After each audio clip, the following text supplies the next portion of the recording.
These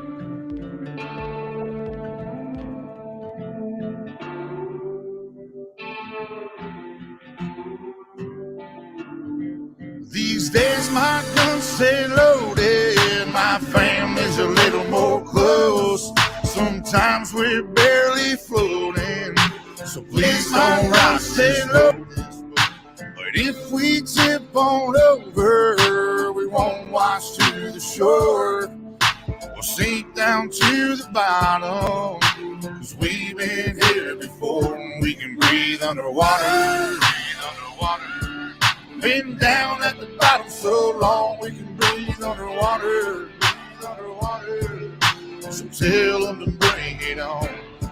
Now he's a big timer, but he's lost on the river. Never went without, never had them cold shivers. Had a silver spoon, always warm in the winter. Drive a fancy car, never had to kill a standard. No bloody hands, never really had a backbone. Never been too deep down the back road. Never showed no respect to a flagpole. Come on, city boy, just another punk asshole.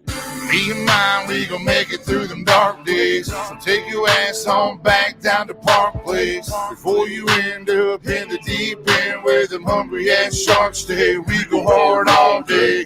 Been here, done that, that's a given.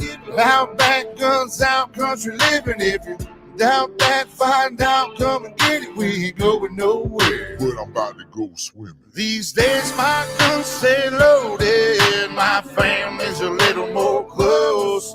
Sometimes we're barely floating, so please don't rock this boat. But if we tip on over, we won't wash to the shore. We'll sink down to the bottom, 'cause we've been here before and we can breathe underwater. Been down at the bottom so long we can breathe underwater. So tell them to bring it on.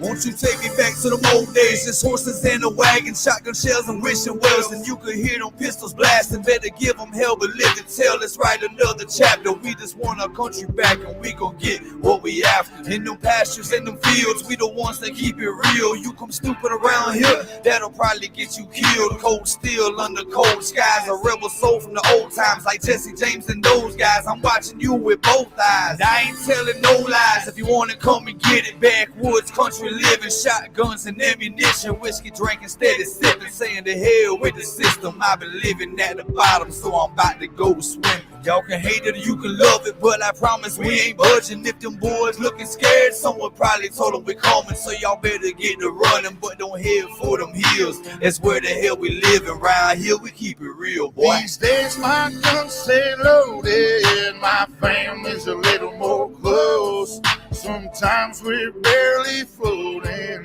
so please don't rock this boat. But if we tip on over, we won't wash to the shore. We'll sink down to the bottom, 'cause we've been here before and we can breathe underwater. Been down at the bottom so long we can breathe underwater. So tell them to bring it on. We can breathe underwater. Been down at the bottom so long we can breathe underwater. So tell them to bring it on.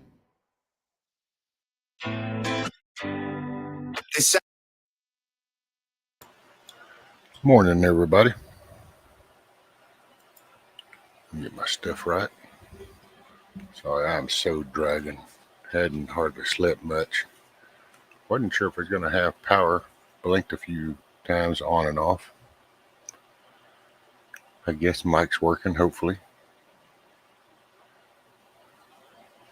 Figured I'd take a moment and rescue.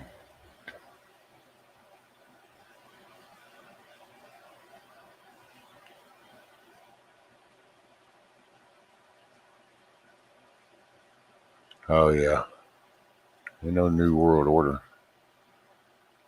Cool deal. I'm gonna read this real quick, and then I don't know. Then I'll figure out where I land. It says, realize that true happiness lies within you. Waste no time and effort searching for peace and contentment and joy in the world outside.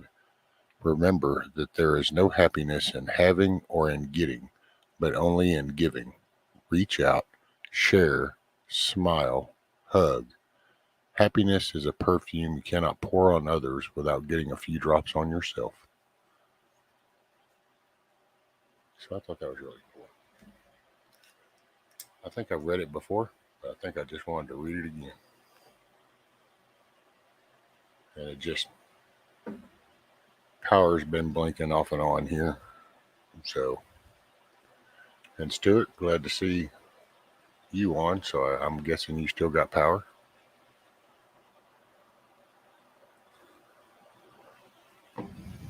Been some crazy storms down here in Texas. Let's see who all we got in here. I saw Miss Dana at the very beginning. Miss Dana, Miss Bella, Mr. John, Michigan girl. Awesome. Polarin. Just Scotty. Mr. Stewart.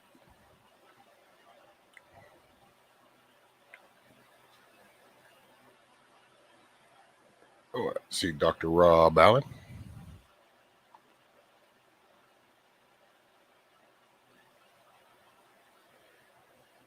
Hoot Owl. Just Scotty.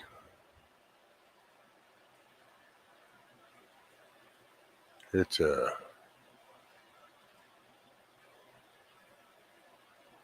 yeah, I mean, and all I can say is, all of a sudden I go out, well, it's, I don't know. I know I'm tired, so hell, I'm even trying to figure out. I just didn't want to let nobody down. What's up, Mr. William?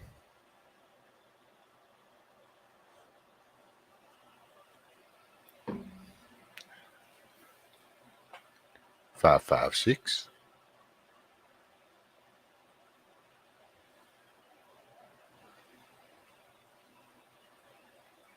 Oh man, I think I need to. Oh, I don't have none of my music going. It's part of it. Give a little night driving.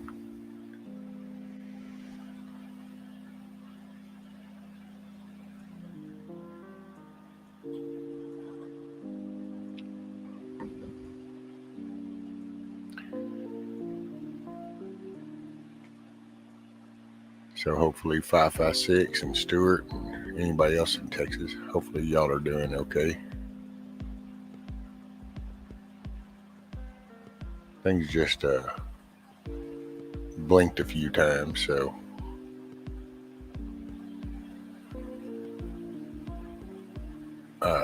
my son, where my son's at, they had some tornadoes touch down. He was over in College Station.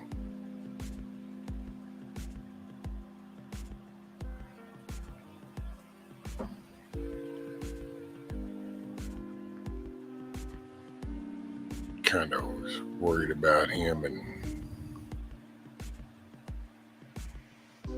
hey, Mr. Ron. Yeah, that's right. That's it, Dr. Rob. Waiting on this last round. Sorry, I'm just so tired. Brain's foggy.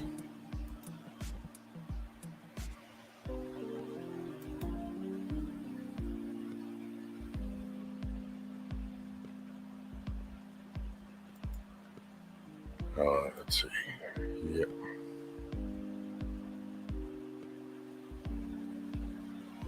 Yeah, who knows? Oh, yeah, okay. Yes. Hey, Chrissy Cat.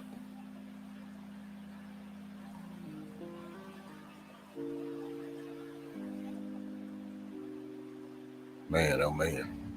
Looks like we might get hit here in a couple hours again for another round.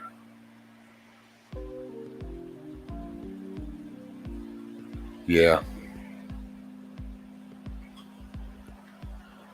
Apparently got another round. Looks like going to be coming through here in a couple hours. That's it. The decompression zone for all the cool people. Hey, Mr. Larry.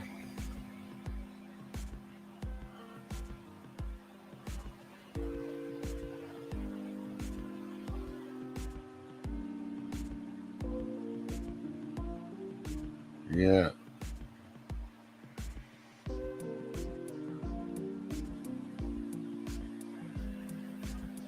Goodness. I don't know. We'll just see how it goes. I got battery backup, so if I go, oh, gotta go, guys. Well, it's because I need to get everything shut down before my battery backup wears out. Hey, anti-eject. Miss Cola. Hey, Indy.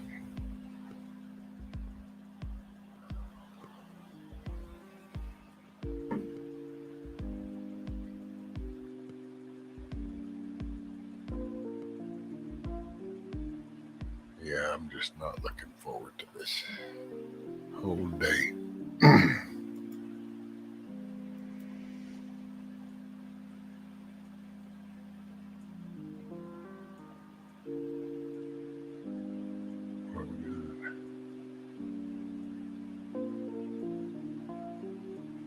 Right, Larry?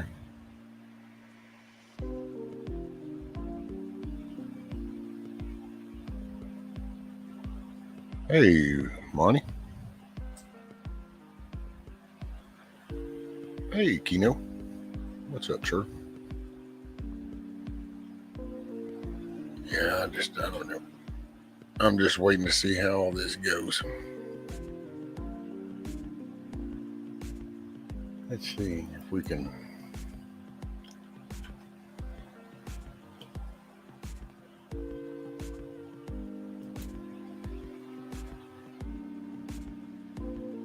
Oh, all night long, Hoot Owl. It's been coming off and on all night. Power blink a couple of times so far. What's up, Yorga? Lorat. Yeah, the power bin's blinking, and looks like we have another round coming through here in a few hours. We'll see how it goes.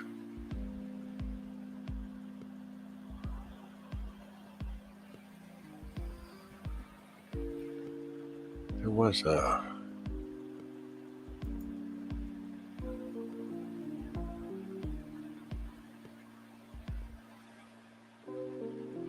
there you go, Scotty. Hey, Nikki.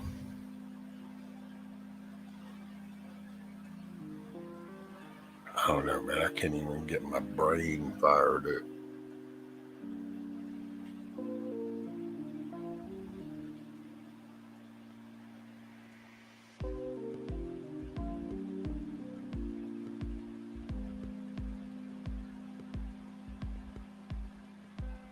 It was bad earlier in North Texas.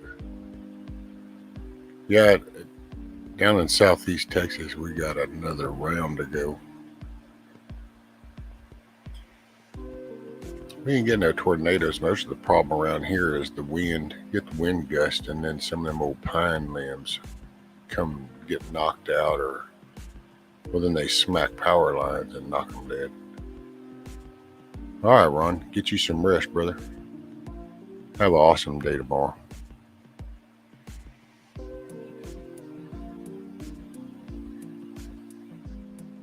Spread the wealth, find a smile, and you be safe, brother, on the road.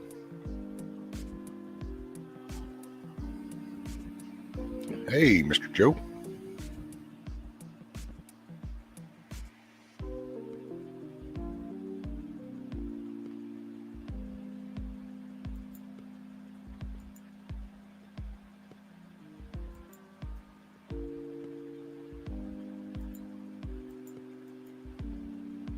So I can paste this in case anybody wants to come up and just kind of chill.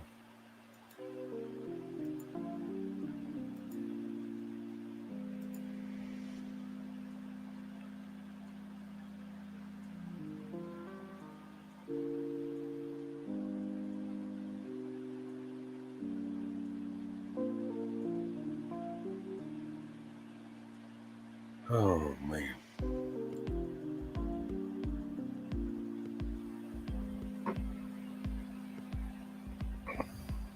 Bazinga. That's it. We'll be in for another round.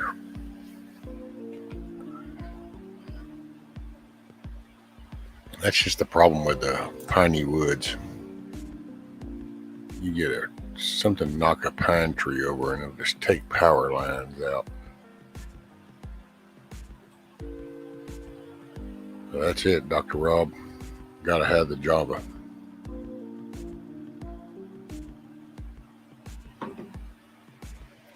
Hey, Mr. Money. How are you, sir? I'm all right. How are you all down there? Oh, doing all right so far. Keeping on your toes, though. Oh yeah, little blinking, not much resting. Right. Hey, what's up, Zach? Morning, brother. Yorga, is that you? I'm assuming. He's backstage. You can do your camera. Yeah, Chrissy. There you go. Thank you, Yorga. Yeah, Chrissy, the weather's just been we're on the tail end here. In a couple hours, we'll have another round come through. But my son was up in College Station where they had some tornadoes touch down. Whereabouts? College Station. In Texas. No, I'd never heard of it. That's why. Yeah, I'd never heard of it. Yeah, well,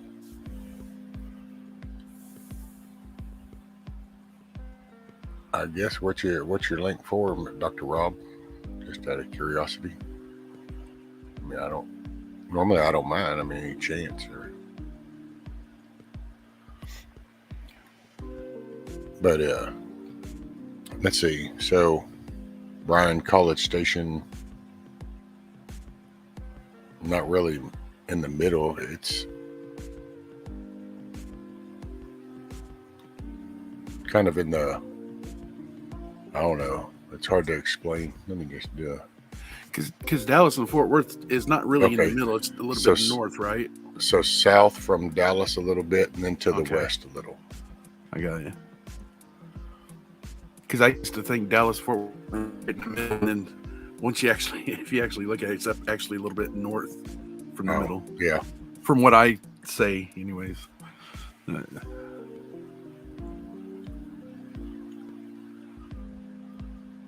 Garrett? Lord have mercy. What? Nothing, just reading. Oh. I think Scotty got a buzz. Possible. Yeah, I was running saw this time. Yeah, Chrissy Cat, actually, it's so ironic because last night when the guys were driving through the College Station and they're like, oh, and that's like, okay, well. But luckily, unfortunately, I couldn't reach out to my son at the time because just the facility he's in, it's limited. He doesn't have any outside communication except for on his. So I had to wait to find out. That was kind of stressful.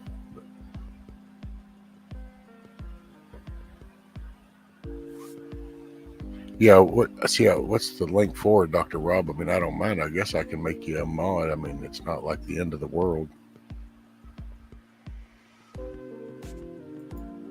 Sorry, I'm just not in a very decision-making process mentality right now. How was that? Okay, so you should be able to drop the link now, Dr. Rob.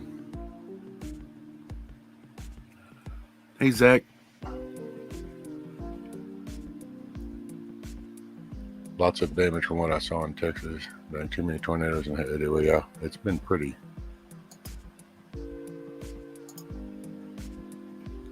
Well, no, I was just kind of giving you credit for calling me a dumbass, actually, Scotty. That wasn't, I don't underestimate you. I just figured I was writing a reason why you'd call me a dumbass. But we can go whichever way you want. Don't bother me none. Shows a semi flip in the wind and hit a storm fisher's car. Oh, wow, there you go. Yeah, if you put a link, hell, I'll put it up full screen.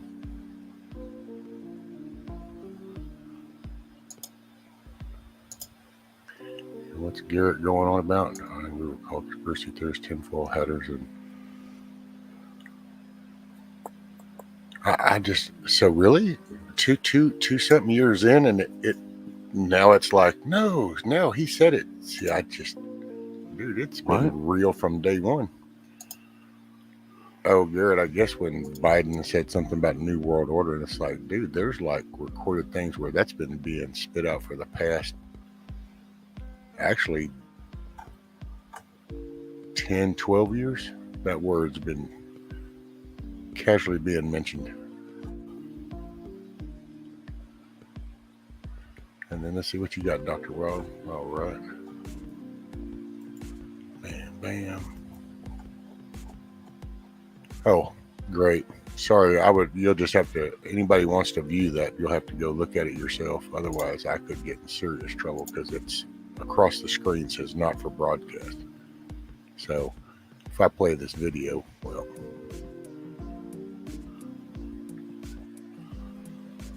unfortunately. Yeah, Chrissy? I think actually both Bushes said that.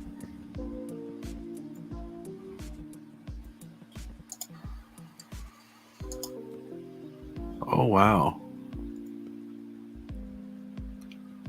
Well, I would watch that. Well, yeah, Dr. Rob, I don't take my lives down, so technically that would be broadcasting.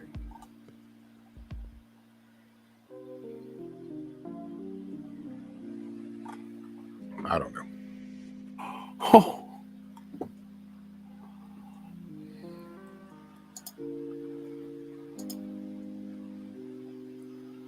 Well, I gotta say, it's funny, Scotty, that you're never gonna chat again, but then you ended that with a question. So it's like, should people only respond verbally? I mean, if you're not doing text anymore.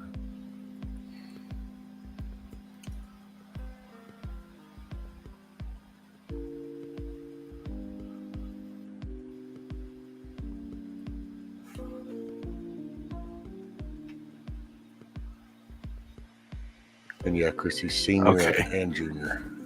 Okay. At first, I seen that white semi, and I thought, "Oh shit, donkey," but it's not him.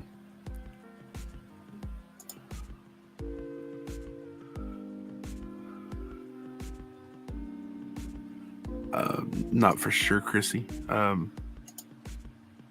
don't think they'll probably give out his name, anyways.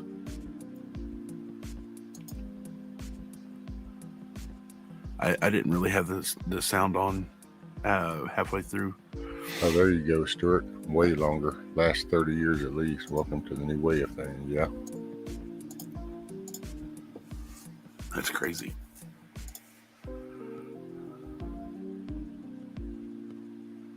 Round Rock. Yep.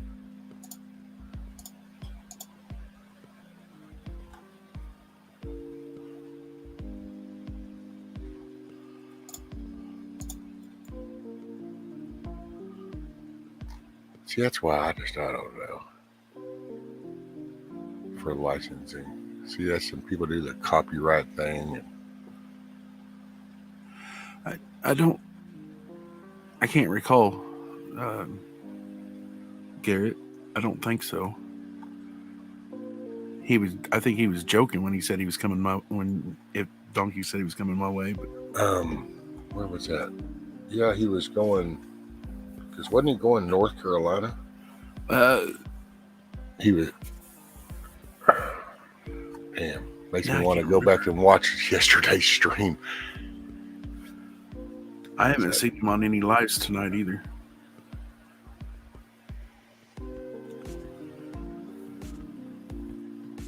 Hopefully he watched the weather and he hunkered down. Because I know how he tends to watch the weather. Well, hell, he was even talking about the wind yesterday during the show when he was on, and that truck took a few little licks and he was griping about the wind. Yeah, he might be sitting somewhere setting it out. hopefully. Yep. Donkey and Mayhem Studios are going to visit Zach in April.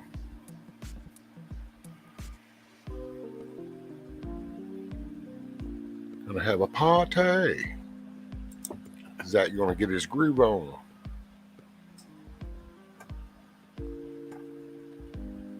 Oh shit. Dude, it's so funny. I look at my cameras and you literally watch the rain go from here to all of a sudden here. Sideways, yeah. And then I watch something go and it's like, well, I don't know, was that a twig? Was that Yeah, I was watching it do that with snow on my buddy's house. He was there most of the night a couple of years ago. And I was like, what the? That looks weird. It was coming down natural, and then all of a sudden, whoosh.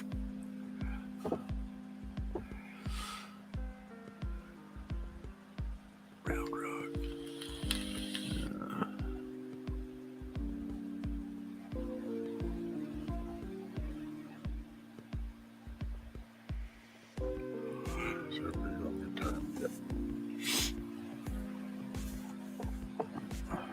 I'm in shock.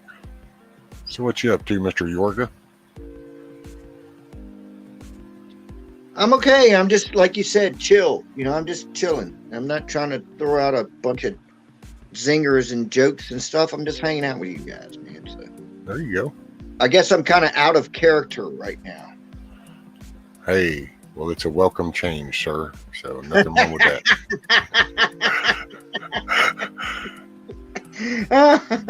I love jokes like that. No, Jesus Christ, you just killed me, man. So good. Yeah.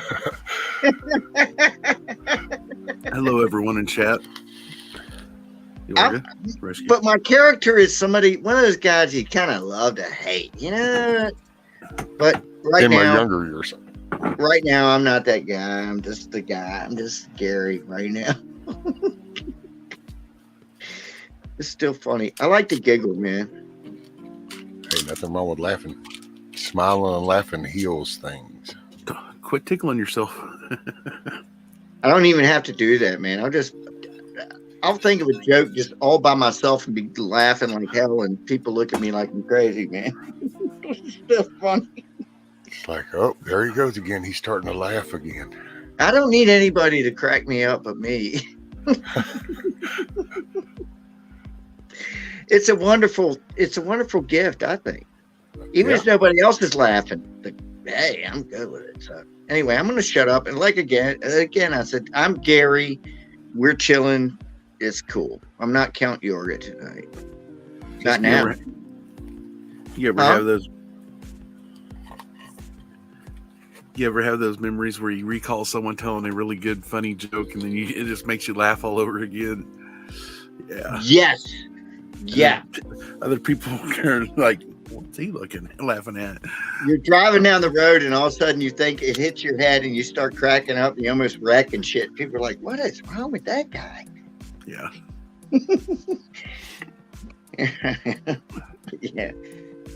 Yeah, I know. I've done it many, many, many times. Many. Many moons. Dr. Rob. What's up, brother? Let's see. Yeah. What's old? I guess let me pull up Ryan Hall. I don't know. I think he's taking a break.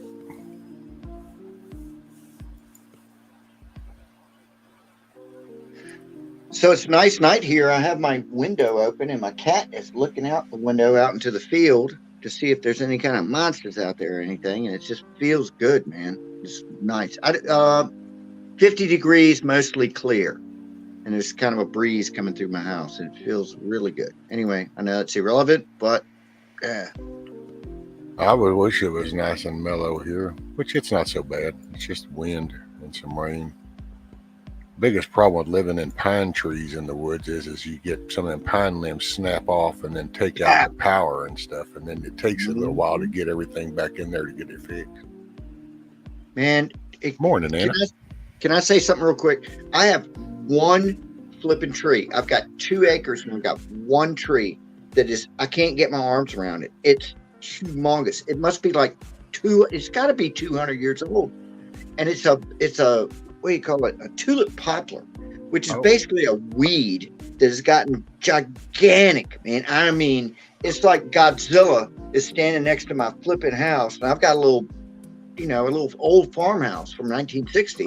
It's very nice. But if that thing comes down, oh yeah, everybody's dead. Me, the cat, everything's gone. All my guitars, everything. But it would cost like 30 grand to cut this flipping tree down. It would cost. And I think the damn thing, because it's gone up and then split off like 3 different ways, and there's like one big dead thing hanging here. But I swear, I think that the inside is hollow, which ain't good. No. Now I've got giant drill bits, like this. Yeah. I can't even remember. You know what I'm talking about. And I thought about drilling in there, but I'm thinking, would that be a mistake though? That would be a mistake, because then that becomes the epicenter of the what goes wrong. It starts to crack from there. And the whole thing goes, it would be like, yeah, it would be like a Three Stooges episode, man, for real. Scratching that little scab, going, I don't know, and all of a sudden it's bleeding like a sieve, and you're going, and so you drill it. Right. Well, there goes my house now. It's like, that's just what it needed, just enough, and it's like, it's like, no. I had a good friend of mine said, don't do that, man, and I asked him why, and he just said, don't do that, man. And I was thinking, well, maybe it'll make an easier tunnel for the ants and shit to get inside there and start eating all that shit. It could create the weak spot that starts it all. Man, it's right there. And it's like, I swear, it's like Godzilla just standing next to my house, just waiting to fall on it. So just like any day, might just come and squash the house. And it's a flipping tulip poplar, man. What are they good for? Nothing. Chip saw. They're good for what? Chip saw. Wafer boards. Oh, really? Is that what they use them for? Man, I wish I could get some company to come over here and say, yeah, we want that lumber and we'll take it down and get it out of here for free, County Georgia. And I would be like, hell yeah. Because I keep waiting to wake up in the morning with this gigantic crash, on my freaking house. I already had a oak tree probably about 5 years ago fall on the house and hit my porch. Oh, wow. And kind of sort of did the same thing, only it wasn't as big as this thing. Is a monster, man. I'm seriously, I cannot get it's like my arms are like, man, I don't have big arms, but it's like this, man. I mean, it's old. 1 sec, Gary. All right, Stuart, be safe, get you some rest, keep your head under. I know you're down here in Texas with me, so we'll clean up when the mess is over. But be safe, brother. Get you some rest. All right, go ahead, Gary. Sorry. I just saw he was fixing to go. No, you're good. But I did want to tell you an interesting thing about that tree out there. I'm sorry. I was just saying, later, Stuart. Rest well. Okay. Bye, Stuart. I have 2 friends that are metal detectors. They're like Civil War, artifact guy, and they find a ton of shit. And they wanted to come over to my house and look around because it's very old here. All of the roads here are like real curvy and everything. It's because they were old buggy trails. Yeah. You know what I mean? From back in the day. And the North Army, one of them, and the South Army, one of them came through here and everything. So these guys want to come out and metal detect my property. And I was like, I don't give a damn. I got 2 acres. And right around that big ass tree, they found this thing. You're going to probably know what this is, but when I saw it, I was like, what the hell is that thing? They dug up this big, heavy, it was like a pole, then it had a brass end that was pointed, almost like a pyramid on the end of it. And it was brass. And I was like, what the shit is that? And the old guy that used to live across the street from me. Can you draw his that? Name was Ray. Hold on. His name was Ray. Hi. His name was Ray. And he came over He just happened because he was kind of a nosy old guy, but I loved him, man. He was great. He had this little dog named Redbone, and they came over. Redfoot, that's what his name was, and they came over and they thought. Anyways, I'll make it shorter than it needs to be. But we were looking at this thing like, what the hell is this? Where are we going now? It's a tornado footage that I can show. Oh, There's no okay. copyright. Well, I'll shut up. No, I wanted to know what you found. You never said what it was. It was and we didn't know, but this old guy, Ray, who has since died, came over and said, I know exactly what that is. And we were like, what is it? He said, it's a soldering iron. Old timey soldering iron where you had to put it down in the fire to get it hot. Oh, and heat the head of it up, and then you would. Yeah. I was like, Wow. I said, you're joking. He said it might have been my grandpa's or something. You know, I'm like, no way, man. Oh, So, wow. and I didn't keep it. And we tried to offer it to him, and he went, no, I don't care. And so my friends who were metal detecting took it. But it was like this thing. I mean, if you were Conan and Barbarian or something, you could like kill somebody with this freaking thing. It was like a weapon, man. But I can't imagine putting that down in the coals and getting it so hot that you could solder something. But there it was. Wow. Yeah. Oh, getting the lead to Thank you, mold. I'm just glad he came over and let us know what it was, because I was like, man, this might be some Viking shit or something. They put me on Discovery Channel. Look at this shit I found. That's a soldering iron. Anyway, Where's I this figured- tornado at? Hi, Monty. Texas. Hi, Rescue. Oh, Hello. yeah. Huh. I did. Hi, honey. How are you? And now I'm honey, huh? Everybody. Dr. Rob had one up. Don't get excited. I never do. Yeah, you do. Yeah, Alan just sent me You're fun. Alan just sent me the Zoom radar thing. What's heading your way, Rescue? That's crazy. That don't look good. Hi, Laura. Hi, William. No, that was last night. And then Look at that green shit, though. I talked to my son a while ago, right before I started. He checked it on his break because they had one touchdown in College Station, and where he works is right in downtown College Station. So it was. Damn. Oh. See, that green shit, that's when you know it's getting weird, man. Hi, Michigan girl. Chrissy Cat. Hey, Cola. Hey, Michigan girl. Yeah, I was what- looking at Look at that. There goes Jeremy. the roof of that house. Oh, Yep. dang. Sad. That's so sad. the map I'm Man, looking at right now. The big red part is right over College Station. Is that shit coming to Virginia? I hope not. Oh, dang. I don't Oh, think so. my goodness. Hopefully not. You don't want to be around that mangled mess. Was that a Well, tin roof? Oh, The yeah. very front of this whole storm system, it's just now Yeah. starting. It's just right before Indianapolis right now. Damn, that's a Oh, sturdy damn. house right there, too. Really? Yeah, it stretches all the way shit. down from San Antonio all the way up to Indianapolis, Yeah. or right before Indianapolis. I have some family near Indianapolis, like 30 miles away. Too. Yeah, me too. People everywhere, they're in danger. I hope they can get out of this. This does not look good. No. Major tornadoes, huh? I never been on your channel, Rescue. Oh, Nice hey, to Miss meet D. you. I don't know if we've ever met. I've seen you for a while you're on the late night, aren't you? It's one of those Yes. insomniac nights for me tonight, I guess. Well, I that's, didn't yeah. know. Like, what? It's 12:40. What the hell? Well, this is I found my little niche right here. I do Yeah. 2 a.m. to Central Time to whenever, sometimes till 8 in the morning, till 10, 12. The longest one I Wow. did was 16 hours. Oh, my Won't do that again. God.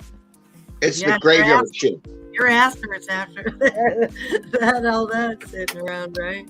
But it was just everybody kind of had the groups, and so they were moving. And then this little spot was like, okay, well, I want to do this little spot Yeah. because I really do it for me. I don't. There's no narrative. It's just to interact with people. It's my own therapy. So I created a decompression area. That way everybody can kind of come decompress. Yeah, I like the vibe. Get out that's it. And I get a kick. Some people fall asleep listening to us. Matter of fact, Billy, best life, Yeah. fell asleep and then woke up this later, still listening to us. You get people that talk about, I was wondering why I was dreaming what I was dreaming, but it's because they fell asleep listening to us talk about stuff or something. Well, he actually planted tomatoes on his live stream. That's what he started yesterday, and then he fell asleep, and we was talking about tomatoes also. So that's why he said that. Yeah, I've fallen asleep several times. You know, I come up here, say hello and everything, talk for a little bit, then I'll go to bed, wake up, come back, jump back up on panel. Oh yeah, That's hell, cool. Monty's been like, well, all right, I'm gonna go lay down, and then a few hours later, all of a sudden you get in, and it's like, hey, what's up, guys? And it's like, okay, we're still here. Oh, I remember some 48-hour prayer-a-thons too, where some people looked like they needed to sleep a couple times, and I was able to catch it a little more when it was 48 hours, but I get it being 24. I thought it was quite ambitious of Hawk to go 48 right out the gate, you know, but they're pretty, you know, amazing. So yeah, long streams are fun. You provide a really nice place for people to just, you know, be able to talk. It means a lot. People are alone a lot, and just, you know. You get to kind of kick it. You got to share the positivity. That's we got to counter the negative with some positive and some smiles. Hey, And I Rob. was welcome, Secret Prepper. Thank you for joining us. And I know I probably missed some other new names, and I apologize. Larry, Anti-Jack. I know some of these people. I know a lot of these people. Oh, more I than know a likely. lot of people in your room. This is You've where all got the a cool people come. Nice small room, but it's growing. They're finding you. That's great. I do want to Good. welcome everybody. So good evening, good day, good morning, wherever that falls for you in the time of day.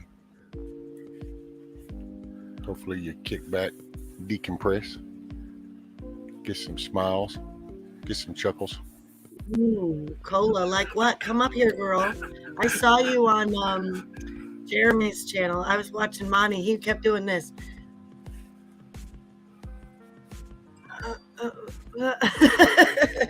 Like you kept trying to talk. Then he kept trying to talk again. It was a big full panel. I was like, that's a little. Then Craig got on there, and I had to go. I said, you know what? I'm out. But it's fun. I love all those people. Love them all. They're fun people. Indie girl. That's my sister. Oh, really? Cool. That's my little sister. Well, She needs to come back to my room because I got to give her a wrench. She's a wrench queen. uh-huh. Did you know Oh. that? She's a master. Oh, yeah. Oh, yes. Oh, yes. She is. I went and checked out her channel actually last night, I think, and it looked like she hadn't done a stream in a month or so. Well, I've Yeah. never been on before either, Cola. Maybe you could help a girl out, you know what I'm saying? Hey, Box. Yeah, sorry you had to wait 20 minutes. I don't know. I probably should have set the time a little lower. I don't know. I just clicked next, and I was actually, it caught it at the last minute going, oh, wow, I didn't even set up my broadcast. I better go do it while I still got power. So, Yaxo, Oh, you're what's near up? you're near that tornado? ma'am. That tornado is near you? Oh, yes, ma'am. Oh, I didn't realize that. Yeah, There's, we've got there's a, several May the Lord Yeah. Jesus protect you and all your peoples. thank you, there's ma'am. several people that's down there around in that area. Yeah. Rescue, Oh, Got, Bunny, Stuart. Allen. Yeah. oh, Dr. Alan Rob. too? Yep, a few Oh, other Dr. people. Rob. Y'all hunker down. Nikki. Follow your instincts. I guess if you get suddenly cut off, We'll just assume you lost power, and we'll all get to praying real hard, Yeah. real hard. That's why if it goes blink, blink, then it's like, okay, hold on. Yeah, I did check out your channel. It was cool. I'm trying to remember what I watched. I think it was your latest. It was your last one. I just can't remember what it was. But it was cool. I try to check all the channels out. You know. It's nice when people remember to drop links because I'm really crappy at doing that. I suck at dropping links and several other good streaming, traits that others have that are better than I got nothing. I got no intro, no outro. I mean, they're lucky if they get a nice background. Okay, that's what. But I'm all heart and I share about Humboldt County. There you go. So that's it. But Monty, That's what's me. up with Mayhem did my little overlay for me. you? Oh yeah, Mayhem did nice. Yeah. Other than that, and I think maybe Dusty might be going to help me with a little intro song, but I just usually play Breathe Underwater. I just play the damn song and just call it a day, share the screen and go, okay, play. But yeah, no fancy thing, because I don't know, no agenda. I just come to hang out. Yeah, I like those. My little background music, everybody loves it. Was that just only on my end? But Yorga's camera is pixelated. It did for a little bit. Oh, it's just on yours. Because I'm a vampire, man. That's why. Yours and Deanna's stayed clear, and Yorga's was the only one. I'm like, whoa. So I said I'm a vampire. You can't see me in a mirror and shit. So Yeah. I mean, we're lucky we get this much Yorga. It's been raining. It's still raining here. Yorga, But are you playing music? Oh, sorry, Monty. Nothing what you all down south are getting. I'm done. That's all I'm saying. What did D say? D Humboldt. Oh, are you playing music now? Nope. With your band again? Have you been playing? No, I don't want to do that anymore. No. What? Are you kidding done. me? You are? No, I'm not kidding you. I've been doing it for 50 years, man. It's time to retire from that shit, yeah. I have nothing to prove to anybody, so no, I'm done. Okay. Out. It's a lot of hard work that I don't feel like doing at 62 years old. I mean, there's a lot more to it than that, but nah, I'm just done. It's all good. You don't look 62. I hope you don't feel 62. It's the new 42. It's I the new feel 42. 22. Oh, well, shit. One up me, motherfucker. Okay. Fine. Fair enough. No, two decade up me. I'm 2 decades older than you. No, never mind. It was a dumb joke. I was trying to be funny, and I'm not funny. No, but I'm being truthful. I am 62 years old. I was born in 1960. Yeah. It was a very good year. Right, Hudo? Okay. Hey, TJ. Okay. Hi, TJ Cats. What's that? I said hi, TJ Cats. Bella. Hoot holler. Hoot owl holler. Holla. Hoot owl holla.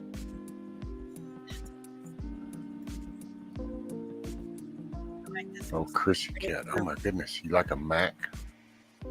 Hey, TJ. Easy to use. Hey, Chuck. How are you, sir? I'm glad to see you this morning. How are you? How you doing? Okay? He's another Texas person. Oh, I know Chuck pretty well. We're even Facebook friends. I'm on Guardian. that cursed Facebook. Yeah. Stupid Facebook, I know. I've been on it a long time. What happened to MySpace? I used to love MySpace. That shit was a bomb, man. Did you have it? I never had it. I had it. It was great, man. That shit was great. I never You had it. what? Yeah. So they missed you, TJ? Yeah, they landed there in College Station where my son was at. And now down here where we're at, we're waiting on the second round, anywhere from 5 to 7 this morning. So I guess we'll see what's up. And Chuck, how are you? What's it? Did you do okay? I'm assuming you got power.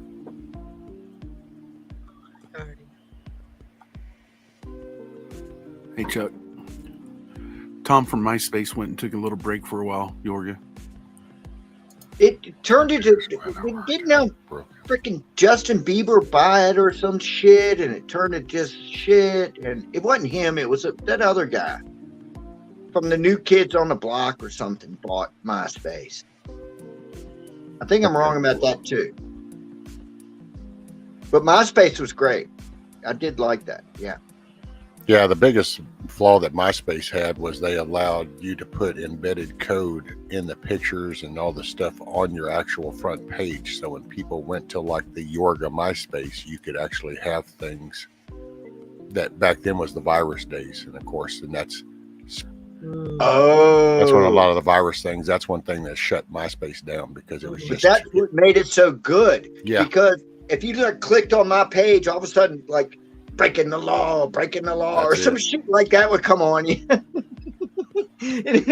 I'd put a bunch of goofy pictures up there and shit, but and Facebook was just the most boring looking shit I ever saw in my life. And I think it's because it was safer, and it was, my son was trying to tell me it was that was the market they ran on.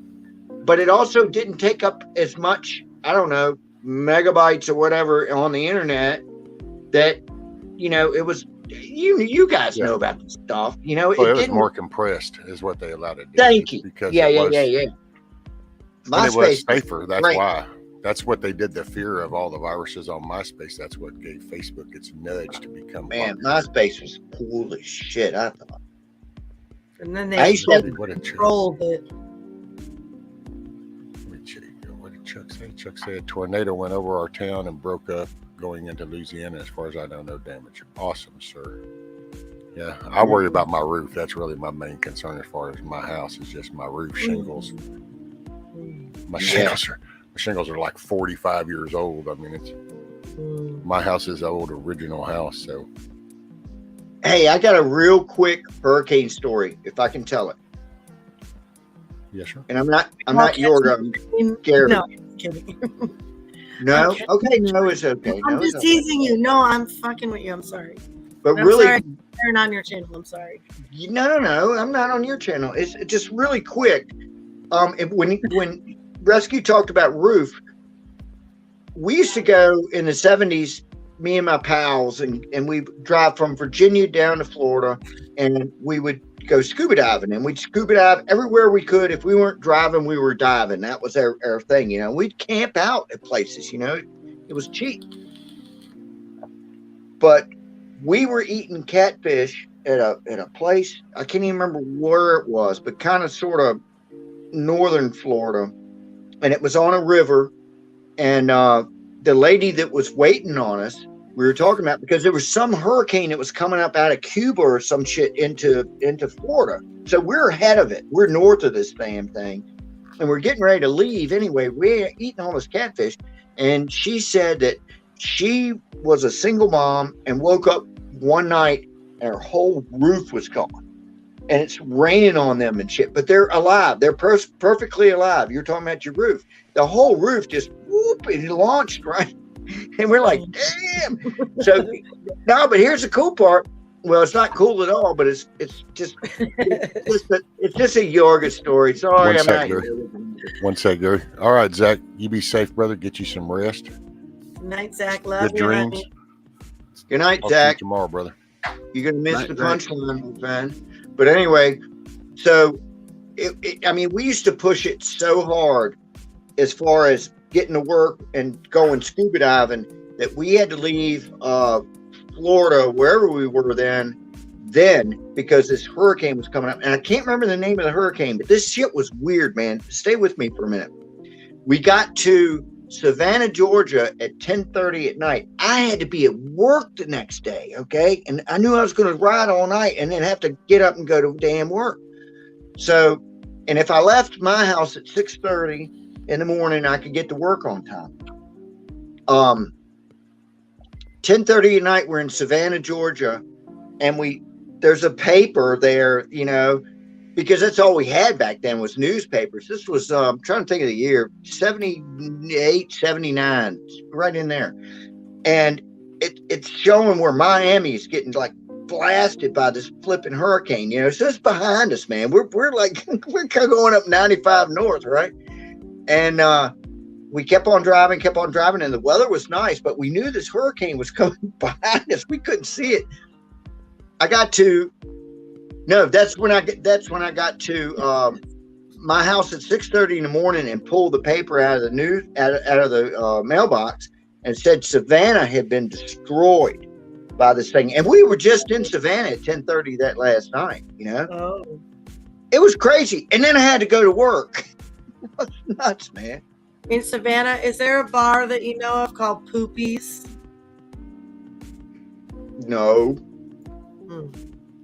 I have a cousin that has a place in Savannah, and she's in plays and stuff. She's older than me, there was a bar she was working at too. I think it was called Poopies. I'm pretty sure it was called, but maybe that wasn't in Savannah. So I've never actually stopped and drank in Savannah or partied there at all. I've been through it a bunch of times. I've been through there, but I've never stopped, done anything. I thought maybe you played there. No, I haven't never played. And you knew my cousin and everything. Like, I thought it was going to be... No, just kidding. But you never know. It's a small world. It happens sometimes, right? Yes, it does. It happens sometimes. So it's worth asking. Yeah. No. I remember one time I was walking in Costco, you know, and I'm usually always look ahead at people and smile, always, you know what I mean? And give a big smile, not some half-assed little lame smile. Like, give a good smile, right? And I was kind of feeling antisocial, and I was walking, and I almost didn't look up. And, you know, I looked over, and it was my, 23-year-old son, and he was pushing a cart. So, you know, it was just like a lesson to me. Like, good thing I wasn't happy. That happens, but what about the ones that you come up upon and it's like somebody that you remember from a long time ago, but you really don't want to talk to them though that day? You know? That's what hats are for. You just kind of put your hat down a little more. Man, it was like a week ago. I went to Wawa and I saw this chick standing by a car with this big dude with a ponytail, and I was like, oh, you know, I couldn't help but look at her because she was attractive, and I was like, oh shit, and she was one of my exes, you know.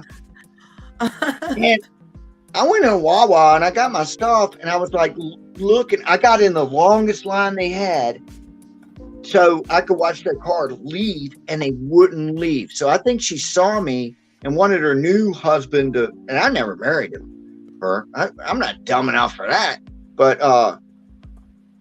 it's like they wouldn't leave until I came out and went to my car. And I just came out nonchalant and went to my damn car, you know, but they wouldn't leave. Rescue, are you in the red zone of that warnings map you were showing, or? It's right above me. So right now? Yeah.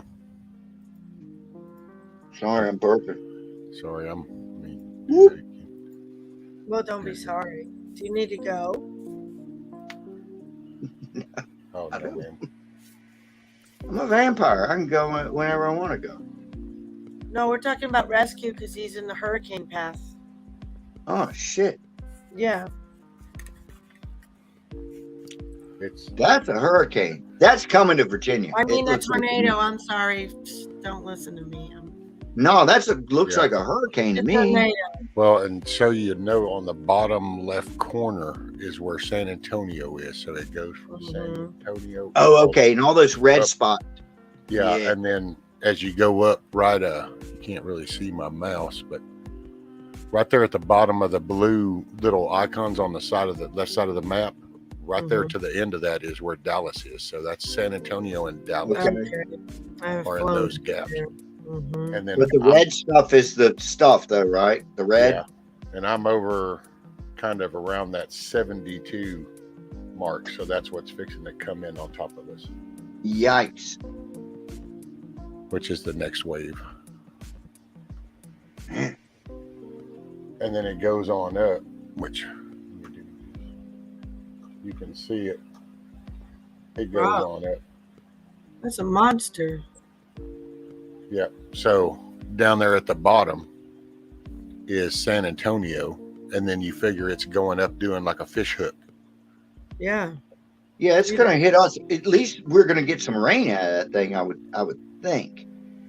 Unless it misses Virginia and goes straight to the Great Lakes or some shit. You know, it could, I guess. Yeah, it looks like the put it like this, and then that way you can see. It's it weird. Looks like this part up here by Minneapolis is pushing that part, so it should push this curve. Might be what comes over y'all's way. It could be. I guarantee. Well, I'm not going to guarantee shit because it might miss me altogether. But we would probably at least get some rain out of it. But that's another thing. When I was talking about, we never got tornadoes around here in Virginia. But then the storms changed. We used to get these northeasters that would come in from the northeast. And now all the big ass storms come out of the south. And it's like, oh, what the fuck? Excuse me, but I mean, snowstorms coming out of the south. I mean, that's just like defies logic. Yeah. I put it in an interactive state so it'll show kind of how it's traveling. Ruh-roh. I might miss that one, I hope. If it rains, I'll just hang around with my cat for another day. That's not a bad day. No, it's not. I watch Godzilla movies and shit with my cat. He likes them too. Hey, have you ever seen Albert Lynn, the National Geographic? He has a LiDAR machine, but he's done a lot of really cool. He has a series called Lost Cities. It's really cool. Oh, I know what you're talking about. Is that the dude that has the bad leg? Oh, he has a bionic leg. He has an incredible leg. Yeah. But he's got some sort of like radar shit that can find like lost cities and stuff, correct? Yeah. Yes, very cool stuff. Yeah. Yeah, he did it. They've shown a lot of the Mayan stuff and stuff that they thought was one way. All of a sudden they find out it's like, oh, wait, all this was populated. Oh. You know how many sites they actually uncovered in that one? That the Mayan series was one that he did a whole series on, and then he did a biblical series, and then he did a series that was a bunch of different things. Like Petra was one of my favorite ones, and Pompeii. Petra. I know what you're talking about. Petra. That place is crazy weird. Oh my gosh, I would love to go there. I would love. It gives me the creeps, but I'd still go there. I don't like going in caves and stuff. I've been to some caves. It's like a facade. It's just like a facade, though. It looks like a building in a mountain, but there's nothing. I don't think it goes anywhere, though, does it? Well, some of them they've discovered go for miles and miles. And oh, yes, it does. Yes. I'm talking about Petra, though. Yes. Oh. Yes. Hey, Bonnie, yeah, we've got it coming again. I know where you're at. I was showing this is on a 30-minute loop of where we are from. Petra creeps me out for some damn reason. Now, I've seen a lot of videos on it. You know what was cool about his series about Petra was that he learned a lot of cisterns. They had created many cisterns, and it was really amazing. What he uncovered with that LiDAR machine. Are you feeling the rescue? Should we pray? Are you praying, man? Oh, yes, ma'am. Jesus, protect you. Lord Jesus, please protect all of our friends. Please, God. In your name, amen. Amen. Amen. And all the things, there's lots of people in that path of that. Lots of people will be affected by it. That's what's hard to take, is knowing that right now it's whipping around doing its thing and not okay. It's terrible. Well, Bonnie, you need to stay locked down. Stay safe, girl. Stay safe, girl. I have a question. As far as what's it called? I was going to say Yorgar. Yodar or whatever. LiDAR machine. Yeah. That LiDAR, yeah. Yes. The one with the Amazon where they're finding new cities. How can I find that like on YouTube or wherever? It's the Machu Picchu. It's Albert Lin, ALBERTLIN.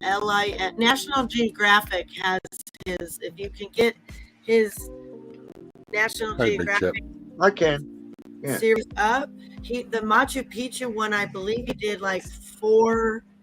That he did, like I said, he had 3 different series. We watched all of them, and one Get you was some rest, Chuck. 1 sec, Miss D. yes. Get you some rest, Chuck. Stay safe. All Okay. right. And try to check in with me later if you get up stirring around.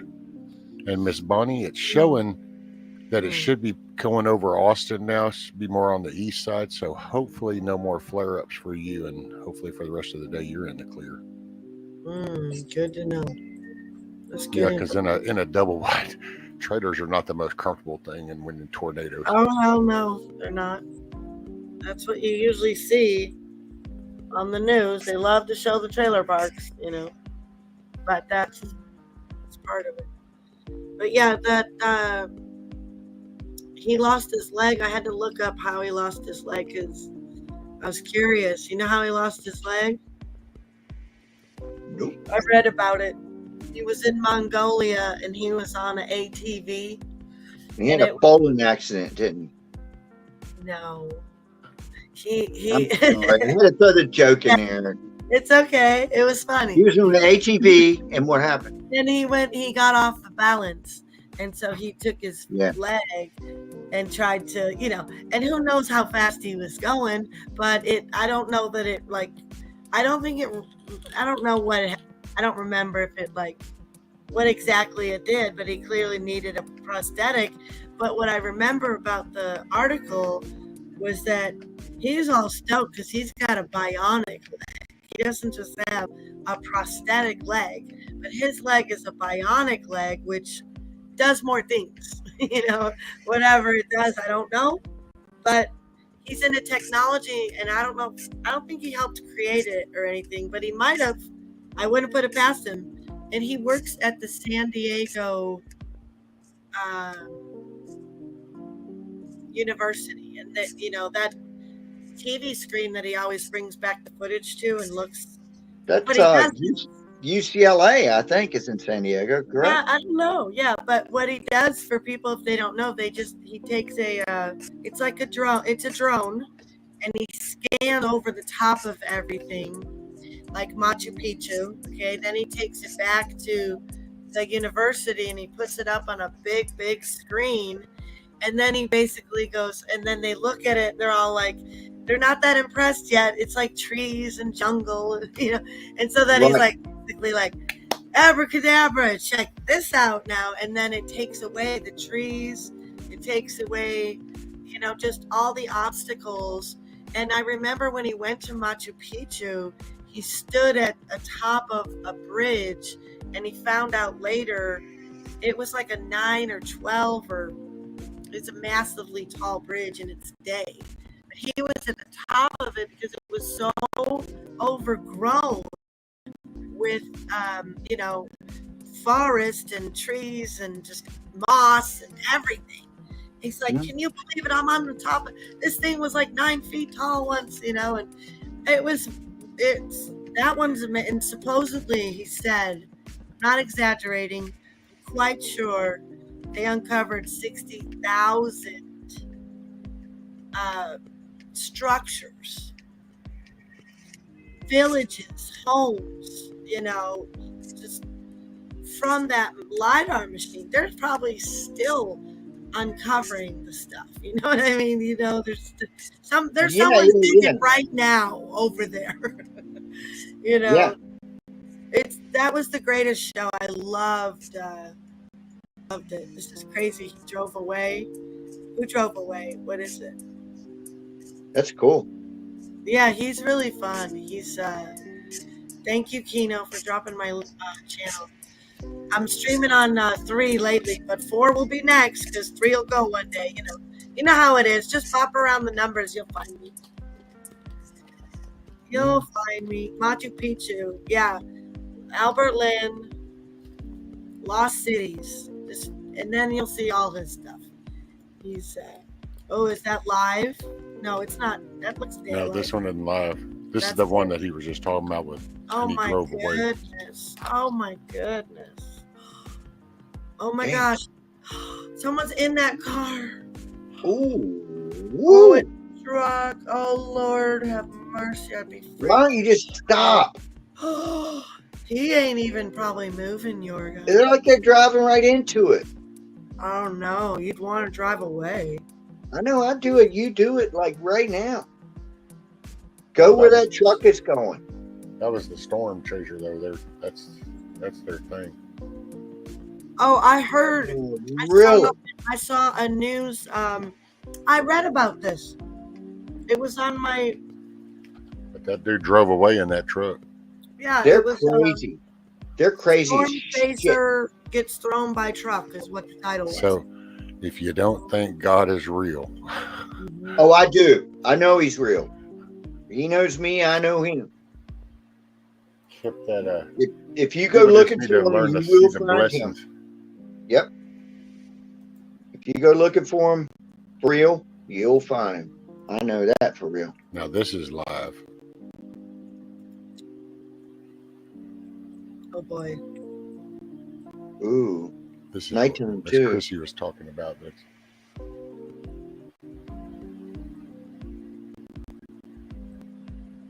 yeah. These people are insane. What state is this in? Is this Texas? Yeah, Texas. Man, and you're there, right? Yes, sir. I mean, not to dox you or anything. Oh no, I'm in Southeast Texas. I'm in the Piney Woods. Okay. I don't mind telling anybody. Yeah, and I'm not one of those cats anyway. I have YouTube, I have Yahoo, and Whoa. I've got Facebook, and that's it, man. That's all I got. This person's cray. I'm a boomer. Get real with God and he'll get real with you. Yeah, I heard you talking about Mount Ararat earlier, York. That was cool. I wrote that down. It's Mount Sinai. Mount right. Ararat is where Noah's Ark is, but Mount Sinai, there's the real one. All you have to do is follow the instructions in the Bible, and it'll take you right to it. But the Saudi Arabians don't want anybody around there. The real Mount Sinai, Yorga. See that? I wrote it right, but I said It's daggone it. It's called, I can never remember the name, but the Arabians call it the Mountain of Moses. right. Which it translates to Al-Zal Alal, or it's not that, but it's something El laws, and it's about the laws that came down from that mountain. Daggone it, El Zal laws, something like. But all that stuff's still there. Every piece of that stuff is still there. The split rock, everything, man. And where the golden calf was, yeah, I swear you can look this up.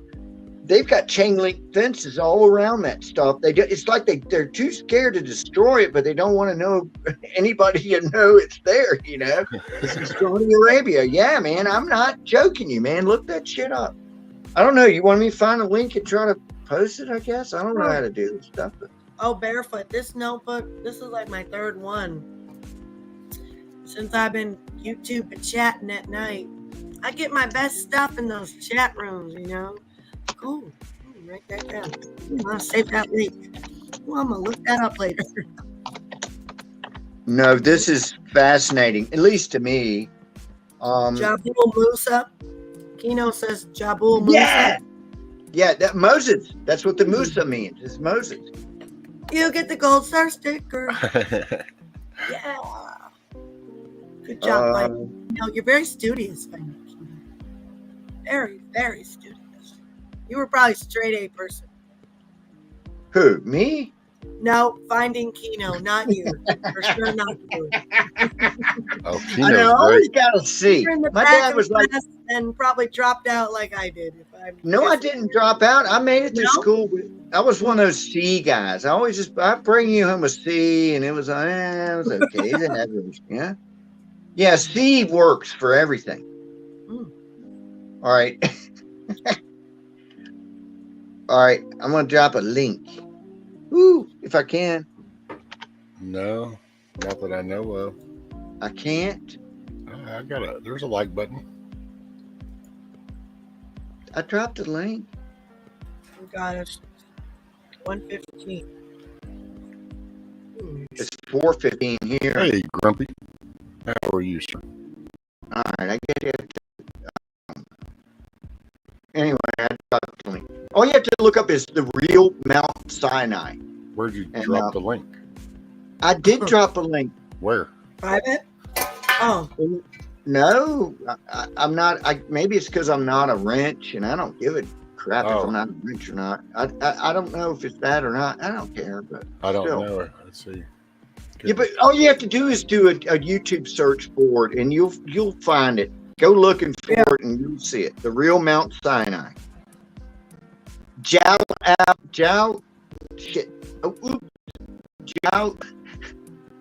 Something a lot. Forget. But I did drop a link.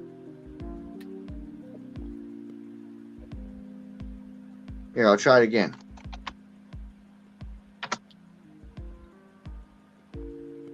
I mean, there's probably 10 videos about it. But they found everything from the Exodus. It's there. There was enough room for, there was 1 million people in the Exodus. There's enough room for them. There was there was 12 pedestals. They're still laying around there. There was the things that you are, I'm breaking up bad, really? There was the, where they brought the animals in to slaughter for the sacrifices and all that stuff. All that stuff is still there. And the top of the mountain is black, man, from God coming down on it. Not kidding. and you said the rock. Huh? And you said the rock with the water, I think. Yeah. The split rock. It's not that close to there, but it's like once people start discovering it, they look over and it's like this gigantic rock that's split right down the middle. And then everything else from that point has water erosion to it. Yeah. Like it flooded like this gigantic place. It was 1 million people that were there. You know, so I'm sorry. Amazing. Super cool. No, it's super cool. It fascinates me. I'd love. Me too. It's like I'd like to go there, but I'm too scared to go there because that's the mountain of God, man. And you know, you're supposed to approach him with trembling and fear, you know, and it's like he only invited Moses up there so far. Only invited him up there, and that's where the burning bush was and all that stuff. Didn't sound like the other people were feeling like they wanted to run up there too real quick, you know. They were disobedient as they could be, and that's why he came down and they killed them. I think it was bad. Even Joshua was doing that stuff. He was. Joshua was in there burning his metal too. His gold up, melting that gold, and worshiping the calf. I didn't. Yeah. Are you sure? I don't know why it's not showing up, guys.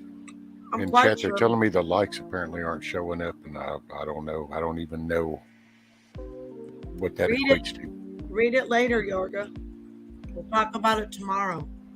I've read the Bible. I don't remember Joshua being the dissident ones. But I'm not saying I'm not going to argue with you. I wouldn't argue with you about it anyway.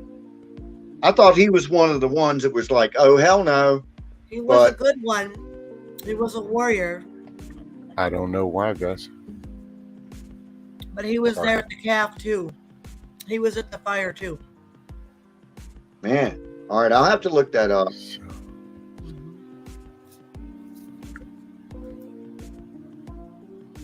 I guess I need to look through studios or whatever and try to figure out. Your like button's gone, he says. Well, apparently the people are saying that they've hit it like 3 times but Really? it doesn't show a count. All right, wait a minute. Let me hit your like. I hit the like. Turn black.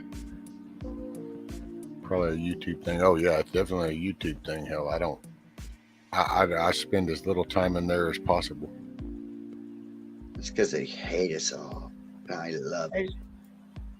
They suck. I'm in the passive folder. They keep me over there. They make me think I'm doing stuff when I'm really not doing anything, I guess. Hmm. But I talk to you guys, so that's all that matters. I don't give a shit. No. As long as I get to talk to you guys, hang out, chill, start my day with a smile, end it with a smile, then you two can keep their shit. I don't care. Are you still streaming, Monty? I forgot I was muted my mic too. Because usually I look up there and I see that red ring on it, and it tells me it's muted on the volume button. Yeah, it shows my like. It shows me hitting the like button. It shows it, but there ain't no number. It might be just a fluke. I mean, is that even an option you turn off? Yeah, there's yeah. So one day last week I think it might have been Georgia Peaches or someone, but okay, so it's showing 52 on the count on the likes, but then it would jump up to 125 and it'd fluctuate. It was literally, I was watching it, but then I went and hit refresh on the YouTube and then it stopped. I'm like, okay. I was like, it's freaking me out. Hey, Silver Girl. Morning, Silver Girl. How you doing? What's up, young lady? Yeah, see, and she's saying that the numbers is missing, and I don't know. I don't know why. I tried refresh. I refreshed on my side, and it's just showing that I hit the like. It's not showing no numbers. Who knows? I could have agitated them yesterday. I don't know. YouTube has been doing some really funky stuff. They're the worst. Alrighty, Dr. Rob. Get you some rest, sir. Stay safe. Night, brother.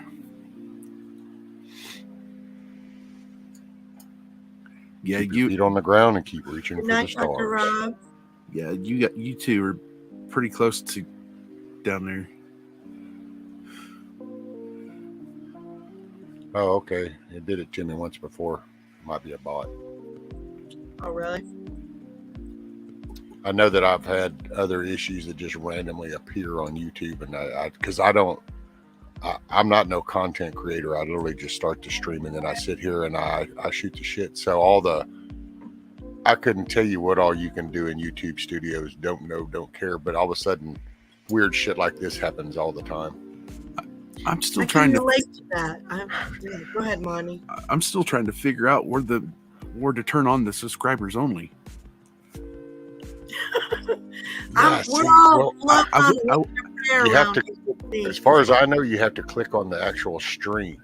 So it's like once you get it started and it goes, then you click on that, and then there's three little things that would pop up on the left. And if you go into the middle, when you click that one, it brings up the panel for you to do that. I don't know how you can't set that. There might be a way you can do it, like for every stream. I don't know. And let's see, what was it? Somebody just said, anti-check. I unliked you, disliked you, undisliked you, liked you again, worked no number. I got treated like an old baked beans can, got kicked down the road. Shit. Let's see, Garrett, if YouTube is so triggered that they're taking away the like button, that wouldn't be shocking. No, because look, they took away the dislike button because they didn't want you to know that majorities of Americans in the world thought Biden was a dumbass. So every White House post that got done, it had 4 times the amount of dislikes than it had likes. And it was like, oh shit, well, we can't keep painting this picture. This is really screwing our narrative up. Get rid of the dislike number. Don't show them that anymore. Yeah, they did that, 3-4 months ago? Maybe longer. Yeah, I think longer than that. Yeah, because I remember seeing was it Fox or CNN? I don't know. It's something to do with the White House coverage or something. Anyway, I looked down at it. That's when it first was starting to show it, and I'm like, oh, that's a lot of dislikes. Can't find your channel on my phone. A lot of animal rescues, though. And Lauren Daigle. Well, Auntie's like, rest y'all likes to do is tailor search content. See, and it's just, I I mean, I love new people coming in. I'm totally grateful. But as I've said numerous times, there's no narrative here. This is just me sharing myself and meet people and enjoy the ride. Good night, Bonnie. Good night, Bonnie. Rest well. Sweet dreams. Hey, Deanna. Yes, Miss Yes, Bonnie. If Get you're on you your some phone, rest. Sorry. Go ahead. Deanna, if you're on your phone, Yeah. you type in rescue and then SandLot. It'll Okay. bring it up. Oh, thank you. But be safe, Bonnie. Keep your head down. Yep. And look for the smiles later. They'll be coming. Oh yeah, there it is. Okay. We gotta keep the positivity going. A lot of people fixing to have a lot of cleanup work to be doing when the sun comes up. This reminds me of the night that the tornadoes rolled through Kentucky in December. A bunch of us was up all night. Dude, that's why it's hard to say because I'm so desensitized, I guess, to it. We have so many hurricanes and storms through here.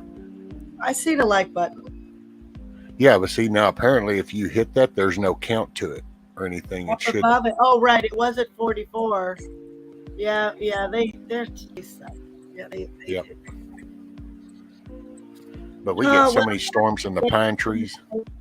I gotta It's like get pixie off. sticks is what I say. That's pine trees are like a Yeah. big can of pixie sticks. And so when the wind comes through, it just Oh. everything goes everywhere. That's the worst part. Pine or poplar. Or like when we was younger, we'd dump Fine. out the Lincoln logs. I gotta hit it too, guys. I'm tired. I'm gonna go get it. But it was Well, fun talking with you, gentlemen. I'll see I'm y'all glad later. you popped up, Miss D. I Glad to feel be on. honored you came Thank up. you. Oh, You be safe. sweetheart, please. Yeah, you Good night. too. Yeah, I'll be praying for you all in the past, and all you lonely hearts and ones I love. You know, I'm a lonely heart, so that they know. They know me. All right, love y'all. See you later. Love you, Bye-bye. Miss D. Be safe. Good night. You see Huckleberry's comment? Been storming here for over an hour, but it just got spooky quiet. Yeah, see, that's the shit. Yeah, it's when it's. That when it gets quiet, you're then in the middle of the circulation. That's what'll kill the noise, because then it's actually around the outside, and then it gets kind of real quiet, and then you start hearing it again. When I was in my YouTube studio, it didn't. I typed it in, Aunt Jackie, and it didn't show me anything. And I thought that's where it was, but I don't know. I'm gonna Google it and find out. Barefoot in Alaska just said that crash was weird. I think that was a 737. That's the one. Like a month ago, I was packed into one of those fucking things, and the emergency door was like one row up from me, and I was looking at that shit going, there ain't no way in hell I'm getting, because everybody's like this, man. There's no way in hell that shit hits the fan, and that door was right there, just one row above me, and I'm a polite person. I'm not like gonna stomp on somebody to get, but you never know when you're dying or something. I mean, shit, I don't know. But everybody would have died. Everybody in that plane. They aren't worth a shit. And the last time I was saying about this, whenever I fly again, which will be soon, I think I'm going to Vegas soon. I'm going first class. I'm not doing that coach shit anymore. That is for fucking dogs and cats and shit, man. It ain't for people, man. It ain't for people. Monty, you're a big. And I'm not hooting on you. You're a big guy, man. For me, I'm a little guy, and I'm still like, and it's like there's this thing about the armrest. There's like this power play for who gets the armrest and who. And when I first flew down there, I'm one of these guys. I like to look out the window. But I was in the middle seat, and this freaking doof next to me who had the window seat kept the thing closed. And I'm going, God, this is boring, man. And he had a laptop and stuff. And I never got to see where the hell we were going. It was just like I was on a bus going somewhere. I didn't see any of that shit. Hey, Huckleberry, where are you at? I mean, not to put you up there. Are you still in the Texas? No, Huckleberry. Oh, okay. Ooh, I'm sorry. Indy had asked him if he was in a safe place, and he said not really. So then I was kind of, are you more on the Louisiana side, Huckleberry, or is that kind of you're on the the eastern side of Texas? He's mentioned that lake. Remember? Oh yeah, that's right, Rayburn. Yeah. So yeah, he's over there. Yeah, he's Shreveport. That's right. He is in Louisiana. Okay. oh shit. So he's right over the state line. So yeah, it's. I've been to that town in Louisiana. Hey, is my like showing up now? There was a checkbox saying something about likes, so I checked it and I hit save. I don't know. Apparently, it didn't stop the stream. So, hang on, let me refresh. I hit like, but I don't see where it says how many likes you have. No, it's not showing it. Yeah, that beats the shit out of me. I've sat right there several times on the wing, Yorga. Yeah, because they would ask me, "Hey, there's only 2 seats there, 1 or 2 seats," and they're like, "In case of an emergency, are you able to help?" I was like, "Yes," because it gives do me. You know how to work the door? Yes, you get more foot room and shit right there. Yes. Yeah, that's an old trick. And I've sat out there several times and watched that wing. Here, I'll bring it in. Watch that wing sit there and fluctuate as it's taking off, and when you hit turbulence up when you're already up there, and I'm sitting there going, oh, several times. You're supposed to move. They're supposed to move. My old man was a pilot. I know a little bit about this shit. They're supposed to. I know, and it always freaks me out. And the thing when you land and they do those reverse thruster things, they go, it's like the fucking motor's coming apart, man. Yeah, my first time ever sitting right there and watching that wing do that, I'm like, this country boy, this farm boy was like, oh no. If you request that seat where the emergency door is, I mean, any moron could open up the freaking thing, but you get more room and it's only 2 seats. That's the shit.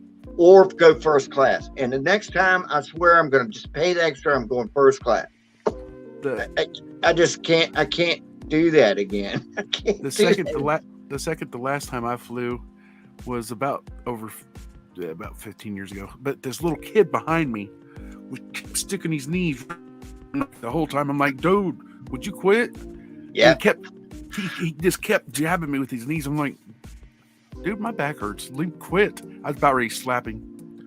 Ooh. And if you just try to fall asleep, you got that button and your seat moves like this much. Sure. I was all the way back now.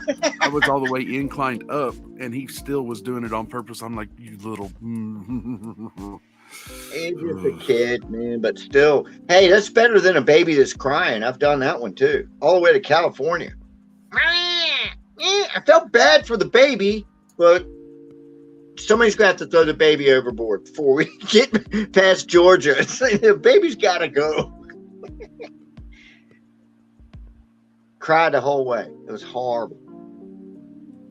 Monty, I don't know of any other way other than to start when you start your live, or you have it scheduled at least. So in studios, it shows that you can then click that event, and then when you click that, there's 3 dots over there, and it's called customization. That's the only place I don't know where else you do it. So you figure it out, you can school me, sir. Other than that, I just throw my hands up, and as long as this shit right here works, then I'm fine. Does Biuxo 77 say he was on that plane that landed in the Hudson River? No, he was saying that I used to work at a company, and we made the main valve bodies that inflated the emergency slides on airplanes. Oh, wow.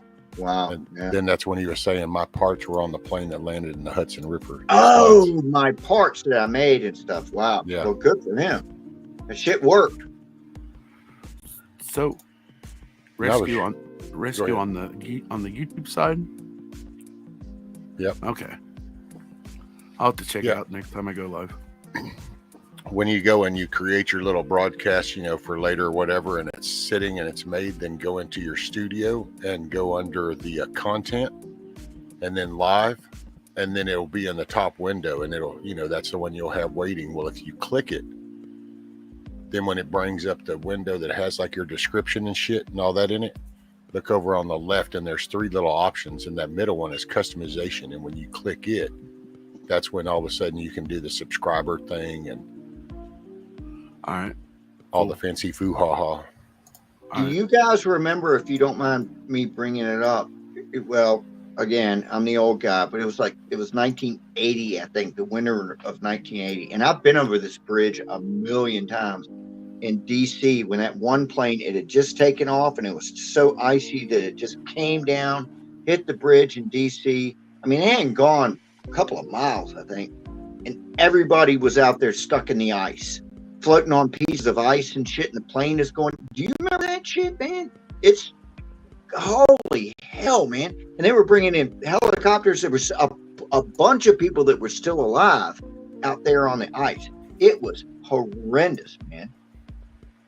Y'all don't remember that? I kind of think I do. It's just, but see, for me, my first mental thing since I think of the plane in the water is the Hudson thing, because that just got. Oh, this is way before that and way worse. But a lot of people did live, and a lot of people did help other people live, and then they came back to get them, and they were gone.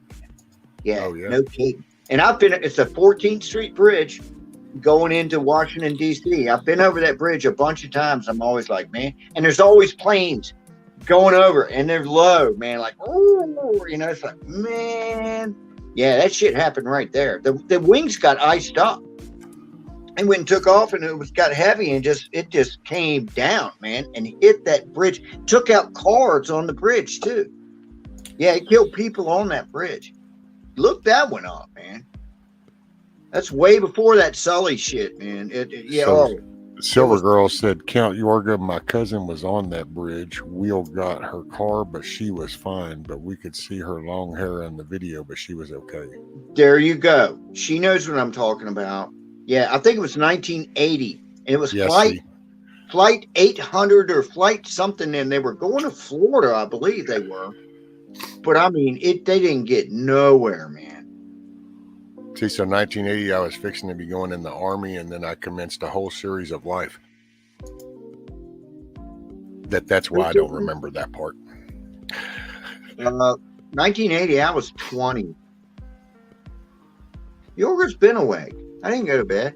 I just checked out for a little bit, sir. That's not Yorga, it's Gary. No, I know. Yeah. Gary, that's right. Yeah, he's in Gary persona right now. Yeah, I'm out of character for tonight. When I go on this channel, I'm just Gary. But I appreciate you, Yorga. Yeah, but I'm still kind of the same schmo. Either way. Yeah, it's okay. But no, man, that one was horrifying. It really was. There was people on the shore jumping in, trying to get, people that are out there stranded in the water. It was a river, man. It might be the Potomac River, I guess. Yeah. I can't remember, but yeah, every time I go over that bridge, I get creeped out big time, man. And there's always a plane flying over it, low, like just making it over the bridge, man. I'm like, yeah.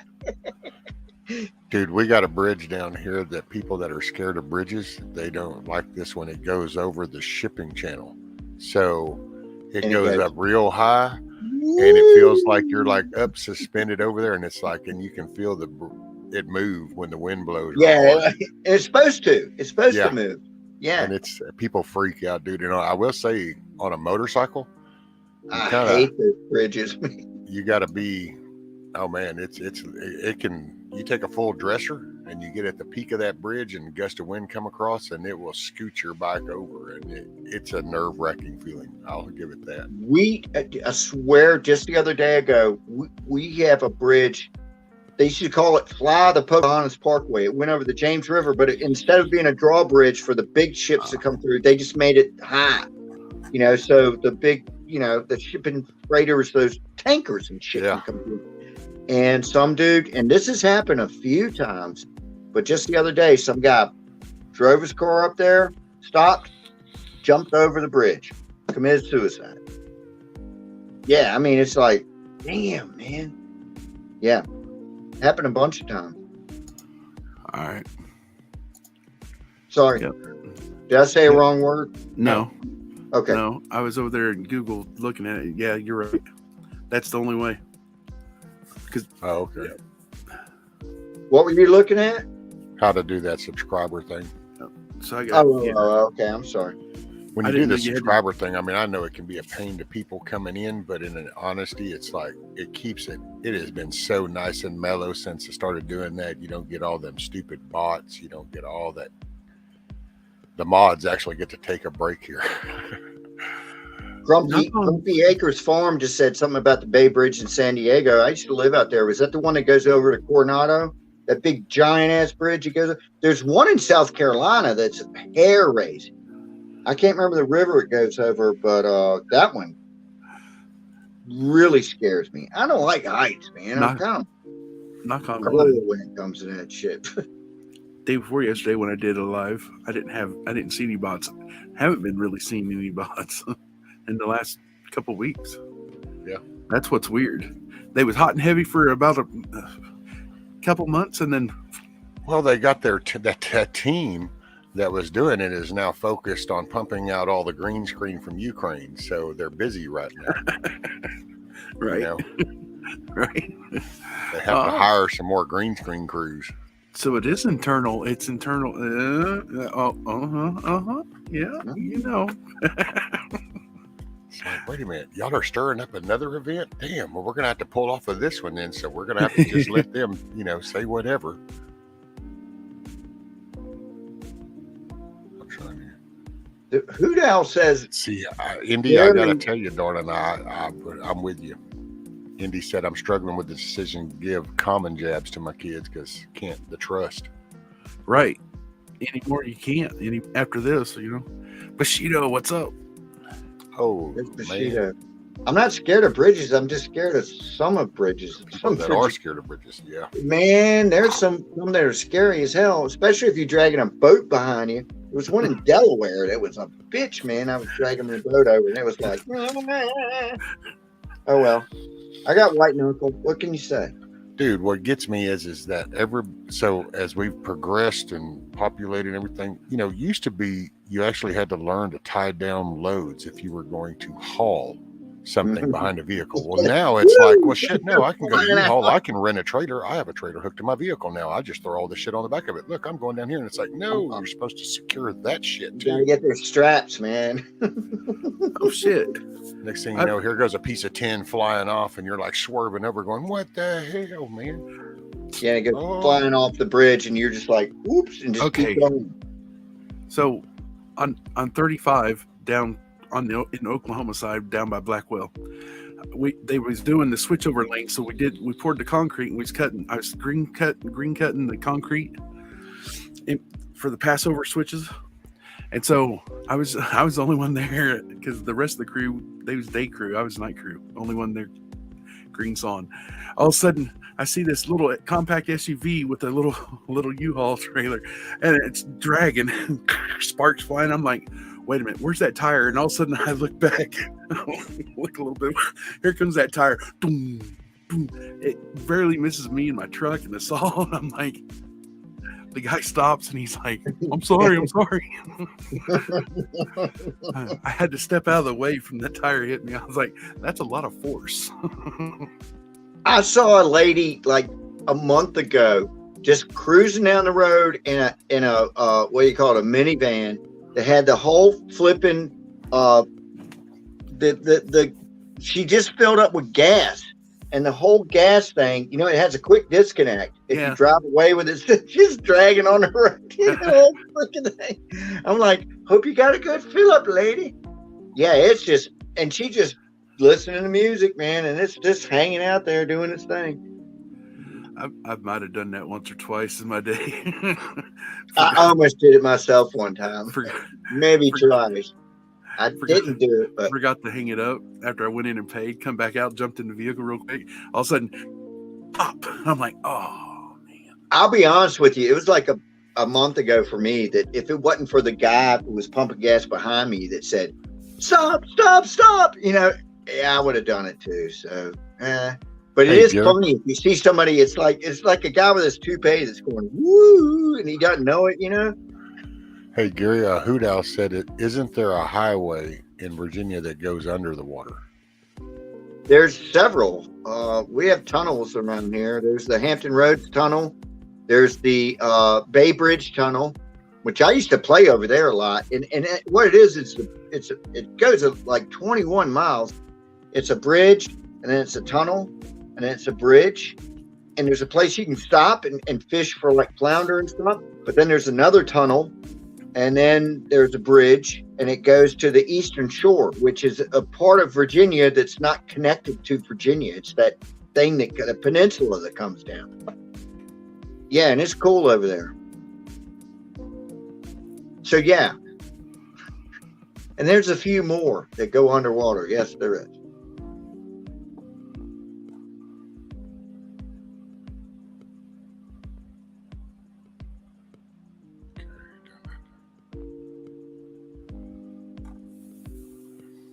Sorry, I was looking this up, what they were talking about.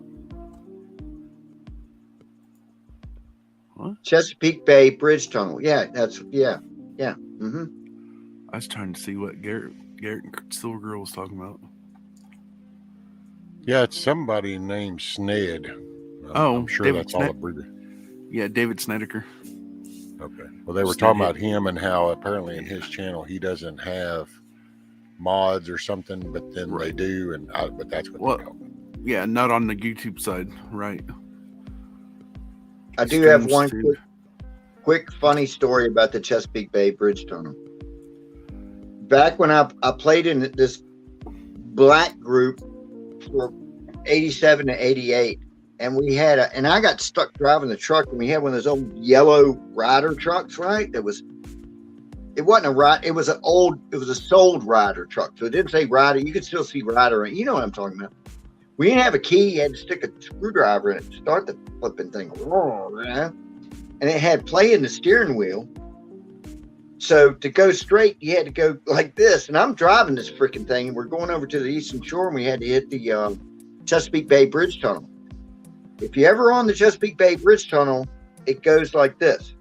Boom, boom, boom, boom, boom, for 21 miles. And the play in the steering wheel is doing this shit. So I'm doing this shit. I mean, I almost went crazy getting it over there, man. And their drummer was in the other side, and I got it up on like two wheels one time, and his eyeballs got like this big. I'm like, we're good.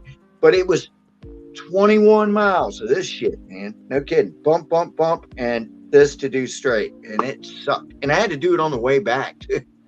Oh, damn. It was a good time though. I was young. I didn't really care. I wouldn't do it now. Trying to see what Biox had put up something about the 1986 Act. Search. There we go. Where'd it go? The Search bit sheet for 1986, the Act. It's about jabs and the shit they did to pass laws where they aren't responsible for them. Oh, well, that's how this whole latest thing, that's why they were going to have to wait 75 years to release any data, but now that's all changed, and now data's coming out. And that's why they're in panic mode, because numbers aren't adding up to what they just spent 2 years preaching. I just seen a Google thing a while ago on my phone right after I jumped up on here and was looking at it up in Kansas City, which is just north of me. Gas prices are starting to trend down a little bit. A little. And then they mentioned some other parts here and there, and I'm like, wonder why. Man, I was in boot camp in 1986 up at Great Lakes, and they gave me so many shots. I don't know what any of them were. I mean, I know what one of them was, the one I got in my butt, and that was a horrible thing. That was like from a horror movie. But all the other ones, I don't fucking know what they were. I don't know what they put in me. I don't have a clue. Hell, in 82, I was basic, and I got told if you're allergic to tetanus, raise your left arm. I raised my left arm, took a step forward. The dude reached up and grabbed my arm like it was in a slot machine and brought it down and went, and it was like, what's that? And it's like, that was tetanus. I'm like, I'm allergic, and then passed right out right there and woke up in a bathtub full of dry ice. No shit. The funniest one I remember, we were all in line. This is in Navy again. And we're just going through this line, and there's guys on each side. They had those air gun things. You know what I'm talking about? And then every now and then, some guy would just have it like a regular shot, and it'll go boink, and you're like, what the Take a shot at you. And there was a guy in front of me. I remember his name. His name was Foster, and they had one of those air guns, and they went to hit him, and he moved a little bit, and it went, and it just like sliced his damn arm, and blood started coming out, and he was going, you know, and the guy picked up the gun and went, next, and I was next, you know, so I was sure I won't go and move, man. The worst was the bicycling shot where they come out with that shot needle that looks like it's from a freaking Freddy Krueger movie or some shit. It's got the two big finger holes in it, stainless steel. Oh, that yeah. big giant thing. Oh no. Yeah, that one was the one that really sucked. But I don't know what I got. I don't know what they were shooting me up with. It was just that one day that you're gonna get your shots, you know. That's it. You just show up and get it. And that was me. They just said, here, get in that line, and I got in that line. You got in that line. You didn't have any choice. I mean, shit. And it's like there's somebody in front and somebody behind me, and it's like walk forward. And you're just looking around, kind of going, damn, what all is going on? Next thing you know, some dude reaches up there, grabs your arm, and goes, and it's like, what's that? Oh, it's like, oh yeah, I have no idea what all just happened. Some of those guys are like sadists too. They love doing that shit. They don't. It's not like they're gonna have a good bedside manner or anything. Especially if you say, no, I'm allergic to it, pow, then just gonna hit you with that shit. This is a video that Bug Out put up on Laura Logan. Oh, sorry. And this is a 7-minute little deal. So all right, play it. I'll watch. I'll let this play. And I'm going to say it once. Nobody wants the people of Ukraine to suffer. There are innocent people there. They were caught up in the fighting, as they are in every war, and it's heartbreaking to see them suffer. However, what I am also very much aware of is that there are people in this country and other places who are quite happy to bring that suffering to all of our doors and to insist on forcing this into World War, a bigger world war and a broader conflict, rather than de-escalate and deal with it honestly. And sure, there's disinformation on both sides, no doubt. The Russians are good at it, and so are we. However, there are certain things here that are true, and we need to ask more questions about them. For example, when Putin says that he's going to rid the Ukrainian military of its Nazis, and we all jump up and down and say, oh my gosh, you know, that's not true, because look at all the hundreds of thousands of Jewish victims of the Holocaust. Well, absolutely, there were hundreds of thousands of Jewish victims of the Holocaust. And you know what? They weren't just killed by Germans. A lot of them were killed by Ukrainians, because Western Ukraine backed the Nazis and was a headquarters of the Nazi SS. And when you see that black sun of the occult on the uniforms of Ukrainian soldiers, and by the way, not just one battalion, not just a handful of soldiers, look at the pictures of female Ukrainian soldiers being lionized and, sort of worshipped by the US media, right? They've got that black sun of the occult. Now, why is that significant? Well, that was another emblem of the SS, wasn't it? Because there was an occult dimension to the SS that we, again, don't like to talk about typically in our history. And why is that significant? Well, go to the Azov battalion in the Ukrainian military that is funded by the United States and by NATO. Not only do they have the black occult as the background of their logo, but they have the sideways lightning symbol of the Nazi SS. So these are not random things. They're not arbitrary. They go to the foundational core of who this unit is. And I love how Jen Psaki and the media and all these other puppets love to say, oh, well, it's just one unit. Imagine if there was a unit in the United States military that had the emblems of the Nazi SS as its defining, logo, and was pictured holding up, swastika flags as the Azov battalion is pictured.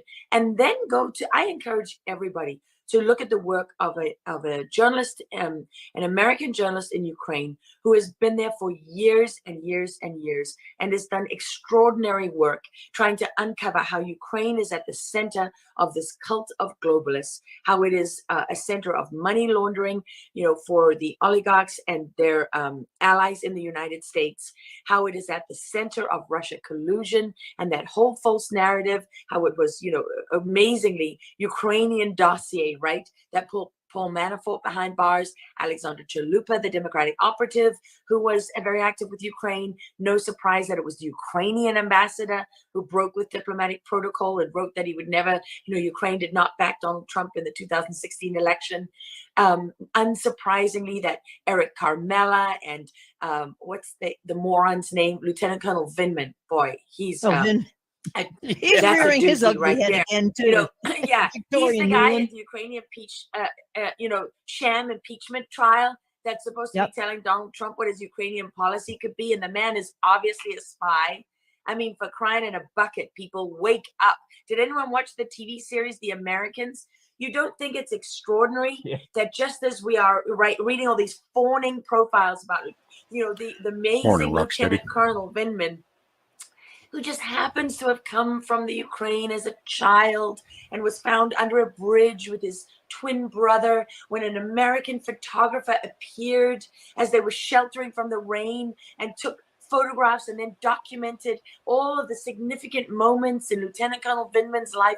I mean, for goodness sake, where is counterintelligence? There's a reason that man was escorted from the White House at the end of that theatrical trial that was meant to stop any journalist from looking at Ukraine any further, right? Because they put John Solomon's head on a stake and they tried to roast him, right? Because he was right.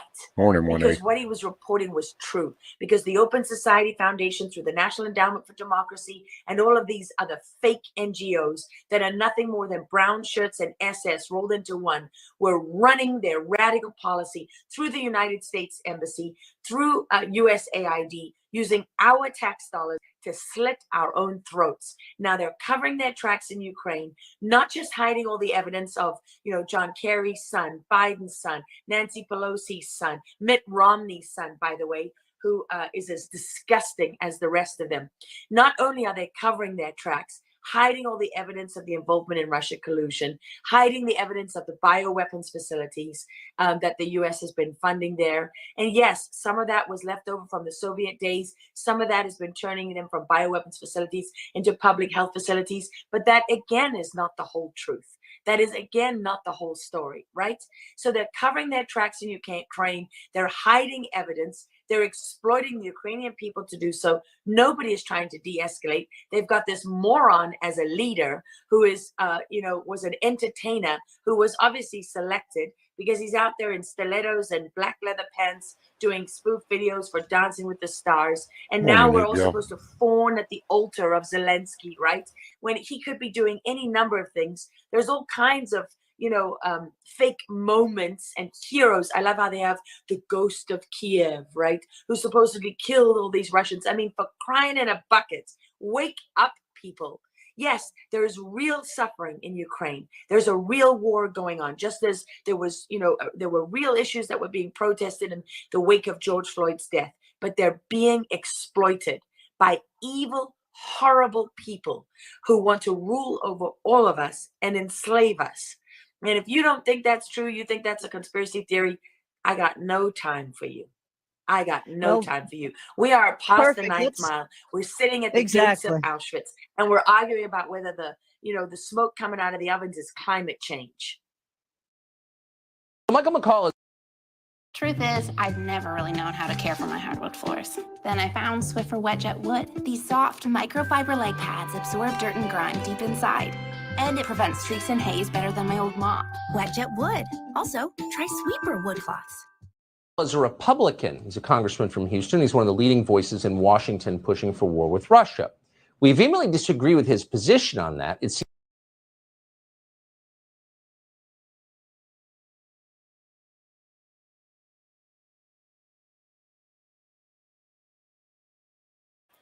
okay.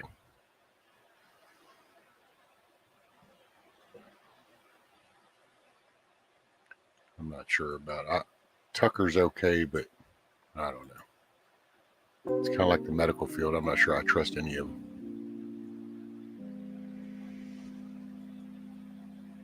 Oh, that was the best. Was the Laura Logan part over, or was the next part the Tucker thing?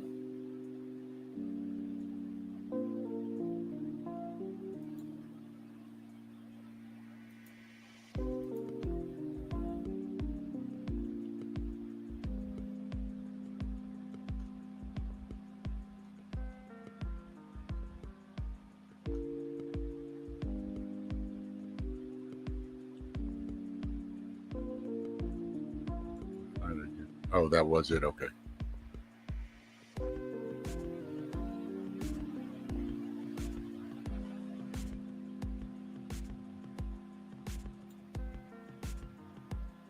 Hey, Moose Man.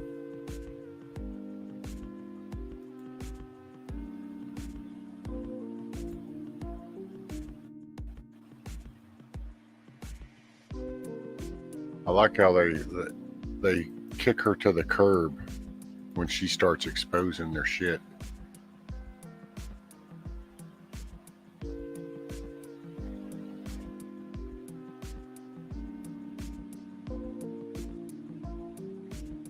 Hey, N82. Welcome, everybody. Good evening, good day, good morning, wherever that falls for you. If you are in Texas or the areas that are being impacted by the storms, hope you're staying safe. I think I got a couple more hours before it hits again.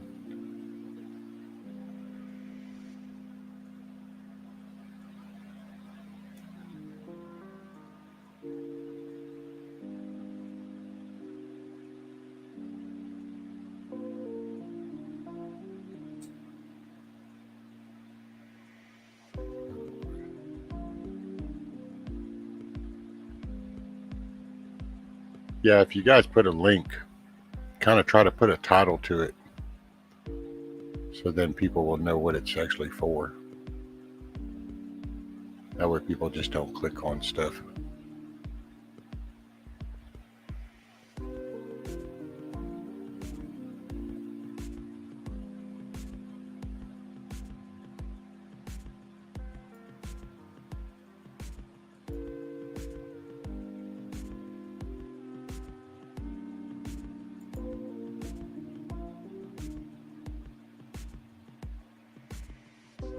Oh, no worries, Skip back. I was just, when I saw Inti brought that up, I thought, well, I probably could say something. I just,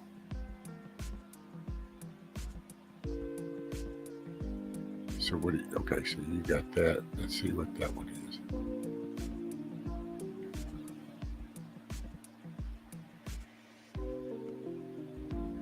What you got, Grumpy? Interesting read that I think is pertinent these days. Ordinary Men, Reserve Police Battalion 101 and the Final Solution in Poland. Oh. Let's see. Skip that.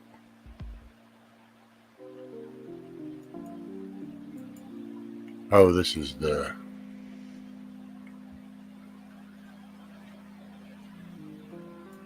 Oh, yeah, this is this smoking body bag.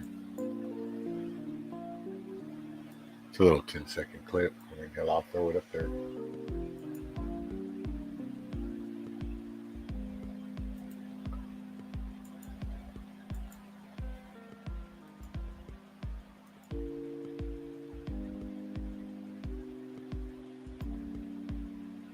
So I'm not mistaken, it's the guy back there in the by that IV thing where my mouse is. I think he's going to be the one that lights a cigarette. I can't remember which one. Yeah, there he is, smoking a cigarette in his body bag.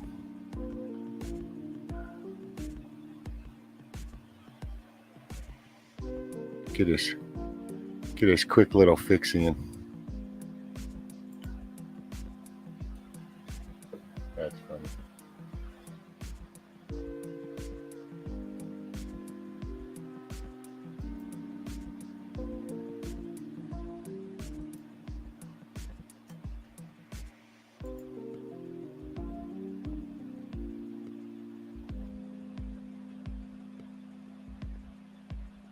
Let's see what we got. This is true, Patrick. This just tells the story of how ordinary policemen from Dusseldorf became and killed him.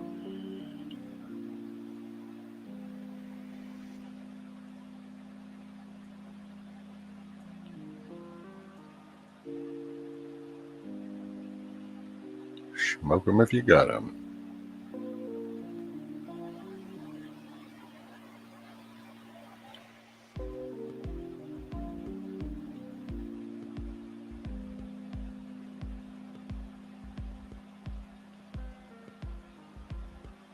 Actually, there's 26 bio labs. Or at least that's my opinion from what I've seen.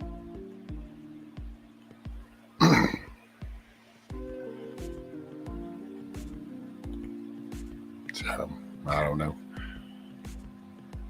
Morning, Hondo.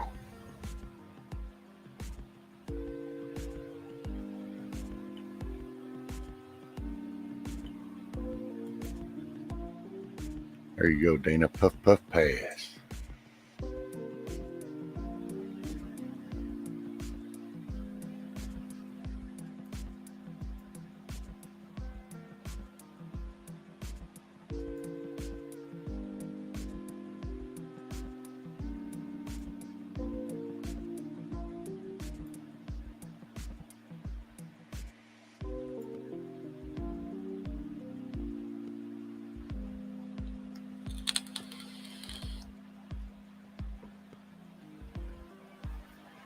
I do find that kind of interesting though. What a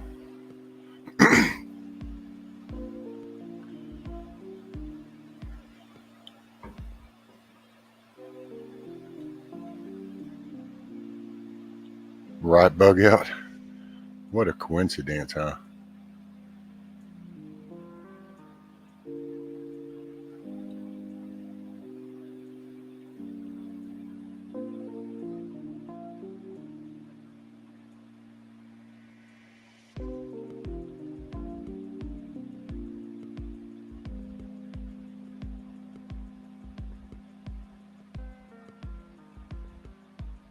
Yeah, I'm not quite sure, Moose Man, but hey, man, that's what makes the world a great place. Everybody got their own thought process.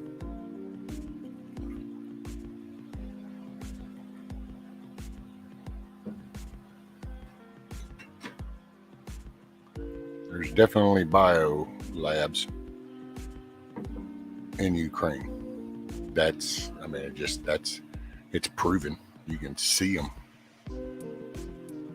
And as far as the Nazis all over the world, you're right, because there's hate all over the world, but I don't know. To each their own. I would say, I'll point out that, so the same people. Oh, I'm sorry. You really, is that for real? So the response is they are disease research labs, but not weapon labs.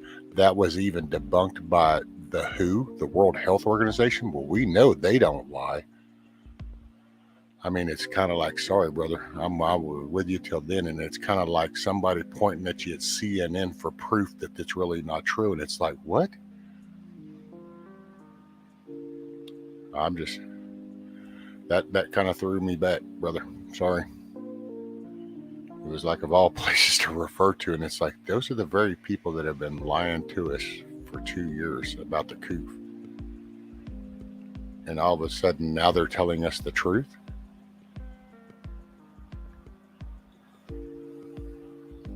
I'm sorry, brother. I just don't see it.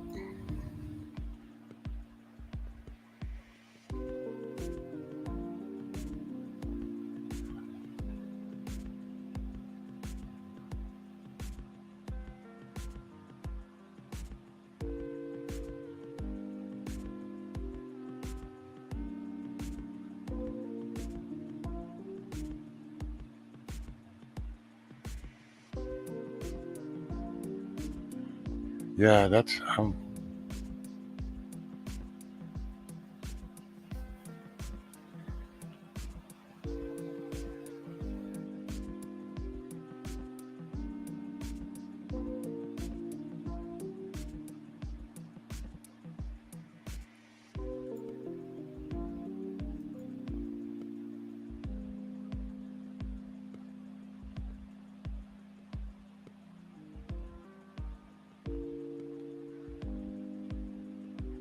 see, and I love actually. You know what? I pulled up that story, Moose Man, and I gotta say, brother. Yeah, but it's where you're going. So, okay, I'm sorry, dude. I'm not a political person, but I know I've been around criminals and shit for decades. So I went to that story that you posted, and it starts off literally, the starting line is Russia, China, and right-wing American media have been spreading false stories. Well, excuse me, exactly which right-wing American media do we have? Because we all have to talk in code to say anything. So I don't understand where that media organization is at to begin with, because all I hear is leftist shit. And it's like, and I love how a reporter is, we have verified, and it's like, really? So you went over there to those locations? You know, and I love the spin of, these aren't bioweapons, this is for research. It's kind of like, the coof isn't really real. Everybody needs to get the vax. It's legit. This will really help keep you from getting it. You need to stop the spread. Put 3 masks on your face. Take the jab. Get it 3 boosters to this. Because this is, oh wait, you're spreading it too. But it's okay. We have facts that this should work. And yeah, I'm sorry, brother. I'm with you, but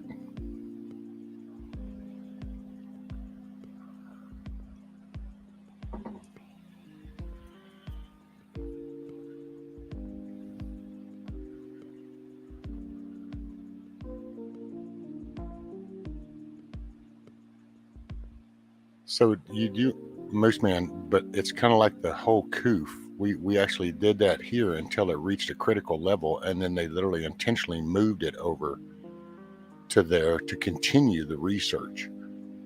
So the very same people that have killed 1 million Americans, caused so much division, so much fracture, so much data and blatant lies, you know, literally killed elderly in nursing homes, literally spread fear amongst the whole populace across the world. But now all of a sudden these people have decided to get some kind of moral compass, and now they're telling us the truth. See, this is where I just, sorry, brother, I'd like to go there. I just can't go there.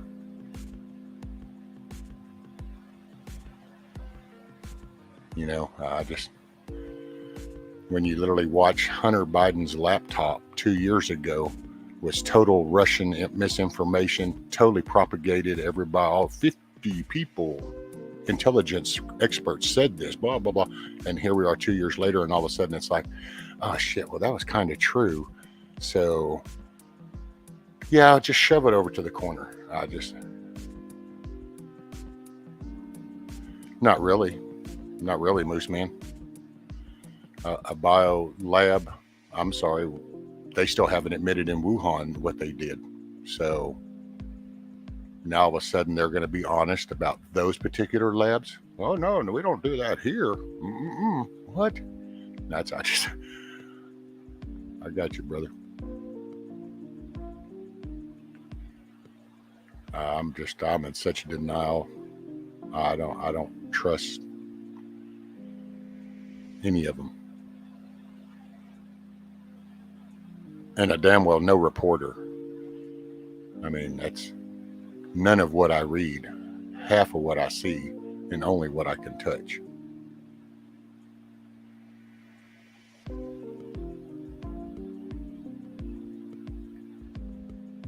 Yeah, Pox, it was the bat suit.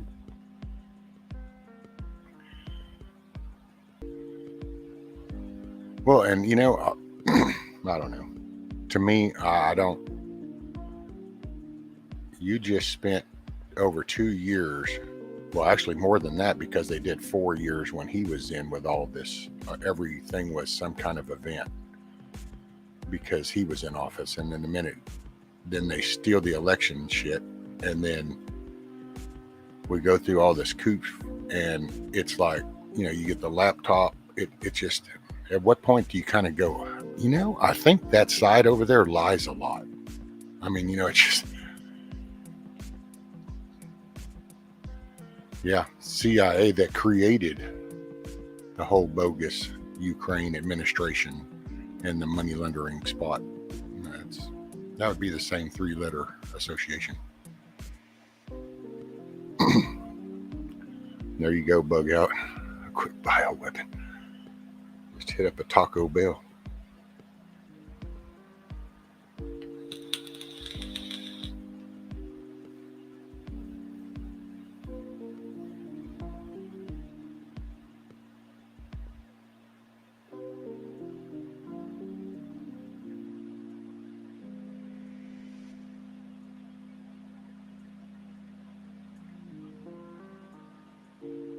Oh, that's it. I mean, they did it down in Venezuela too.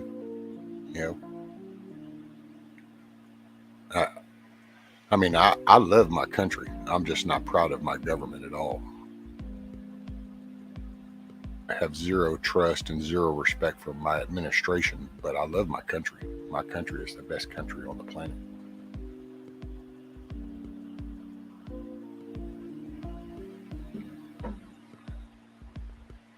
It's like all this massive war stuff and, Russia, Putin doing it. Really? So if that dude wanted to level that place, that he could have leveled it.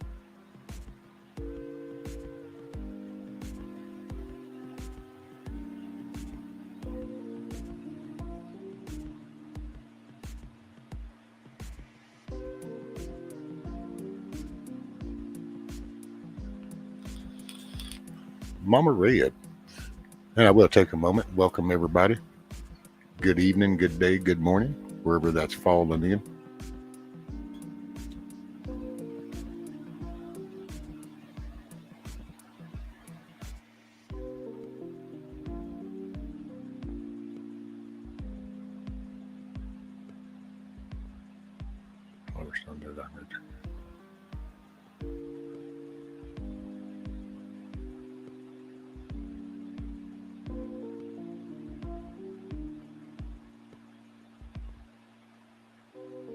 Right box. I know. See, it's just like that.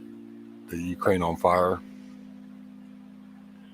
I don't know. There's, it's almost like you try to bring up something about Trump and like, he secured the borders, he did the VA hospital, he did the injectors, the insulin injectors. But then it's like the whole other side just brings up some other stuff. And all of a sudden you're just like some 100% in on everything Trump ever said or did. And it's kind of like, no, I'm pointing out things.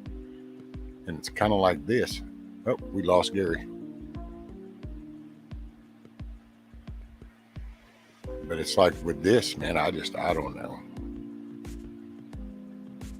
It's not that Putin is 100%, and like, oh yeah, but it's just that it's not, I don't think the details are like we think they are. And sometimes the enemy of my enemy is my friend.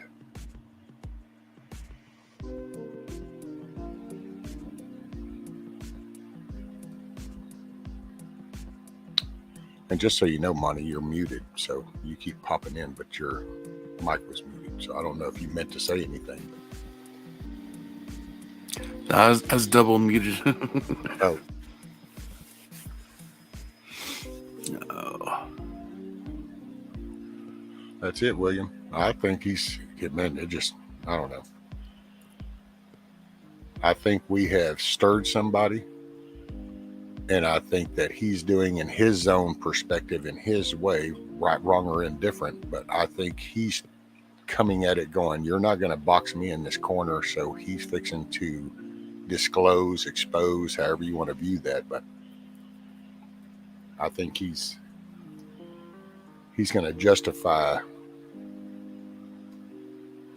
all the crap that we went around the world creating. Hi, Mama Red.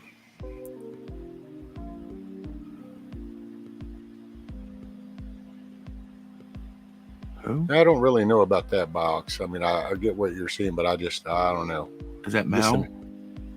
Mao was put in power by the CIA. That part, no, it was the other one whenever he was saying it's a shell game and Putin is a product of the WEF and Klaus. I don't really go there, but then that's just listening to some other history outside of this. They've been... See, but go ahead, Money. Okay, so what I'm subscribed to film. I think it's Film Archives up on YouTube. They've been dropping some older videos, like 1980 something, about the CIA, about other countries that they went in and put in people in power, their own power to take over their country and to sabotage them, like Iraq, like what we did in Iraq and Libya, just other places. Bushido and you all know what I'm talking about because we've all seen it, but it's possible. That's all I'm saying. Maybe. I wasn't there, so I don't know for sure. I was never into clowns in action. I'm just saying. Nor do I claim to be. And I'll say this, Moose Man, I'm sorry you look at it like that, but Moose Man said, okay, I'm done trying to tell you the truth from actual contacts and intel, and it's much easier to believe BS than me. Have fun. See, it's that narrative, sir, I don't understand, because it's like, so if I don't listen to, no offense when I say this, I'm just being about as blunt and honest as I can be, but so here's a name floating on a screen called Moose Man 684, and he says this, so then all of a sudden I'm supposed to disclose any other like attorneys and people that I know first and last name basis type thing.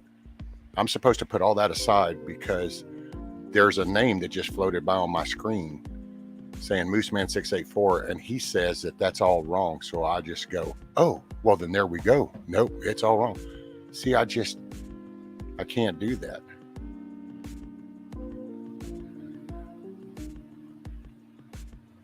Well, I mean, so do you want to talk about when y'all went over to Ukraine or Venezuela and installed the shadow government there and the puppet president? I mean, that'd be some facts that I'd be curious to know about if you were a CIA operative. I mean, hell, let's just go ahead and get to the facts.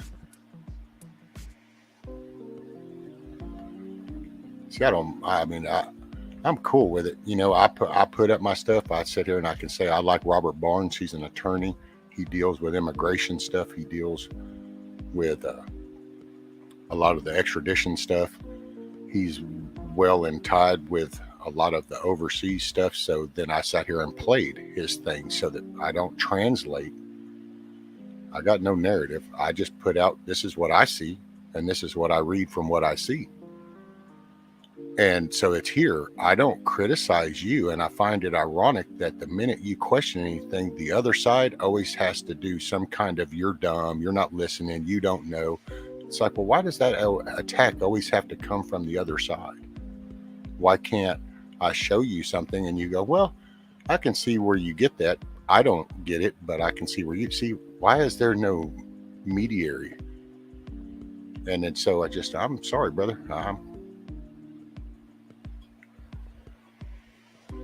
I just don't see it. I mean, right now, I don't think anybody has the answers. I think Putin doesn't even have the answers because there's so many variables in play right now that you can have an objective, but you won't know the outcome because unless you can control that other person and exactly the way they would respond, everything's a variable. You have no idea.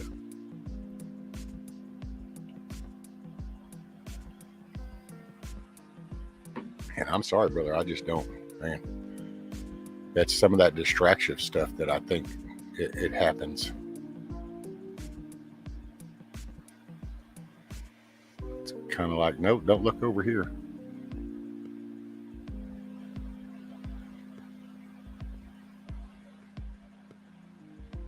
Well, in the whole Bilderberg, you'd have to listen to the other thing I did, and you'll find out that the list of the Bilderberg group was actually put together by the CIA.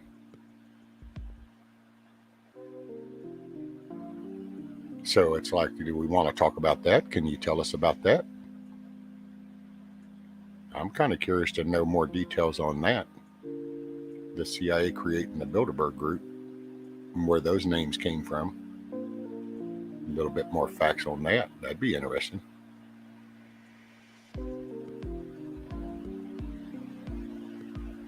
I don't know. I think that right now, I think the whole narrative is to push how Russia is bad to help get us into another war machine momentum, so we can funnel some more shit and we can keep this country distracted to where we end up losing our freedoms.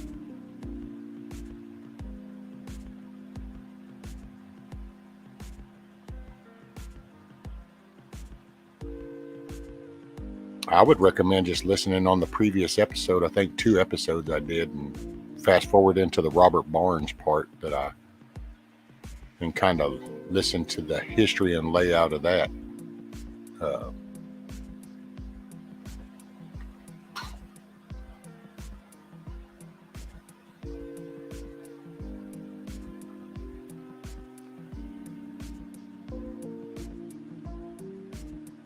Yeah, I don't know. But I get where you're coming from, because I'm kind of that same way. I mean, if somebody were to show me, but I just don't show me a CNN video or something, because then it loses its validity. And this is true, William. That 3-letter organization is one of our biggest problems. They have got us in more shit.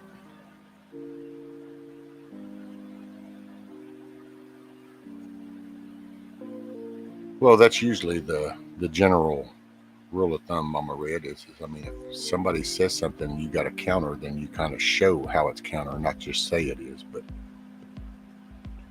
this is crazy times, and this is the narratives to keep us fractured. It's the little things. That's why I say focus on details. Can't do anything about that over there. Need to worry about right here. Local. Out your front door. Start in the backyard. And I'm not saying that something serious won't come of this, but I don't think it's going to be him poking the bear. I think it'll be us poking the bear. Right, Grumpy? The minute they got to abbreviate their name, it seems to be a problem.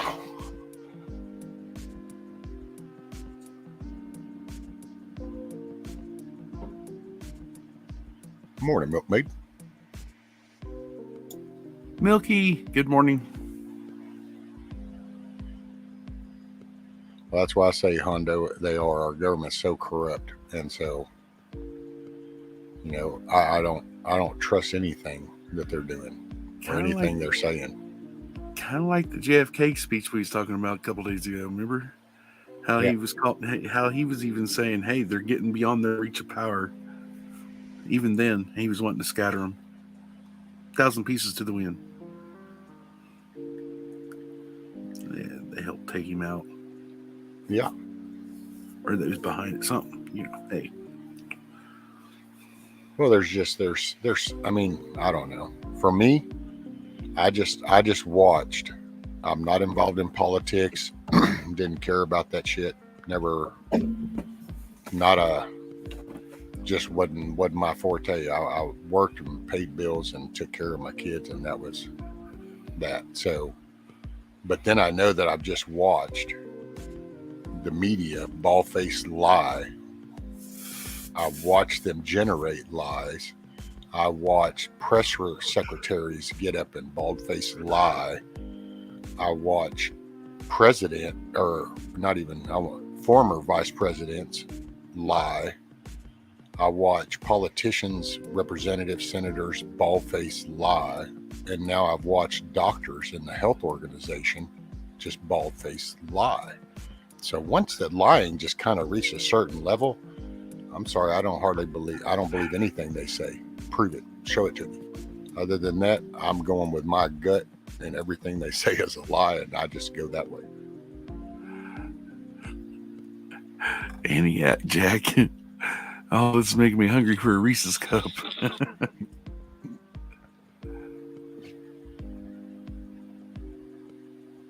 Oh, let's see here. Hey, 1A. Good to see you, brother.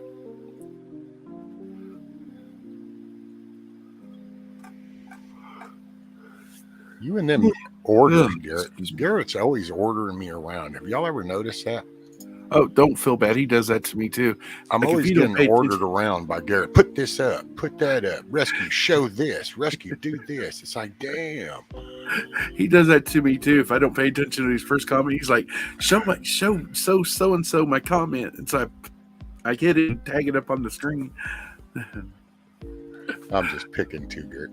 So Garrett said, Biden, I told him, call the president. I'm leaving in 6 hours. If you don't fire the prosecutor, you're not getting the $6 billion. Well, and it's not soon. Well, son of a, he got fired. Well, yeah, see, it's like that. And, that's why I say it's just one of those things. You watch this and it's like, okay, so did nobody else really catch that? And the media doesn't run with it. They put it out there on purpose. But now they're telling us the truth. That's what I'm saying. Look what Milkmaid put. Right. They lied to y'all about those Reese's.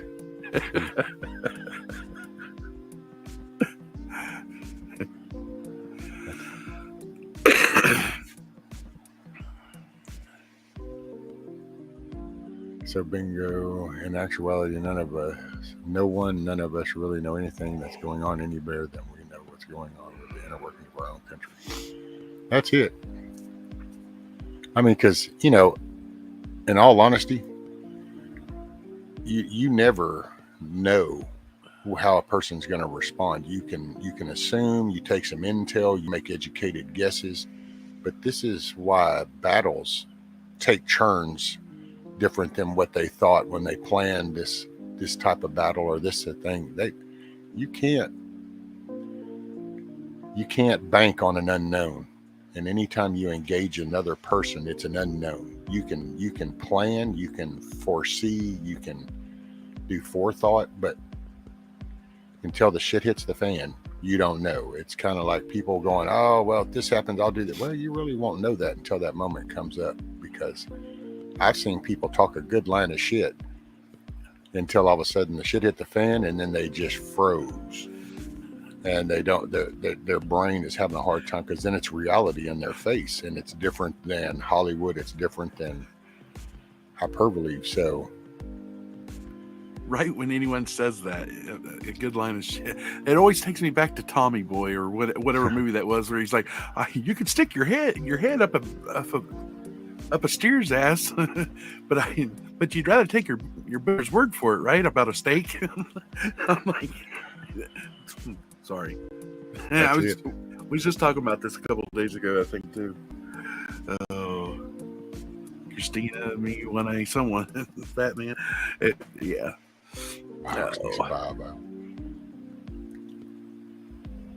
Hey, Hit Gal. Good morning. All I can say is there's stuff happening. I would say you prepare for the worst, you pray for the best. Expect the unexpected. I would say you work on a relationship with a higher power, which I choose to call God. And find some positivity, find some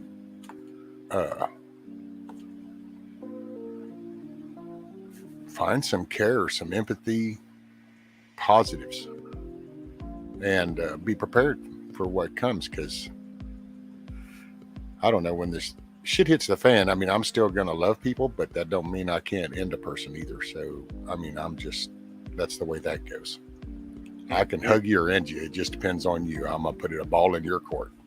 And if everything seems too intense or anything else like that, kick off the shoes, walk out in the grass, preferably where there's not no animal landmines, if you get what I'm saying. Be grounded with Mother Nature. It'll soothe the soul for a little bit. That's all I'm saying. Tiny Tim did have a thing, tiptoe through the tulips. That's it. Dude, he used to be so funny to watch. That little bitty ukulele and his big old curly head and tiptoe through the tulips. Rescue ain't gonna rescue sheep. Nah, I will but I'll make those calls pretty quick. So the voice of Tiny Tim kind of reminds me of Bill Monroe when he would sing, the bluegrass. How he'd always raise his octaves up real high. When he sung bluegrass. Don't get me wrong, I like both of them on their music. That's what it reminds me of. 4:30. Well, 4:36, whatever. Does that mean it was 4:20 somewhere? No, we're past it. 4:36. It's probably why Dana was doing puff pass rescue. She was trying to reel me back in, but I was on a soapbox. Which actually, first time. My flowers have not blossomed this morning, so I have to try to. I'm gonna have to go exploring in Minecraft later on today to see if I can find any flowers. Fortnite. More than 4 corners. Yeah. So a couple hours ago, when I checked the little weather widget thing, it was showing 88% precipitation. Now it's showing 91 here where I'm at. Hey, hold down the fort for me, Money. All right, no problem. Hey, Ricky, what's up?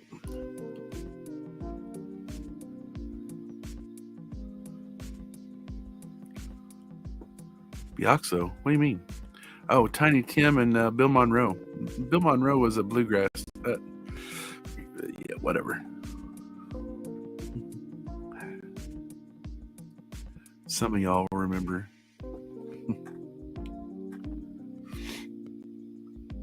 Moisturizer King. Look at all you lovely people there in chat. Hello, hello, hello. Good morning. Good evening.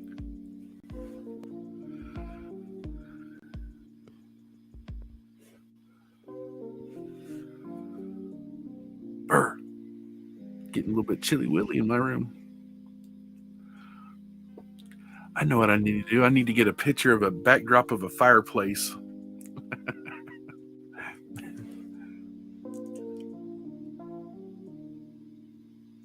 Oh, yeah. Well, Bill Monroe was popular in the 40s and 50s and 60s. Yeah.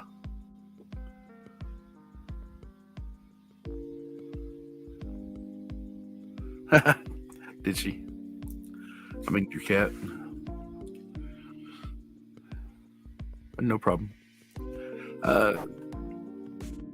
Actually, Ricky Skaggs. Okay, so Bill Monroe was a mentor to Ricky Skaggs.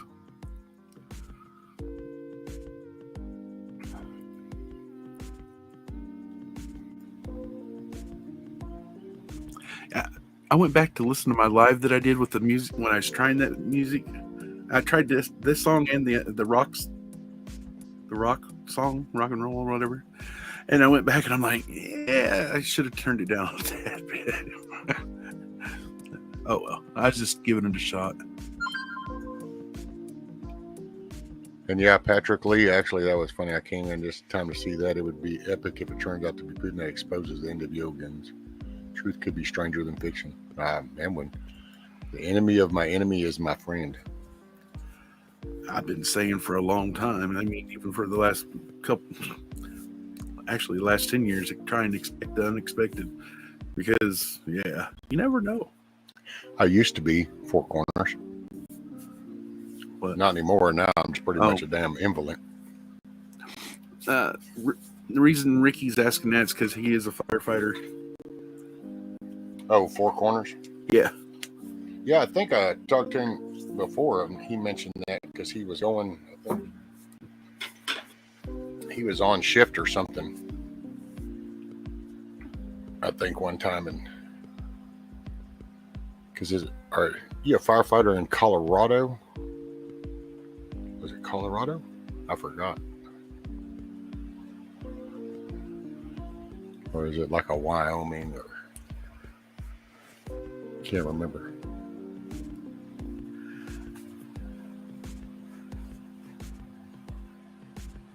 Don't get him started, Ricky. Was that into the moose? I think. I don't know. Oh, busy in training. Okay. I know one day, Colorado. Yeah, because there was something. One day I forgot. Was it even here or somebody else's? Well, I don't really go on anybody else's, so it had to have been here. And you had said something about you had to go or something, and I just took that meant you were active. Right, Bushido? I hear you. Mind you, I see a shitload of enemies everywhere. I don't trust any foreign government, and I don't trust my own. Amen. That's it. See, there for a long time, we was always told, trust your government. Trust your government, you know, no matter what, trust your government. And now we've got, hang on, is it complainancy or compliant? Anyway, it's one of those words. We've done that. We put our trust in our government. Now look where we're at. We're kind of up the creek without a paddle, or we're almost in between a rock and a hard place. You know what I'm saying?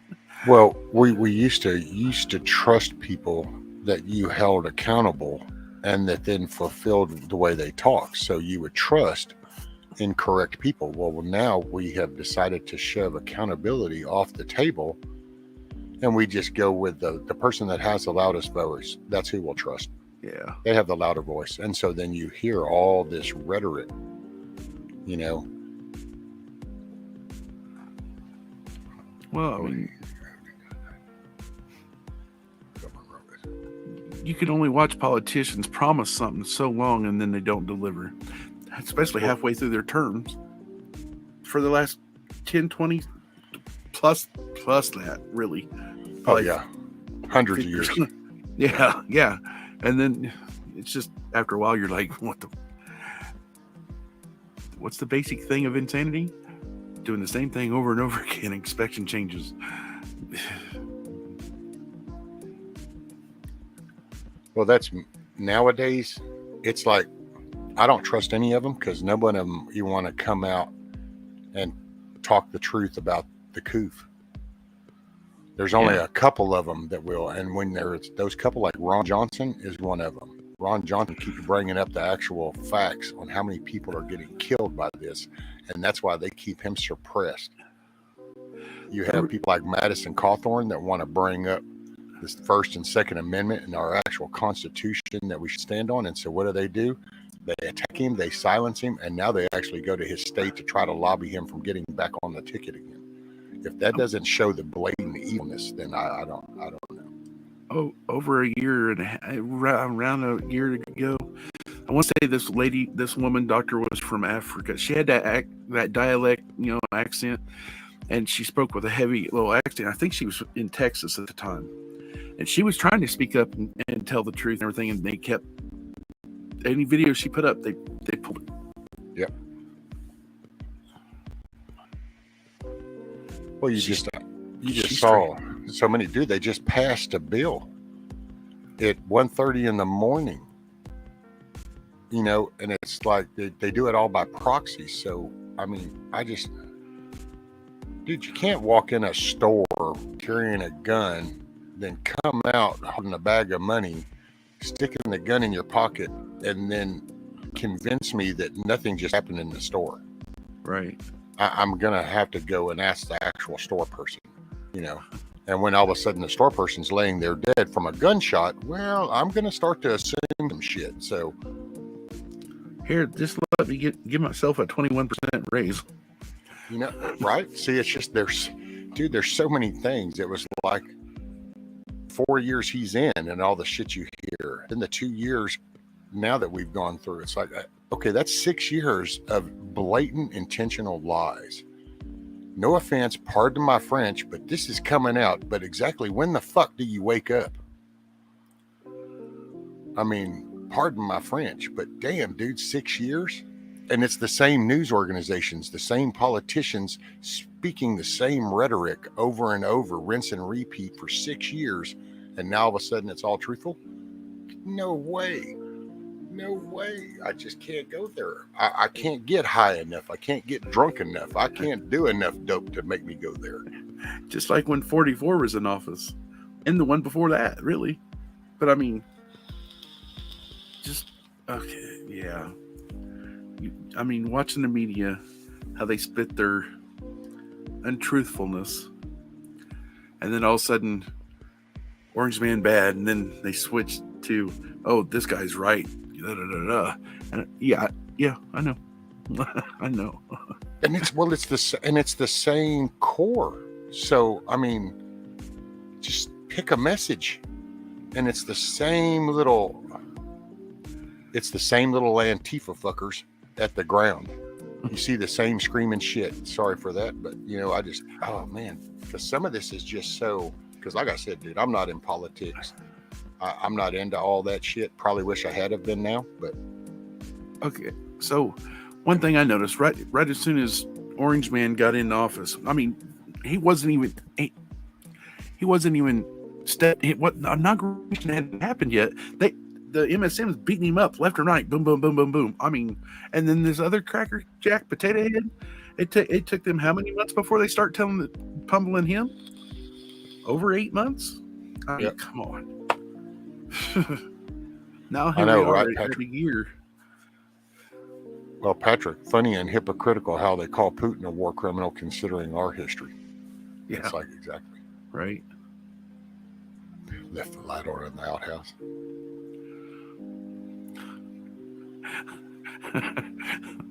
"40 Steps to the Outhouse" by Willie Make It.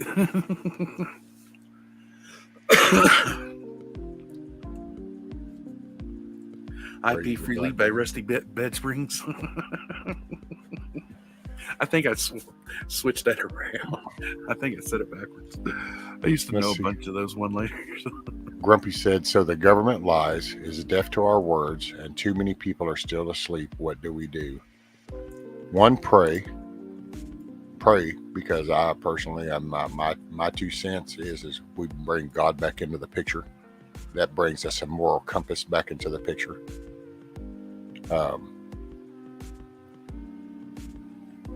And then I really have no other answer, sir, because things are just not like they should be. So it's up 420. Oh.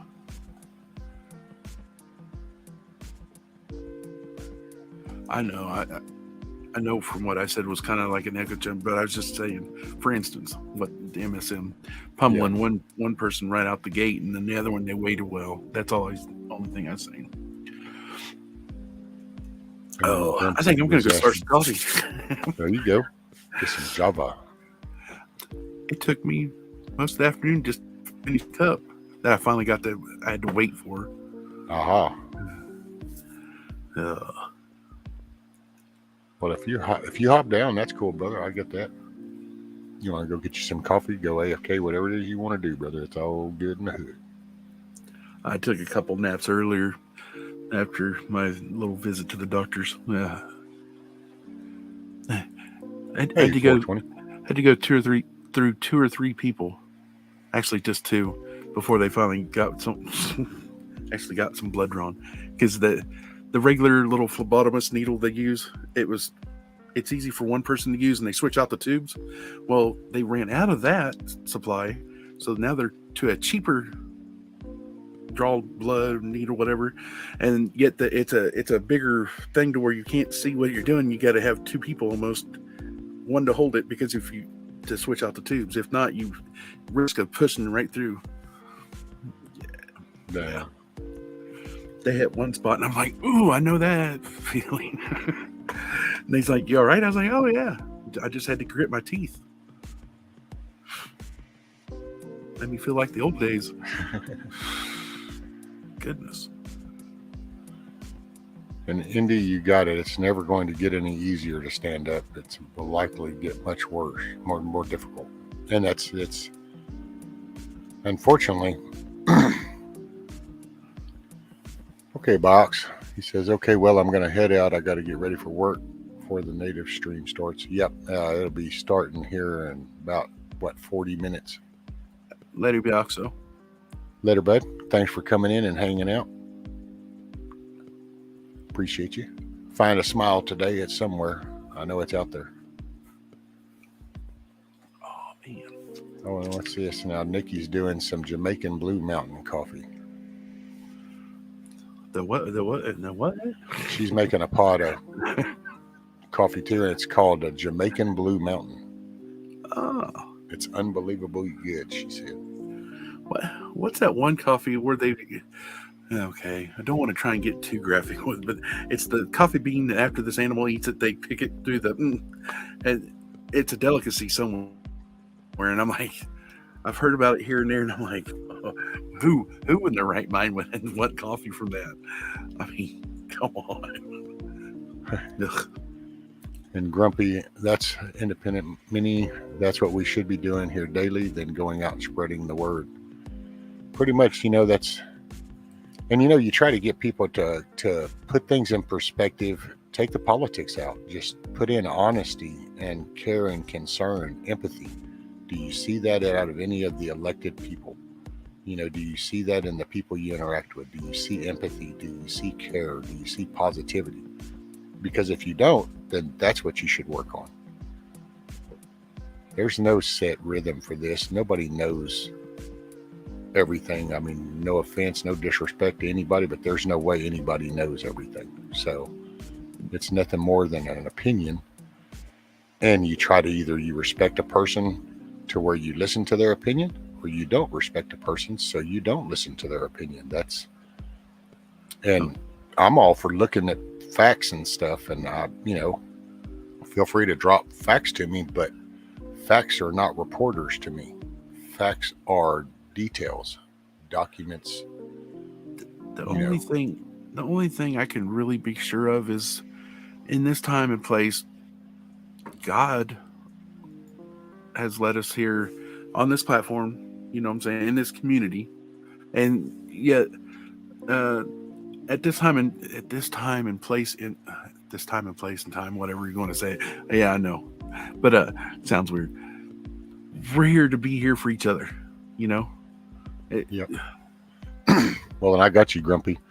Grumpy says, I stand by the idea that a revolution fueled solely by anger is bound to fail. Talk about how bad things are without solutions does nothing but fuel that anger. And that's true, because I've always tried to look at things as in, if you're going to complain about something, then slow down, think of a potential solution to the problem that you have, and then you offer that. Because just to offer a complaint is just bitching, and bitching doesn't solve anything. So you need a solution. You can vent, expose the problem, but then there needs to be a solution. And if you don't have a solution, then you need to sit down and rethink things so you can get a solution.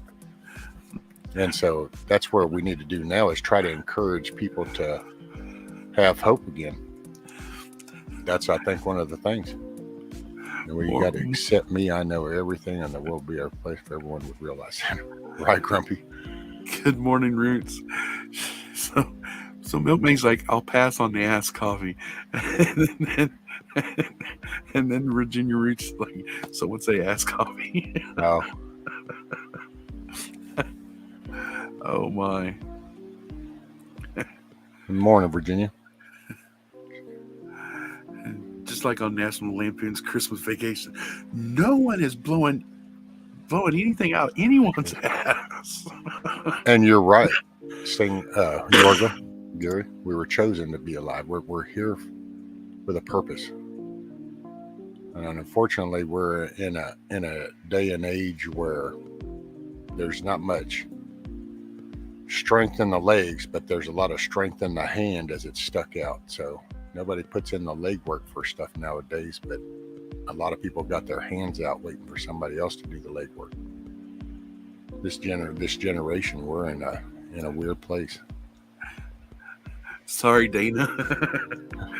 Y'all talking about coffee. Ask coffee right as I'm coming back with my coffee. All right, this is enough coffee talk. I'm off to go make some coffee. Not ask coffee either. Hey, morning, Nikki. In between prepping. I'm going to stick to pitching today. I have no solution to stop this rain. I know, by the way, Nikki, how are you doing over there? Electricity still going good? Trees still staying stationary?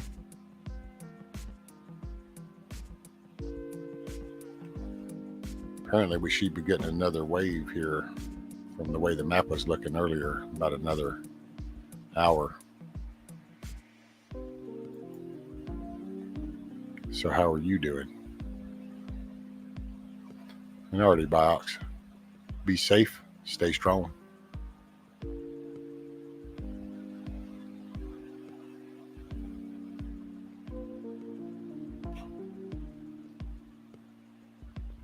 Yep, and I just tell everybody in chat, good evening, good day, good morning, wherever that's fallen for you. Alrighty, Chrissy Cat, night, get you some rest. Stay strong, stay safe.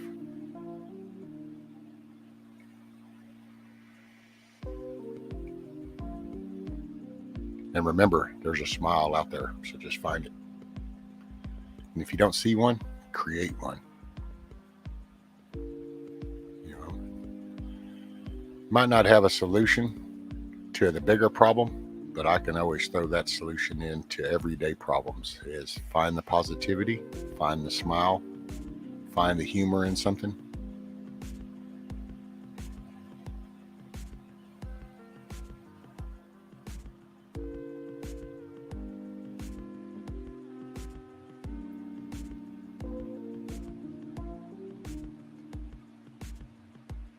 I know that wind is a kicking up, boy.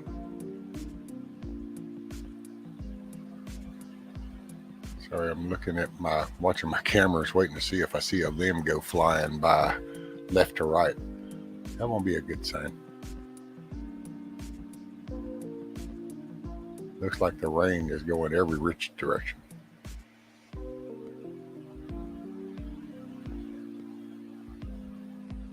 Like I say, my biggest concern is my damn roof.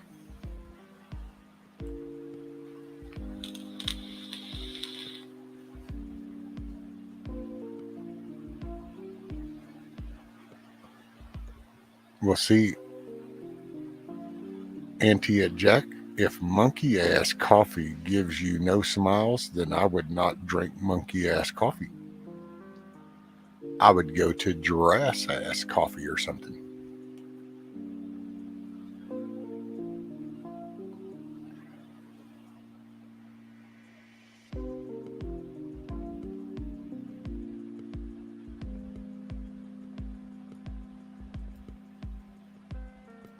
Oh, look at you.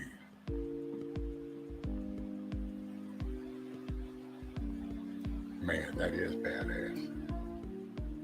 I like that.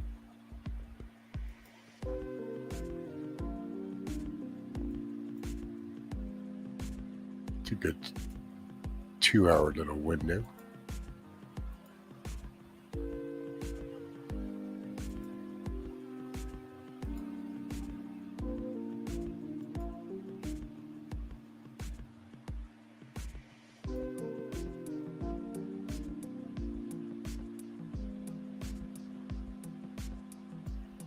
Well, yeah, Milkmaid, that's for the grown-ups. Four Corners, I'm in Southeast Texas in the Piney Woods.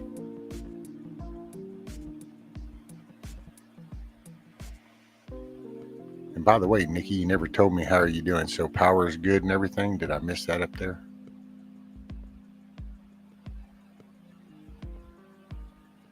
Waiting on coffee to brew, so you got power. Did y'all keep the power all night? Did you lose it any blink or whatever?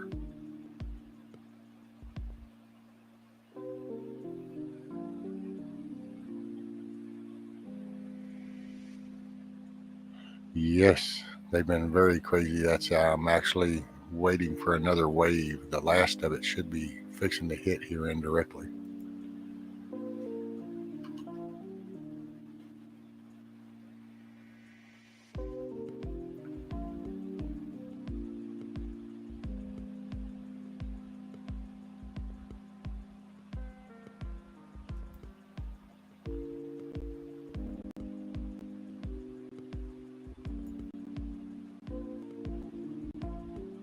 By the way, Dana, thank you very much for that. I like that little fire and that little background.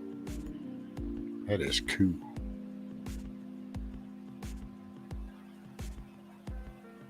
All right, let's see what we got.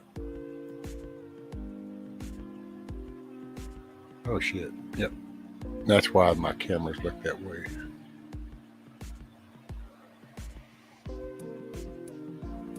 Alrighty, a couple hours of this shit. Hopefully I'll come out the other end.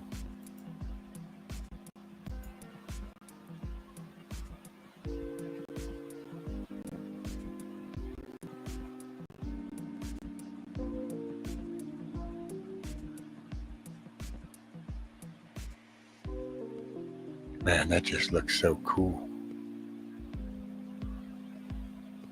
Makes me just want to look at my big screen. It's in 4K that way. Just makes you feel like you're there.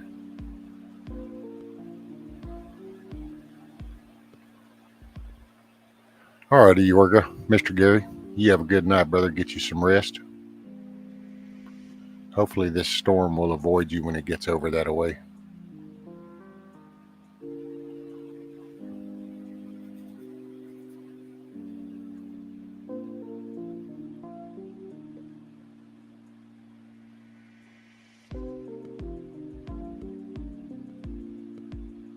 Okay. I just looked up and saw what you said, Nikki. Yeah, I was wondering how that was going for y'all over there. Little blinks, a few little power blinks is all. Of course, now it got all nice and quiet outside, so it's like, dude, that's almost like scary. I was watching all this shit move and all of a sudden everything just went still.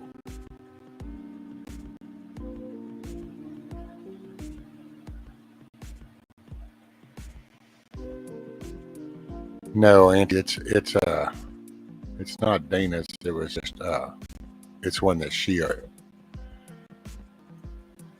has found. Oh no, I wish Dana would do one like that. If Dana starts doing those, then I'll be hanging out on Dana's channel. Of course, now Dana had a fire similar to that.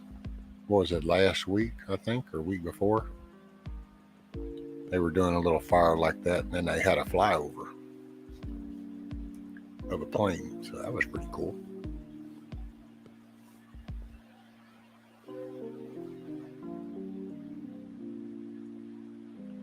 Awesome. I look forward to those, Dana. That's it, hit go. Try to generate the positivity, you know. Try to keep people in a good mood.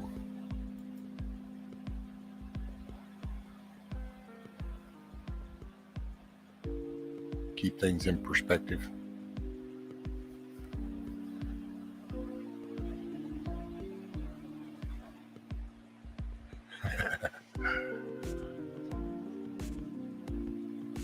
That's what the microphone looks like after I spit my sick rhymes.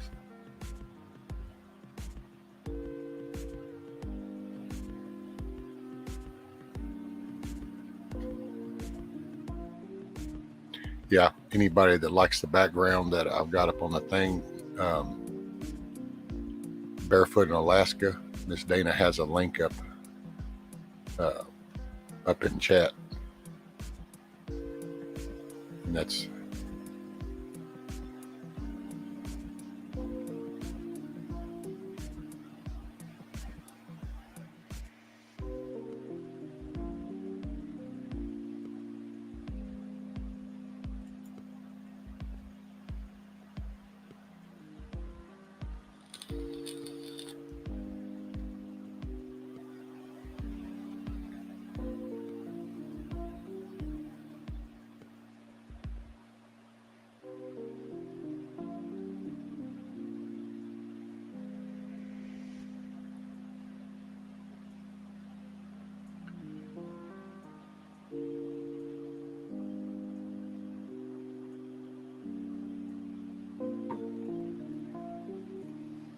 Oh, how'd your delivery go, Milkmaid? Did you get your stuff?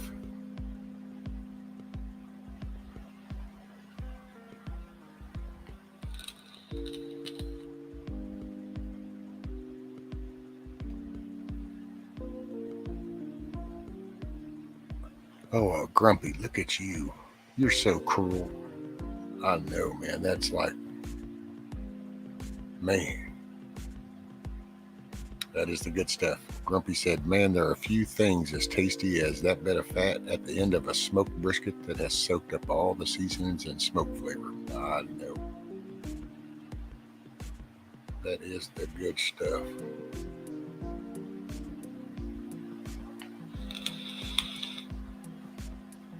Oh, I don't think it's the eating breakfast part that was the issue, Grumpy.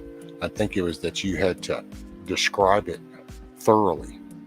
I think that was the problem.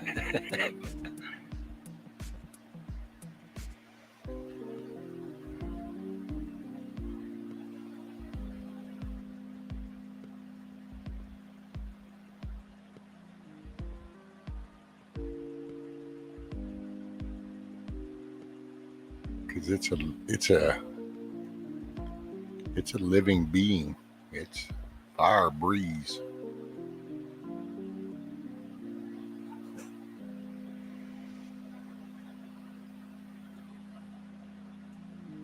Very enticing.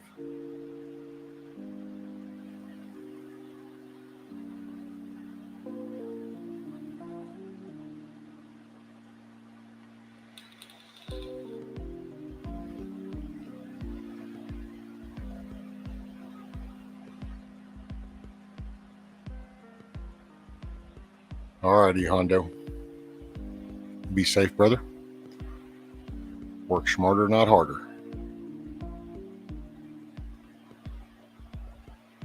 Find a smile, brother. Positivity's out there. Hey, morning, Amy.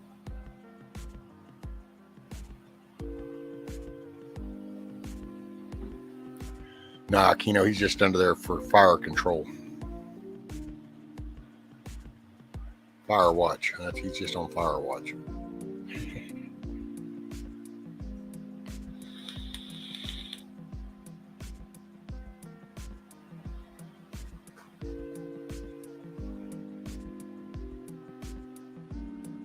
Yeah, I was so grateful Mayhem made this overlay for me. It's pretty cool.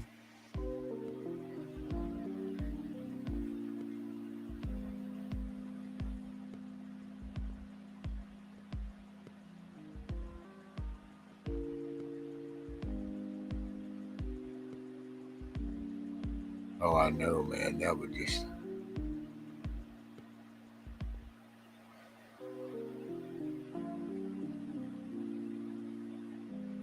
let's see. I think we're still... Last night was pretty intense.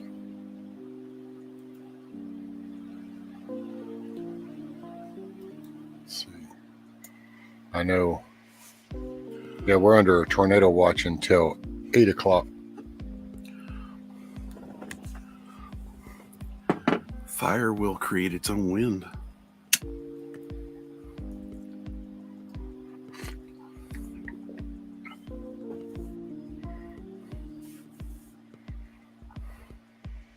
Yeah, tornado watch 58 remains valid until 8 a.m. Central Daylight Time this morning for the following areas: Austin, Brazoria, Chambers, Colorado, Fort Bend, Galveston, Harris, Liberty, Montgomery, Polk, San Jacinto, and Waller and Morton.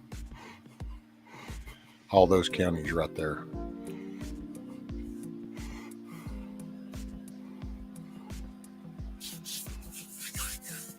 And then we're under a river flood warning until Saturday at 5 a.m. Warming my hands by the fire. Right.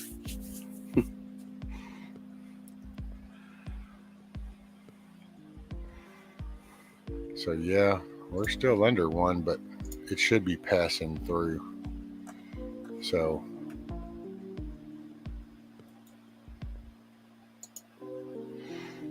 there we go. oh no, Money, you're on fire. Fire.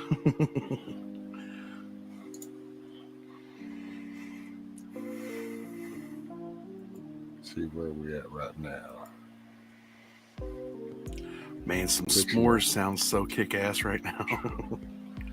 So here within an hour, it's going to go over the top of me thereabouts. So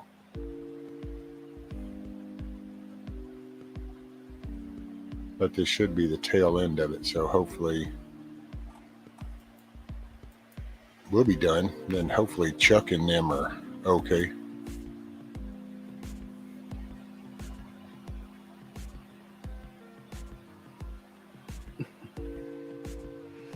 Indiana to have rain all week. Prayers for those in the past tornadoes. Yeah, Amy, thank you very much.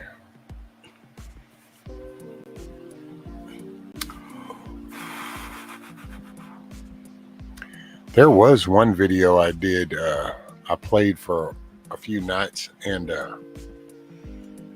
it was like that grumpy. The fire was crackling, and the person was actually doing it down by a creek, like back in the woods. So it just had this little brook kind of creek, and he caught it where some water was falling over some rocks. So you kind of had a little bit of that water sound, and then you'd hear the popping of the logs. And dude, I gotta say, I put that bad boy up on the big TV and the 4K, and I was sitting there just kind of like, oh, turned it all the way up. Almost kind of like rain hitting a tin roof. Yeah, because man, you'd hear every now and then you hear a and look over, and it's like a little spark flare where the log popped, and then when it wasn't popping, you'd hear the little trickle of the water. And I thought, man, that dude like picked the right location. He had it propped up just right where you could see the creek coming down and see the wood lines and everything, and a little bit of the waterfall, and then had his fire right there by it, and it just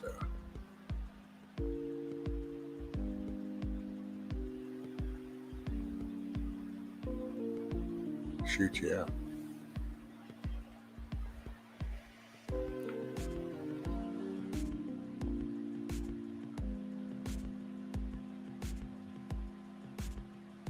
I almost wish I had some kind of show to play. I'd play a damn movie right now if I know that it wouldn't get taken down, but hell, they'll shut me down faster than I can play it.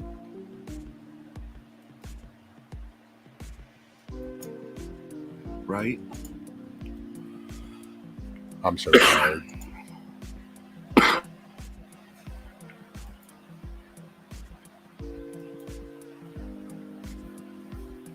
Full money s'mores. Now, come on, you know that's waiting for some elk backstrap and full rat taters. Oh, yeah. I don't know about elk backstrap, but I know some whitetail backstrap. First time I ever had elk is about 2003, so almost 20 years ago. My buddy was up there. He was doing a barbecue thing for this tire store I was working at, and I was like, "What's this cut of meat?" Because it don't look like the normal other cuts of brisket and everything he was cooking. And he goes, "Just try it." I tried it. He goes, he wouldn't tell me what it was till afterwards. I'm like, "What is it?" He goes, "It's elk. You like it?" I'm like, "I love it." Right, Dana? Dana said with some fried green tomatoes. Sure, why not? I'd eat elk. I'd eat elk backstrap with some green tomatoes. That's how much I love elk. and antelope. Milkmaid says that I'm a deep voiced chipmunk. All I want's my hula hoop. Alvin, get back here. Fried green tomatoes.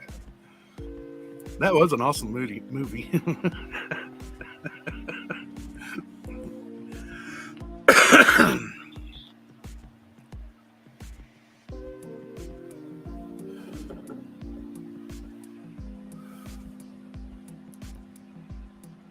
Fried green maters. Oh, yeah.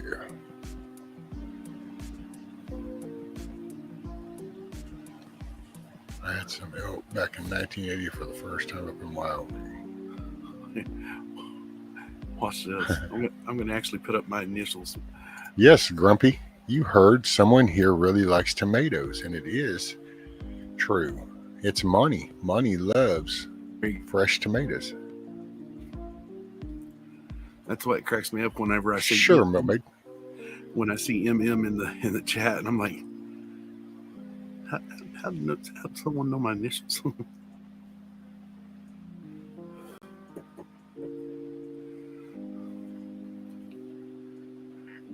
Mini Maters Money. So is that what the MMM stands for? Mini Maters? Mini Nope. Maters Money? You kind of know my last name. You know my first name. Come on now. I'm not even going to say that. Then y'all. My middle name.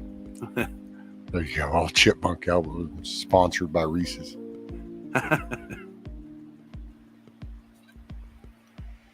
This episode of the SandLot 38 brought to you by Reese's Peanut Butter Cups. My middle name Where starts milk, with chocolate, and peanut butter merge and become awesomeness.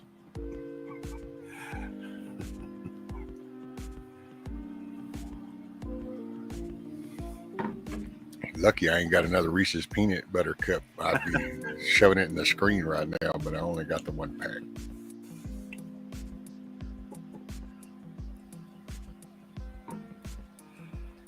Nope. No, Amy.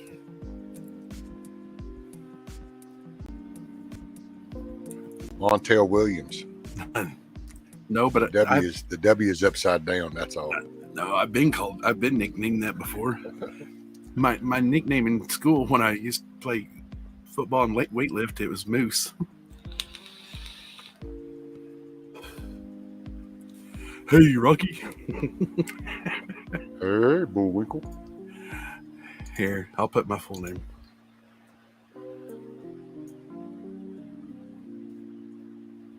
Not Mary Mayweather.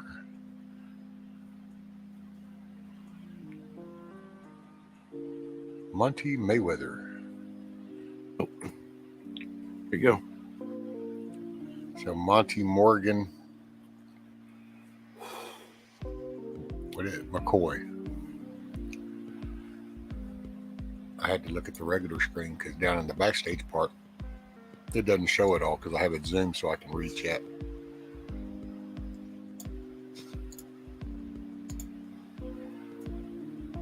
Born on the 13th day of November. Every letter of my name starts with the 13th letter. You sure that was just in school? Bug out. Somehow that seems like that probably carried on into basic AIT, maybe into the platoon, the squad, the company, the battalion. The Cheeto.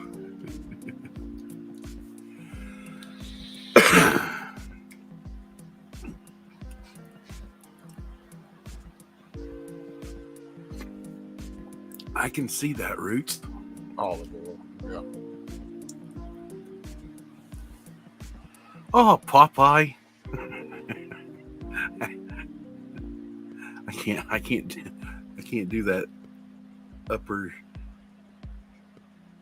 accent. Because there are no accidents. What the heck? Oh, hell.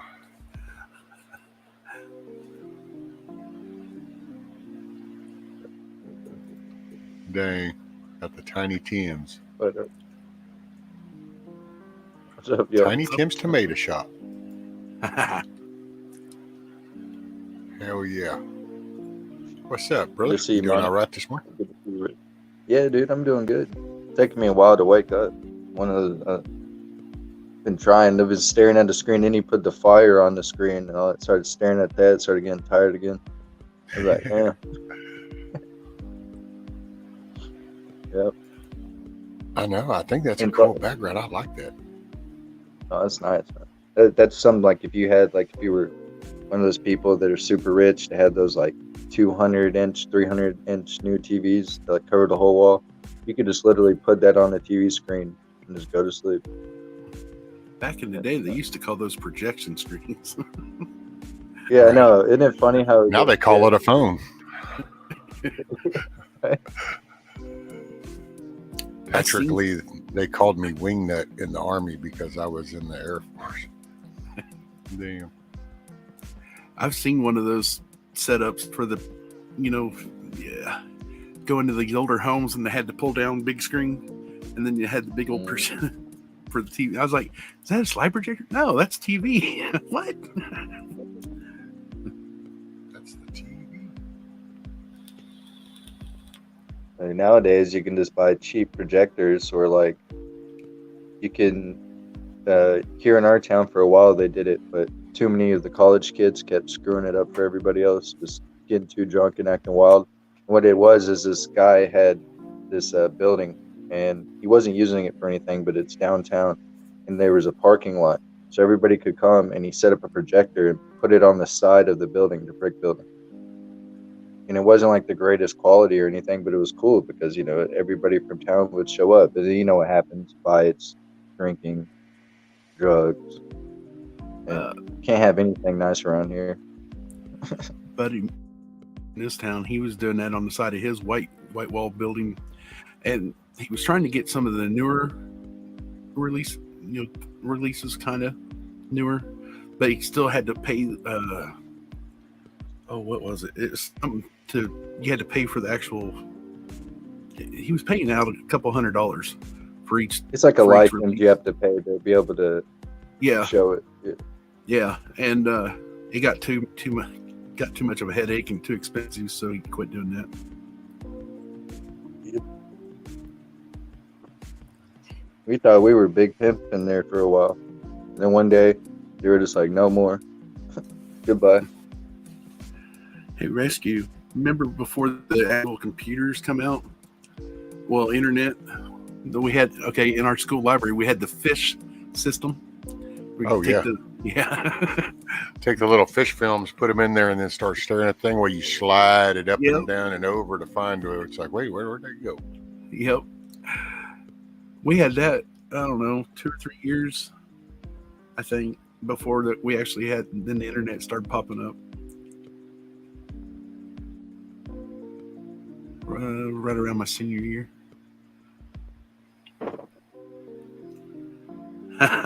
Milkmaid was called Boogie. Were you picking your nose? That's why. You probably kept looking over and you were picking your nose, and it was the booger. We'll just call her Boogie. That's what it was.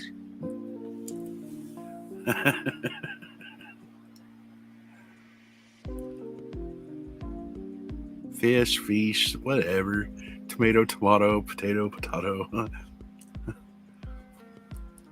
All right. Stress.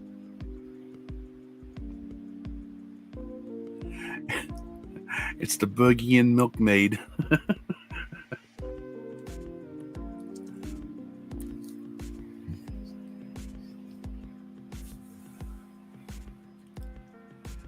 Oh, Milky. Hey, Bella. Bella.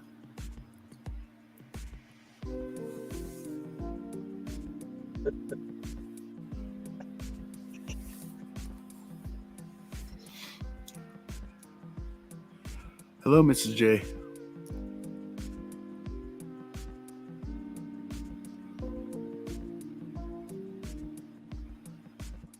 Squirrel. Patrick Lee.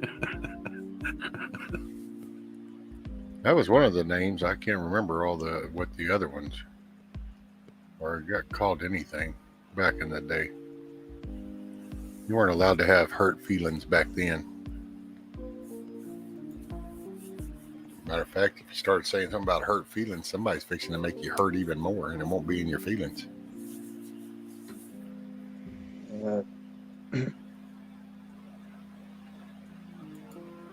That's why I've always tried to tell people that are real sensitive. As soon as you act real sensitive around a bunch of people, you're putting a target on your back. because now that person knows that they can say anything to get underneath your skin, and they will. Yep. Morning, Mrs. Some J. people just don't get it. Oh, that's why I think the topics do they sometimes. Here it's just, which I'm cool with it for a point. Have a good day, Dana. I'm drifting on my stuff. Alrighty, Miss Dana. Thank you so much for being here. I'm glad you're in a chill mood. Get you some rest. Smile on the way to sleep, and then you can smile when you wake up. Have some nice Alaskan dreams. Fresh, clean air. Beautiful sunset and sunrise.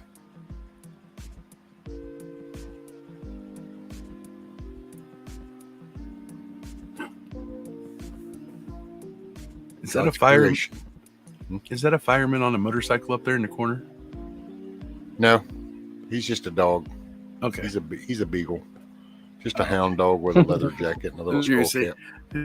It'd be if you could do the animation where the motorcycle comes down, puts the fire out, and drives and rides off.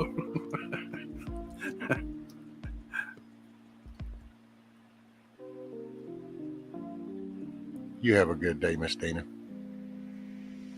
I hope you feel the warmth from the love and care and concern. You're in my thoughts and prayers, ma'am. And you get to enjoy God's creation in all its splendor.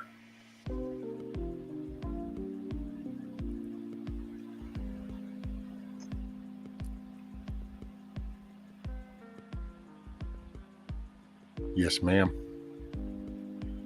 I might still be here.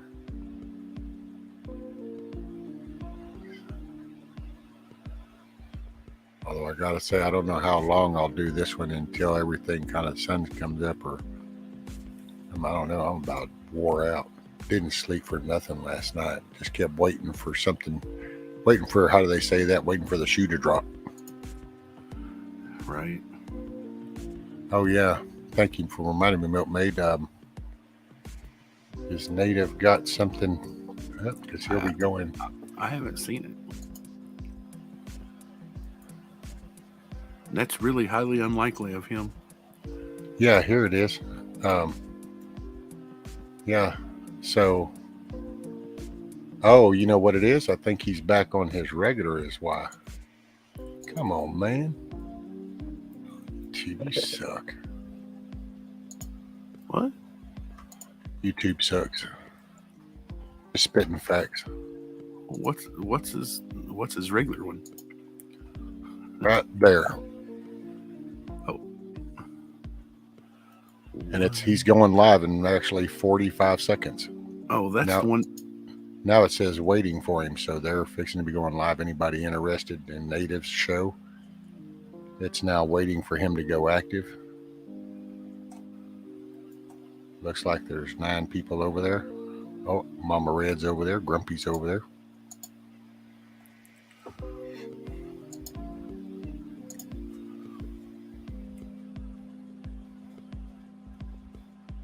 And for anybody that don't know, that link, it's to Native and Devout. They do a morning little show and where they bring different stuff to the table. This morning, it looks like the topic is going to be a change in the world order is here, what to expect and what to do. So, that's crazy. Because I just checked my notifications and it's still not showing it. That's crazy. Well, let me look, because I think what you're going to see is yesterday. Let's see if I thought I saw something and I was like, oh wow. And then it's like he did it early. Trying to go back to see. Maybe not.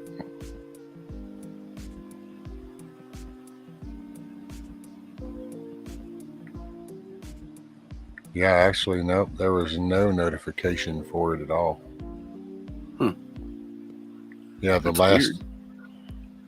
Weird. Okay, he's going live now. YouTube. Who's influencing the world, Bushido? Every time that guy talks about how he is influencing the world, I just keep buying more ammo.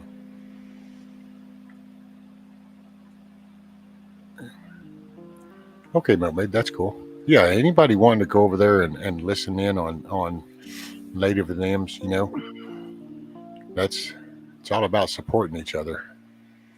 Oh, he's talking about Potato Head.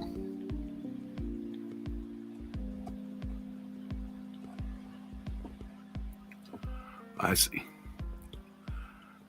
The one that's somewhat in the basement of the White House, but he's not. Don't know really where he's at. Right, Roots? We have a leader? My butt's been wiped. Sorry, I couldn't resist. That's what it sounded like when he walked up to the report. The news report. Dude, it's just, you know, it's all of it. It's like this last thing with his partner in crime coming up, and because he got all distracted with the woman, and it's like, oh, what, a woman? Oh, sniffy. And she has to go get him going, nope, come on. It just, you know, I don't know. It's so funny. You can poke on those, but you just think, dude, 6 years of constant shit. I mean, well, Biden, okay, that person himself, okay, right before the... Hey, Monty, hold down the fort for me. I'm walking my wife to the door real quick. All right, no problem. Even before that November 3rd thing, you know, there was a clip of him saying that he would beat his own self in the erection, and I'm like, say what? He just said he was going to whoop his own self.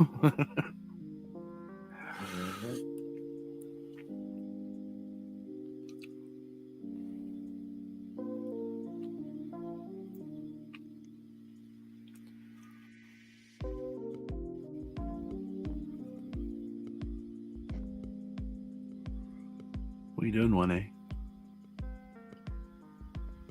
Just sitting here, man. Still trying to wake up. Ain't no problem. Yep.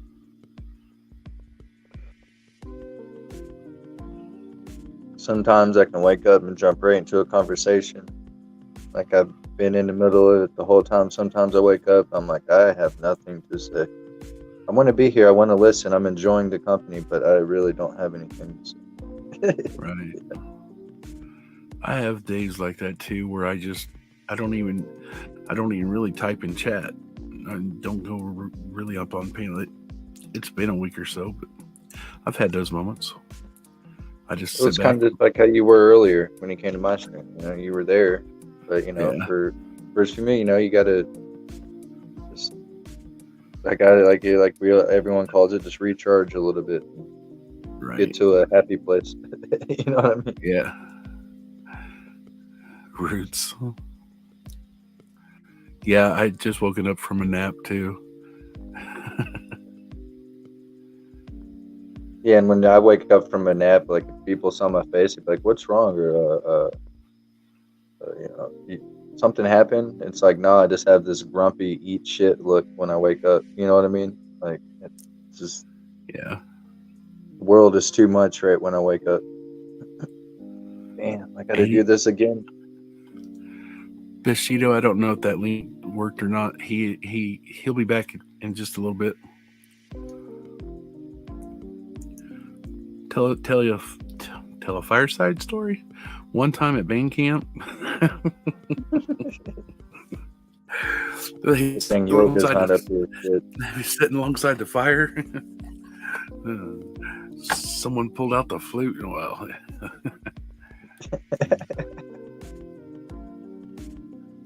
I don't have many like ones that are like positive family oriented fireside stories. Most of mine, I don't remember a lot of those times. We weren't passing a flute around; we were passing jars around. You know what I'm saying? So, man, jungle juice. You're okay sitting down drinking it, but once you get up to go piss, Yeah, you lost the ability to find your legs. Hell yeah. And I've seen people stand up and almost fall in the fire, have to grab them. You know, they don't even realize where they're at. So we was out there at a campfire one time in the middle of the field. My buddies was taking little 20-ounce bottles of plastic ones that pop. They was empty, but they was filling gas, putting the lid on a little bit, toss them in the fire, right? Not paying attention to which way they was landing. I had just gotten a new Carhartt coat, right? And I seen this particular one land, and it was facing towards the crowd, a bunch of us. I start pushing everybody. I was the last one, and it exploded, and it caught the back of my coat on fire, and everybody's like, "Stop, drop, and roll." All I did was I took off the coat and I shook it once or twice, and it extinguished it. They was all freaking out. I'm like, no, I was saving your asses. Yeah, you guys would have been going to the hospital with, second, third degree burns and shit. Yeah. Yeah, you got lucky, dude. That Carhartt, it was meant for you to buy that, because if it was any other cheap jacket, you would have been done with. You would have went right up. So it was meant to be. And for about 10, 15 years, there was two guys that I knew. One of them had thrown it in there. Neither one of them wanted to confess. Finally, one of them did. And I'm like, I knew. I watched you do it. I did too. I watched him, and I watched how it landed. I'm like, oh shit! Instant reaction. Bro, that's why it's good that when you party and people do crazy stuff, to always have those friends that don't get too messed up. That are, they're there to have a good time, but there's always those people that they pay attention to take care of others. Well, back in that time frame, I wasn't really drinking. I'd have maybe one or two, and that was it. I was always kind of the DD. I hear that. Yeah, I never really drank growing up. That was the weird thing. I didn't start drinking really until I was in my early 20s.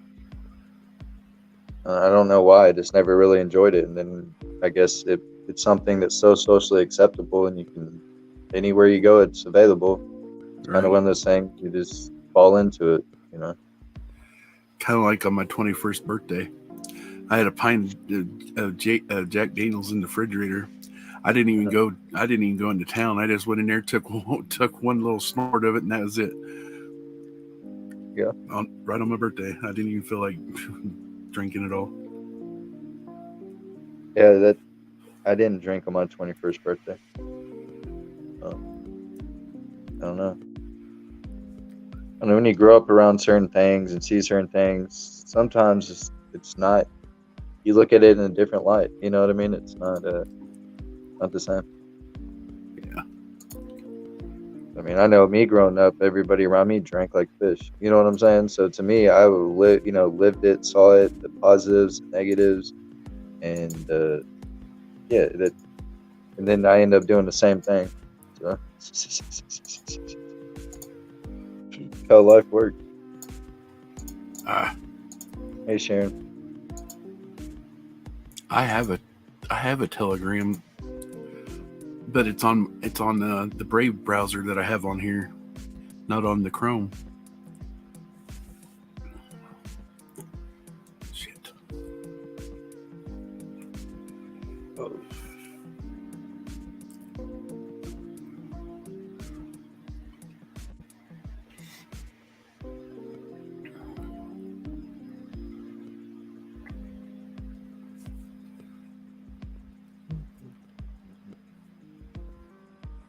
Morning, Sharon.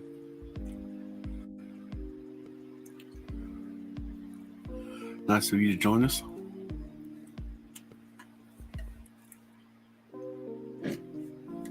So, AT&T screwed me over, and to the point where now I got a phone that won't charge. I can get it to charge to about 20%. That's all I've bought multiple cords, right? And so I call up AT&T because I started looking through the box, and it left this little ticket thing in there that showed me that somebody previously had returned that phone because there was a problem with it. And then they just sent it to me with not a cord that comes with the phone, no headphones, no wall port, nothing. And then so I called them up, and they're like, this isn't even showing up. We sent it to you. There's no warranty. And I'm like, bro, you got to be kidding me. Like, it's not in your computer system. And I just went off on them. And they're like, okay, sir, all you got to do is pay shipping and handling. We'll send you another brand new phone. I was like, all right, cool. Send me, run that. And I went the original cord. I went the headphones. I went the wall port. I ain't playing no games. Want a brand new, yeah. Not refurbished, not, fixed. Appreciate you holding down the fort. I just tried logging in on that antenna jack and it wouldn't let me.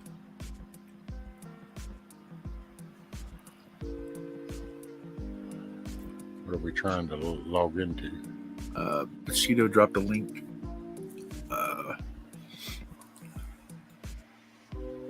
The New World Order comments go viral. Yeah, the first one he dropped was a Telegram link, but that's a different link. I mean, same kind, I think. Good night, man. All these websites and all their pop-ups and all their buy this shit, subscribe to this, here, look at this, and it's like, man. I call that grifting. Oh, dude, websites have become such trash. Morning, Miss Sharon. Morning, everybody that's come in. Sorry, I was AFK a minute. Sharon just said the tornado went right over them. Thank goodness. Amen. It says there's going to be a new world order out there, and we've got to lead it. And we've got to unite the rest of the free world in doing it, Biden said.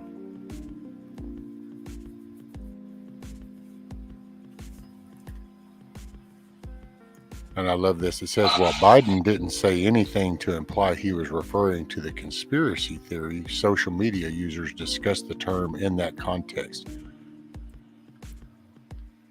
The New World Order conspiracy theory hypothesizes that secretive forces like the Illuminati or Freemasons are conspiring to rule the world through a totalitarian government.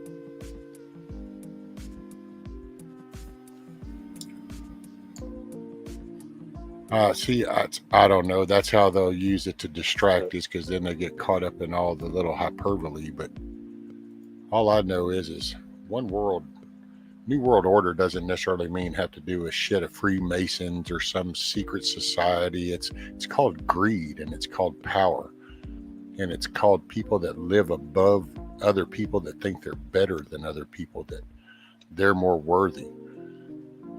So, I mean, as far as where these people came from and their birth cycle and all that, who gives a shit? That teach their own. There's not one person you can label or blame, Rescue. It's a collective, like you said, of very greedy, powerful people, and they want feudalism or globalism. That's what they want. That's what they're, that's all they want.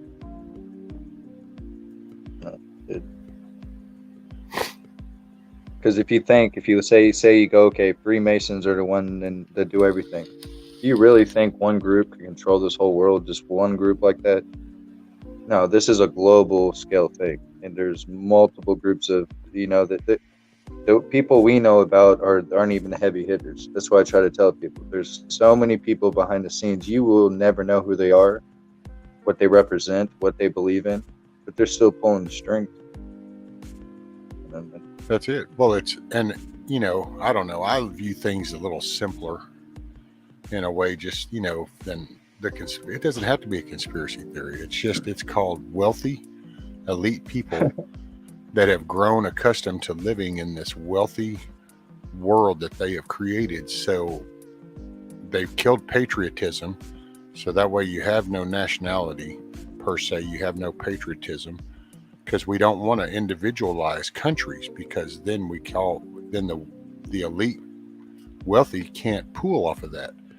That would mean individual countries would have wealthy people in theirs, but they don't want that, because they want a collective, so that then everybody can kind of, I don't know, man. It's like being in a prison unit. A prison unit has Mandingo warriors that represent blacks. You have Mexican mafia that represents Hispanics, and you have the Aryan Brotherhood that represents whites. And you have three major groups that live within a confined chain link brick wall area, but they do that because that they all have their equal control. Yep. So in a way, this is the same shit on a world level. It's like these people really don't care on the basic level. Like our American way of life does not matter to them. They want one big labor force. Yeah, because those shot callers of those individual gangs don't care even about their own people. They'll meet with the other shot callers and do things against their own people.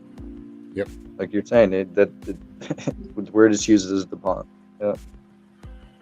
Well, then we get distracted. We get pulled to the side, so we lose a focus. If we would just, it's accountability, bring honesty, bring people have to mean what they say and say what they mean. Hold people to that, and then things can start to change. As long as we try to find some far off reasons of this, that, and that, it won't matter.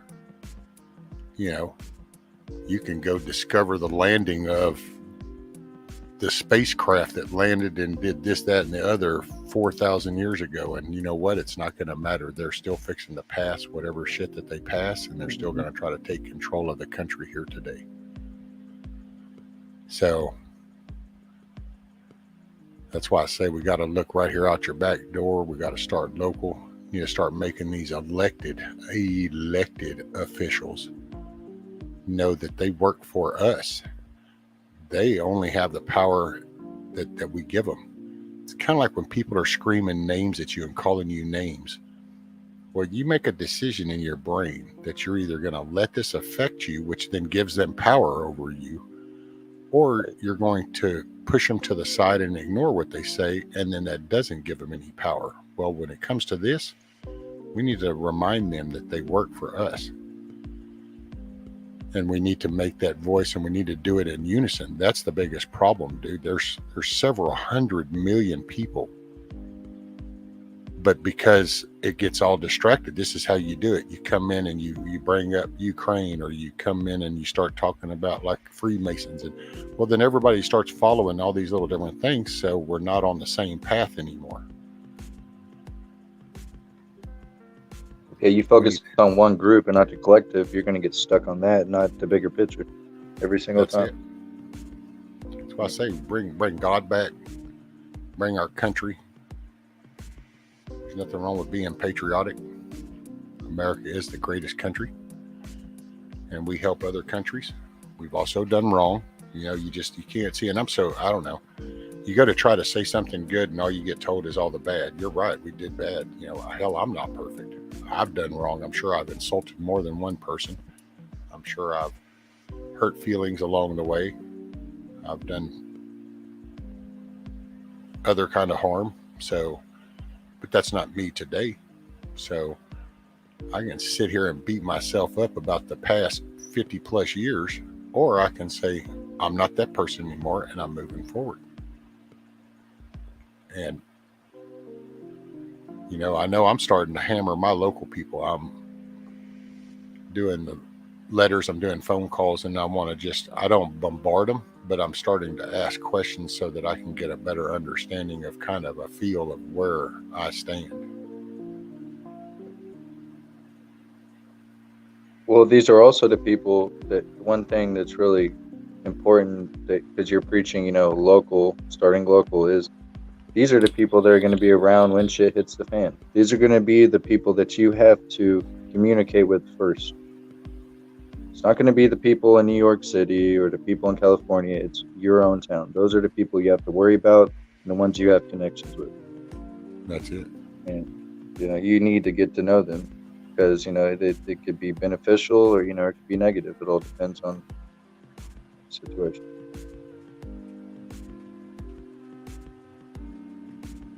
Because I'm tired of people. I see a lot of people. The only time they care about what's going on around them or who's getting elected is when that person's getting elected. And as soon as they cast that vote and the person they want gets elected, they turn their back, close the door, and they don't even think about it for another year, 2 years, 4 years. Yep. And it's shouldn't you have more oversight over a person that you have that much faith in that supposedly is supposed to be helping not only your life but everyone else's? You should have a little more investment in that. Yeah. just a You're week. just handing this person the keys over to your house and going, "Oh, I'm never going to check on you."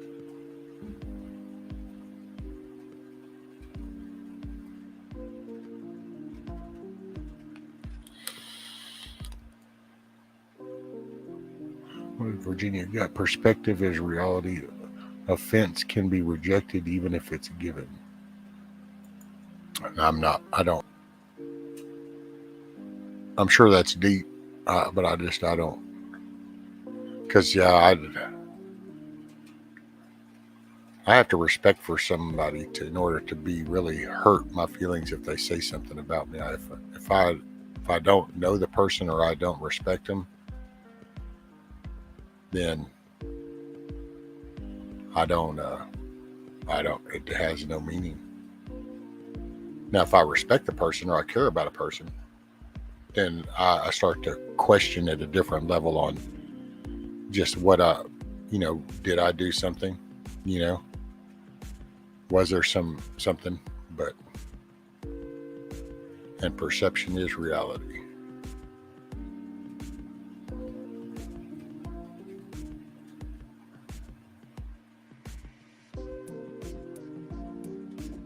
I think that's the biggest problem with the internet is people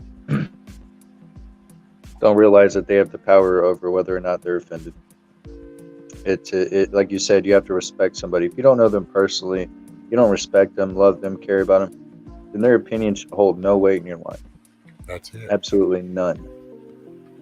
Because they don't pay your bills, they don't eat what you eat, they don't use the bathroom the way you use the bathroom. You know what I'm saying? But it gets hard because every once in a while, especially when you're at such a high and you're being super positive, and that one person just comes in and says something, and it's not even personal, it's not that big of a deal, it just knocks you off your rocker sometimes because you're at such a high frequency and being so positive, and all that I look at that's a test. How positive really are you? Are you going to let that one person completely change the whole message you're trying to portray? Are you going to look at that and use it as fuel and motivation and go, okay, people are fighting back, it means I need to go harder now? Right. Life is so damn complex, and I get lost in it sometimes, Rescue, just thinking about stuff where I just have to tell myself, sometimes the more you think about a situation or things in life, it can make it worse. Because it's not that deep or complex. Sometimes it's way more basic than people realize. Well, sometimes things can be so basic and so raw that we don't like the look of that. So then we have to start altering that. We have to start changing it a little bit. So now it doesn't sound so bad, or we've justified whatever it was to where we're okay with it. And yeah, Virginia's right. It's do more damage to ourselves because we're our worst critic. And especially if you don't have self-respect, if you're working on that, self-esteem, self-respect, then negative people like to pounce on that. So you just negative, hateful people that live in that negative vibe world, they love it and they pounce on it. They love to question everything you do. Instead of encouraging you, it's kind of like they push you down instead of picking you up. And you can read that in words from people. You can hear that in tones and voices, and you either get an encouraging type feel or you get a suppressive type feel. And that's why I find that this looks like now, if you bring up certain stuff, you get dogpiled on.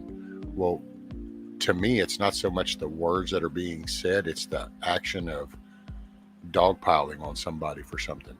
It's like, well, what brings out that character of a person that you feel the need to not? It's kind of like I say with God, if I believe in it, why does somebody feel the need to convince me that I'm wrong?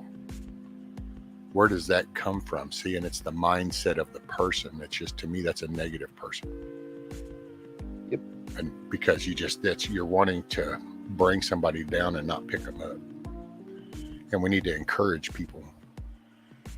You It's the arrogance that people carry nowadays that This is they true. may not even know anything about what you're talking about, but the fact that they don't know about it leads them to believe that you are stupid. Because, I would know this, like if this was important, then I would understand it or know it. But I see it all the time, and that's the one thing is don't question my faith. I will tell you I'm religious, but please don't question me, because I'm not going to question you about something that you hold dear to your heart or is personal with you. That's not cool. That would be like, I don't know. I can't even put anything on the same level, because to me, my faith is deeper than anything. Right. So it's kind of like a straight personal attack. Well, I try not to take it that way. Well, I try, but it gets really hard when it comes to that, because that to me does sound, it's so obvious when somebody comes to attack your belief, and it's like it brings out. But I've been actually working on that. I'm trying to just shuck it off, just like, okay, whatever, we'll let it roll. Because right now there's people that enjoy the negative energy. They enjoy creating the chaos. They enjoy disrupting. They enjoy, saying things that will cause an emotional or negative type impact on somebody. And I'm trying to figure a way to ignore them, because I want to call people out, but then you kind of fall into that whole, you're being pulled into the vacuum in a way. Yep. And then so when you call somebody out, especially if it's somebody that, say, is a mutual friend or everybody knows, now you're making people, forcing them to choose a side almost. You know what I mean? Yep. Hey, Miss Virginia. What's up? I couldn't resist this conversation because, there are times in life people come at us from all angles, trying to fuck with your head, with your emotions, with your beliefs, with what you believe you know what I mean? But I truly believe you can only take accountability for your own process of rectifying those thoughts. You cannot control what the other person is going to say or what they believe. You can only control your own perspective on it and your own reactions to being poked in the eye with various, whether mental or whatever, spiritual jabs, Exactly. Self-accountability is my message. Like I see a lot of people that, some in my own family, like I've got a sister who finds everything in the world negative. Her immediately out of her mouth, it'll just be negative. And it's an infection in her own mind. It's not even really the people around her or, little things that happen. It's a dysfunction, a maladaptive behavior in her own personality. And so I think we all have to keep ourselves in check sometimes and look and discern really critically with honesty, with self-honesty. And I've got some good friends that come about and are like, you know what? Sometimes you're negative. Sometimes you're too hard on yourself. Sometimes you take XYZ too seriously. And the key is to take those pieces of advice and stop and think a little bit and be like, okay, where can I find the vision here, and take accountability for this experience in this moment, Yeah.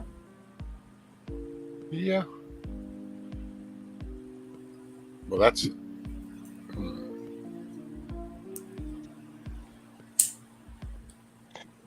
that's more forethought than I probably put into it. It's me. Well, I just, because I looked at things and I really, that's just like when I used to tell my kids when they would talk about, so-and-so said so-and-so about me or whatever. Mm-hmm. And I would just tell them the first thing I view is, okay, where does that person fit into my world? Mm-hmm. Do I respect that person? Do they carry themselves in a respectful way that I can respect and, I can see? Because if not, well, then I don't take what they say to heart. It's the hell, everybody's got opinions. They're kind of like assholes. Everybody's got one. it is what it is. Right. But it's the person that you care about or you respect. Well, now their opinion has more weight when it comes to me. If I think a person is very grounded, very respectful, carries themselves in an honest, way, then I listen to what they say more than I would that somebody just flies by spitting stuff out left and right or whatever. Well, see, that's in my kids. My son my daughter didn't adapt so well. She's still, hell, I think you could still just probably say some random name and she'd go off in some screaming tirade. If I might ask, how old is she? 27. All right. Well, that might calm down in like 10 years. You can only hope. I'm dead serious. Now my son's more grounded. Right. But see, there's actually what I say is a prime example of a male in the home structure, because that's how that was since he was little. It was like, look, you're a male, you're in my world, and this is the way this operates. It's like treating his mother with respect, respecting women in general. That was something I passed on to my son, and I'm very proud of that, and he carries that well. Some people in these current generations call stuff male chauvinistic, and it's like, whatever. I don't play word games. I think a man should be a protective caregiver. I'm not saying that a woman can't. I'm just saying that this is a man's role, in my opinion. And if you can't, like right now, I can't physically provide for my wife, but what I can do is still be emotionally stable. I can be mentally stable, and I can still try to help with the things that I can, because it's a partnership. And that's what I tried to instill. Well, these current terms and the word butchering that gets happened over words nowadays, a man should be a man, and you should have some fortitude, and a man should stand his ground, should defend his family, his home, his wife. And it's not the minute you got to talk like that, people do the whole barefoot pregnant in the kitchen shit, and it's not about that. I think, me personally, I do believe that women were blessed with birthing a child, because that is an exceptional thing. That is a very blessed thing. I mean, that's bringing human life into the world. So absolutely, that's a cherished role, and it shouldn't be downplayed. And nowadays it's like it gets downplayed, like that's a human life being brought into the world. So that is a sacred thing. I agree. I'm a mom. I agree.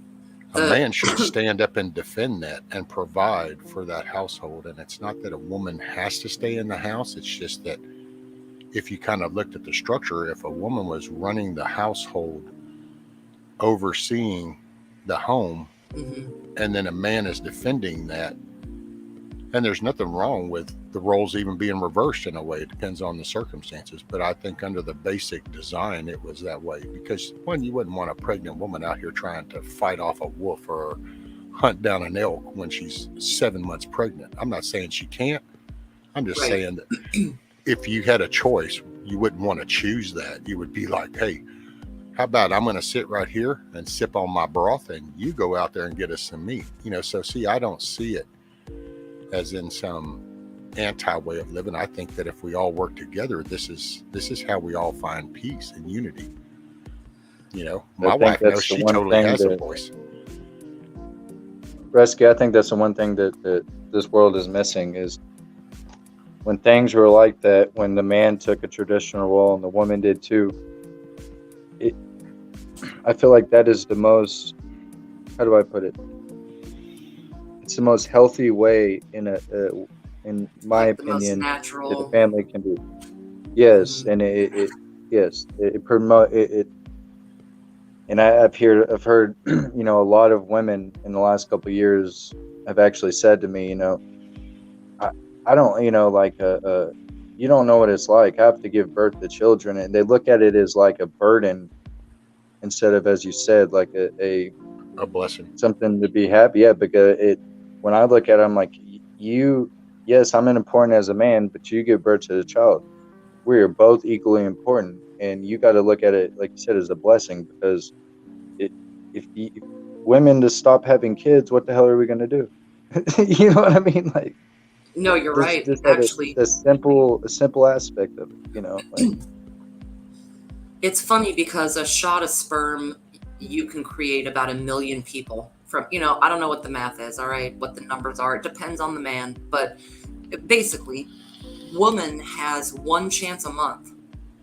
And then it takes 40 weeks to gestate and do this whole deal. So in a sense, the male is being washed out of the necessity in this. Like, gender roles are definitely blurred, in my opinion. And I've got twins who are 20 years old. When I gave birth to them, things were way different than my last kid, who is 4. And it was kind of interesting. It was a trip because I breastfed my 4-year-old, and at that time there was this huge campaign about not breastfeeding in public because it was perverted. And they actually changed the language in the UK so that it was, and I don't know if it stuck, but it was a news thing I heard. I don't know if it stuck, but they were going to change it to chest feeding because breastfeeding made people who couldn't breastfeed feel singled out in a way. And I'm like, you know what? I don't care if a grown adult wants to go and become a transgender creature. That's fine, but you will still never have a uterus. You will never be able to do what I do as a woman, ever. And this campaign to blur those lines, it does make it difficult as far as finding a pride in being a mom and going through that process. Society does not look highly on that in this country. You're still expected to, and not just society at large, but some men, they don't see the value in that investment or how hard it is, Well, we've let society and the word game pollute everything. It's like we don't want to say that, okay, well, it's like, and you were right, it's like 1 million sperm. So that's why everybody is a special person, because there was 1 million chances and you're the one that came out. So that makes you a blessing right out the gate. But I see, it's just like, and maybe I just didn't hear it right, but it was like, even when you first started talking, there was a disconnect of the male from it. You talked about the 1 million sperm, but then it was like, but then the female has all this. And it's like, see, it's that separation, because it should be a shared experience. And yes, it's only one tummy, one uterus, but I personally had all the morning sickness. I suffered everything from my daughter. Right. I did the throwing up, couldn't sleep, felt nauseated, ate weird food, the whole 9 yards. It's crazy. My wife just walked around going, what? And I'm going, whatever. This is like out of whack. Did you get barefoot and go cook in the kitchen? Make some banging biscuits and bacon? Pancakes, actually. That's close. Hell yeah. Pancakes. But it's just, because I guess what it is it's kind of like, I don't know, a man and a woman, they find each other, they love each other, they decide to join and make one world out of the two. Then they have a child. And so they get pregnant. A man is still being responsible, being dependable. The wife is being responsible and dependable. All the values are there. And I think that as a child is born, a child is going to learn from those surroundings. So if you had a man and a wife that were in total unity, then this child is going to come into the world and is not going to hear cuss words. It's not going to hear a bunch of aggravated voice tones, isn't going to be seeing any kind of aggressive behavior. So that child's not going to pick up all that stuff. The child is going to pick up being a loving, caring nature. The problem comes to be whenever we expose them to the world that's got all this polluted shit. Right. And then all of a sudden, because I'm under the belief with my faith in God, and when we had all the good, and when in reference to the apple, like everybody remembers that in the old days, so you have this Eden in the apple. But it was that moment we were then of the opposite of everything became available. So all the happy, the beautiful, the excited, the wonderful, all that, there's a counter to all that. There's an opposite to every one of those positive emotions, and that's where the negative starts to generate. But it's so easier to focus on all that, because anytime you get frustrated, you can blame it. Well, that's what's happened to the unity of the family. Then we started going, oh, well, look, they're trying to insult women, saying you can only be barefoot and pregnant in the kitchen. Women deserve more. And it's actually ironic where we're at now, because growing up listening to the women's rights movement, and it's like, well, where the hell did y'all go now? Because now you have men winning women's sports things. Where the hell did y'all go now? But I think that we're saying the same thing, coming at it from different angles. Because that's a big problem that I see, especially, let's go to millennials, because they're easy to pick on, right? Now, which You one? better tread lightly there, Virginia. So people who are about late 30s to right about 20, they don't see the value in what you're talking about, the male roles and the female roles that I also believe in. I do. I think that it's a damn shame so many don't have that protective feature or have that mindset of, like you're saying, taking care of the woman. She has certain things. Now, do careers and all of that, that's all dandy, but I think a mother pays a sacrifice for that. Like one of my sisters, and I have several sisters, a different one than the one I mentioned before, is a career woman, and she gave up all the nurturing and all the time with her kids chasing the money. And she'll sometimes be a little bit narcissistic, like, well, look at me, I make all this money because I went and did that.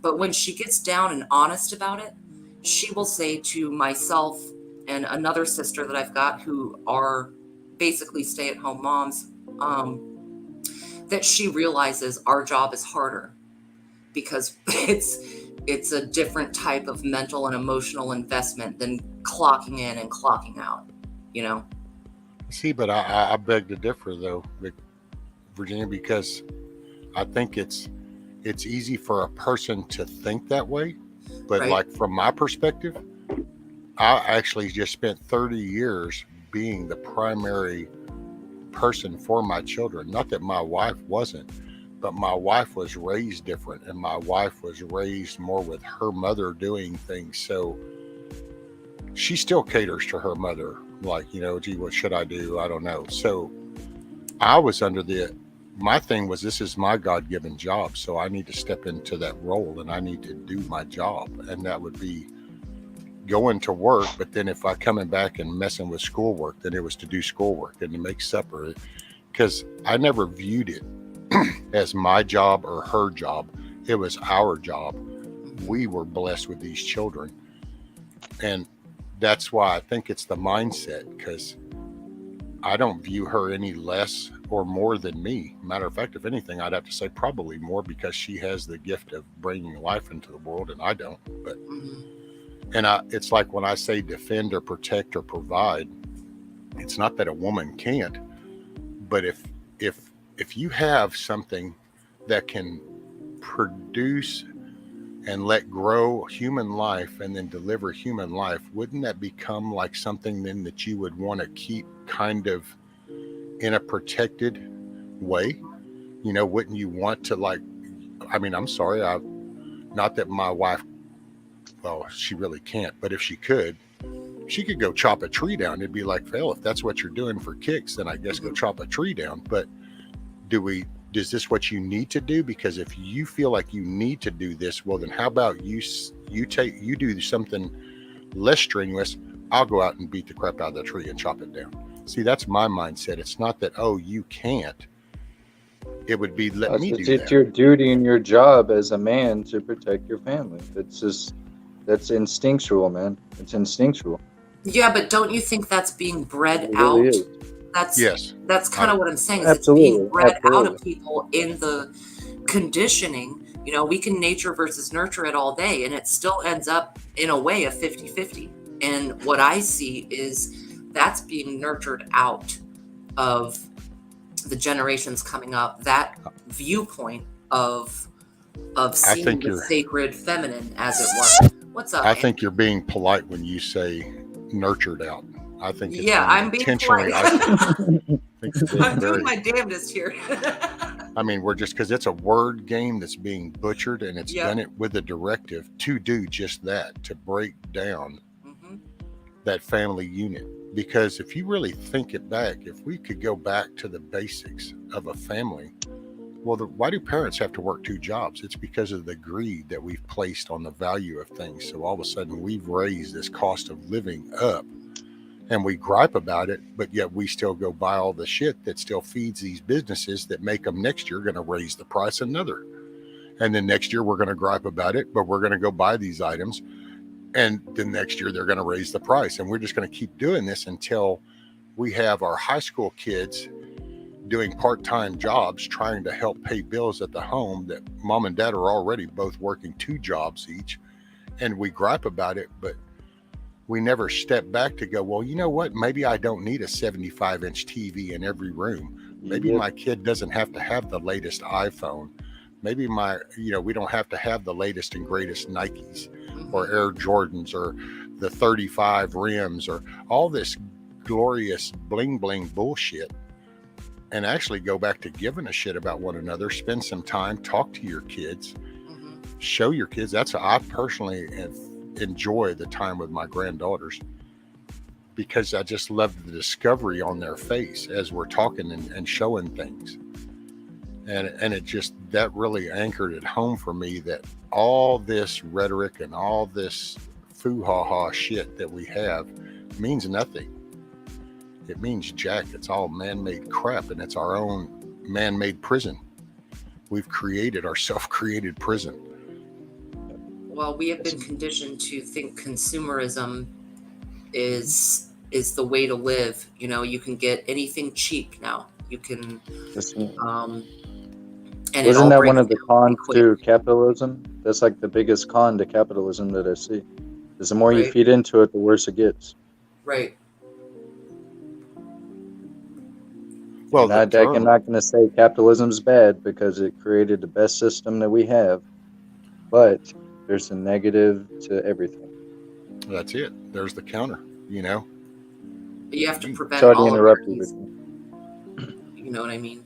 There's still a balance is still required somewhere, but those semantics are where every civilization with a major control seat has failed, is ironing out the semantics.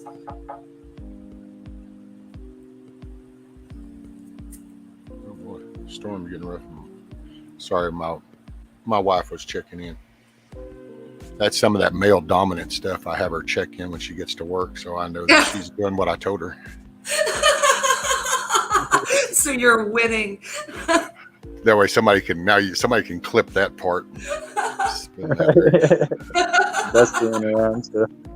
That's funny. See, because it's like that, you know. People, oh, wow, why y'all do that? You know why we tell each other we love each other and we do this messaging is because a long time ago, years ago, I actually hung up the phone one day at a parts store and I said, yeah, I'm going to go pay the electric bill. And I woke up 3 days later in an ICU unit, and I had already been dead and then brought back.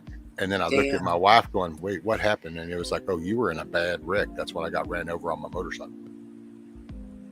And so, you know, my kids now have grown up for 20 plus years of I love you every time. That's why my son calls in on his break or going to work, because it was a real life moment, a wake up call that you don't know when that moment might come up.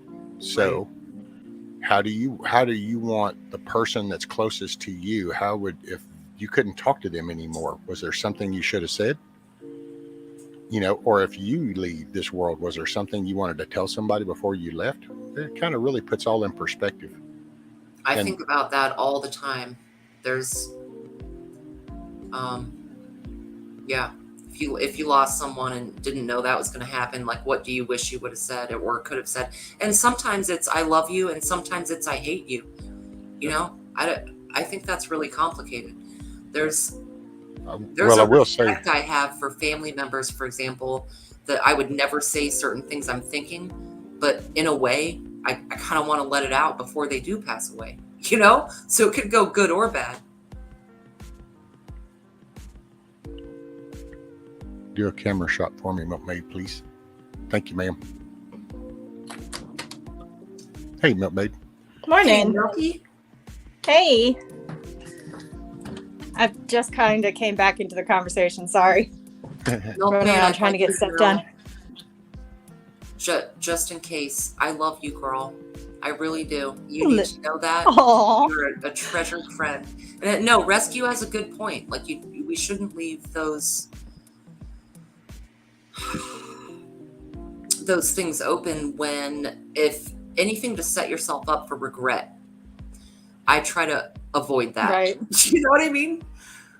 I would I agree. do this, you know. I mean, I sat here with my mom for 9 days and watched my mom die from cancer for 9 days. I held her hand, I held her head, and even after those 9 days, there was things that I wish I had have said or brought up, but I didn't, because I didn't want her to have to think that much about any previous shit. I wanted her to just be in the moment. She was happy.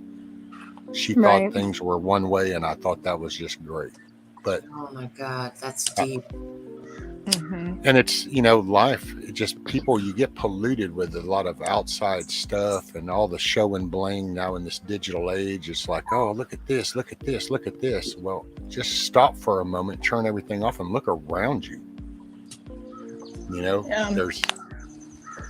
there's things, there's your kids if you have kids, there's your spouse if you're with somebody, your boyfriend, girlfriend, there's somebody in your life.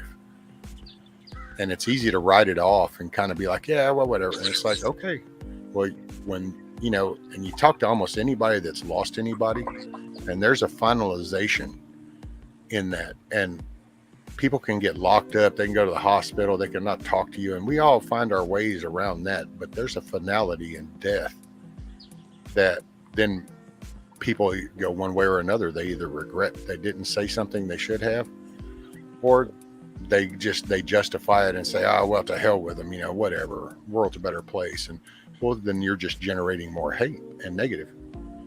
You know, it's just, and I think we have to make it an intentional practice to try to generate positivity, because right now the world is so negative. It's just too easy to get caught up in the undertow. I would have to agree with that. And Virginia, you know, I feel the same way about you. I really do appreciate you so much. You have no idea. You're going to make me all misty. Stop. Aww. Well, and I tell you, you know, that's people, because I will say that if things go in the path that they're going, it's easy to watch Hollywood and to think about the darkest moments, but I don't know. I think anybody that's actually ever been in the very midst of it doesn't want to really see that again. But yeah. And that's the sad part, because it's like, man, if we could just give a shit. Well, I think we have to trust our instincts too. Like I'm looking back, and just to quickly state my last text to Ron: Happy New Year, my friend. I love you. And somewhere deep down in my soul, I had to say that to him. And that is literally, I could show you right now, but I don't want to turn on my camera. That is literally the last thing I ever texted him, ever. And that instinct that I didn't ignore, I'm so thankful for, because if I had not done that, I'd be sitting here today like, son of a bitch, man. Which I had told him before, but it's still, that's not the point. That is if he saw it, that's the last thing he saw from me. And I think the same thing of some, you know, my grandparents, one of my grandfathers, we were actually in a pretty good fight. And when I was on the phone with him, something in me knew that was the last time we were going to talk. And I said, I love you, Grandpa. And he still lived like another 4 years, and we still didn't speak. But I knew that was the last thing I said, and that was good. There goes my internet again, I think. Just to reiterate, if I do go out, then I'll try to come back on my phone. And if I don't, well, then I'll be back when we have power. Oh, no. I just looked at the cameras and everything started kind of going real sideways. And then all of a sudden there were some nice big flashes. And that's why I even had to, it was like, oh, shit. So there's the last little wave is going over the top of us. Is it going to mess up your computer if you leave it on and everything? Oh, no, I have battery back. I have battery backup. I would lose you guys probably because it'll be the internet that would go out. My computer would be, I'll still be running, and then I realize that it's like, okay, nope, lost everything, and I start shutting it all down. Yeah. It'll be the internet part that goes out. Yeah, what you were saying, Virginia. Oops. No, go for it. I got a delay, I think.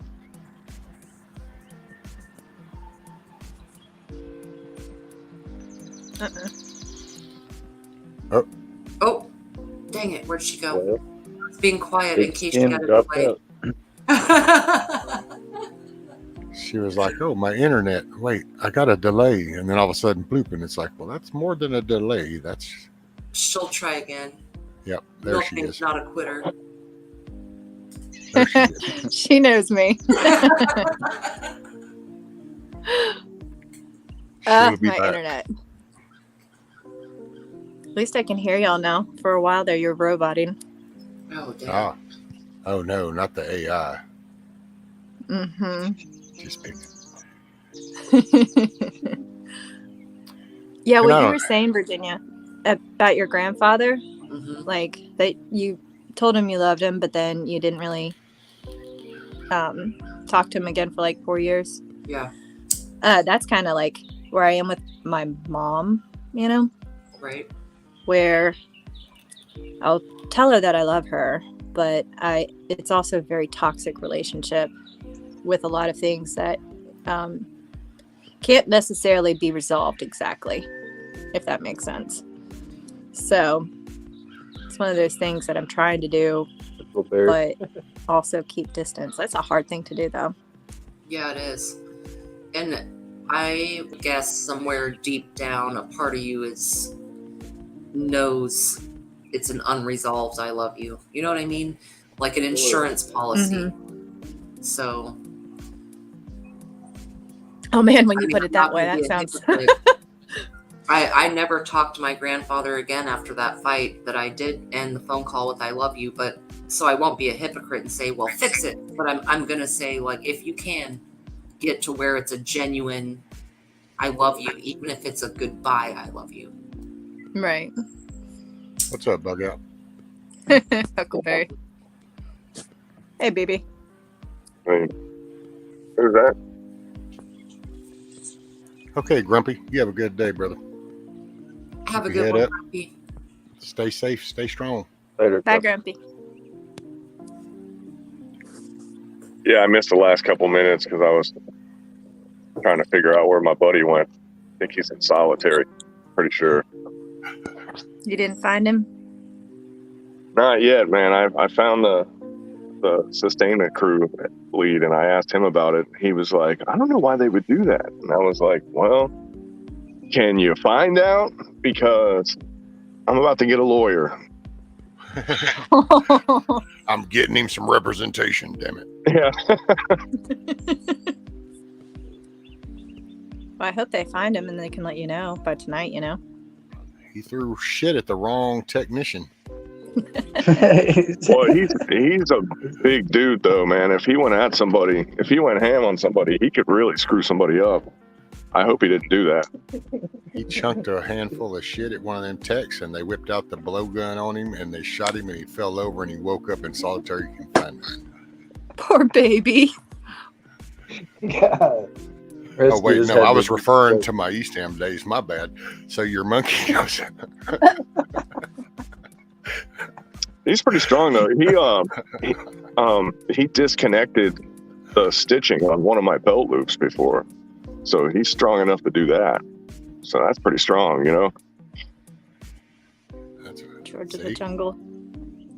got strong enough, they had to put him Bug out. down. What were you doing with the monkey for him to rip out some stitches in your belt? Hey, no, it was at least grateful the belt loop was still there. Then that means there was still clothing involved, so it's all good. What was No, they what was going they're on? like obsessed with touching stuff. So if you have like for example, I'll take grass, because you give them grass, they eat it, they think it's cool because it's not in their enclosures. I'll put it in like a pocket with Velcro. Like if you ever wore 511 pants, they have that little tourniquet pocket in the front. I'll put grass in my tourniquet pocket, and they think they're so slick because they'll open the pocket, they'll reach in and pull the grass out, and they run away because they think they stole it from you. It's like, oh, we scored now. Yeah. Boosting their little egos. And then I act like I'm pissed off, and they think it's really cool. Like, you better give that back. And they're like, no, not giving To it be back. clear, are these macaques? Yeah. Word. Well, there's other ones, but Mrs. J, what it is he watches over some animals, and that's what it is. And there's now one that he's used to seeing that's not out in population right now. So he has to figure out what happened to his buddy. yeah, the other ones they come and go, but that's one of the ones that's he's like stationary. They can't do anything with him, so he's going to be there till he dies, pretty much. So And you got it, Mrs. J. 501 button-ups. Those were the best jeans. Oh, I loved 501 button-ups. Hell yeah. Those were the best. Yep. The thing, how the 501 button-ups had those like stovepipe buttons, if you know what I'm talking about. Mm-hmm. Like it's like the big deep rivet button, Okay, yeah. I learned doing security work that if you wear a war belt or a gun belt, that has any significant weight on it, when we do low pro stuff, we'd wear like regular clothes, so we'd wear like jeans and flannels and crap like that. And we didn't have like the rigs with the shoulder harnesses, and we wore low pro plate carriers under like an oversized shirt. So if we drove by and somebody looked at us, we kind of looked like regular people, but all the stuff we wore was around our waist, and man, you get a good heavy gun belt, that little button digs right into your like lower abdomen, and man, after a couple hours, it feels like someone is just putting a dentist drill to your stomach. It's crazy. So not recommended. Don't Always put a managed thumb to there. pop the buttons. Right. One-handed. You guys, man, y'all are button-ups, you doing didn't have that. to worry about zipping anything and getting caught in zip. Like, it was life bug out was good. clothing, like.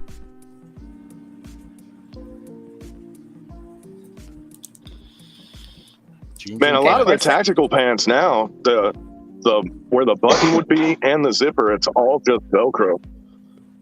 And I didn't think I would like that, but I kind of got used to it. Like the cry pants and stuff, instead of a button, it just has Velcro, which is kind of nice because you can have a cheat month, and then you go back to the gym and you can get back to your regular time. Loosen the Velcro a little. Love you too, sis. Right, Indy.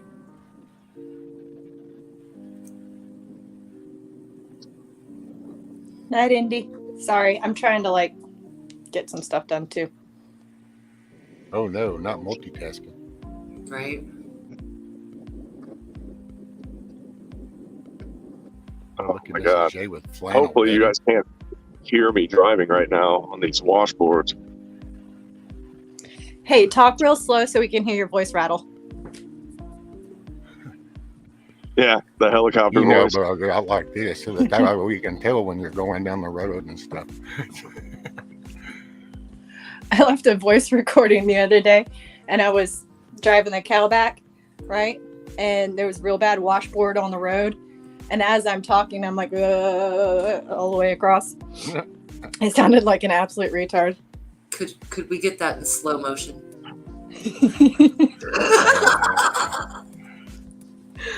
Yeah.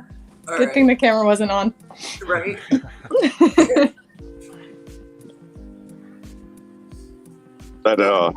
It's real funny, but being a radio operator, like, you know, obviously I talked on the radio a lot, and when people would be in helicopters, it reminded me, you know, being a young idiot kid, but it always reminded me of the band, the Dead Kennedys, you know, when like that guy sings, he's like, but as he sings, you know, and nobody knows what I'm talking about. Never mind. I know. But you will one day. About. One day you'll hear it, and you'll be like, "Oh my God, helicopter voice." That's what he was talking about. Were you about to give me an FFS? Yeah, I was. I was. Hey, y'all, I got to drop down. All right, Have a good one, 1A. Be safe, brother. Damn, man, I show up and like the whole internet leaves when I show up. What's up with that? Now you know where your Nah, monkey it's went. that time in the morning. Yeah, I drop down this time about every single day. I love y'all. Take it easy. Virginia, Milkmaid, Bug Out. Yeah, see you later, man. As always, I appreciate it, brother. Brother. Have a good one. Take it easy. Peace. Peace. Welcome back, Midwest. Hey, Midwest. That kid's smart. Man, ain't he? Yeah. Definitely got a solid head on his shoulders. Mm-hmm. There is potential in the future. He's all right. Who are you talking about? Just so you know, Midwest, Virginia said you're all right. That was like as good as Milkmaid going, he's a smart kid. Those were the same statements. Just trust me. I meant 1A. I meant to say. Oh. Yeah. It's all right. Oops. I don't know Midwest Survivor. I'm sure he's lovely. I like I like Midwest Survivor, man. He's got a lot of potential. And I only say potential because, like, he's kind of new on the interwebs. So, and as he's stretching his wings, I'm kind of digging it, you know. I'm gonna put his channel up and subscribe while I'm at it.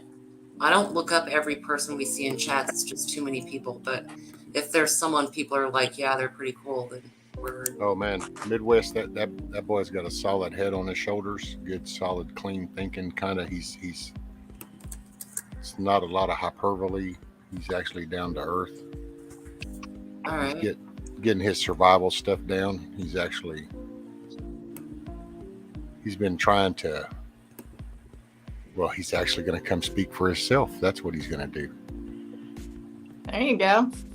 Sweet. Hey, What's morning, up? Ohio. And Nice hold to on, meet you. Midwest, before you do this, and then I'm going to let you have the floor, sir. But I just want to tell chat, thank everybody for being here, hanging out. Hopefully you're having a good vibe. So I'm going to tell you good evening, good day, good morning, wherever that falls. And Midwest, floor is all yours, sir. Introduce yourself. Hey, what's going on, man? I'm still How are starting you? my day out here. I camped out last night. I'm sorry, is that a little bit of like cold frost I see coming out of your breath? A little nippy there? I can't see it's him not on too my- bad. It's probably about 45 or something. Are you still where you were camping? That's Midwest. Solid young man outside. Look, now he's looking going, oh shit, man, I'm on full screen. What the hell? What are you doing to me, dude? Let's see. I'll do this.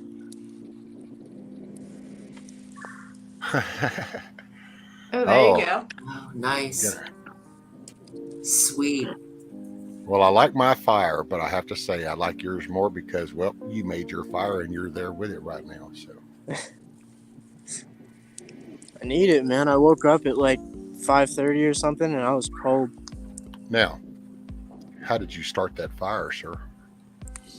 Well, yesterday I started it with a ferro rod and dryer lint, but this morning I had enough coals left over that I just put some wood on there, gave it a couple blows of oxygen, and it was good. Hell yeah. Did you film that yesterday? Did you record it?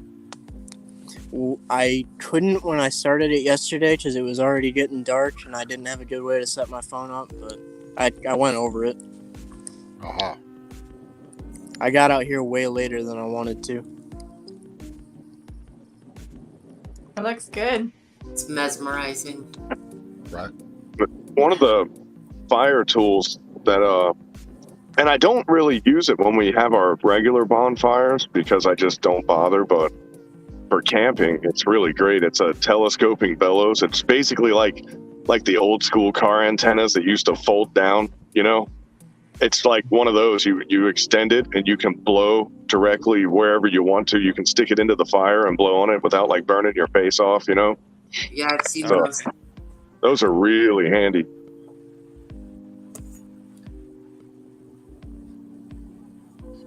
Made life a whole lot easier. You're not inhaling all the smoke and all that crap, you know.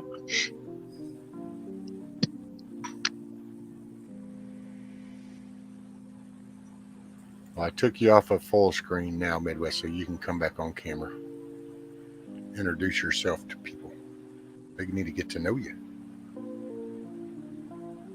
He's been up here a bunch of times, man. I can brag about you. Yeah, but see, oh, look, Virginia scared him off right there. I did. He said, Classic. "Man, that woman's going to tear me a new one. I'm out of here." Oh, he's a glutton for punishment. Oh, damn. Oh, damn, now we lost Milkmaid. Did somebody fart? I'm not sure what happened there. Me neither. Oh, man. I don't need stuff slamming the house. So, yeah. The New World Order, man. You feel any different? Me personally, I don't feel a damn thing that's different just because I've never, well, at least the last couple of years, I haven't been doing too much out in the world anyway. Yeah. Well, Biden made his little announcement that the New World Order just dropped another shoe, pretty much, you know? So, here we are. See, that's the same thing. What is it? I think the older Bush. Yep. Bush Sr. did the same thing. And we began a tirade of war and pestilence, pretty much. Yep. So who knows what this one's going to be? It can't be war. That's not how that horseman thing works. You know, I forget what the other one's going to be.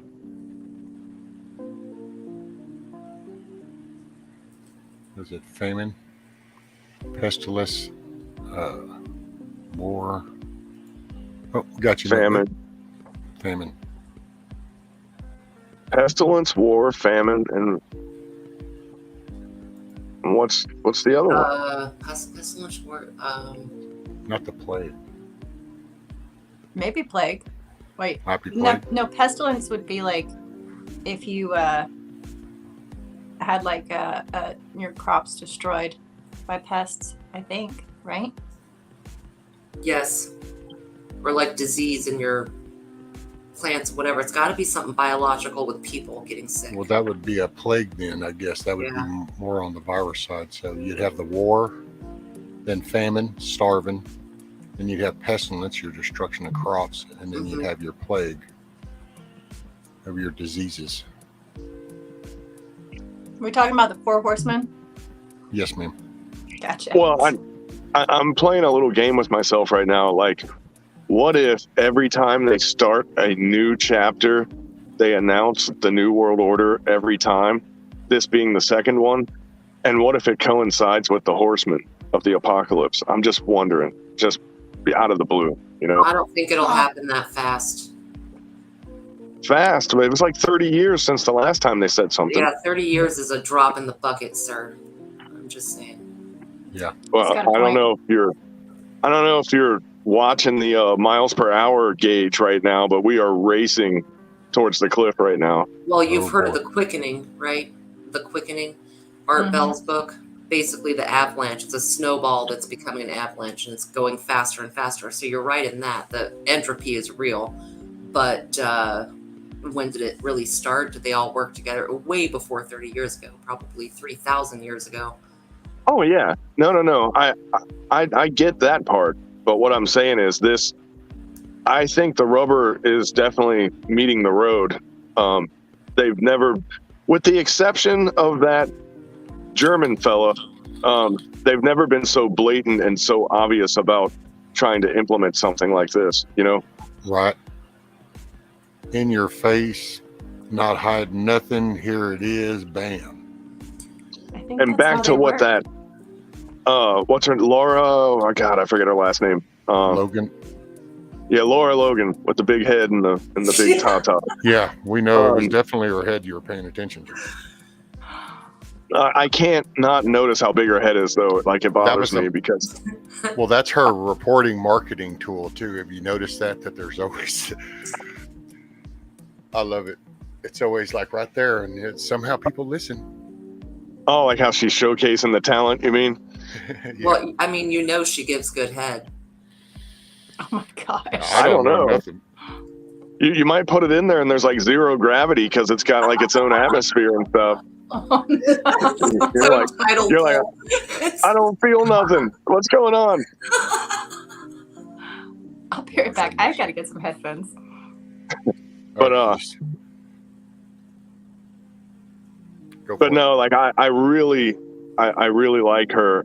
She's probably my favorite journalist that's on television anyway. And I'm just like, this would be the perfect woman. If she just didn't have such a big bucket head, she'd be the perfect woman, you know? And that's me being a, whatever you call that, a misogynist or whatever. I don't really care, you know? It's my life. YOLO. But she kind of nailed it with, you know, the occult ties of the SS and all that stuff, you know? I mean, this stuff is old, and they're not even really trying to hide it, you know? I mean, and look at all the references that the Illuminati have that ties into like Kabbalism and Sufism and all that stuff, you know? And, you know, they're militant, probably aberrations of those constructs of the past, you know?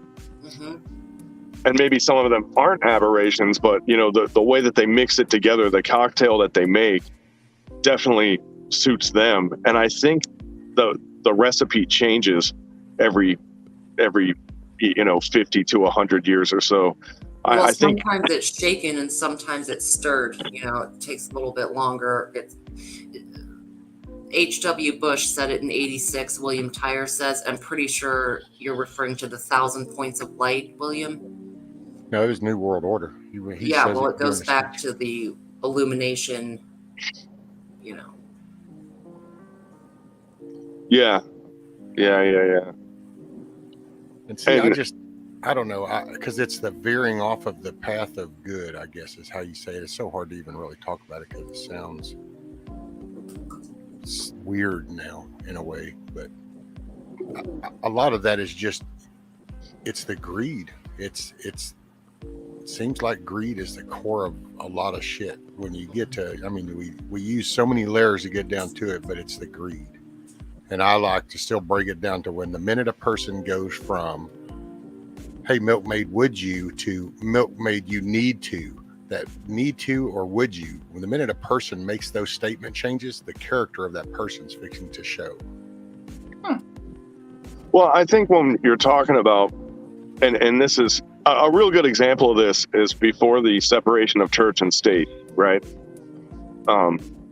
There would be monarchies, but the monarchies were so influenced by, the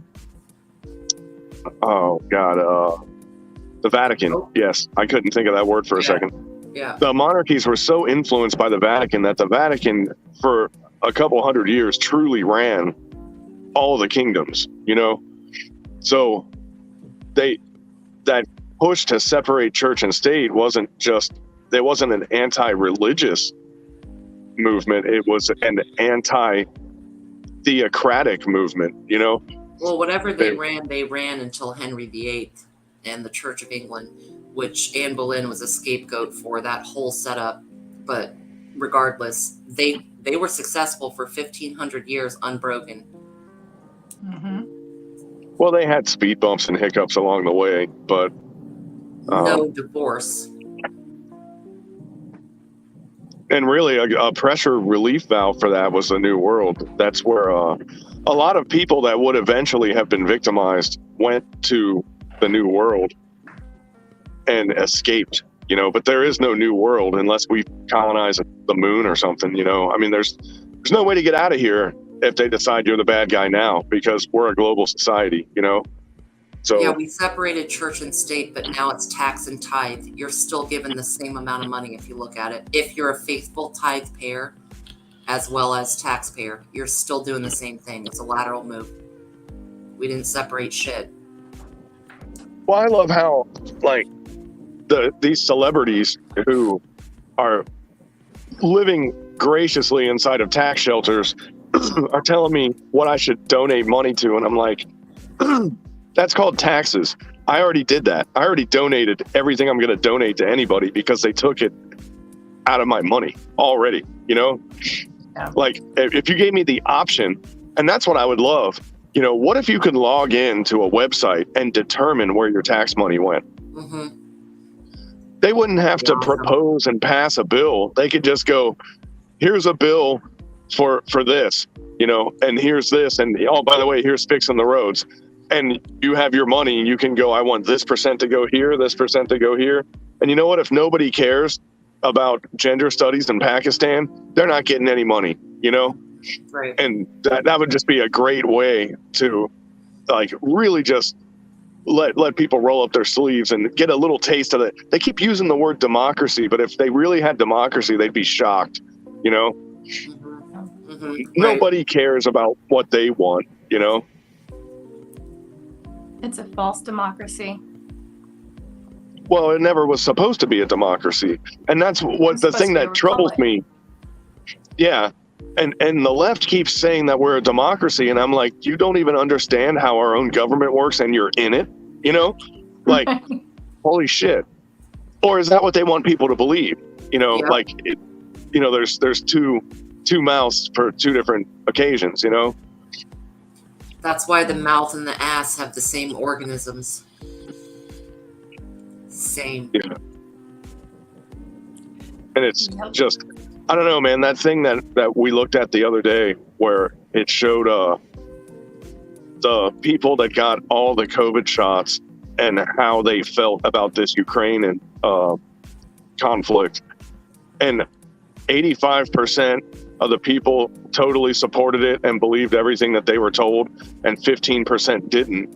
And the 15% that didn't were the ones that weren't vaccinated. And I just found that really highly shocking. And I think that's the number that I've been looking for this whole time, which Milkmaid and I have been debating. But I think 15% of the population is who we are. We're the 15%. We're the ones that are like, hey, that doesn't look like a good idea at all. And we're like, hey, maybe this Ukraine conflict is none of our damn business, you know? And like, we're the people that think about stuff. There's only 15%. I knew that it was a low number. Milkmaid thought it would have been lower. And I actually feel like 15% is probably just about right. Because if you go into the waiting room of a doctor's office, or if you're in line at the supermarket or something, there's usually one other person around you that gets it. And that means 15%, you know? Yeah.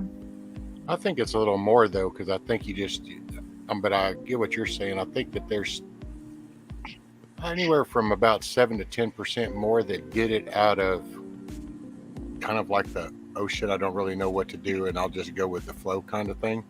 That's the gray area. He Yeah. brought up something called like the gray area, where you have people who are kind of sort of there. That's kind of where I think some of that will be there. But And that's when you hear people talking about waking people up. I think that like 5% right there is, those are the ones that people are trying to reach. And okay, did you guys ever watch Card Sharks? Where they're like, higher, lower. What percentage of people? All right, listen. I think it's more like 40%. I think it could even be higher. I think a lot of people are going through the motions, but deep down know it's all wrong. But because of either their standard of living or it's easier, they're going through the motions. And also, don't underestimate that people don't want to bring up arguments or be embarrassed if they say to their other family members, hey, I think this is all bullshit, don't you? There's a lot of prejudice and division of thought with anyone who does that. What's up, Moonchild? So Morning, Moonchild. I don't underestimate a silent majority. I actually kind of swing the other direction. Well, you can see that a lot even with Yeah. the elections.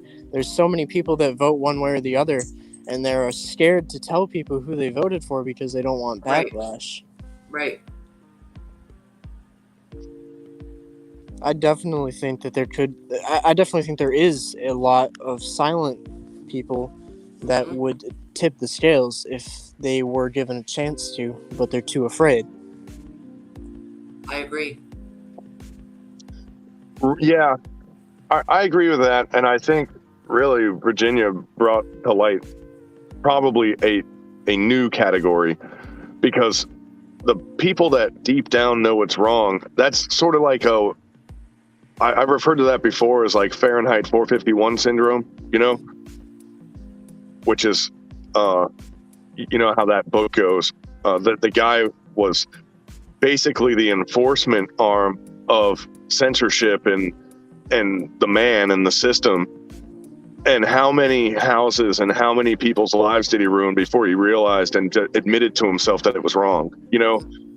And he changed his heart and turned to the other side, but it was almost kind of too late, you know, because the damage that he did, he could never atone for that, you know. And that 40% that you're talking about, Virginia, I think most of them, just knowing that something's wrong and knowing that it's bullshit, but not acting on it is just as bad as believing it and not acting on it, you know? Okay. Well, yeah, if you categorize it that way with those boundaries, then certainly the non-action would sway my numbers. But I mean, philosophically and thought deep down, people's inner small voice, I think that number is pretty high.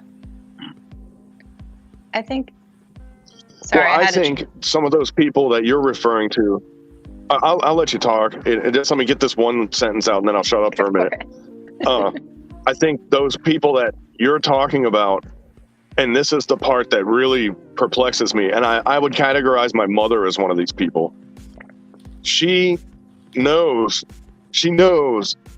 that something's up, right? And if I sit there and I walk her through it and I lay all the puzzle pieces out, she'll admit, yeah, you're probably right.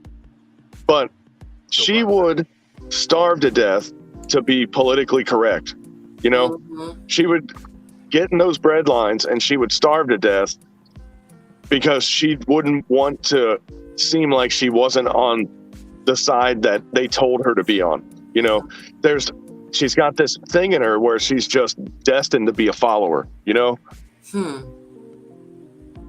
And knowing that it's wrong, like she does, and acting on it are two completely different things. And those people are the dangerous ones, because those are the ones that say, well, I'll just come to your house when something happens. That's those people, you know? Like, come to my house, what? So you can make me starve faster when you bring you and your wife and your ugly, unruly, undisciplined children to my house, and now I got to feed them too? Really? Wow, I'm a really nice guy, I guess, you know? That's when you put them to work, dude.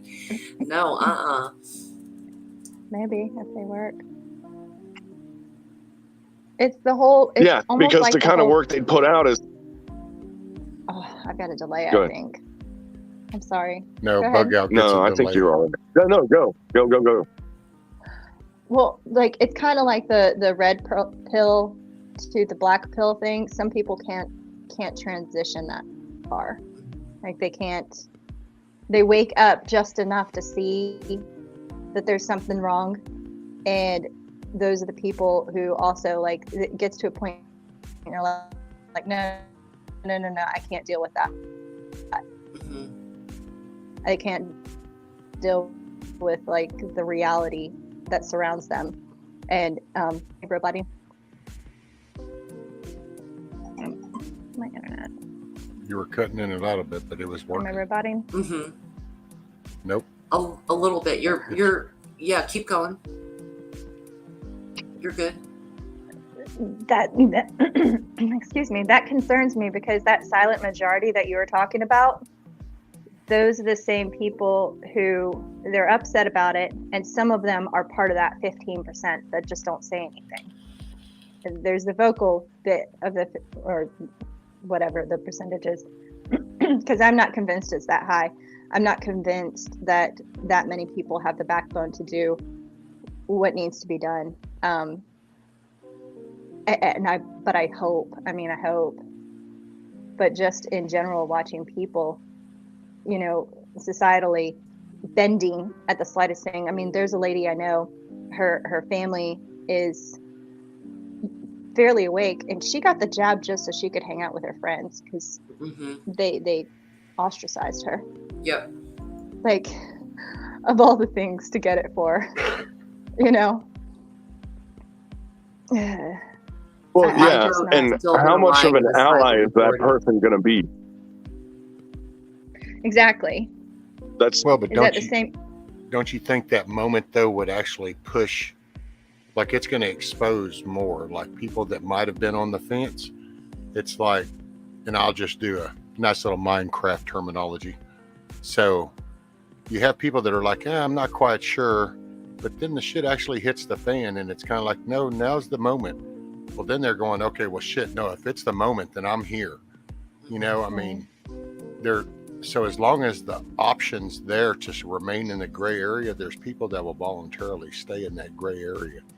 But I think that the minute that gap closes to where, oh no, it's one side of the fence or the other, I think there's going to be some because. Yeah. Some, yeah. Yeah. Absolutely. But it'll be too late. It'll be too late for a lot of them. If we're being actively attacked, right? Let's say there's marching in the street. I don't think Americans are going to stop and look at each other and say, who did you vote for? What do you think about abortion? And is Biden awesome? Do you like baked potatoes? No one's going to stop and fucking do that. People Really? will come together. If you think about, they will? I do think they will. Yeah, I do. Oh, wow. And my reference is September 01, because there was, for a few weeks, a level of patriotism that I have never seen before or since. People were pissed that we got fucked with directly, and no one stopped and asked the semantics of your beliefs. It was like, hey, we're in it together now, fuck them, right? And even though regardless of what is misguided about that entire event, the people came together. Yep. People are patriotic. Unfortunately, a war doesn't last 3 weeks, and the second that a new football season starts, all that goes out the window. You know, those are the people we're dealing with. It was short-lived, but if it came down to it, if we were fucked with direct, hard on the street, the shit we worry about of really the most extreme situations outside of Mother Nature, I think people are going to come together. There's no doubt in my mind. Nobody wants their kids taken, their families fucked with. Nobody wants that. You're not going to stop and ask like menial questions during that time. No, but do you think that we might have been desensitized over like the rioting and stuff? So then that's what first thing I think of is that if things go to the streets, the first thing is there's going to be people that go back in their houses just not sure of what to make of it, because this is what they were just being told of the riots before, so they're going to see it as that, because you get desensitized. Well, That I desensitized don't live people to far a away collective. from Now the you're actually riot. being targeted for being a patriot. They Well, were. and there's another thing too that you got to really take into account here. And if you look at let's do a dangerous freedom here and bring up the American Revolution, because for some reason he couldn't stop bringing up the American Revolution. You could be talking about underwear and he'd go, well, in the American Revolution, you know. But anyway, I love that. but in the American Revolution, you know, 50% of the population, not only did they not support the revolution, they actively opposed it. I mean, they did not want us to do that. All right. Yep. And, you know, the 3% thing, there were 3% willing to just get shit done. And I would go so far, and this is a number that I'm now just kind of making up off of this new number, I'd be willing to say that there were 15% that were kind of down with the idea. And what do you know? It's the same 15% that we keeps chiming in and getting clipped off of Facebook these days, you know? I'd have to. I bet the numbers are the agree with same. that. And, you know, 10% of the population of people that are doers, you know, people of action, 10% can take over the whole country. That's all you need. You don't even need 10%. But if you have 10%, they can't stop you, you know? Dude, we're totally being screwed over by just a couple of thousand. What's that, Scotty? Well, when ISIS started, there was 800 of them. They took down Egypt with 800 people. So, you know. Hey, Prepper Steady. That's a complicated 800 people. You know what I mean? I mean, I have faith in people's love for their home. So putting aside all the medical tyranny and all of that, if we actually got fucked with here, there's no question in my mind that more than not would line up and directly fight for this country. I believe that. There's a silent group too that sit here. What's the percentage of people who vote in this country? 30 or 40%?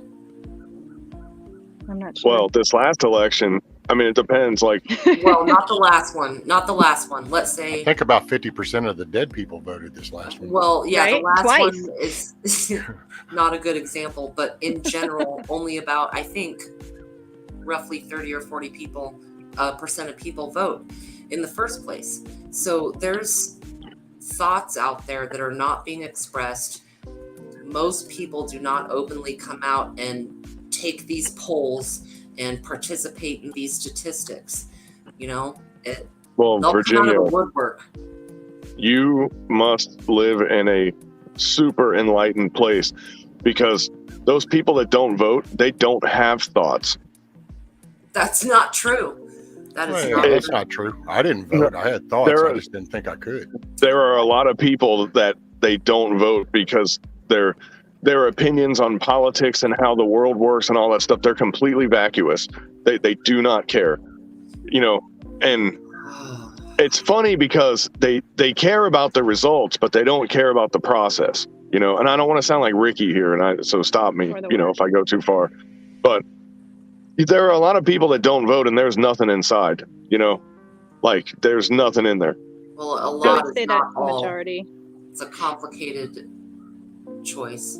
Well, there's a book called Ordinary Men that I keep bringing up often, and I haven't actually read it, but have the generalized idea. But when Poland was invaded, they, back in World War II, what was the one? I can't remember. Anyways, World War II. Ordinary men did incredible, heinous acts, and they justified it because that kept them safe. That's what concerns me about that gray area. You know, the people who That's are everybody awake though. enough. Yeah, but yeah. I guarantee you, like, good guys, bad guys, whatever. There's no such thing as good or bad guys. That's the other thing. There's no such thing as a good or a bad country either. If you look at corporations and how they run stuff, A corporation says, hey, to get people to run this machine and to punch these holes at this speed, we have to retain these people. What is it going to take to keep these people here?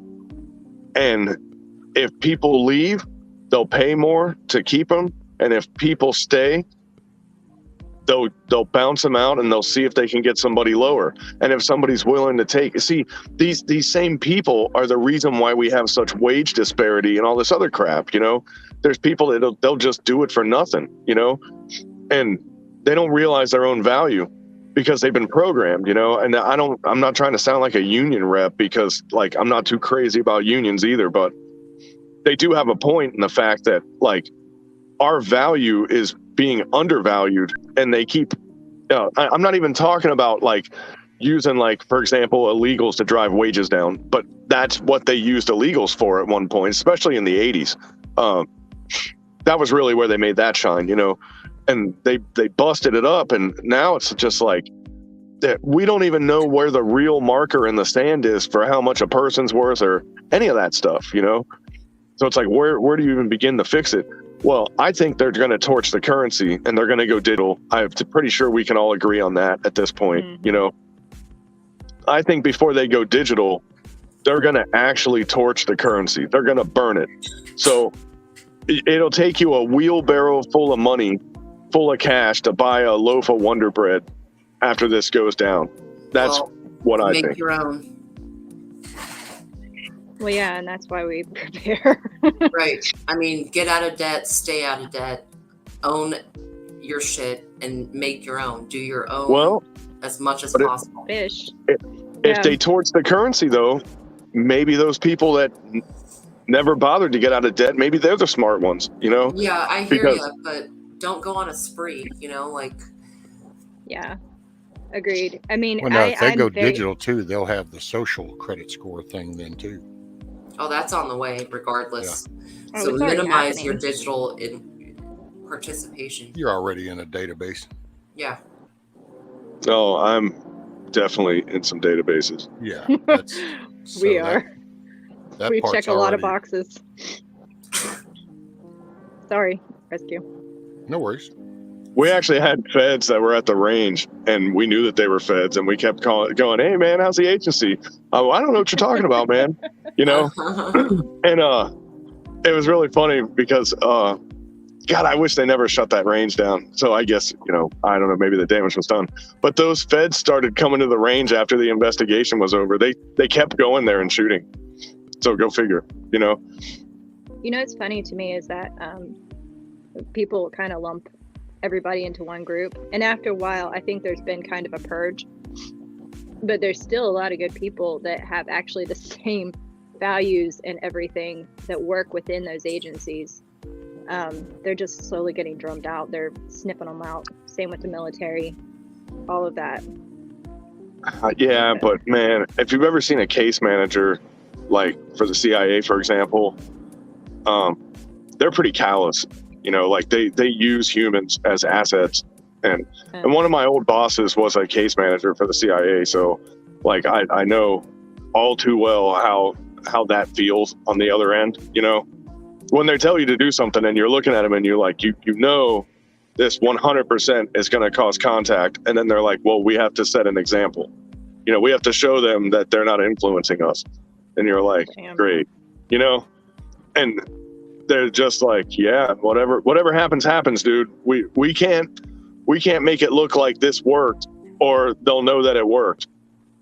And you know, the next day, you pretty much are guaranteed to have a bad day. You know. Okay, I don't know. So if that's y'all heard that. Sounded like a garage door. No, that was outside. The timing was exquisite. Right. Can y'all the hear all the background noise here, or are my headphones doing a good job of not? I don't hear anything, girl. You're good. Birds are going crazy out here. Shit that's going on outside. Just like roosters crowing. I had to chase a chicken off the porch. Keep watching these flashes, and I love the rain goes from this way to straight sideways, and I keep waiting to see a limb go by or something. little itty bitty rain, sideways rain. Upside down rain. Oh. It's only. I'm always looking for a guy called Charlie. I don't think they ever did find him though. Oh, you heard that, Laura? Yeah, that was the thunder outside. Oh, that was thunder? Yeah, that was thunder outside. I thought you cracked a fart. Oh, But no. that changes everything. Poor Virginia. The farts. We have a jarred fart thing going on here. Not the jarring farts. With the farts and yeah, $20. Are you getting your $1,000 a jar for jarred farts? Wasn't that what somebody did? Some little story. Yeah. I cannot believe somebody would actually pay for that. Like that really kind of destroys any last little bit of faith. in Actually, humanity. Milkmaid, what you have to really feel for is the poor mom or grandmother that just got her credit card jacked for the grandson or something to go buy those jarred farts. Right. Because you know that's the type of person that does that. The men who buy used underwear need to understand that a woman or anything that knows how to create that smell can use any picture off of the internet to tell you it's those person's peonies. You don't know what you're getting. It could be out of a dropper. It's a brilliant scheme, mindsets. to be honest. It's one of the smartest things ever to use body secretions. No, to make money. it's the saddest part of our society mentality that this is where we go. It's like, wow, that's actually the entertainment. Right. That they would actually buy that. They shop for that. They actually go Google search for that. And it's like, that's the sad part. They know where to go. Their mind actually went there. Do you ever wonder if, like, back in history, they had some of the same issues, or did they just all die off? Oh no, I think That's as we have. what I wonder sometimes. Well, clearly they didn't die off because there's a bunch of freaks out there, or maybe who knows? Maybe like in Ghostbusters they crossed the lines or something, like or fed the gremlins after midnight or something. They crossed the streams. This is where we get into a deep conversation about nature versus nurture. Oh, I gotta go chase another chicken. Hold on. Uh-oh. I don't think there's anything new under the sun. So as far as human behaviors, fetishes, etc., we're probably cleaner now than ever. I mean, dude. Well, now Rome. Dial. Think about the smells in the bedroom. Come on, river washing doesn't. No, well, Rome alone could tell you that we've been pretty perverted for a long time. Like the what is it, Saturnalia and all the Bacchus festivals, all that Bacchanalian stuff, where they would just have the orgies and get drunk and eat food and just bang each other right on the kitchen table. You wonder when you lose the sincerity and the honesty and the care, and when you lose God in the picture, then there's where the path you go down, and then we wonder how we got where we are. You know what my question of the day is? Sorry, did I just kill that conversation? Fluffy. No, not at all. Laughing at House Donkey coming in with the question of the day. Who knows what this will be? Let's take that. My question of the day is to Bug Out Bushido. Bug Out, how the fuck did you get into the damn Marine Corps? He ate a purple You were crayon. a Marine, right? Yeah. How the hell did you get in there? They have standards, okay? No, they don't. Yeah, And they they sure do. did. That's the idea. They have standards. He's too fucking intelligent for the Marine Corps. He can actually have a proper thought process. Are you sure? This is Bug Out. Hey, he might be fucked up and demented and a little twisted. I like But he's that right about on point. but he's very intelligent. No. Would I expect to see him sitting down reading Shakespeare, sipping a brandy? No. Maybe drinking a beer. Do you realize, and, Donkey, you just made him put his glass down and close the book? No. What Donkey needs to realize is stroking his ego like that, you just made him hard. So just so everyone knows, a dude just made Bug Out hard. Oh no. Yeah, you know. Gaston. Wow. Right. First of all, like books. How do you even read this? There's no pictures. But the ego thing is kind of part of the fake internet personality, you know. Mm-hmm. So I don't really have that. This is where people like. I love it when people go up on panel and you listen to them talk, or you read their comments and you start to read between the lines. I love that. That's my favorite part of people watching. Oh man, did she robot out for everybody or just me? What? Oh, it had to have been me because you guys didn't hear me. No.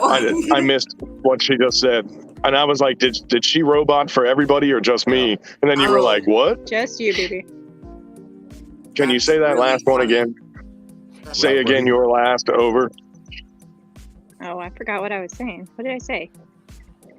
She likes to read how people comment in the chat and kind of in between the lines. Then they get up on panel and what they're saying, and she listens in between kind of what's said, and she likes to do that. That's her favorite. I people watch. Tennessee says Donkey can sell his skid mark undies. Tennessee, there's a market for that. I guarantee you there's a market for that. What?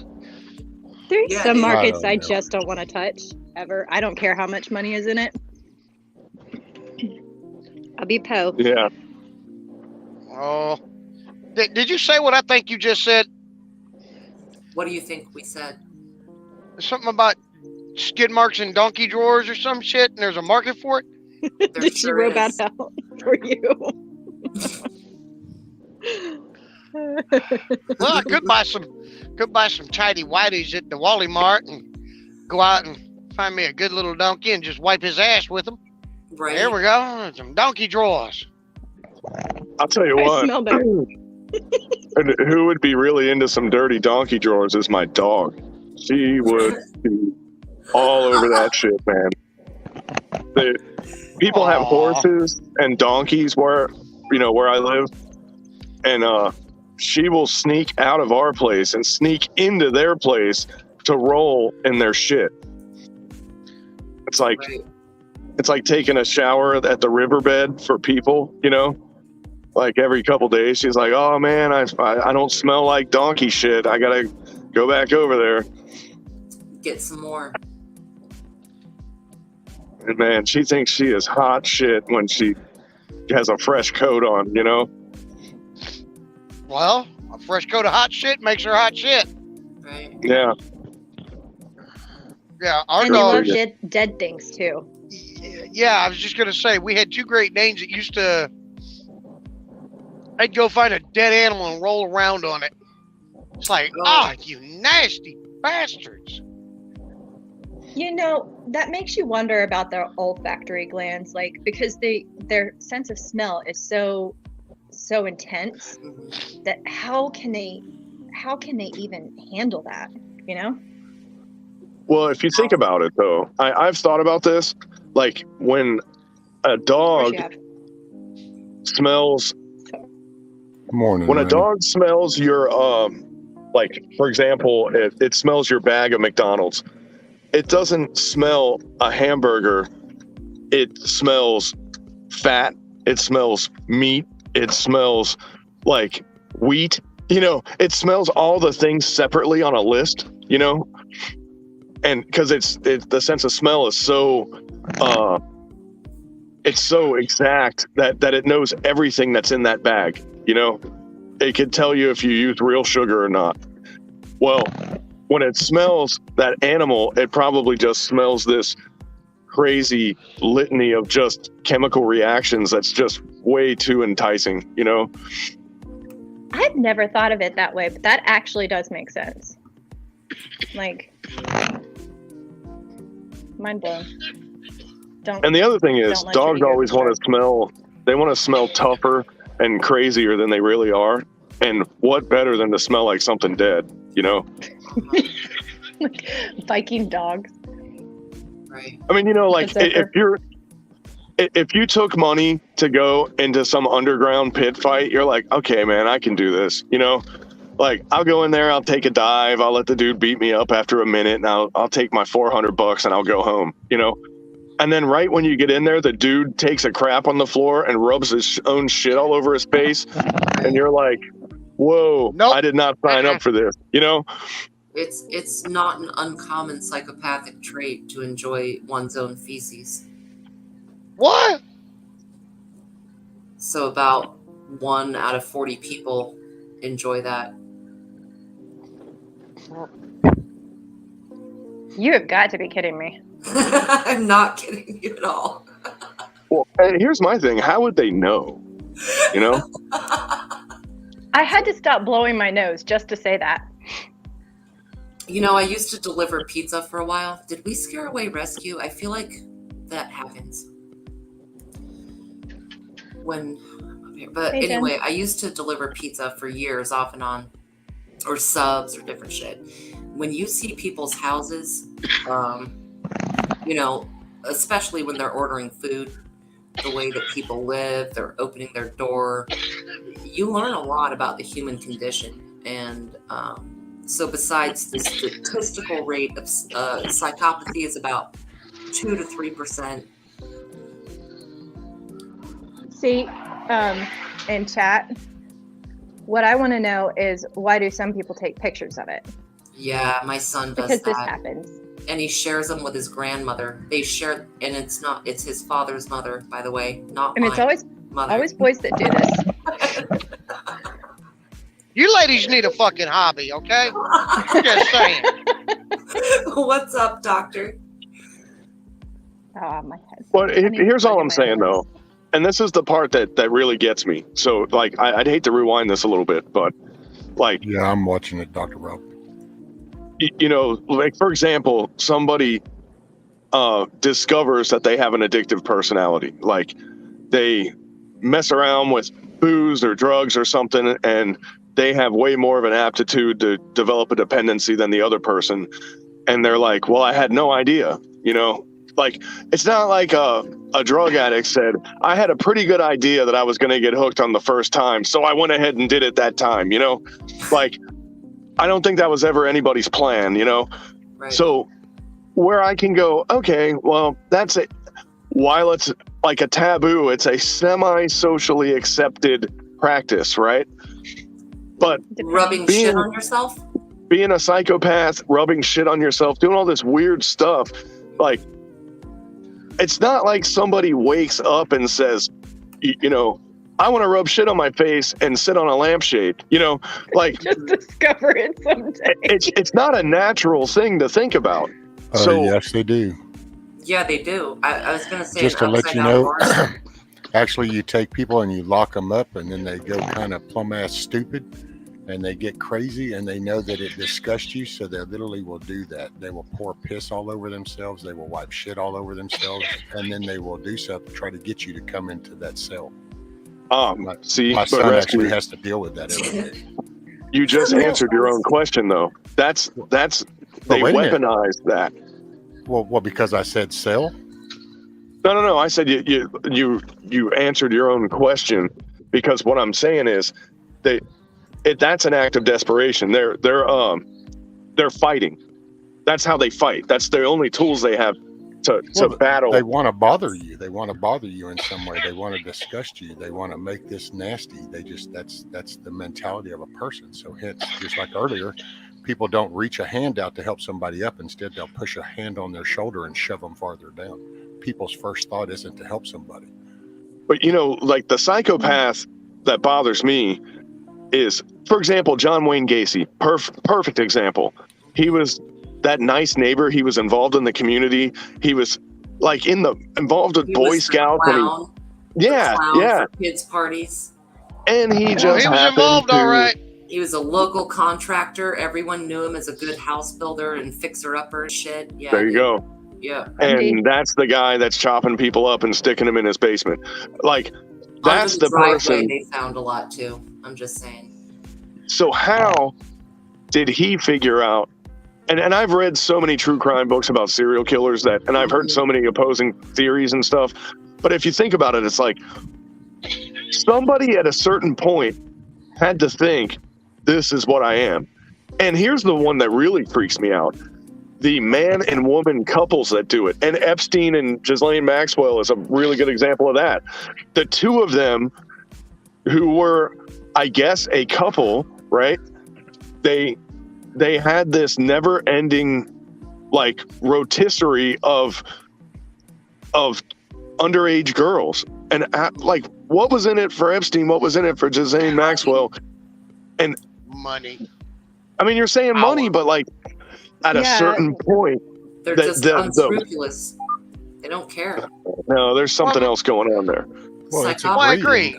I think that if you've ever had the money to just have somebody do whatever it is you have a thought of, and I've told my wife, and unfortunately, money that I've had access to was bad money, and it was doing bad things, and so, but I saw people all around me, and it's when you raise a certain level up of money to where the typical person don't function, that you don't have no worry about food, no worry about bills, no worry about vehicles, you don't have worry about clothes, you don't worry about monetary value in anything. It changes your whole aspect of thinking. You lose total respect and grounded connect to what it takes.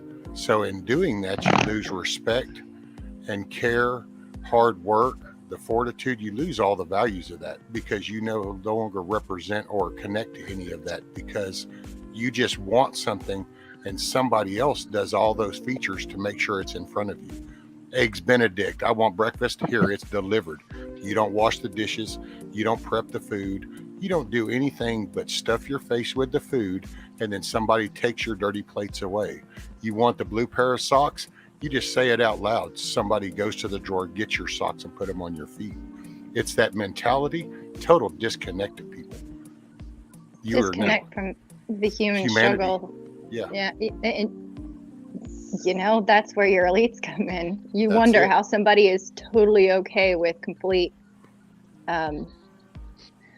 wiping out of people. I won't say the word. Yeah. And control over everything, and they don't care how it happens. Yep. Because they don't live in that world. They don't exist down here, so they don't experience the struggle. Everything you say is just, oh, that's just talk. That's just you. That's just your problems, because they don't even connect to those problems. It's kind of like somebody in a perfect marriage for 40 years. Never had a problem. Kids raised just fine. You talk about being in a broken relationship a year into a marriage and then raising a kid by yourself. Very few people are going to be able to associate to what you say, because the worlds are totally pulled apart to the point you have to make an effort to connect back to that other world. And even, you know, if that makes sense. Are you even capable of doing that because you haven't been through that? And at a certain level, I think you become incapable of doing it. And then that's where you just end up with this pure evil look to things, and just the cruelness that happens to just go, sure, go kill those 800,000 people. Sure, I think go slaughter that village. I think this is why we see a lot of drama happen. I don't know if you notice it on YouTube and stuff like that. Never. Drama on YouTube? Milkmaid, what channels do you go to? What? I don't care what. I used to watch drama on homesteading channels. Like, it's kind of like, it's not as prevalent there. But I think because they're bored, like they don't have a struggle, so they have to create one. And misery likes company. That's true too. There's nothing like commiserating with somebody. Like, you have a bad day. I know. I won't feel as much like shit if I can make you feel shit with me. No, well, not that. But connecting with other people who have had that kind of day too. And you're like, man, I was ghetto in here. Hey, Tootsie. That's what she said. Oh, yeah. And oh, snap. Ow. I felt that in my manhood. Right. Oh, shit. You have manhood? Yeah, I still have it. Well, that's it, Amy. And I'll actually say garbage in, garbage out. And that's, you got to have positive thinking to generate positivity. Apparently she was referencing something Ron used to say about good people make good decisions. Oh crap! Or let me go back. Amy, I see you. So do you remember that saying Ron used to say, "Good people make good decisions"? And it's the character of people. That's what we've that's all been squashed. We actually think about it. The pendulum has swung completely the opposite side. So it's like I use the word alpha male, but apparently that definition has now been altered and shaped into being something totally different. An alpha male to me growing up was a man that had honor, integrity, that had respect, had a moral compass, worked hard, tried the best values, Right. And so that was an alpha male, and nowadays an alpha male has got all kinds of weird definitions to it, and I don't understand the word butchering, but it's just where we're at. An alpha male, historically, the profile is an authoritarian leader. There's good and bad traits to an alpha male. Like they're the lead from the front type, but they're also the you better not be last type, and I call that a motivator. Yeah, and it's the delivery, but now there's these alpha males where they're the loudest voice in the room, but they don't have the experience and the wisdom. They don't know how to apply this dominance that they're seeking over people, and they're just trying to be in charge. They're just trying to make a difference, and they'll be counterproductive because that's how they measure their worth. If they can't build something, they'll break something, and that's sort of a problem too.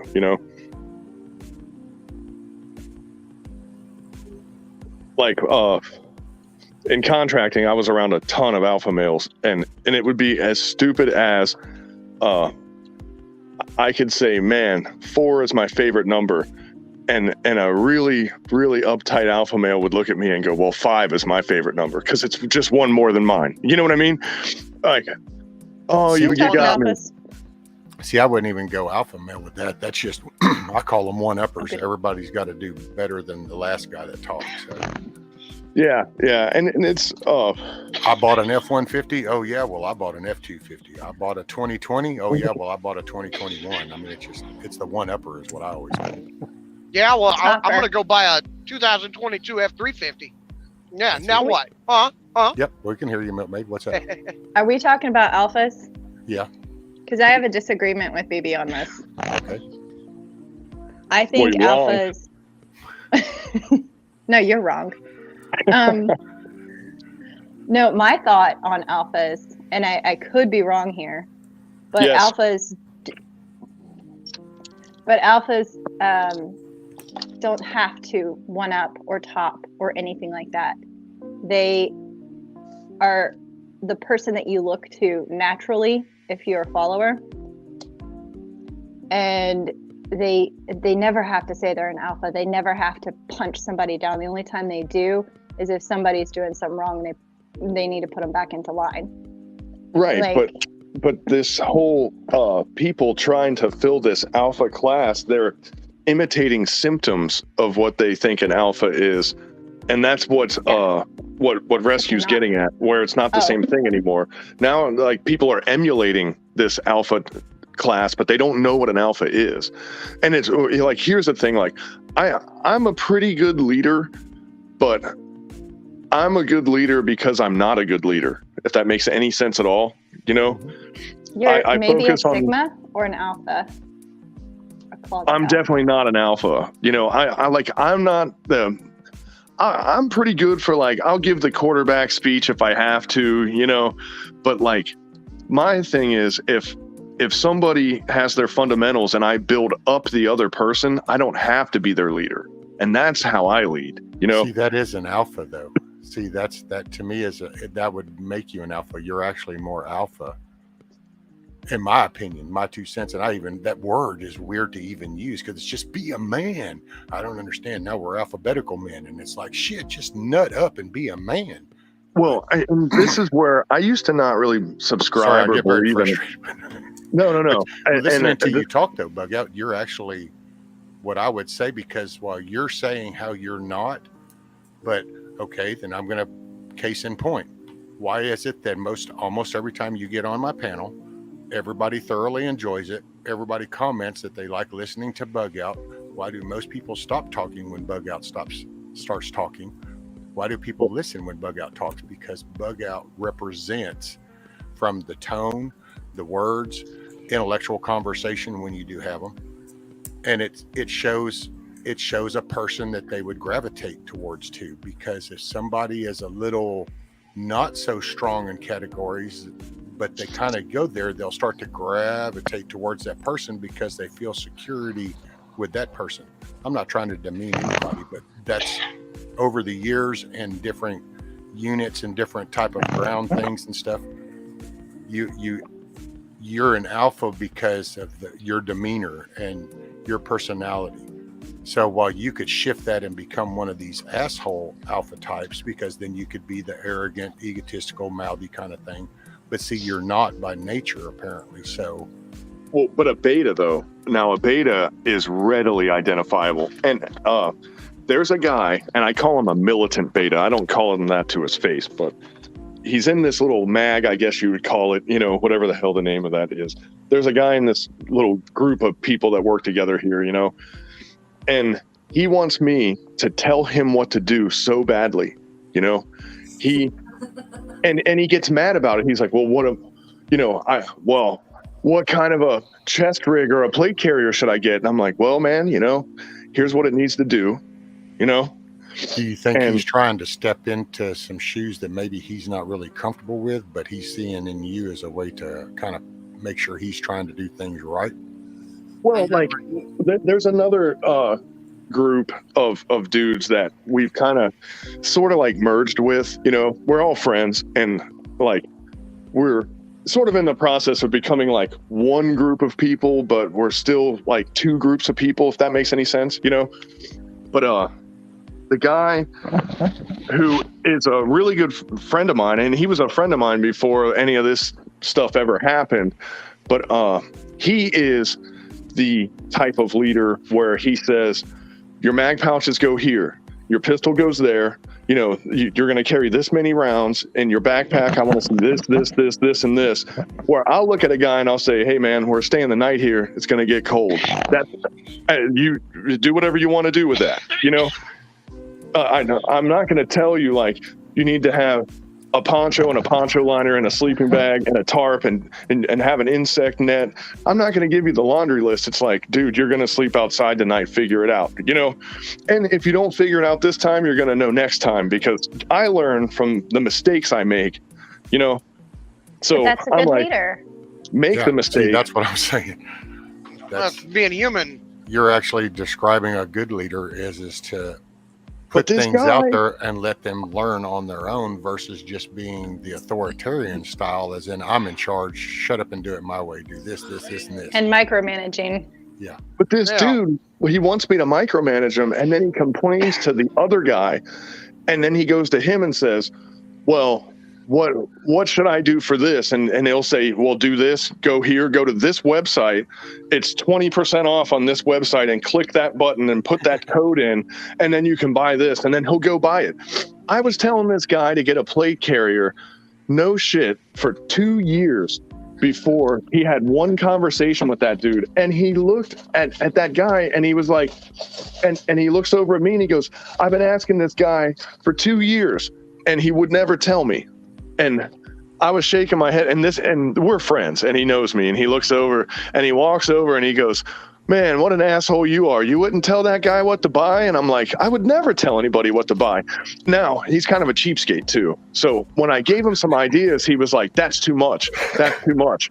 And I'm like, well, then here's the function you need.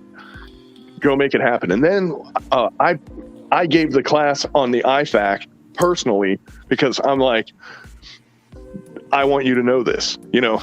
I'm like, dude, you're a cheapskate. The IFAC, your IFAC is going to be used on you. So if I buy all the fancy pants stuff and I got all this cool shit in mind, it means nothing. I'm going to open your IFAC and work on you. You know, if you want to get some Chinese tourniquets that suck because they're cheaper, knock yourself out. But I'm not using one of mine on you, you know. So you know, there you have it. And he bought some cheap shit, and like, then he was going like, well, how does this work? And blah, blah, blah. And I was like, well, with this tourniquet, you're going to die, you know, like, so don't even worry about anything else after that. You're going to bleed out. And that's fucked up. You're bleeding out with this one, so don't worry about it. Yeah. Like, you don't even need to pay attention about what happens next, because you're a fucking goner, you know? Hey, you. But eventually he got his IFAC stuff squared away.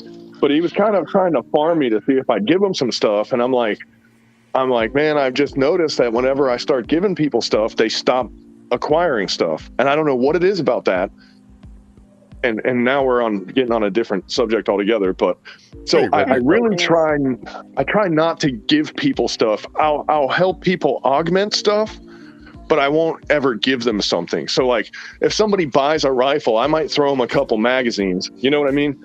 But I'm not gonna like, you know, give them an upper for a lower that they're never gonna buy. You know, they just, I don't know what the deal is. I gave a guy a backpack. I used to have so many pairs of boots, because every time I'd go on a job, they'd give you 2 pairs of boots, and I would buy a pair of Merrells and I'd wear them for 3 years. You know, and I just had boots out the ass. I gave so many people pairs of boots that said that they were into this stuff. They get a pair of boots and you never see them again. They're just gone. Like poof, they evaporate. You're describing give a man a fish or teach a man to fish. Exactly. Thank you, babe. Were you going to say that? Yep. I want to go back a little bit. Bug out. You were talking about, you know, this guy wanted you to tell him everything. You promised me you'd never tell anybody about that. Oh my. Promise, Bug out. I'm mad now. Wow, Donkey. I have this chicken who's convinced she needs to lay eggs on the porch. Oh my God. Now that is that's a considerate chicken.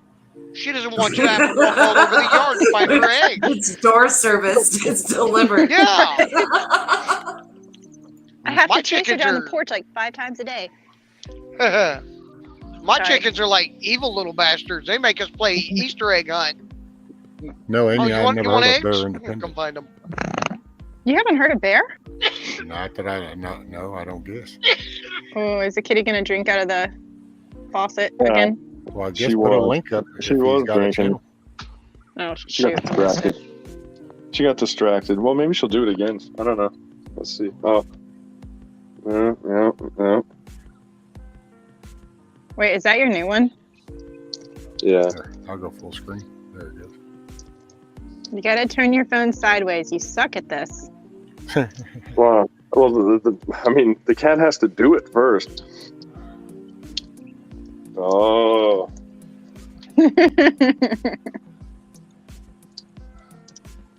Cute. Aww.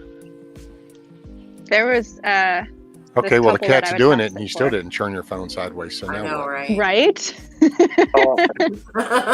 I don't. My screen rotation is locked off because, like, when I'm driving and I try to use my phone, it'll turn, and so I have to go like unenable it or whatever you call that shit. Thank you, Kino. Right. See, you know, Disable it. Bear Independent is an interesting fellow because he has a lot of good information. Now, religion-wise, I don't fully agree with him. Or actually, I don't agree with him a lot. But his information is quite good. The only thing that gets me is he's that kind of guy that's like super macho-ish, I guess. You're right. Fuck macho dudes. Well, no, I've been around that my whole life, so I can kind of watch that, and I don't always respect that.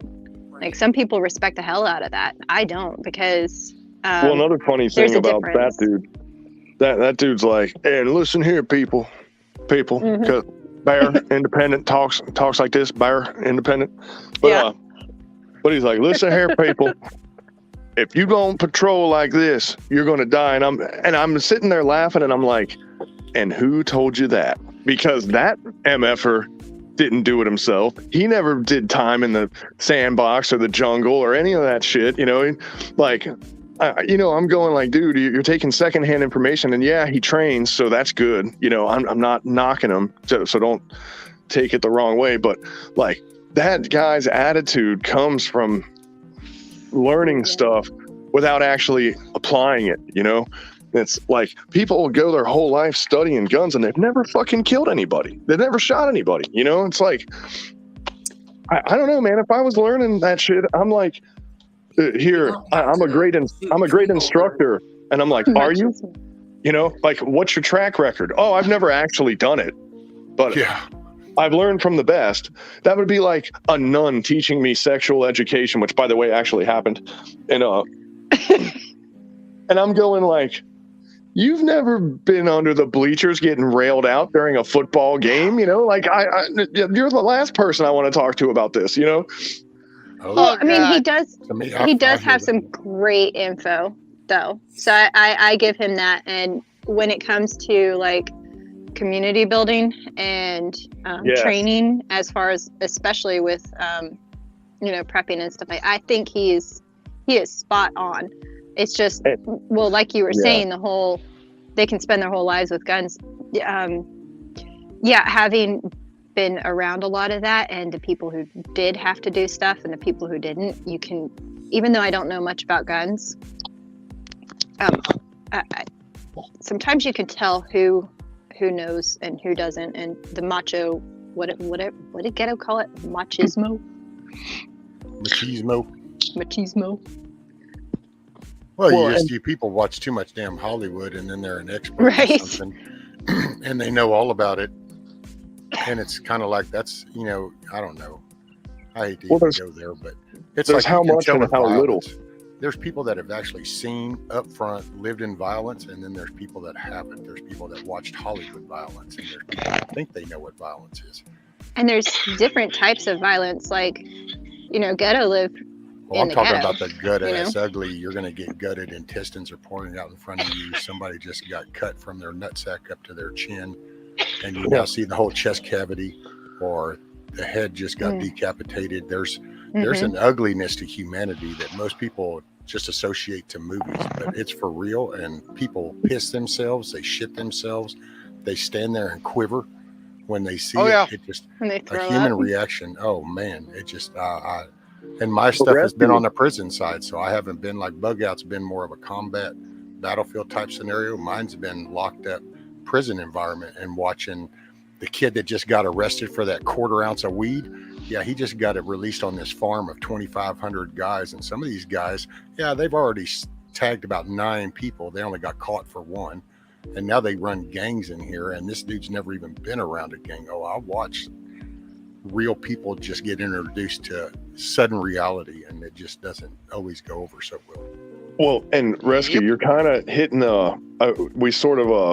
my connection got a little spotty and we sort of drifted away from that. But when I was talking about the weird sexual people and the serial killers and stuff, what I kind of was getting at, I think, is what you're hitting on right there. That savagery is inside of all of us, Yeah. And the whole idea being like, that stuff had to come from somewhere, like who, you sit and you say, who thinks like this? But I think the real truth of the matter is, to a certain degree, we're all that person, We are. We have that capability. Yes, we were blessed to love and be empathetic and all the positive shit you can think of. There is a whole complete counter to every bit of that. So caring for your small child, there is the exact opposite to that. I know somebody feeling some love, there's a complete opposite to that. The embracing I know somebody. the people in the military that have a real hard time adjusting.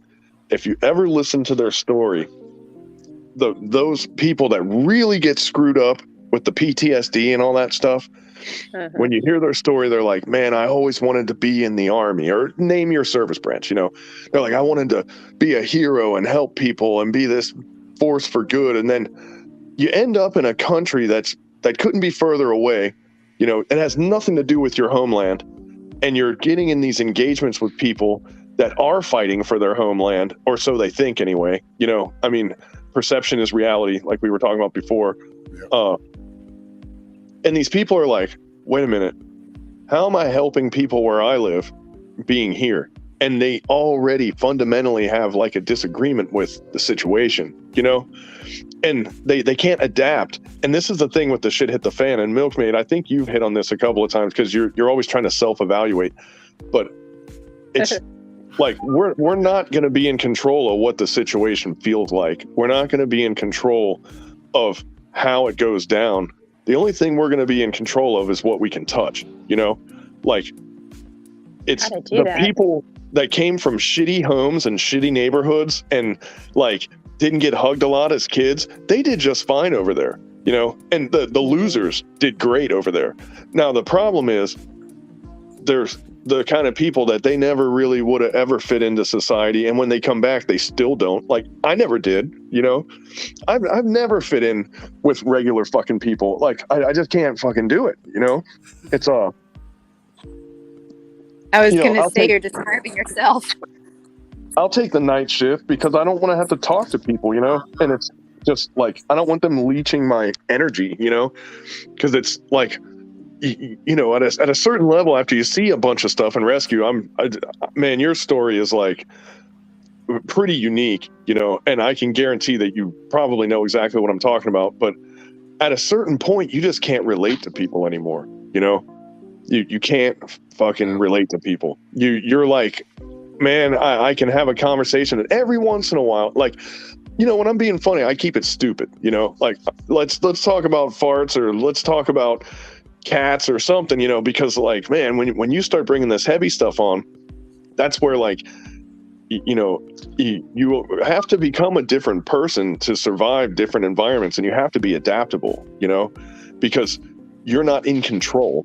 And that's the part where like that freaks people out. When you're not in control, people kind of panic, you know? But somebody who's never really been in control of their life, it's just another day, you know? And it's, you know, it's being kind of somewhat of a failure in society is a good survival trait, as it turns out, you know? Yes, indeed. Or someone who's had to adapt quickly to situations. Like, I don't have regrets regarding some of the experiences that I've gone through, only because I realize now that was actually a good thing. I grew up in a really nice, hugged a lot home, and reality slapped me in the face. And now I'm kind of thinking it's a good thing. You know? What did that boy do to you? Can you show us on the doll where he touched you? Indeed. Oh, God. By the way, I do Jesus, agree with you with out. Bear Independent, by the way. I don't want you to think that I was disagreeing with you, because as far as the homestead and the fellowship and all that stuff that he does, he is spot on. Like, he's really onto something there. I didn't mean to talk shit about Bear Independent when you were talking about him. No, I would say, though, I didn't get that impression at all. Keno put another one up called Seven Trumpers. Seven Trumpet Preppers. Or something. Yeah, Seven Trumpets Preppers. Oh, and have you ever heard of them? And Patriot Nurse. Because I mean, I only say this, and I'm full disclosure. I'm limited on what I watch just because of my time. I read and I do other things, so that's why when you're like, "What? You never heard it?" It's like I sat in on Sophia's canning. Y'all did the canning thing, and I like listening to it. Hey, Miss Nikki. You poor thing. I burned your ears. Oh no, I mean that's awesome. Hell yeah, Nikki. Hello. What are you working on? Me? Morning, Nikki. Yeah. Morning. Well, I've listened in on like Georgia Peaches, like she'll do those scenario things, and I listen while I'm laying down or something. And so, but there's very few. But I like to listen. I mean, I don't know how to see. I just don't do good with this direct talk. But I just would rather put my time where it's useful. So I don't want that. So that's about the more generic way I can say that. So if I you had feel to pick bad, but I between haven't been around on you. Oh, okay. Go ahead. Sorry. Go ahead. No. Go ahead. What if you had to pick between who? Just between that Seven Trumpets, Bear, and then that Patriot Nurse, kind of which? You talking about prepper Well- nurse? Yeah, well, I guess somebody put Patriot No, nurse. Patriot. No, Patriot nurse is the chick. She's yes, always I know hot who you're under the talking about. collar. Yeah. Am I overlapping with you? Maybe just a little. Well, now Bug Out has a timeout. she's Bug Out has a lag, so if he goes to talk, you have to pause for a moment because he's liable to be in mid-sentence. No, that's just because he doesn't stop talking. You have to keep pausing. Well, and some people are more respectful to women, and I'd rather have the lady talk first. So, but then Bug Out feels this machismo has to take if I let her talk first, 'Cause he's how the is she lady. supposed to know? How is she supposed to know what to think if I don't talk first? Right. Touche. Oh, damn. Okay, Gaston. This might be the moment when I go get some chicken noodle soup or something. Y'all excuse me, I'll be right back. I gotta go do something on the trailer. I'm not even gonna slow the truck down. I'm just gonna jump out. Dang, I think my internet's starting to go out. I might have to just check back with y'all later. He's like, I've never heard of Seven Trumpets Prepper, off-grid and solar specialist. Kina says. Okay. Well, no offense to That's Seven cool. Well, Trumpets, that's not here's my my. That was really rude, Rescue. I know, and I'm very sorry, ma'am.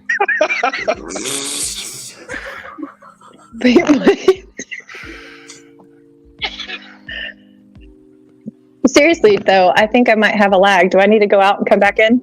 No, you just need to finish talking, ma'am. Milkmaid, please finish talking. Girl, please finish. God, if I could work anymore, I would. Do I need to? Okay, here. Do I need to mute them all? Is that what I need to do for you, Milkmaid? Should I just do all the microphones? It's all you, Darna. Go ahead. No, I'm serious. I think I have a lag. That must be it. But we'll accommodate. No? We'll accommodate. So here, watch. We're going to pause right now. You wait however long you need, and you just start talking, ma'am. It's all yours. Okay. Well then, no, when it comes to off-grid and solar stuff, like with electricity, I've actually, electricity makes life easier and all the tools that run off of fuels and stuff like that. But I've kind of, when I look at everything, I kind of go longer term and go backwards. And I want to do, I enjoy the convenience of having electricity a lot, but I want to learn how to survive without it. Because even with generators, solar, that kind of thing, I have solar fence chargers, but they freaking fail, and they have parts that go wrong and mice eat the wires and, all kinds of stuff. So what I try to do is look ahead of, for that kind of thing and get manual tools and learn how to actually function with them beforehand. Just because, that's the direction my mind takes. I actually was preparing more for EMP type stuff. Not some of the stuff that's going on in the world. So that threw a little monkey wrench in that. Okay, I'm done. Yeah. See, it worked. Baby can take over the panel now. Can I say something here? No, Can I you just speak? did. You just did. Now we can move on. Right? Thank you for that. Go ahead, Donkey. And it looks like we're out of time for this. Tune in for the next episode. Damn it! No, like what Bug Out was talking about. I know I see what he's talking about. Because there's, he's talking about some of these guys that are telling you how to do things like he said, patrol this way, or, and they can show you how to train, but the fact is they've never been in the military. Some of them were in the military and never once saw any kind of combat. And I know what he's talking about. Now, I'm not ex-military. I never served, never been in combat, but I've got friends who are in the military that have. So I can see that, there's a difference in their look and the way they talk about it. Dude, I'd go so far I get what as to he's say, saying. I would go so far as to say, contact or not, anybody who's ever done any kind of defensive or patrolling operations probably counts in that category, because like they did do it for real. It just never went wrong, you know? Yeah, every plan falls apart once you get punched in the face and all that stuff. But like, you know, the concept and the theory of what they were doing was there, you know? That's and that's sort of like with some of these guys, they've gone that far, but the scale is like the thing that I don't think a lot of people get about this shit hit the fan thing is the scale. Like, how many refugees are in Ukraine right now? You know, like it's 3 to 10 million, you know, depending on who you listen to, you know. Ukraine says 10 million. They've only confirmed about 3.5 million, but that's almost the population of Chicago is walking on a street right now, you know? So shit hit the fan is real for these people right now. You know, it's happening. It is in real time right now over there. So, you know, I think it'll be a lot different if it happens over here, you know? And, you know, really, as it comes down, and what I've said a million times has not changed, you need to be out of the city, because look at what they're doing. They're hitting the cities. They'll roll through the villages and stuff, but there's no point in doing your giant MLRS attacks on a village, because like, one, they're, you know, you can just scan it with a scan eagle and you can look and see everything that's there, you know, like there's nowhere to hide anything, you know, and all the concentration of people and power is in the cities. So the city is what they're going to attack almost every time, you know, and that's exactly what they've done in Ukraine, you know. I loved living in the city. I was a city kid most of my life, you know. Some people disconnect that, like when you hear the attack on Kyiv and Russia going for Kyiv, most people don't get it, but Kyiv is like most metropolitan cities across our country would be Kyiv. So it would be every major city would be what would be the target. Oh yeah. And you know, the regions and all that stuff, you know, it's, you know, the populations of those cities are as much or greater than your cities here, you know. I mean, we've got a lot of area, and they've been around since prehistory over there, you know. I mean, they're pretty established, if you know what I'm saying. Yeah. And the concentrations of people are like, you know, they've had a lot more time to get situated, let's put it that way, you know. And yeah, you know, like a city like Kyiv is they compared it to they actually gave a city on the news one time where they said in size and population it was about the same, and I want to say that they said Miami, maybe, or what, the population level being the same. You like the actual size of the city and the population of the city was like on par with like Miami, you know. I want to say that's what they said. There might be a different city, but it was a noticeably sizable city in the United States. You know what I mean? I want to know about Nikki's meat. Well, as of January 1st, 2021, the population, they say, in Kyiv was 2,962,000. So right at 3 million people. Well, Chicago's 5 million, if that tells you anything. Yep. Virginia, that's kind of a personal question. Well, she's doing something there, hot and heavy. It's steaming. Dear God, Virginia, get your mind out of the gutter. I do legit. I want to know what you're doing, Nikki. What are you working on?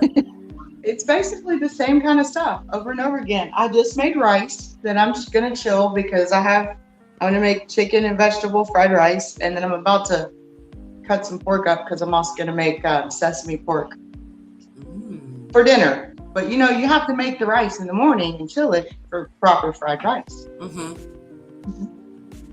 That's it. That's all I'm doing. Just hanging out. Chilling. Oh, and flatbread. I also, while listening, mixed up some more flatbread, though. Dude, I've made your recipe like 3 or 4 times. Well, I mean, your non-recipe. I've Right, tweaked right. what we did, and it's definitely a hit. It's awesome. Do you know how to make Afghan rice? I do not. Tell me how. You'd have to look it up. It's and don't let it turn you off. But they put raisins in it. But it I'm not a raisin fan, but it's so good in Afghan rice. Huh. Yeah, that wouldn't go well in this household. Just scared me night. And well, I like raisins. I would totally try it. Try it. I hate raisins. I hate raisins. If I do open a box of raisins, I don't even want to smell the box. But I despise raisins. It changes. It changes when it gets in that rice. It's different, you know. But they take the naan and you rip a piece out, so it covers your index finger, your middle finger, and your thumb. You scoop some rice up, and then you take like chicken or lamb or whatever, and you grab a piece of that, and then you pop it in your mouth. Oh God, it's so good. Yeah, it is. I mean, that style of eating, yeah. Is that where you have it? Yeah. Like all in the center, and everybody's just dipping like crazy. The naan is the utensil. Yeah. For the I remember hearing about that. Yeah. Oh, that's delicious. But no, I don't know. I don't know if I can convince Jeremy to even try anything with raisins. Ooh, Best Life. Best Life said he did the flatbread. Remember, he did it with us, Nikki? And he said he did the flatbread yesterday, but he cheated and used baking powder instead of yeast. So how did that work out for you? Let us know. What's the update? Right. They're not tortillas, Ghetto. Tortillas do not have yeast. By definition, tortillas and pizza do not have uncultured. Yeast. Uncultured. You're killing these balls. So does anybody up here know exactly what Nasara or Gesera is? Because Amy has today's question. What does everybody here think is going to happen? I don't believe Nasara/Gesera will happen like a lot of people do either. Exactly what is that in reference to? I think Nasara just here, I'll put it on the are the screen. New World Order for either patriots or globalists or whatever, you know, depending on your perspective or perception on what's going on, it's not a good thing. It's socialism at best, communism at worst. I'm not familiar with those terms. I have my here's my thing with the direction that the world's going. I don't know exactly where it's going to go.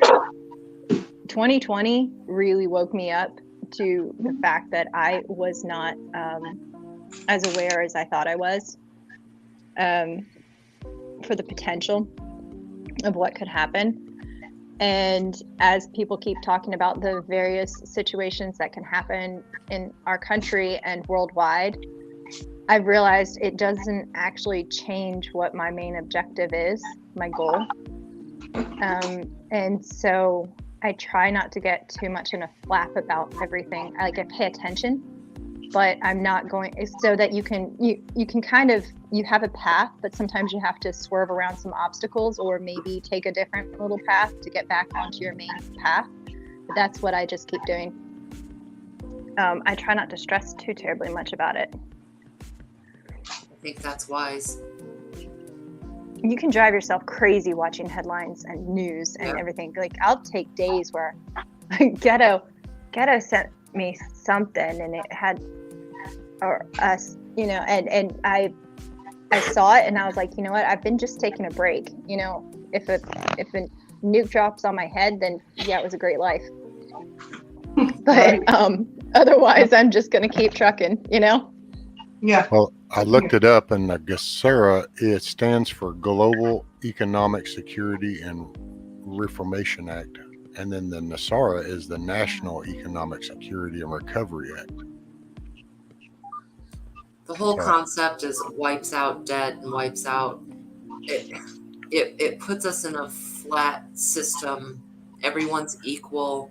Everyone has the same value. Everyone, it's depending on your point of view, it could be a saving grace for all your debt and all your shit. Oh my, it's gonna wipe it away, you know. Not really, but the fact is, that's not what it is.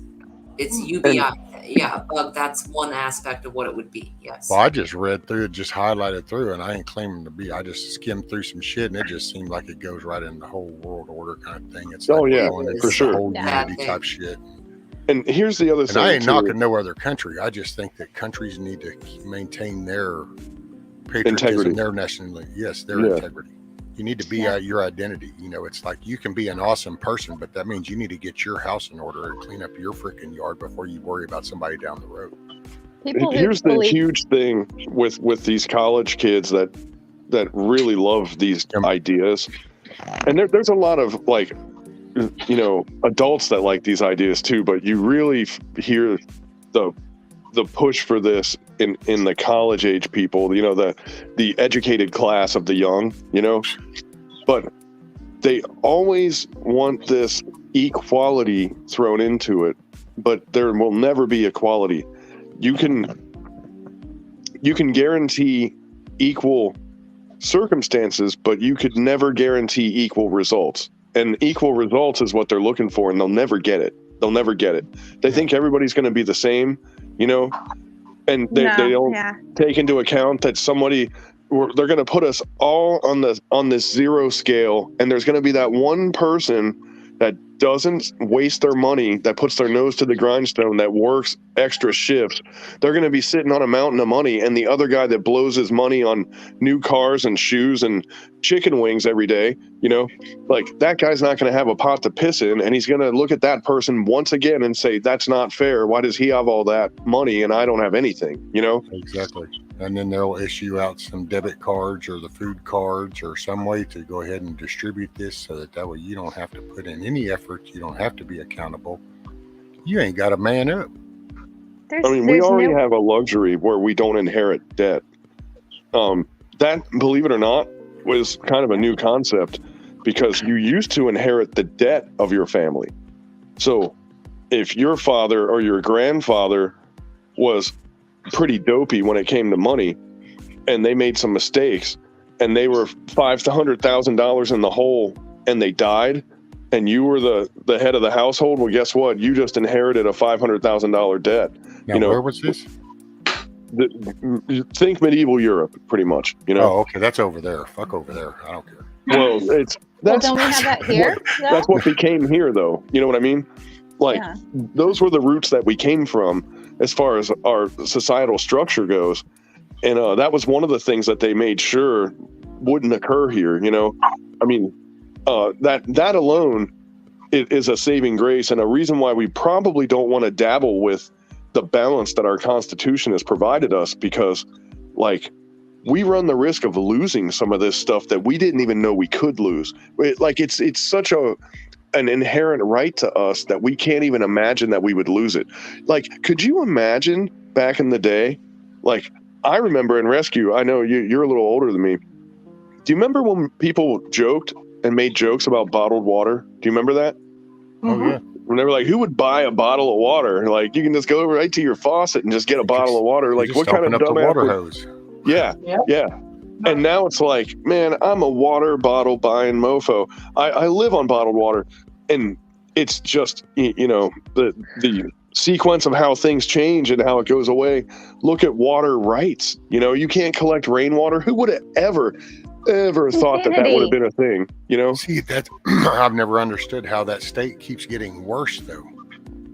It's like they did that, and then it's like one more thing, and then another thing, and then another thing, and then it's just like, at what point do people? It's like that's where I kind of come, as you realize there's a mass herd of people that are as no offense, and I'm not trying to, but they're as stupid as a brick. Right. I mean, it just, damn, at what point do you kind of go, wait a minute, things are, but it's like, no, the world just kind of went, hell yeah, who else has got the next crazy ass idea? Let's go with that one then. They're eating the elephant.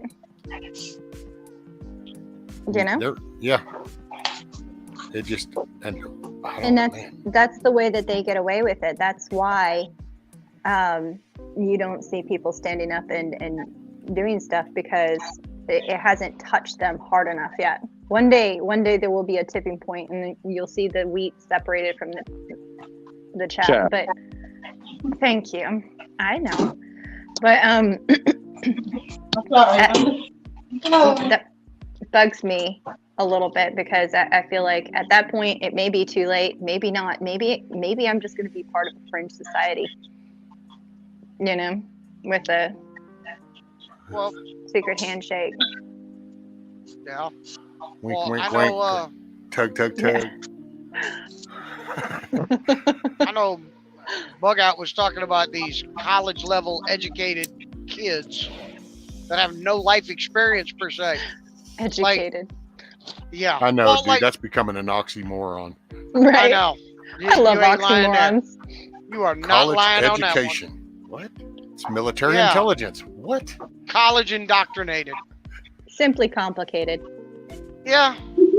Well, I met this one that thought socialism was the greatest idea on earth. We should just adopt socialism. And I told him, I said, socialism has never worked. Why would we try it? Oh, and I told him, I said, the funny thing is, on paper, the idea of socialism is amazing. Everybody works, everybody contributes, and everybody gets what they need. I said, the problem is real world application. You've got people like businessmen, people that are already millionaires and such. So they're not going to be happy with a 3-bedroom house, a Toyota Camry, and, you know, people keep, like Bug Out said, everybody wants equality. Here's the problem. Let's say, okay, Bug Out doesn't have any kids at the house. So it's just him and his wife. And then we're his neighbor. There's me, my wife, and 4 kids. Well, you're only allowed 2. Okay. Well, there's me, my wife, and 2 kids. Yep. I get the Well, exact that same means I have 2 rations. kids because I could buy those 2 kids on a carbon So credit. everything's equal. I'll use my carbon credit to pick up those 2 kids so they could dig holes in the yard. Oh, yeah, God. Yankee actually still have power. I thought it was actually going to blink a moment ago, but it didn't. It Mine finally did. switched fast enough I didn't lose nothing. Oh, you lost some for a moment? Rescue. Ma'am. I was going to say, do you have a way or somebody that you trust as an admin to shut down your stream in case you lose power and you can't shut down your stream yourself? That's a consideration, maybe. Indy, but she's asleep. I got my phone. I guess I could always start it up on my phone. Oh, there you go. Okay. I just wanted to double check because I know that happens sometimes. And then it just keeps going on and on. Yeah. I I figured I'd grab my phone if something happened if I shut down because I'll lose the internet. That's how I'll know that power out. That and, well, the light's going to go off above me, but my computer will still all be running, speakers, everything, because it's all running off of a battery backup setup that I have. So, perfect. But then I can grab my phone and I can get on StreamYard. I think if I go out, it'll still be running. I just wouldn't be on the panel, and then I can just come back through StreamYard on my phone, I think. Yeah. Find out. Hopefully not. But. Hopefully not. Did that happen to Sophia? Did it happen to Sophia? I I don't know. think it did, maybe. I don't know. Usually by the end of the streams, I'm so dog tired because it's getting close to when I would normally actually be waking up. Oh, hell, did it angry? And then I feel bad because I don't Oh, hear yeah. people. Okay, I got you, buddy. Sorry, Angry. I saw the little red thing over there under pride, and it's like, wait. Sorry, I'm just so. I'm not as into this as probably most people realize. I understand I'm not because I haven't even been up here for a minute. I just wanted to say I've been watching. I just haven't been saying anything in the chat for the last few days. Aha. Hey, Angry. Hey, Milkmaid. Hi, Nikki. Hi, Donkey. Hey, Bug Out. I've seen you in the chat the last few days, though. You've been around, though. Yeah, I've been around. I just haven't really been saying very much. I've just been hanging out, enjoying the streams and stuff. Is it because you got dumped? No. Were you dating a girl with luscious, creamy skin and boobies, and then she dumped you? Nope. Huh. Yeah, Yankee, we got a lot of rain here What too. did I miss? Because if that was the case, I would have been like, Yankee. dude, I feel your pain. I would have cash apped you $500 to go get a new one. You would have done no such thing. Hey, Bug Out, I could use a new blow-up doll. I mean, I get one for 100. Dude, nobody goes with blow-up dolls anymore. Have you seen, and I know that there are people on this panel that have seen, because I made them see it, that I fantasy shop at this website. I could never buy one. My wife would kill me. But I look at these. They're like robot sex dolls, and I want one so bad. But my wife would kill me, you know? Yeah, they're also like $5, $6 grand, $10 grand. Like come on, top ass. It's worth it. I'd be afraid my wife would steal her. She'd leave me for my wife going, she'd better. I'm like, what? This is bullshit. It's all about virtual reality. That was like, it's kind of funny, but like, my wife used to yell at me because me and these guys that I knew, we would do online gaming all the time and stuff. And I was looking at her and I was like, how much did I used to spend at the bar? And she'd go, oh my God, you'd go to the bar and you'd spend like $60, $70. And I'm like, how much have I spent tonight? She's like, well, nothing. And I'm like, there you go. You want me to quit playing this game? You know, like, come on. I started playing this online gaming to like save money. That was why I started doing it. And then she was like, it's all you do. And I'm like, yeah, you need to thank your lucky stars. That's all I do. Well, I have to find a way to make that part of my argument. See, that's the thing. I don't really go out and spend money on anything else anymore. So it's like, I just can't do it. And I'm mad. I'm mad at the world. So now you sit on the couch and pet your cats. Yeah.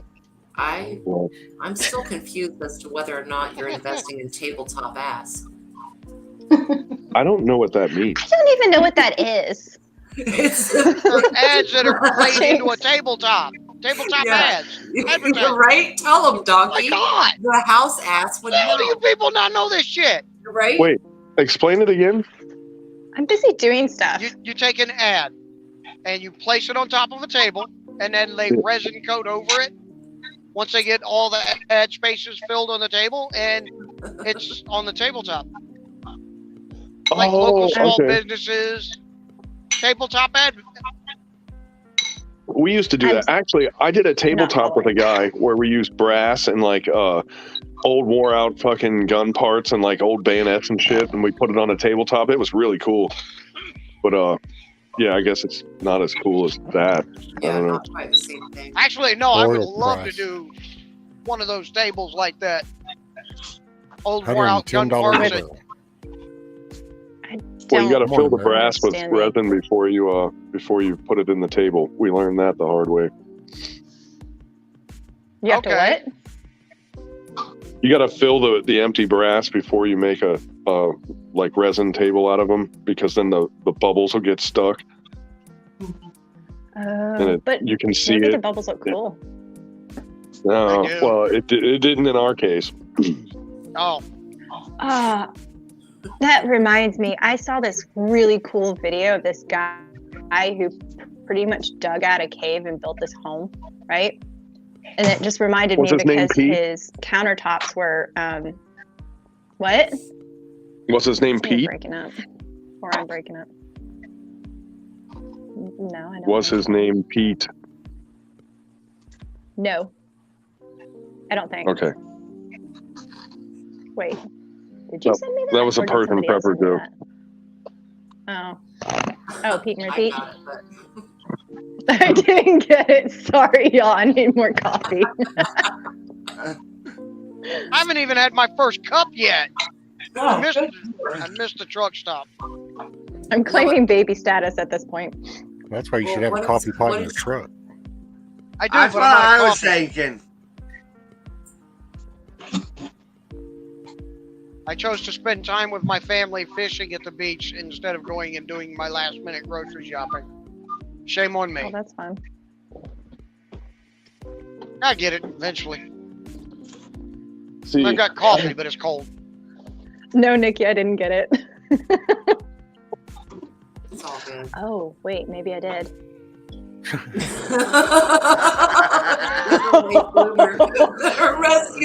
I ain't touching that one.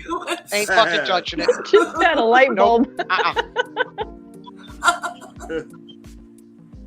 Out in my shop, I have Maybe this I one need to go, light. Every like, time I plant flick the something. switch, the other three cut on, but that first one, it sits a minute, and then all of a sudden, one bulb at a time starts to blink. Ding, ding, ding, ding, ding. It takes it a minute, but after a couple of minutes, all of a sudden, both of them fire up, and they join the rest of the three and operate. But that ballast, it just takes a little for that ballast to warm up. Gotta warm her up. And I'm sure somehow or another that's going to reference to an ass somehow. So I'll just figure I'll save the effort. Dude, rescue. There is nothing that can be referenced that cannot be bad. I didn't even have to hear the last part to know what that was. Y'all should be ashamed of yourselves. Bunch of perverts. Am I roboting? No, you just did on that last little part that you did. Oh, wait, there she went. Like a corkscrew, for example. If anyone uses a corkscrew for something sexual, it's not sex, it's a murder, you know? Mm-hmm. Well, anything? Oopsie, hit the red button. There you go. The rooster says it's time to wake up. I want to know why roosters want to crow at 3 o'clock in the morning. 3:30, 4:30, assholes. Right? Uh-huh. And if they happen to be out, it's always right under your window. Mm-hmm. I told y'all that story about what my husband did one time, right? Oh no. He was so pissed off. We had 2 roosters, and one of them always got out and always went right next to our window and then crowed. And so we went out to have coffee on the back patio. Mm-hmm. And the thing wouldn't stop crowing, and it had woken us up, and we had not slept like all night long. And he goes back inside, and he comes back out with a gun and just points it at the rooster and shoots it. I looked at him and I was like, what the hell? And he was like, I'm done. Dinner. She's not right. Winner, winner, chicken dinner. I love it. See, it's inside of all of us. It's all in there. Sharon said My roosters neighbors crow are when a predator really is close. That would have happened had I not had neighbors this close. There are times where it's like, nope, no more. Well, because you try not to get attached to the things you're going to eat. And we knew we were going to eventually eat him. So That's why I don't talk to people when I get on a plane. Right. Oh, good point. That's true. Especially if you're flying to a really cold area, you might have to. Right. Yeah. If you're going to fly to the Andes, there's a chance you'd have to eat them. Otherwise, talk to people on a plane. If you're going down, you're going down. Well, there is that. It's a safe investment. Pretty much. I'm not even clear what that means. Brainchild, have you been to McDonald's this morning or something? Have you ever been in what you thought was a plane crash and the oxygen mask dropped down and you're like, this is it? So you pull your pants down and just start going crazy like a caveman, beating that thing like you stole something. Then they're like, oops, I accidentally hit the oxygen mask button. And then you realize that the plane's not crashing and you're just looking around this is awkward, Ever been there. Yeah, I can't say but I feel for you. Bug out. That's how I got my. That's before the one I have now. That's how I got my ex. Oh, angry. You may be alone.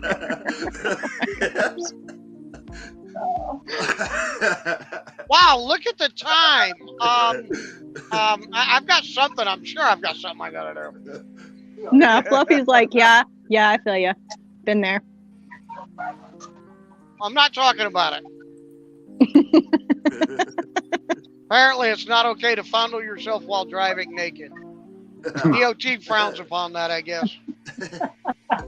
There's no rules against it, though. I know. She couldn't even write me a ticket. I think she was just mad because mine was bigger than her husband's. Rescue, grab the edge of the boat. Which boat, girl? I done threw the ring overboard. I'm just going to jump for the ring. Abandoned ship. Ring on the way off.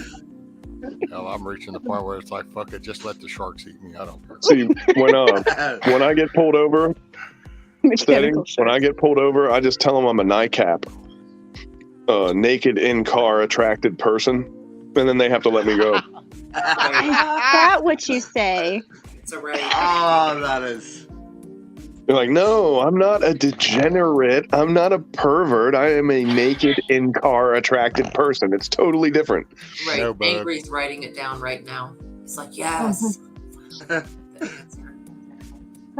See, Okay. when DOT pulled me over, she was like, "You're just nasty." And I looked at her and I'm like, "Excuse me? I'm nasty. You're the one sitting there staring. How am I nasty? I don't watch you when you diddle yourself. You need a little privacy in your mind." That's only because you didn't pull up beside him in your truck first.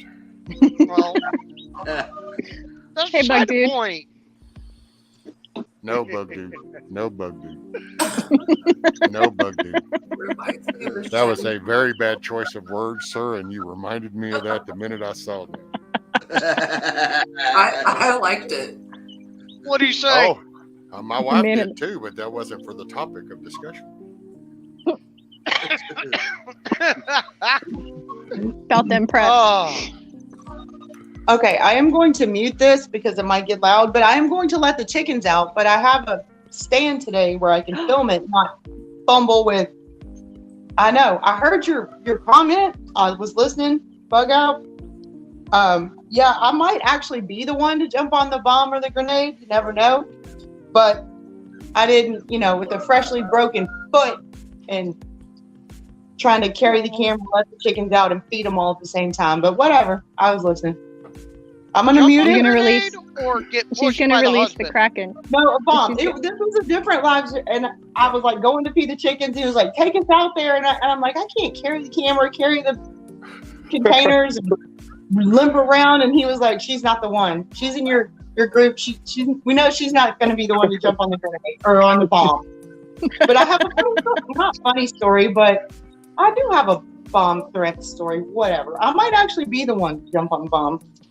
Anyway, I'm going to mute this and let the chickens out so y'all can see the craziness. Excellent. Release the Kraken. Oh, you just made a Kraken reference. That's awesome. You're welcome. I don't know, darling. Should I hate her? She reminds me of me. What movie was that? Oh, Tombstone. That is probably my second favorite movie. I don't know. Yeah, Last that was Doc Mohicans. Holliday. Last Mohicans, and then it's what's the Irish one with the two dudes? Boondock Saints. Thank you. Oh God, overrated. But it does show you. It does show you that you survive longer in a gunfight if you're Catholic, though. That's just a proven fact. Yeah.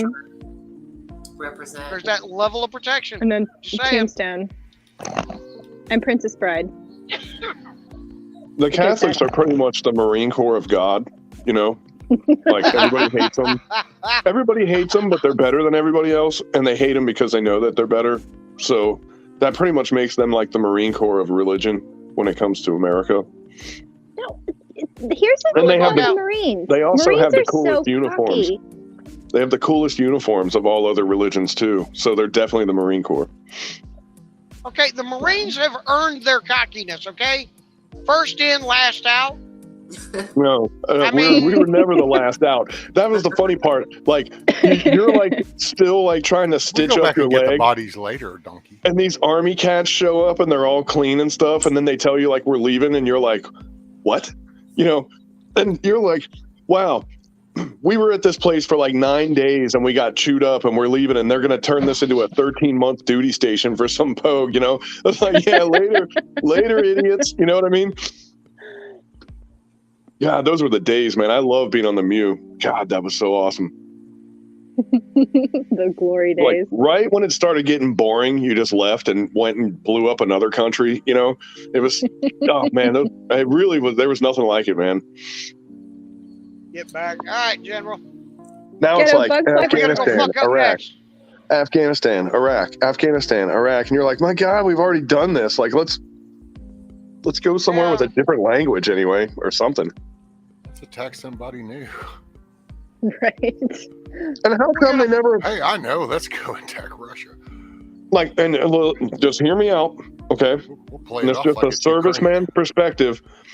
But the last 30, 40 years, every conflict we've had has been some Islamic republic, you know? Like, why don't we declare war on like Australia or Thailand where there's like hot chicks everywhere, you know? Like, just do me a solid.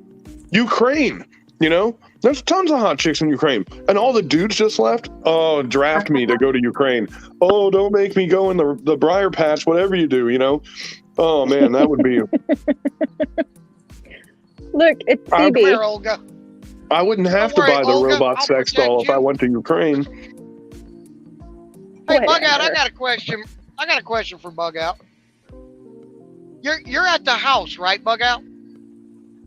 Oh, that's a jacked up one. Yeah. Okay. Where's your wife? She's at work. Oh, okay. Precisely. That's what I was wondering. Is she like have earbuds in and she's like watching something else in another room, or was she gonna like catch a hint of this, and next thing you know we're gonna hear Bug Out getting beat down? Oh, dude, the day she installs cameras in here and forgets to tell me and records all this stuff, well, you'll know, because there'll be a GoFundMe for like help me get a new apartment GoFundMe going around. Bug Dude has the right idea. I have a feeling he talks like this anyhow. Just thinking. He probably does. No, I don't at all. He's all really quiet and shy and. Hey, Bug Out.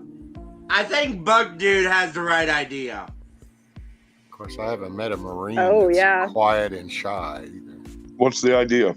Go invade Sweden. Yeah, there we go. They have the original milkmaids. I'm down with that.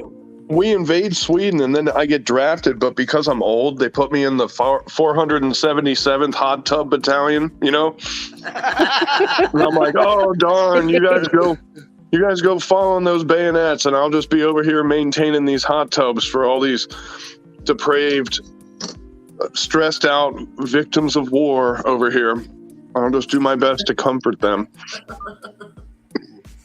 Hi, Olga. How are you? Right. Now, here, let me help you take your top off. It's okay. I understand you're stressed. You can't make up your mind. You should relax. Milkmaid, are you coming or going? Both? Angry? I feel like that's a rude question. You know what it is? It's the way Angry Conservative talks. He sounds like a New Yorker that's irritated in a taxi cab, so it always comes off kind of offensive. He screams where a he would lot. be like, hey, eat this sandwich, you know, and you're like, fuck you, dude, you know, but really he's like going, hey, man, you look hungry. Here, have a sandwich, you know? Right. It might be because I'm from the middle of nowhere, Ohio. That could have been the whole problem right there. What part of Ohio? The central part of Ohio, Belmont County. Yeah, I grew up in Cincinnati. That's why I live on the other side of the freaking state. I live near the Ohio, West Virginia, Pennsylvania area. You know, I have kicked around this idea to people.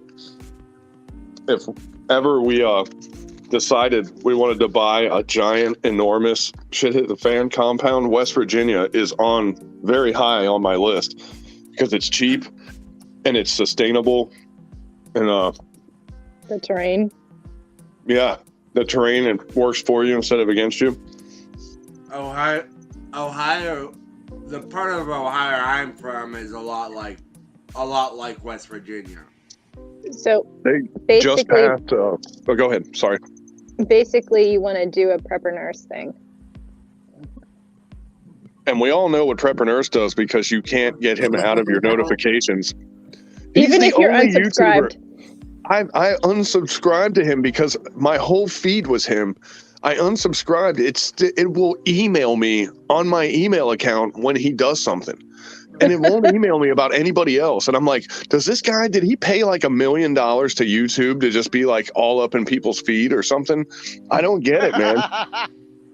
I swear there has to be something that people do. Like, well, I'm not going to bring up other names, but there are some people that just show up and it's like, how do you keep showing up on my feed?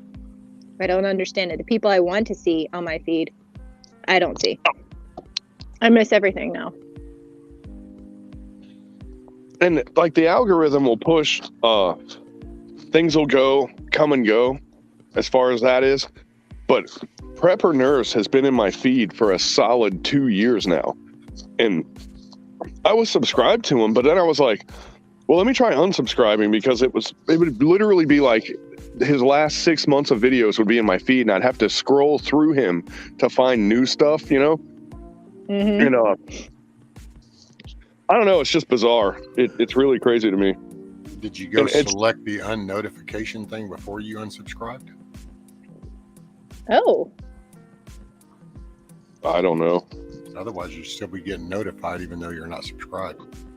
Can you get notifications? Well, I mean, obviously you can, but if you do the bell, you choose all, personal, or none. If you go back to none where it doesn't have any indicators and then you unsubscribe, well, then you shouldn't be in their pool.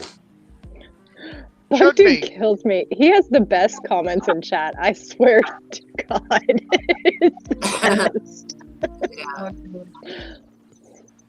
I don't want That to boy's play smart. Prepper Nurse with Bushido. That's a nope. Say what now? Bug Dude said, I don't want to play Prepper Nurse with Bushido. That's a nope. Yeah, Beth. Same with Wrangler Star. Although I finally don't get his. Like, he's not horrible. He's got some good stuff.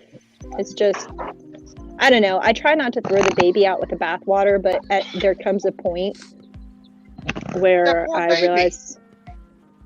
Well, I said I don't throw the baby out. That means you did it. At least once. Oh, donkey. Well, I'm sorry, I'll shut up. No, you're fine. But I'll watch some things that people would think are completely anti what we're doing, but I learn from them. I get notifications for a particular person's live that's roams around our community, but I'm not subscribed to this individual. I still get a notification when this individual is going live. Does this have to do with Adam's? For other people that I am subscribed, bell run, all of it, I don't see it. Adam's apple? No.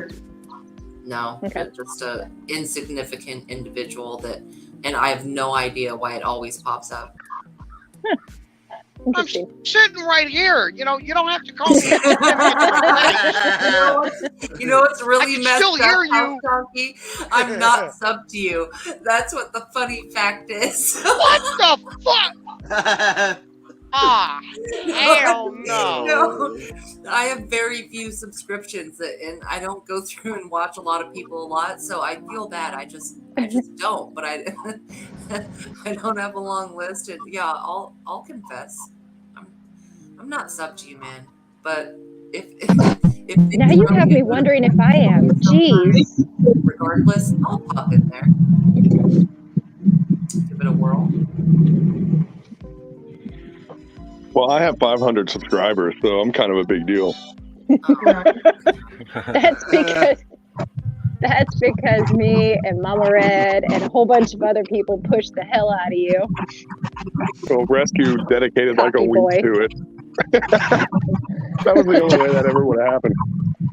Yeah, they maybe too. It was funny. I actually said, I was like, man, I'm so hopeless to be an NCO because I was like such a field Marine, you know? I was like, it's so hopeless for me to be an NCO. They would have to give it to me for me to get it, you know? Because like I was like total, you know, the guy that knew his job but was terrible, like back in the rear, which you had to be to get noticed, to get like moved up, you know? And they did a board, and I was instructing a Humvee school at the time, and I was like wearing camouflage paint, and I had mud all over me. And they said, "We need somebody. We're short a guy because there was somebody like broke their leg or something. I can't, whatever happens." But they yanked me and made me go, and I was like, "Oh my God, this is going to be terrible." I went in there. I got chewed out by the first sergeant for having muddy boots on when I went into the battalion offices, you know? And I'm like, this is a great start, you know? Like, this is perfect, you know? Well, they pulled me in there, and it just so happened that every question they asked me, I knew the answer to. Like, which is like, it's like lightning hitting the same place twice, you know? Like, the 100 BST out of 1,000 things that I knew was the 100 questions that they asked me, and I just rattled them off like boom, boom, boom, boom, boom, and I won, and I got it, and I was like, it was not supposed to happen. It was like when Trump got elected, pretty much, you know, people were just freaking out like this is impossible, you know, but it happened, and I was like, whatever. To be a fly on the wall during a board, that board. Oh. Marine Corps boards are pretty rough too. They can get bad. Like they'll cuss you out and kick you out right in the middle of it, you know. And I've never seen that happen anywhere else. I went to the Navy board and I was waiting for the board to start, and I didn't realize that I was already in it for like a half an hour, you know. Like I didn't even know it began. You know what I mean?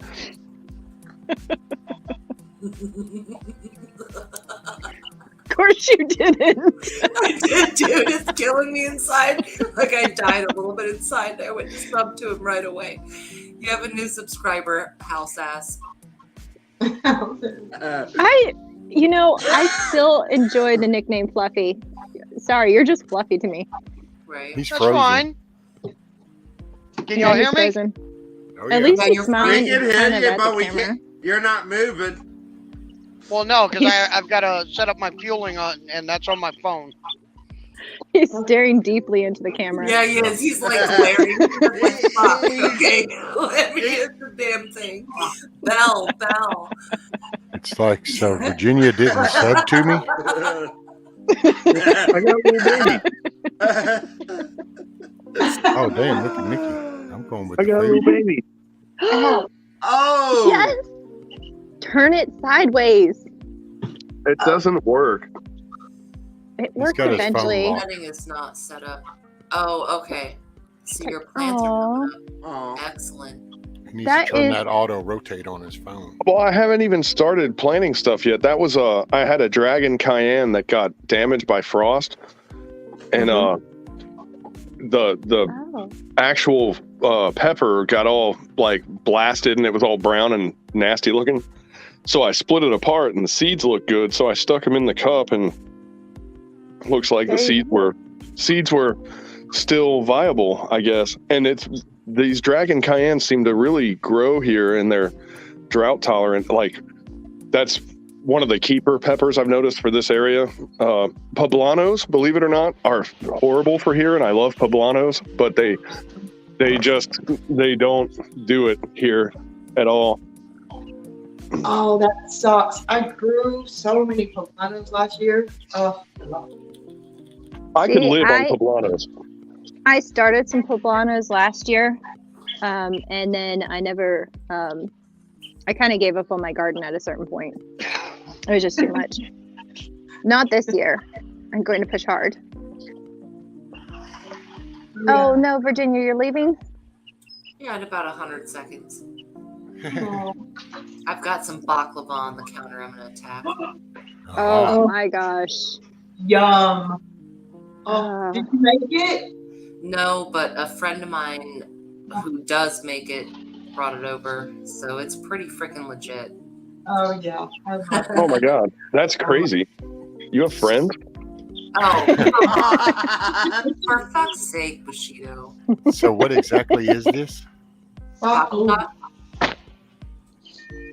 It's a Greek dessert, if I am not mistaken.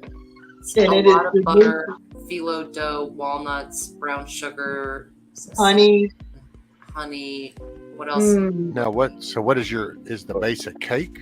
Phyllo dough is like paper thin. Okay. So it's kind of a pastry sandwich, but the dough is super, super thin, and there's many layers of it, like a lot of layers. So it's kind of like a dessert sandwich. Basically, but it's Kinda really like a layers? crunchy. It's a pastry. Okay, pastry. Yeah. Okay. Do they make spanakopita as well? Yes. Phyllo is spanakopita. Yeah. That sounds like something angry conservative would say when he talks really fast. Oh man, spanakopita is Greek. It's a spinach phyllo dough. Yeah. Spinach and cheese, feta cheese. Oh my God, it's delicious. Yeah, so good. So it's a layered pastry. Yep. With like a filling. Yep, and the filling is like walnut, honey, brown sugar. Okay. So it's a lot of nut. Oh, there are a lot of Greeks in Cincinnati, and the Greek girls are so beautiful, man. Oh God. Milkmaid, was that you going? I hate the food though. Like I don't like pickles, which is weird because I like pickled anything except pickles. Huh. So explain that to me. I don't know. I don't know. Maybe you ought to talk to Monty. It sounds like y'all have some same issues. Yeah. I have a cousin that loves ketchup but does not like tomatoes. Yeah. Well, I can see that because they're two kind of different animals at that point. Yep. Did you know? Here's a little known fact. The Heinz, the guy who made the ketchup, when he tried over and over and over again and failed making ketchup because at first he tried to use turnips to make it the sauce, and he just couldn't do it, and he kept trying and trying and trying, and then he got frustrated and he started using a little bit of diversity and trying other stuff. He tried beets and he tried some other stuff, and the last thing he tried was tomatoes, and he finally got what he was looking for. Trump is related to the Heinz family. It's like his great grandfather or some shit. That's funny because Carrie's married to it. I've actually been to the Heinz Museum up in Pittsburgh, Pennsylvania. I thought Hillary was part of the Heinz bunch. They're all cousins. I know Carrie's married into it. I've actually seen a story that every president is related somehow. So you take out for what it's worth. I'll be in the box, guys. Okie doke. Well, thanks for being up here. I know who's not going to be related to those presidents. The leader of Dagestan when they declare independence and take over the known world.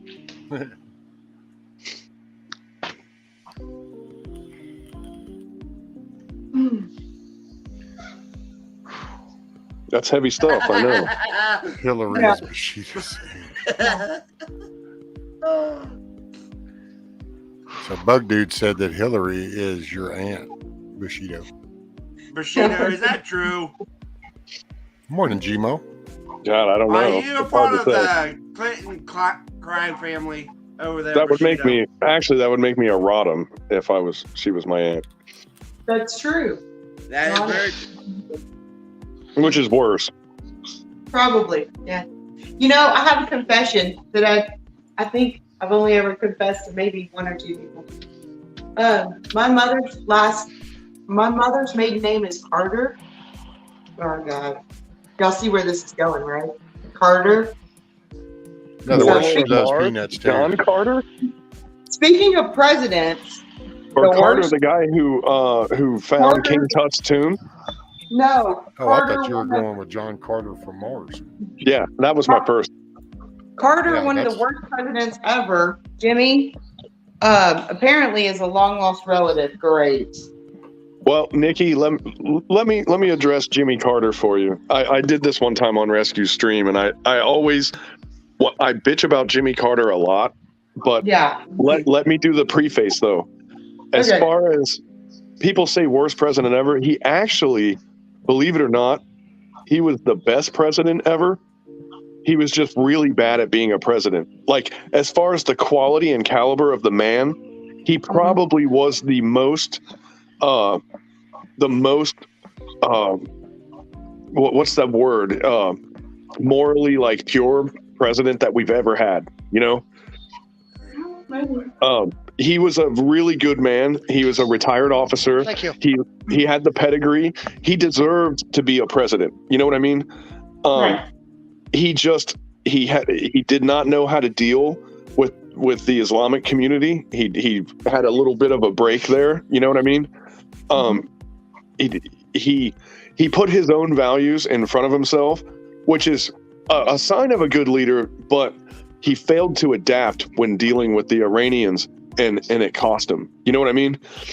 So, like, to say that he was the worst president ever, like, by results and by what happened during his administration, he scores very low. But man, as far as the caliber of a person, and I think politics changed after Carter because people started saying, well, we elected the right man by character, but it wasn't the right man by conviction and by profession, you know? And they started electing politicians after him. You know what I mean? Yeah, he was a nice guy, but nice guys finish last in his case. Well, yeah, that's exactly what happened to him, you know? Will y'all hold down the fort for me? I'm going to go make me a bowl of chicken noodle soup real quick. Yeah. You know, even farming was good for him. Otherwise, not so much. You know, everything else was kind of like. But now here's another thing, though, which is a thing that they discount from Carter. He established Camp David. So all those Middle Eastern peace talks that happened for 30 years afterwards, where they go to Camp David and they meet and they hash shit out, like with Yasser Arafat and all that stuff. Carter put that place on the map. He built that place. So really his legacy was what kind of sewed up an uneasy. There still isn't peace in the Middle East, obviously, but like the uneasy peace that they have now was because of some of the work that he did during his administration. It was too little too late for his administration, but it worked for other presidents, you know? So it's not not everybody's a Joe Namath, you know what I mean?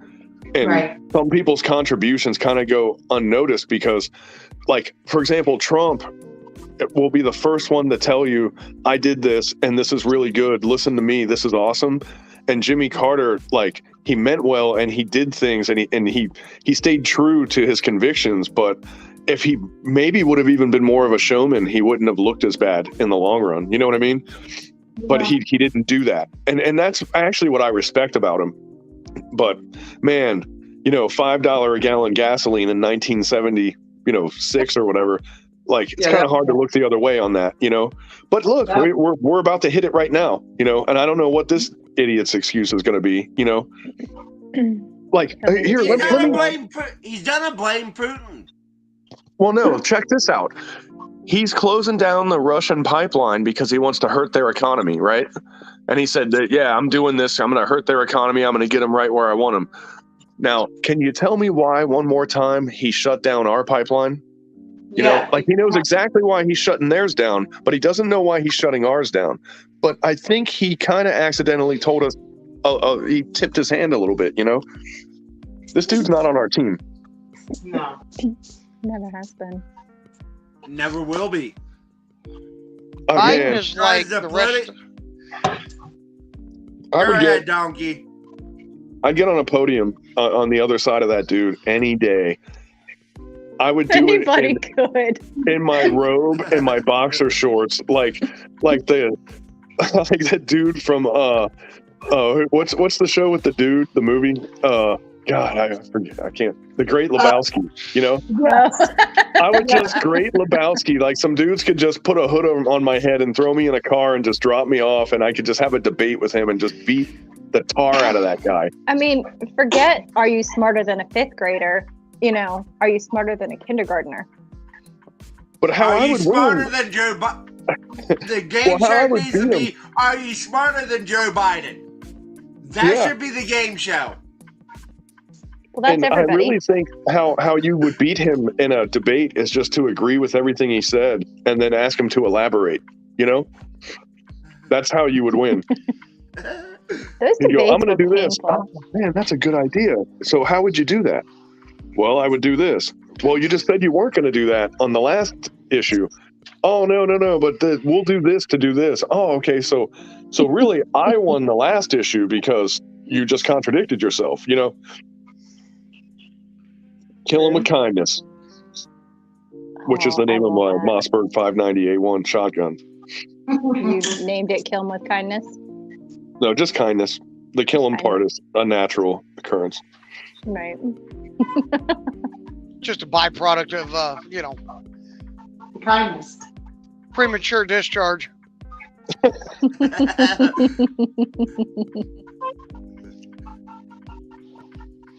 Oh my gosh. Watching chat. But no, the problem is people like Biden and the rest of those elites that are up there, as they so love to call themselves. He's not an elite. He's a I know that. I know that. But, I mean, what makes him elite is, his own mental incompetence. That, Like it or not, elite. he is an elite. He is an elite. He's the president of the United States. And here's the thing. Like, you mean to tell me that there's not another person in this country that is more suited to run this country than that guy? You mean to tell me that was the best we had? That was all we could come up with, you know? I think you did. I think you would have done a hell of a better job there, Bug Out. Hell, I think Angry could have ran the country better. Bushido, the thing about it, they wanted the VP, but when Tulsi Gabbard said what she said on that debate stage, that went out the window. They want the woman that is VP right now to be running this country. That's what their plan was. But as soon as Tulsi Gabbard came and was on that debate stage and said that she kept people in prison for free labor, that changed everything. Well, Tulsi Gabbard is, first of all, I wish that she was more pro Second Amendment. Well, yeah, she is hot, and I would have her baby. I would deliver her baby. Right. I would make her baby. I mean, I would deliver her baby through my pee hole, as painful as that would be. But anyway, that's neither here nor there. But I think Lauren Boebert blows her out of the water. I'm sorry, Lauren Boebert, and she's fucking pro Second Amendment. Oh yeah. Pro Second Amendment. I mean, dude, you're speaking to me there, but there's no politician hotter than Tulsi Gabbard, dude. Come on. Lauren Boebert. Agreed, and way better than Jen Boebert is Psaki. I'm just saying. Lauren Boebert. Jen Psaki's up there. She is. I got it. Jen Psaki is too dumb to be hot. I'm sorry. I would treat Jen Psaki like a cheap blow-up doll. I would do everything to break that shit. That's saying something coming from Donkey. I had to mute Bug Out. I came in just in time to hear something about sucky is like hot or something, and it was. I was fixing to eat food. Right? You know what? You guys you're letting your political bias jade your eyes. I wouldn't call Psaki You're letting that hot. concussion that She's you got from IBE kind of affect your thinking. One too many knocks on the head. I wouldn't doubt it. I would not doubt it. No, see, you have to think objectively here. And it's easy to do. What you're doing is you're dehumanizing your opponent, but you just need to take it at face value. Now, Tulsi Tulsi Gabbard is not our friend 100%. She's totally anti-gun. You know, she's the other team. It's just weird that she is more of a Republican than half of the Republicans that we have. You know, That's very Yeah, true. I was really excited when I first heard about her, and then I looked her up, and then I started reading about all of her stuff. And the 2A thing was the main thing that I was pissed about. And I thought, how is she so cognitively dissonant? To not understand. Hawaii is the answer. Hawaii You would know. Hawaii is an opiate. You know, like you go there and it's a fake cartoon world, and you know, you get sucked into it, and you just, and people that live in Hawaii think that that's what life is. Mm-hmm. And for them, that is what life is, but it's not what life is for everybody else. You know, it's a paradise island, you know? I mean, it's 78 degrees year round, you know, rain or shine. It's like, you know. It's utopia until the volcano blows. There you go. It's YouTube. There's some lessons until there. somebody gets hurt. Right. Oh God, I'm gonna be quiet. I'll be quiet. So, you know, she's over there like, well, That's who very needs true. guns? You know, like, yeah, well, who needs guns if you're in Hawaii? I guess. I don't know. But like, there's this whole thing. Well, but Hawaii, of all places, they got attacked by the freaking Japanese. You know, remember those guys? You know, you'd think, and man, I was in Holland, you know, because my wife is Dutch, and her family was going like, you own guns? And I was like, yeah. And they were like, do you have like one or two? I was going like, you could say that, I guess, you know. And they were going, you have more than that? Oh my God. They were like, why do you need guns? And I looked at them, and I just looked at them and I said, 3 days. And they were like, huh? And I was like, 3 days. And they were like, well, I don't understand. And I was like, 3 days is how long it took Hitler to ass rape your country and take this thing over and start raping all your women. Do you remember those days? Did you ever remember Grandpa telling you a story about that? You know, and they got all hot around the collar, like, how could you bring up World War II? And I'm like, well, maybe if you people had some freaking guns, you could have stopped that from happening, you know? Like if anybody was for private ownership of firearms, you'd think it'd be Holland, because like they tried to make a deal with the devil, and I don't blame them for that. You know, they had a non-aggression pact with Germany. They were like, hey, got an idea. We're going to stay out of this. You leave us alone, we'll leave you alone. We're just going to be neutral, right? And that's, if I was a guy running a country like Holland, that's the first thing I would have said. I would have been like, this dude's been building a military for 10 years behind our back, because he wasn't supposed to, because of the World War I, what's it called? The armistice, whatever. Anyway, the Treaty of Versailles, maybe. I can't remember. But but like, Go ahead. he wasn't supposed to be amassing an army. That's how tanks got to be named tanks, by the way. Did you know that? No. Because they couldn't call them, you know, they used the word tank because it like an empty hollow tank for holding water or oil or something. And when they put them on the trains, they would list them as tanks. So that's how they got to be called tanks, because they were sneaking tanks in and out and around the country, you know, because they weren't allowed to make tanks, you know. So they started making quote unquote tanks, you know. That's cool. I didn't But know anyway, that. yeah, a little military jargon there.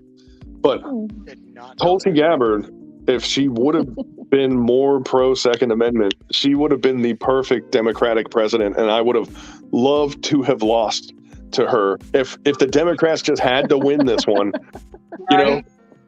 If they just had to win and it was her, I wouldn't feel half as bad as I do right now, you know. I could just see You know, well, but the thing is, oh God, I'm sounding like Nikki and BB. The thing is that I don't think they wanted anybody with intelligence, anybody with a backbone, anybody with any kind of moral or integrity whatsoever for both the president and the VP position. And so I think that's why they were chosen. Or that And like selected. Adam's family little white streak of hair that she has, you know, she did that on purpose. That way homeboy Yeah. can use his earpiece down in the basement and not have to have the cameras in his stuck on face. Tulsi. Yeah, he does. Sorry. I could just see that Bug Out's wife coming in. He's sitting in a beanbag chair, butt naked, eating some Cheetos, rubbing one out. And she looks up at the TV and goes, "Oh, State of the Union address. Tulsi's the president. All right, honey, have fun with that. I'm going back to the computer." Well, No, my he'd wife, get his ass unfortunately, beat. and God, could you?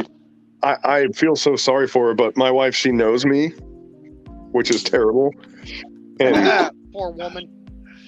and like the news came on, and like she watches Fox News a lot, like Gary She watched does. Tucker? Gary watches Fox News all the time. Where's Nikki? But so she had Fox News on. I was messing around with my phone and I heard her voice and I did not look at the television, you know? I was like, oh no, just keep looking at the phone, keep looking at the phone, keep looking at the phone. And then she went, you can look at her, it's okay. And I like looked at her and I went, oh, you know? And she was like, it's fine. I think she's hot too. It's cool. It's, you know, whatever. Get it over with. And I just stared at her the whole time, you know. But like, she knows me to the point where like she already knows if I know someone's going to be hot or not, which is kind of troubling to me because it's like 1984 mind crime, you know. Yeah, you're a little screwed, buddy. I love Rescue's up there just shaking his head. He's like, what the hell? No, hey, the hottest press secretary I ever saw was Kaylee. Now that girl's hot. That little blonde fireball that like just swatted down every reporter. Yes. I loved her spirit. Like, I'm not a blonde fan. Like the blonde tan, Barbie look thing. But she was hot just because of her sassiness. I'll agree. And I agree. I loved when she would walk in there with the binder and everything, but she had those crazy fake eyebrows. She looked like a freaking scarecrow when she stood up there with those eyebrows sticking out. It looked like I never paid attention to that. Oh my God, they look like radio antennas sticking out of her eyes, you know? I have to go look now. Oh, you're talking about her eyelashes, not her eyebrows. Whatever the hell you call those things. I don't know. The things above the boobs. The things above us. Now that is funny. The things above the boobs. Yeah. Oh, jeez. No, I always liked her because of her prep time, buddy, with that book. And I always loved it because she just would go wham, and it's like, yep, here's your facts. Did you notice that Jen Psaki actually copied that? Well, she tried to. I mean, all she does is tried. read a clip. She doesn't even know. It's like, wait, what was your question again? Hold on, you're on page 27. So you're asking me this. So yeah, it's this. Total fake. Yeah, no, like that little homegirl with that white binder, buddy. She'd throw down some facts.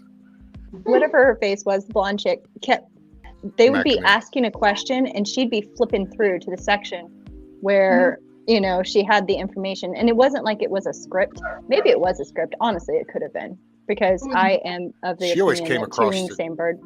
To me, she had like a highlighted key points. This is what it reminded me of people that took the key points out of a speech. Mm-hmm. Is what it always seemed like. Where Paskey I looks like she's reading it on the page itself. Well, and actually, Rescue. Wait a minute. Hold on. I cut Milkmaid off, so I have to give her the floor. Oh, I wasn't saying anything important. Oh, well, then what were you even talking for if nothing's important? How do you know if we don't think it's important? Yeah. What about how we feel? Well, maybe I don't care about your feelings. Then why did you come on the panel? That sounded like a Kaylee I thought it was because you cared. CNN bitch slap. Look, don't go Pasaski. Okay, but something semi-serious here, though, that you have to remember, though, is that Kaylee, she really, truly was a fireball. Like, she went in there and got slaughtered by the press. Now, the only people that they pick and the Biden administration, they pick who's going to have a question, and they give the question to the Biden administration. They already have time to look up the answer and just write it down in her folder so she can go to page 27 and just read off the answer. Get the approval. That Kaylee chick did not have that. She didn't have that. She had to know the answer to everything in the universe at any given time, you know? Oh my God, and think about all the questions, dude. The whole room just screaming, bombarding shit. And then you watch this shit and it's like, can I ask a question? What's your favorite color? Go right ahead. What kind of ice cream does he like during World War III? What kind of ice cream does it's Rocky Road. Thank you for asking. They don't want to know, and then wants to single out some Newsweek shit or some shit. It's like, man. Just like with the Hunter Biden laptop story, we all knew it was true, but now a couple years later, it's like, yeah, that was true. Let's get to that. Let's get to that right there. No. So, Putin is closing his fingers around Ukraine, right? He is about to choke And the now we're going to lifeblood. bring up the laptop. Well, we are. Well, I know, but that's my point. Is actually the very point He's right been here. Too. It's like, fixated on the laptop for a couple of days now. And Putin is like, well, did I not call the laptop out before they even admitted the laptop was going to come out? You know? I mean, like, Putin is getting the witnesses and the data and the evidence, you know? He's doing our investigation for us right now, I have a feeling. You know what I mean? So the New York Times preemptively, because, like, why on earth, after that was blown over, why would the New York Times just arbitrarily say, by the way, the laptop was real? You know? Why would they? There was no reason, because it implicates them for doing something wrong. Why would they implicate themselves and make themselves look like an unreliable bullshit journalist organization that they are? Because they are. No, but they got away with it. That's already in the past. It's a skeleton in the closet. But they came out and just said it for no reason. But they know that Putin is getting the information. So they know it's coming. So what they're doing is they're divorcing themselves from Biden. You see what I mean? Oh, the dead skeletons in the closet. And they're cutting themselves My loose shit don't hang now. in the closet. My shit hangs right out in the open. I ain't got no skeletons in the closet. My shit's hanging on the wall. The rats are jumping. When they selected That's actually Potato why that Head. skeleton hangs there. when they selected Potato Head for the nominee, right? I literally thought he was not going to last a year. I knew he was going to be like a fall guy. But I honestly think you and me both. I figured he's I thought the same thing, but I also think they're looking at Mrs. Harris's approval rating right now, and they do not want her. They do not want her as president. They don't want to go there. So I was of the same opinion. I made the statement that Biden wouldn't make it out of 2021. That's how confident I was. Well, they made their selection process to where they narrowed down who could be the vice president to a pool of one person. And she was the one that made the cut because she was the one person, you know? So, like, now they're like, man, her performance sucks. It's like, well, if you're going to make a pool of prospective employees that is one person, you're going to pick the one person. So you picked a substandard candidate, you know? Like, they should have widened their dragnet and got a couple of other people in there, but they wanted something so specific that wasn't quite available at the time. You know what I mean? So now they have a shitty person that should not be standing at that desk right now. And here's the thing that pisses me off, because, all right, despite what you might believe and despite what everyone that knows me is going to tell you, I'm not a racist, okay? And that was a joke, by the way. I really am racist. No, I'm actually not. But anyway, like the next person of color that is a female that's going to run, they're going to go, oh, it's going to be like Kamala Harris, you know? And the next person probably will be qualified, and they're going to get pigeonholed, and they're going to have a negative stigma because of Kamala Harris getting put in there with no business being there, you know? And that's what I worry about when these leftists do this dumb shit for like wokeness, but they put the wrong people in. It's like, it's more detrimental to their cause than they could ever imagine, because they're going to set themselves back. If Harris ends up sitting in the hot seat, she's going to screw up and she's going to do something stupid. And people are, God forbid, people blame not just her, but they blame her stock, her lineage, her legacy, and all that shit. You know, they're going to, hopefully people don't lump all that shit together. But, you know, it's the same thing where, like, if you get bit by a dog when you're a kid and then you get a little older and you see a dog, you're a little skittish around them. Some people do it, some people don't, you know? I mean, but the people that 85% of people that we're talking about that are programmable, they're going to go, ooh, we tried that, it didn't work, no thanks, you know? So that's, see, I don't see it all that way. I see it on a more bigger, just a general more scope. It was, he catered to the elderly, hardcore Democratic ticket. Then he killed him.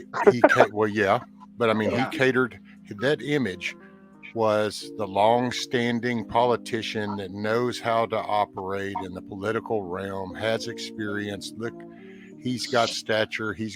So the typical elderly voters on the Democratic side never even viewed another way. And then they pulled her up from the back end because that was the race card. Because you want to get the other group involved too. So then you pull the race card, you get her. They had no intention. See, and this is where I guess I differ than a lot of people, because it gets like, I get what you're saying and I understand it. I think you're way overthinking. You're giving them way too much credit, because if you look at what the things that they put in play, dude, they put them up, but then they turn around and they've been trying to pass HR 1. HR 1 removes all the right of the people, basically. They're pretty much, whoever's in power at that point would stay that way. And so it totally federalizes all elections. All that goes into now the government. And that's kind of like asking Al Capone to de-seat himself. And it just ain't happening. I'm not going to say so this if you now. if you kind of see where HR 1 was going in the end game, then that's why I think it wasn't as precise as a selection in the beginning, because that was their end game. HR1. They don't have to have HR1. There's already those laws in the books right now. If the president declares a national emergency, which, like, okay, if we get involved in a nuclear exchange with Russia, he could declare a national emergency. Going to be for in November. But rescue, the price of bread could go up 50 cents and the president could declare a national emergency. There's no criteria for what a national emergency is. So the second that a president just wants to stay in power, they could just go, oh man, the Braves lost, national emergency, you know?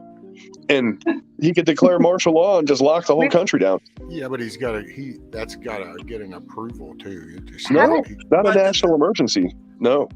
I'm going to say this now. You know, HR 1 is in the NASA budget bill. It was, yeah. It was. It got shot down. Thank God for that. All kinds of ways. But see, then that's why I referenced the vote that they just got doing last week at 1:30 in the morning. So now they've conned enough Republicans to go ahead and go along with their flow. And so if the next move is the HR 1, then that's going to change everything. And hey, Hawkeye, by the way. Oh, how you doing, Hawkeye. Hey, Hawkeye. Doing, guys? Off and running. Still got power. And I think now... I was watching that last night. I was thinking about you, man. Because you got hit pretty good down there. Oh, yeah. It was a while ago, even on panel, I blinked a couple of times. I had to look at the cameras because it was like, okay, I'm waiting to see a limb fly left, right, or something across my camera. Rescue, do you have any backup power sources at your house?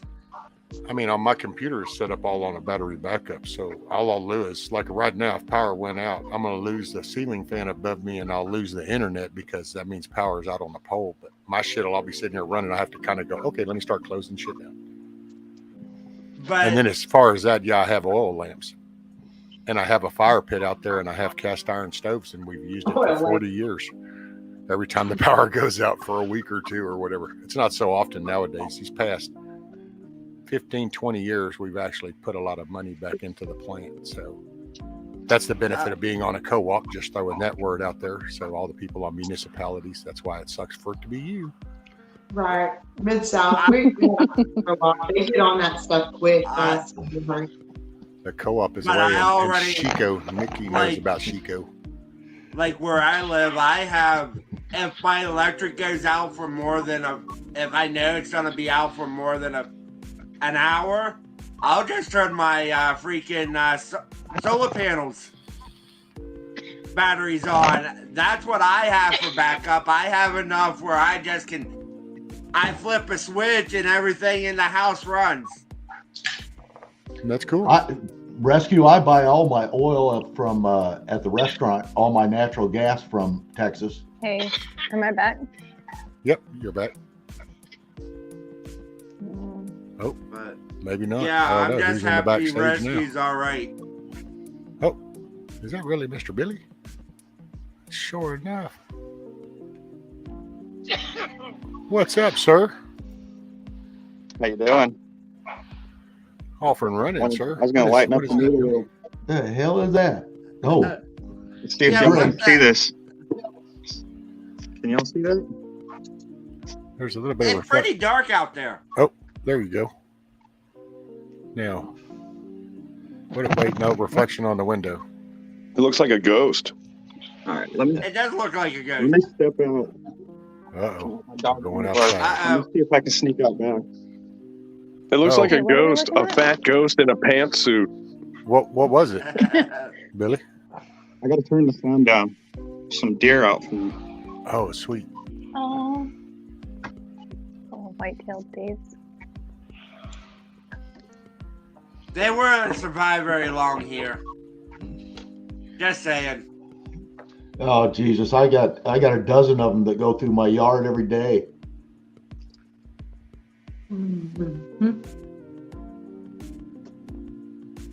Y'all see them? You want to not show your truck stuff there, Billy? Yeah, don't go down anymore with a license plate or nothing. Yeah. All right, I scared them off. I don't know Aw. if y'all saw them or not.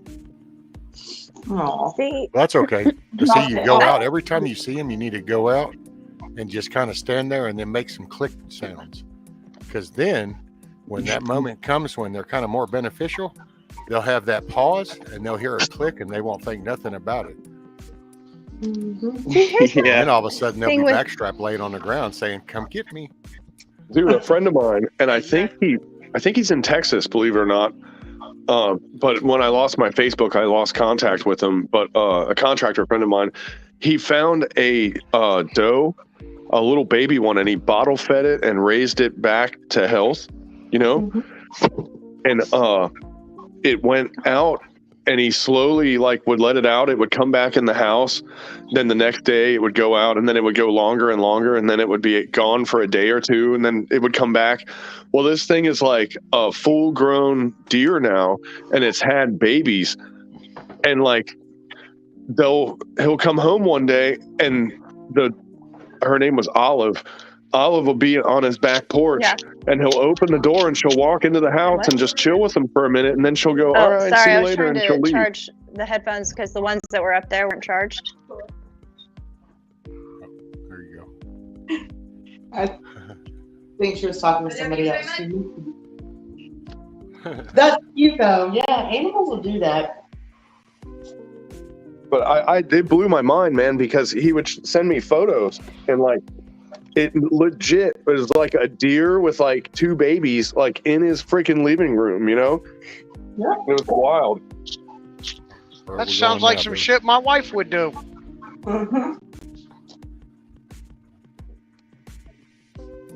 I can't. Of course, me, I'd be like, "Oh, we're having deer for dinner." Nope, we're still here. Sorry, I was in and out, and then my daughter came through hollering. So. Because she wanted the earphones, and you took them because your others were charging. Oh, did you hear all that? Yeah. Oh yeah. Oh, No, I shoot, just made that sorry. shit on the fly. Totally meant to be muted. And it was Sorry, funny because y'all. about the time I was going to mute you because I didn't figure you'd want that, then you did it yourself. I was like, okay. Oh, I thought I was. I'm so sorry. Oh no, you're good. She was mad I stole her box.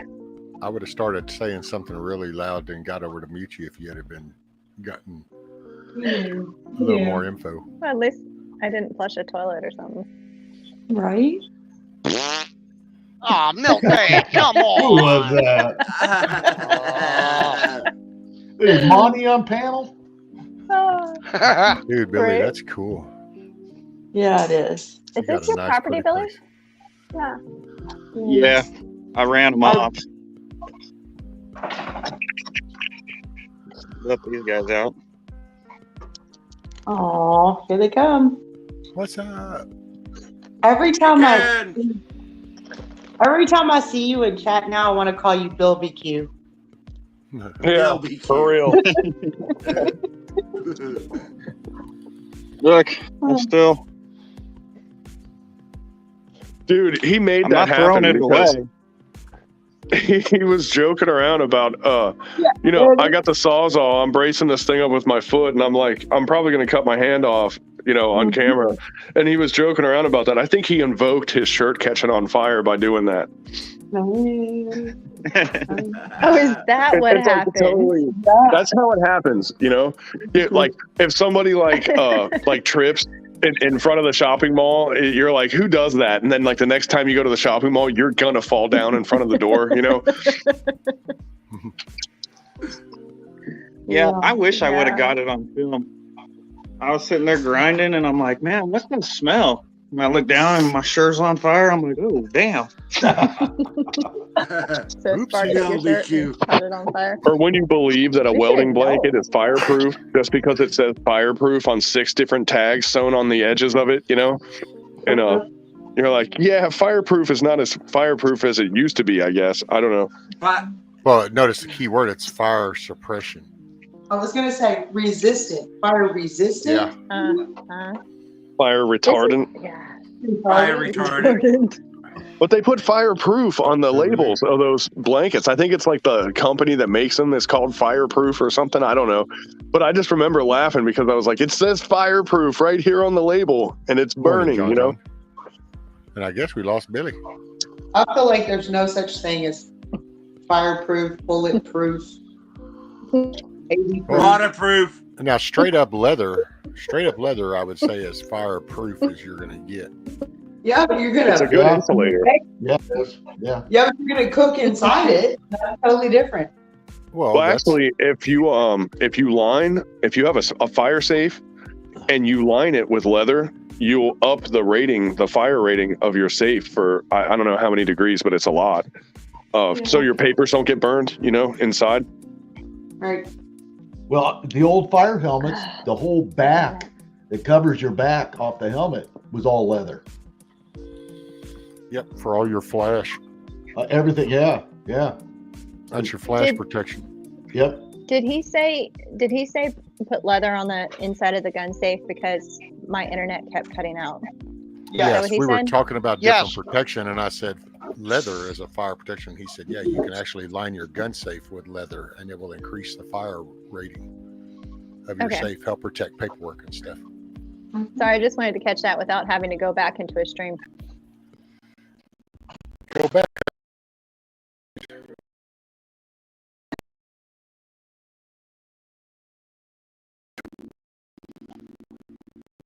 Oh, now she froze up.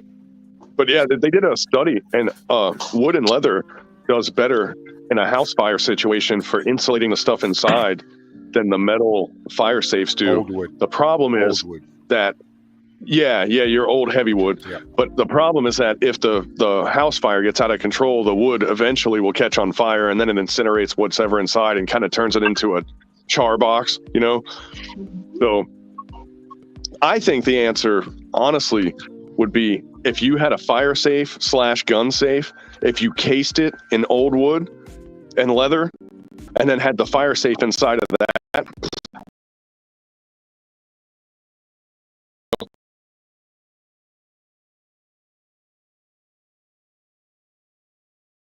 Did you hide your He did. subscribers? Yes, he did. He certainly did. do that? I don't know. Shit just happens. So it's like apparently the likes are gone now too. Yeah. Really? I went 'Cause now on when I his hit- page today and I went to look to see how many subscribers he had and I couldn't find it. So yeah. Well, and then so they were saying earlier the likes were gone. You can't see how many likes, which I don't know. I hit can't the see how like many earlier, likes. Does it and tell you? it kind of did this little explosion thing. Well, isn't that supposed to mean that you liked it? In a big I way. hit the like. It was there. Because mine like my little like button will be white, but I have no number to say how many people like that video. Right. Yeah. That's the way mine is when I And see, came on here. And I have no idea where that came from. It used to say. It's like the subs. The subs, one time they're there, then all of a sudden they're not. I said, wow. And I went and I looked. I found this little check box. It wasn't checked. I'm like, well, okay. I didn't even know where this was at. So I checked it. Well, see, now it's gone again. It's almost like, okay, now things are getting obvious. The one mask, and now that we're two masks, okay, we're starting to expose the bullshit. Breaking news! Breaking news! Breaking news! You are fake news. I am fake news. See, now I can go into the studio part and it shows like 357 views and it says 85 likes.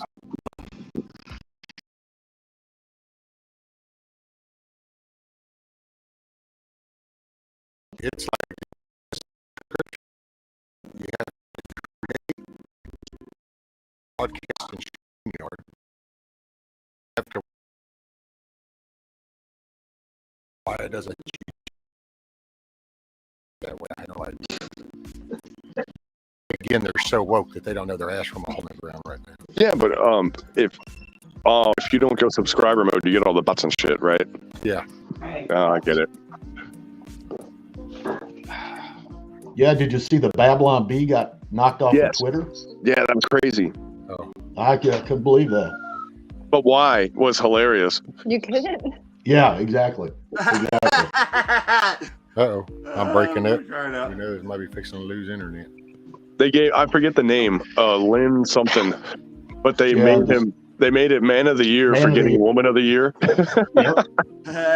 No, it was Rachel Yes. Levine. Yeah, Rachel that's Levine. the one. Yes, thank you. You're quite well. Dude, that dude's a moron.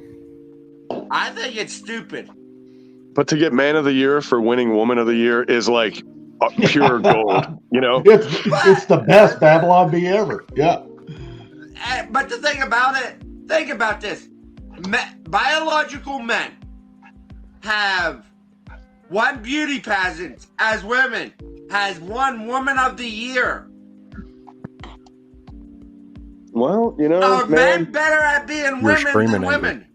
Sorry. Are men better at being women than women? Yes. Apparently, because that's the result. Depends on the definition of a woman, I guess. No, JP Sears did an awesome video, and I died laughing like 10 times watching that. And yeah, these like patriarchy. Okay, it's all tongue in cheek, but dang it. Sears on fire. We are on fire. Oh my God, Putin has done got here. Oh no. Let me put my head between my knees and kiss my ass goodbye. I'll turn it down a little bit. Hey, I got a Rescue. song for everybody. Ma'am.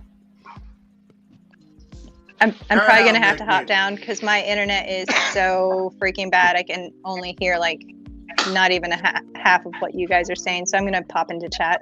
Okay, I'm sorry, ma'am. If I could fix it for you. That's all right. I'm brushing my teeth right now, which means I'm going to be gone in about 2 minutes myself. But Well, sweet dreams then. Right. Well, I'm almost I to my can mute delivery, so myself. I'll have to drop down shortly too. Well, by God, clear house. Jeez, what's up with Yeah, that? I'm fine. It was Thank that you, part. Rescue. Yes, ma'am. You got it.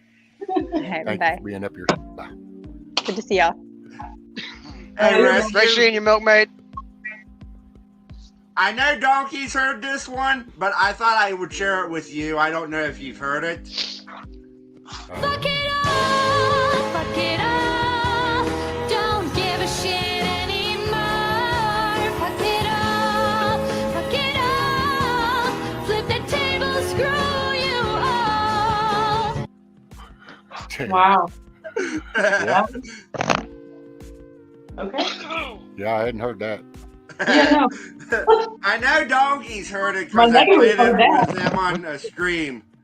I think that was the song that was written about Obamacare. Yeah, pretty much. What it sounds like.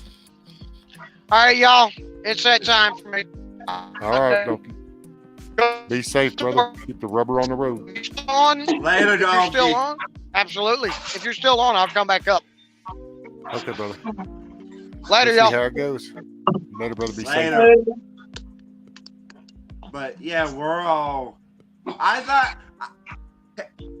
Rescue, I thought you were getting a kick out of that song. Yeah. It was definitely a. It was definitely a. The word eludes me right now. I don't know what I want to say, but it was cool. There we go. I'll just stick with that. Let's see. I had to sign up for Medicare yesterday. Well, I hope you get to feeling better. I feel friggin' old, man. Jesus. You're old. I am old. Well, if it's any consolation, if you still have your other insurance, they're going to bill it first anyway. So you're just paying extra for Medicare for no reason. Yeah, we want to get me off of that because it's almost $1,200 a month. Your private stuff. Yeah. Well, I don't know if you were up here or heard on that one when I did a stream, but that's actually what my whole experience with all this disability shit was. Yeah. I've actually had doctor offices tell me, I mean, I've had to pay office visits and certain percentages of certain tests and stuff because I had private insurance. There, if I just did it on my Medicaid, they would have paid the whole damn thing. My hover round, that's right. They told me. Yeah. I mean, all right, Yankee, you have a good day, brother. Be safe.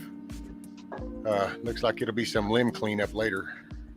Do you have a lot of limbs down? It doesn't look too bad, which some of that shit's just going to lay there because I can't get out there with my hover around anyway. And I just, right. My wife will probably end up taking the dog out one day and she makes little piles. And then I take my hover around and I grab the little John Deere trailer and I can pull the little John Deere trailer behind my hover around over there. And then I can get up right there and I pick up. Rescue, you got to be the first dude to make a hover around gang. Like with the leather vest and everything with the city that you're on and all that stuff.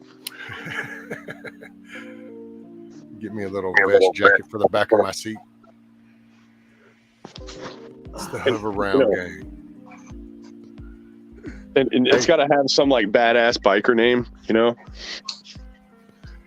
So it seems like, you know, like on a hover around with like the leather chaps and all that stuff, and you go into the bar like, I like a Diet Coke, please. You know? I just don't think I can bring myself to do it, Bug Like all these biker looking dudes roll in and people are like, man, is there going to be a problem? And then they roll in their hover rounds and they get like a pitcher of iced tea, you know, and they're going like, what is happening? You know, they were just. Maybe do the 1911.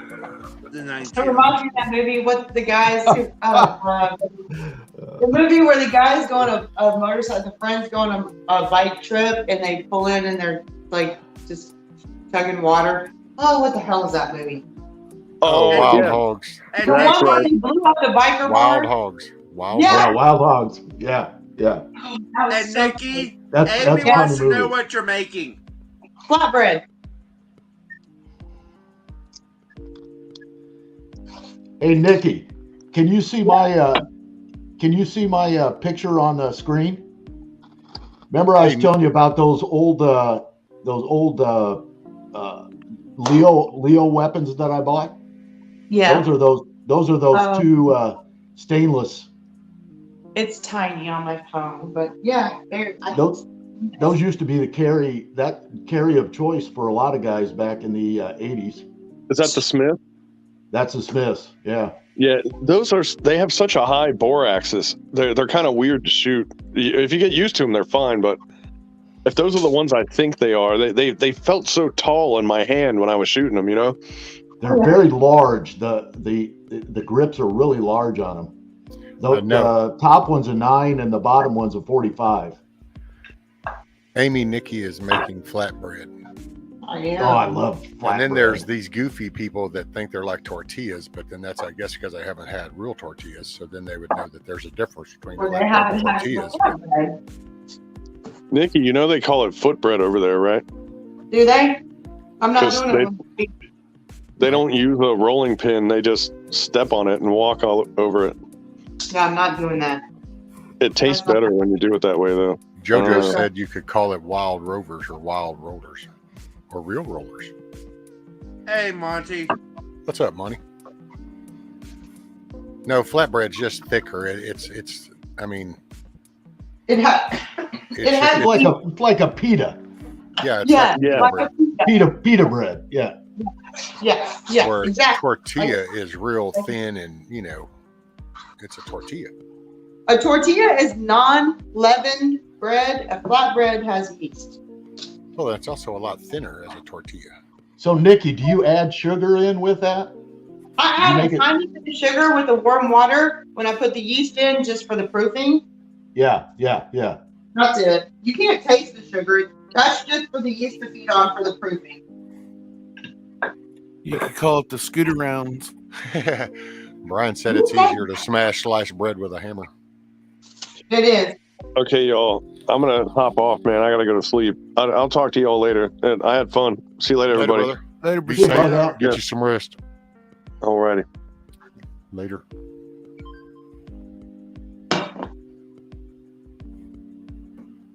So, Rescue, how close were you to some of those tornadoes? Oh, well, I mean, I think some were actually pretty close from what they were saying and from the sound of it. Didn't go over the top. Well, I don't know. I hadn't been outside to look at my roof, but I'd like to think that it's all still there. But I don't know, to be honest. Yeah. I can't see that part. I know that now my son, he was over in College Station is where he works, and they had one go right through downtown there. I'll be damned. Was that the one that they all sent him into the Walmart? Well, I don't know, because I was paying attention more along the jail and the law enforcement side. Because I saw I have to ask my son. Yeah, guy was screaming at the front door, and he was telling everybody to get into the building. Now, you know what? That might have been Madisonville. Okay. It might have been because Madisonville doesn't have it has, but it's real spread out. So I could see in that scenario, you would want people to get into that big brick building. Do you guys have basements or shelters at all? Well, our shelters are our homes. Yeah. No. But nothing, no add-ons? No. Huh. Nope. Soil's not good for basements around here. It's not. Yeah, gotcha. A lot of houses actually, matter of fact, it's real. You get in the development area to get them on slabs. Most of the time, it's around out here in the rural. They're not even on slabs. It'll be on blocks. It's wooden frame. Yeah, I know. My daughter has a home in Lafayette, Louisiana, and hers are on friggin' just blocks. Cinder blocks, yeah. Yeah. That's it. That's typical life. I mean, I'll be damned. Gray water, like your dish sink, your shower, dishwasher, and stuff. That all goes out on the ground. Gray water. You're kidding me. I mean, you can literally plumb your gray water to your yard. Yeah. I'll be damned. Well, not where I am. Not where Nikki is. But some places. Yeah, in my county you can. Yeah. But see, in my county, I don't have to get an emissions test for to inspect my vehicle. But if you go down, I think Montgomery County does, and Harris County does. Yes. So Houston and the surrounding areas, you would. No Not my shit. I didn't think they even did that around the country anymore. Well, around the metropolitan area, see, you got to look at the thing and then realize where it doesn't happen. And it's like, so the concentrated effort around the cities and surrounding areas is where all that shit starts. Yeah, they did it away here probably 20 years ago in Iowa. It just didn't make sense. And it's like you can have an outdoor shower where matter of fact, I can build a whole new house without having to ask anybody jack shit. I can just have the lumber delivered and start nailing boards together, and there you go. Nice. Now my Nice. taxes, if the adjusters come driving through and then see a new covered area, but Yeah. and then like on a septic level, see, we have a septic system, and I don't even have to worry about getting another permit or anything if I don't disturb the original tank. Oh, that's nice. So I could literally go and dig and lay all new field line and all new shit, and as long as I don't disturb that original tank, I don't have to go get permits. I don't have to get approval. I don't have to do engineering drawings. No, that's nice. That is nice. And then see, that's one of them things I'm just slowly realizing that what I thought was everywhere is not everywhere. That's just here in my little rural area of Texas. It's also the rural area of Alabama. I do not have, with the stuff that I have, I don't have to go to the county commissioners and ask for approval. It's just. Now, is it Alabama or Arkansas that has, somebody gave me some story and I can't remember. I think it might have been Vaughn. Told me about a story and I was like, no, I hadn't heard of that. But it was these people, I guess their septic systems or something. And so these people had like all kinds of backed up sewage on their property and stuff. And I think that was in Arkansas. I'm not sure though. Hey, Verdi. I meant to look more into that because I was like, well, wait a minute. So out that in the far in the woods, is that like on some kind of system then? Because out here in the country, you need to get your damn septic system. They know county-wide septic lines or nothing. You get out in the country here, and you'll see a lot of old houses that just take clay tile, and they'll plumb that clear into their fields. And they don't even have a septic. They just let the clay tile go into the fields, and then they put a couple of wide on it, and then it actually fertilizes their fields. Oh, wow. There you go. Morning, Lori C. and Miss Verdi. Which welcome everybody in chat. If I've missed anybody, thank you for starting your day here or ending it, wherever that falls. Well, they talk about all the fertilizer that is being made in Ukraine and how that's, going to stop farming. So all of our farmers up here are starting to pull out all their old manure spreaders. And so now they're going to start spreading manure again in the fields instead of the nitrogen that they buy, instead of the anhydrous. That's what we really need. We need the bigger resources to start collectively trying to come together and waking people up, and we start getting this shit back in house. Okay. Yep. Do you have your own farm or? I don't, but my sister has 3 huge farms, and she's about a half hour from me. So I just that's my farm. Morning, Outlandish Patriot. Thanks for joining us.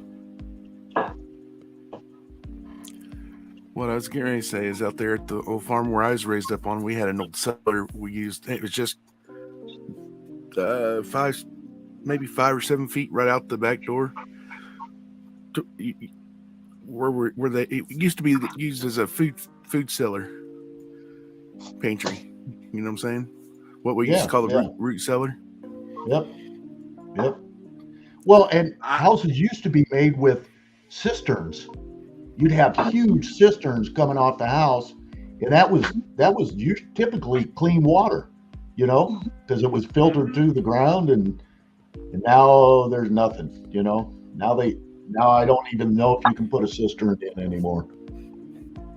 Like with because I'm in the process Ours was run out the of ditch. making. We're digging down in my backyard. I'm making me a freaking root cellar. Because of my me having a trailer, I just want to walk out my back door where I can have cold stuff down in the base, start putting canned goods, putting all my canning in there, and I won't have to worry about food for a while. Well, I'll tell you what, those old root cellars, you know, they left them dirt, and they just put a little seat area on them, but they left them dirt. And you can go down in some of those root cellars here in Iowa, and when it's 0 outside, those root cellars are still fairly warm. You know, I mean, they're above freezing. Yeah.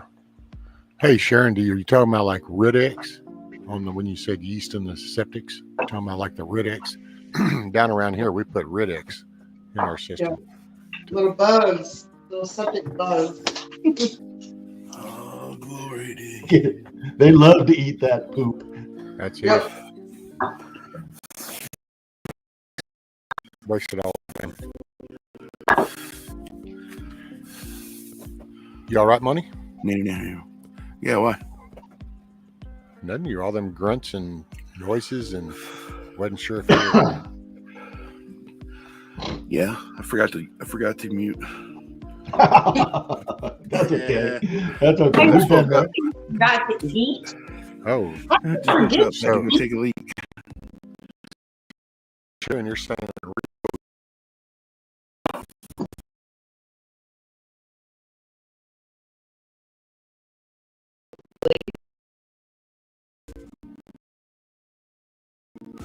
Probably would. Hey. I would. How are you, gentleman? Ah, fuck. How are you, sir? I just can't change those habits, devil dog. It's just been too long. You might not like the word, sir, but you just got to deal with it. I don't know any other way to talk. I'm listening while I work. No sound. I'm not sure how that go. Oh, I'm breaking up. Yeah, then I might be fixing to lose internet. Yeah, you sound good from this end. Okay.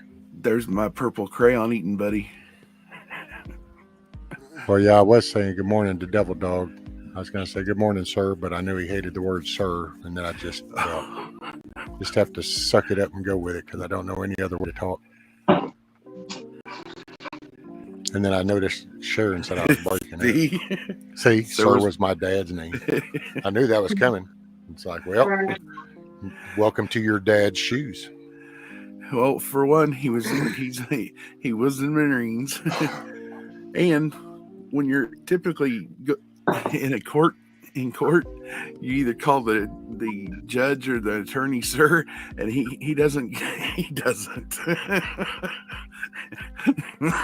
Man, I say sir to my son. I do. I'd say sir to everybody. When he was 5, I would say sir. There's a lot of people that call me sir. I'm like, what's this sir shit? If you're a male, I will refer to you as sir if the conversation is polite in that way. Now, I do to my elders. Okay, so yeast is like in bread. Okay, so you put the yeast itself in the tank? Yeah, down here we use a thing that's called Rid-X. Yeah.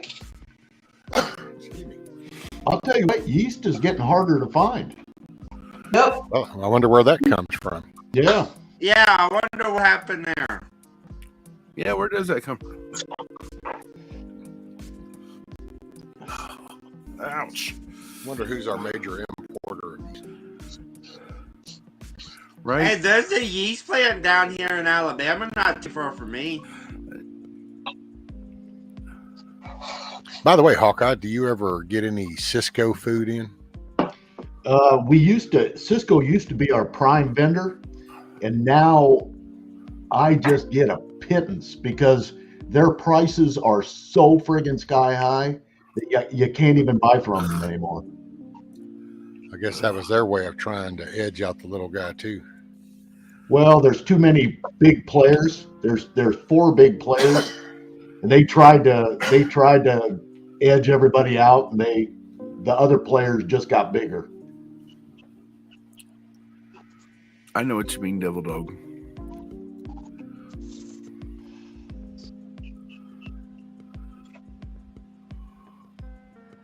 Because that's the only way we can stay in business. I can't buy from Cisco and stay in business because they're just too high. You know, some of their product is almost twice as much as some of my other vendors. Oh, there we go. Huckleberry said Fletchman's yeast comes from Canada.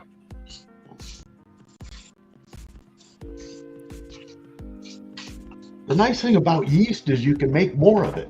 All you got to do is just grow it. You know, just ferment it in a bag. Do you do that, Nikki? Do you make your own yeast? I don't, not yet. I mean, if I have to, I will, but I don't do a lot of baking. I just really am a fan of these flatbreads. Yeah, I make yeah. She doesn't do a lot of baking. She only makes flatbread like 3 or 4 times a week. About twice a week. Yeah. I mean, but that's not baking, y'all. That's easy. I'm not a baker. My grandmother used to just keep active yeast all the time. Oh yeah. If you get one of those starters like Monty was talking about the other day, like a friendship starter bread and all that. Yeah. Yes. You just take a portion out, and add the potato flakes and the sugar and all that, and you can just keep that perpetually going forever. Forever. Yep. Yeah. Yeah, I don't really bake a whole lot of bread that takes stuff like that. I'm just, like I said, just a fan of the flat bread. Oh, they're hot. There's the stack. Oh, those look good. Sorry. Yeah, I do that twice a week though. That's easy. So who was really breaking? Stews and curries and stuff like that. Oh, So who was breaking up a while ago? Was it me? No, I think they said I was. Okay, just wondering. You sounded smooth the whole time on this end. Yeah. I don't know. Did you say curry? Curry, yes. Yes, sir. Curry? So yes. My next door neighbor is from India. And he's invited me over a whole bunch of times for food. And I love curry. I found out I love curry. Oh yeah, it's delicious. Well, Oh my God. Though, I make Indian curry is completely different than say like a Thai coconut curry. It is? I'm kind of more of a fan of the Thai coconut curry. Yeah, Devil Dog said I was breaking it. And Amy, I can't believe you say Cisco has the best peppered gravy mix. It's like, OMG, no. You just need to broaden your horizons, ma'am, and then discover there's a lot better mix. Well, how about make your own gravy? Yes. Yes, absolutely. I mean, peppered gravy is just some gravy with pepper in it. There she is. She's going to start making a roux again. Well, I'm not going to make a roux because that's not what I'm making, but I can make some gravy. Yeah, she's going to make some peppered gravy here in a minute. That's what I'm saying. It's the same kind of process. You just start out. No, it's not. Okay, see. No, it's not. No. I didn't correct it that day. I let you go ahead and go on with y'all's conversation, and I let it fly, but we're not going to repeat this misinformation again. You, sir, are fake news. So, there is roux, and then you are starting to make gravy. Yeah. There's no correlation. No, we're not going to put those in the same. We're not going to say that they're even, because the minute you start to even associate the two, you're going to come up with shit roux. But that's never not fails. Rescue. When you make homemade gravy, it takes like 10 minutes. It's no big deal. But you do the same process. It's the same process. But roux, I get it. Roux takes like 45 minutes to make. That's a whole different animal. But it's the same. You start with the exact same thing. Fat and flour. is the Yeah, base. that's like saying because a person standing there and has a right hand and a left hand, then well, you're starting with the same tools, so it's got to be the same. Chicken, beef. No, it's not the same thing by any means. No, I agree with you on that. That is two totally different worlds. Hang on. But it Hang on. does She's start with the confusing same me. thing. See, look, Lori C gets it. She's like, right, rescue, totally different. She's Yeah, confusing two me. totally different. Well, totally if they're two totally different, then how are they the same? Then you're confusing me because you're saying both. No, I because said see, they y'all had start- her confused the other day, so she started going in with just because it's some flour in a pan, and it's got to be similar now. No, no, no, no. No, it all starts with a fat, whether it be oil, butter, whatever you want. Every gravy, bechamel, or roux, Hawkeye knows what I'm talking about. Every gravy, bechamel, roux, cream of anything, homemade, anything, it all starts with fat and flour. Starts with that, but there's 42 different things you can make out of that. Right? Right. Hey, Rescue. Do She you just need answered a this for? question. She just asked a question and by answering her own question. Well, and let's see. Hold on, I'm It's true though. Fat and flour is the base for so much cooking. Well, I mean, I don't know if the person came in and understands that the battalion that they're saying needs help is basically pretty much a savage piece of shit group or what. I'm all for praying. Well, that's person peace for Ukraine. Please pray for my brothers in Ukraine. And I get that. But then it's especially the Azov. They need God's help. And it's kind of like that battalion is a pretty savage battalion with a pretty dark history to it. So I'm not sure about all that. I got you. I can't see the chat from here. It's too far away. Hey, Nikki. Yes, sir. Since you was talking about curry and this and that, is there a way you make like Chinese food, like General Tao's? Or I call it that. My bad. Yeah, General Tso's chicken. Well, you went up here earlier. I made some rice, and I'm gonna make some fried rice, some chicken fried rice, and some sesame beef later. So I actually was cutting. Yeah, I heard you say that earlier. That's why I was and wondering. marinate it, and then I'm gonna put some more cornstarch on it, fry it, and then season it with the sesame beef sauce. Yes, I have made it. Yeah. I don't buy takeout Chinese food. I don't ever do it. No, because the little places around here that deliver, it's like $50 for like Jeremy and I just to order. Well, that's not true. I won't say ever.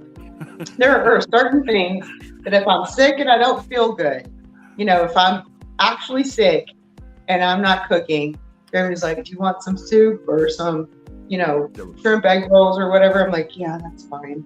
So I won't say ever. It happens occasionally.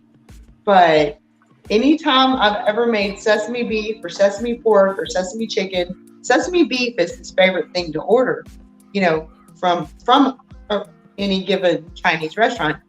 And the ones around here kind of just really are not good. And so I kind of messed up and I made sesame beef for him at home one time, and he's like, I'm never ordering and you have to make it from now on. And I'm like, okay. Good luck, Devil Dog. Later, Devil Dog. Devil Dog said break time is over. In a town about 45 minutes northwest of me. I was staying there doing road construction one time. I stopped in just by chance at this Chinese place. I'm like, I'll give it a try. Got the General Tso's. Holy cow. It had some good bite to it. I was like, whoa, this is good. Yeah. Oh, absolutely. That's why I grow what's called a big Thai chili. And then all the ones that we don't eat, I dehydrate and save in a bag. You cut those little, like for like General Tso's or for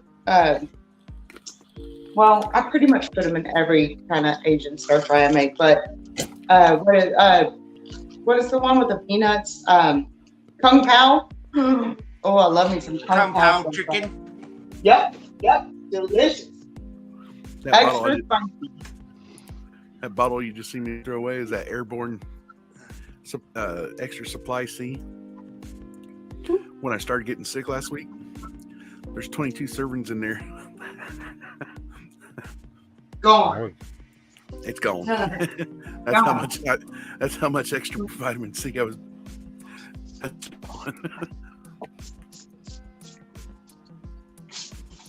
Because, like with me, because of prices going up so much, I don't go out to eat anymore. We don't just either. cook everything at home. I'll just cook everything at home. Same here, except for a special occasion.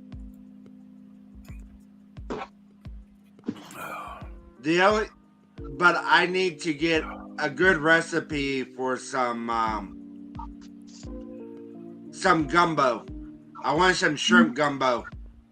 Yeah, it looks like it's Sharon and Lori. It looks That like person- it's hitting over Alexandria now and headed over to Natchez and Vicksburg.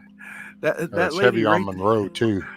That lady right So there. hopefully y'all Human be safe. rescue. Do what? Bonnie, Sorry, I Bonnie, didn't. there's the reason Hold I on. said it. So Lori, hopefully y'all stay safe, stay locked down, and watch out for flying debris.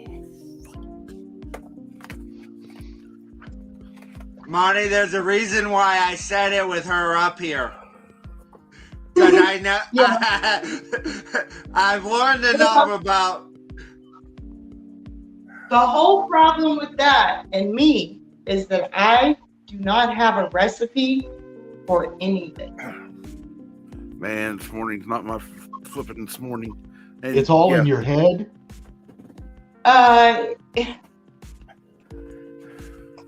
She does it by taste, probably.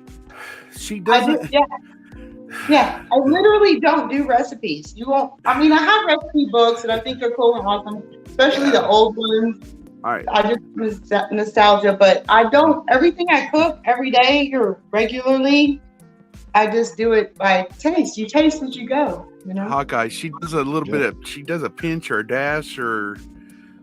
Well, yeah, but you have to know. You have to know the basics.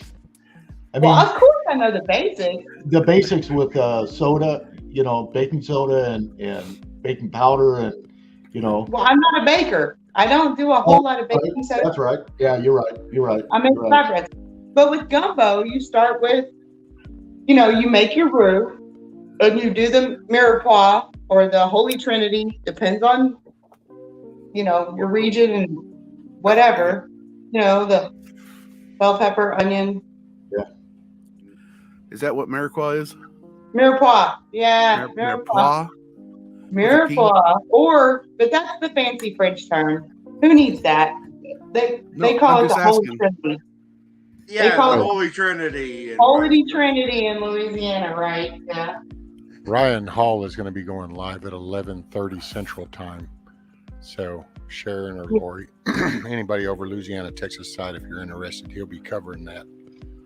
See, I've at never been able 11:30. That reminds me. How do all you guys feel about this new bill to eliminate daylight savings time?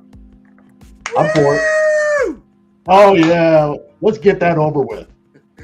I agree. I don't care. Pick a time and stick to it. It doesn't make one bit of difference to me. Hawkeye, I want to see if you know that. Do you know why in the United States daylight savings time started? Well, I know that it wasn't to let the kids go work on the farm. No. Yeah. No, it's so people didn't have to go to work in the dark. Right. Well, no. It was for And kids didn't have to go to school in the dark. farm. Yeah, Hey, Ryan the- Hall's cool. Ain't he? The reason I was asking because I've never had Louisiana food, and that's why I was asking how you was pronouncing it. What? Oh, he's trying to figure out how to pronounce the Holy Trinity.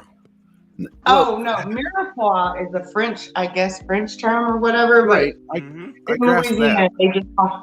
they just call it the Mirepoix. Holy Trinity. Mirepoix. Mirepoix. Yeah, I gather that. I gather it's French. Cajun. Celery, onion, and bell pepper. Mm-hmm. Yeah, the Trinity. That's the Trinity. That's the Holy Trinity. That's the basis for every good Creole dish. Yep. I know, but that's why I was asking. Thank you. Now I was able to get that word in. Mirepoix. Yeah, mirepoix. Mirepoix.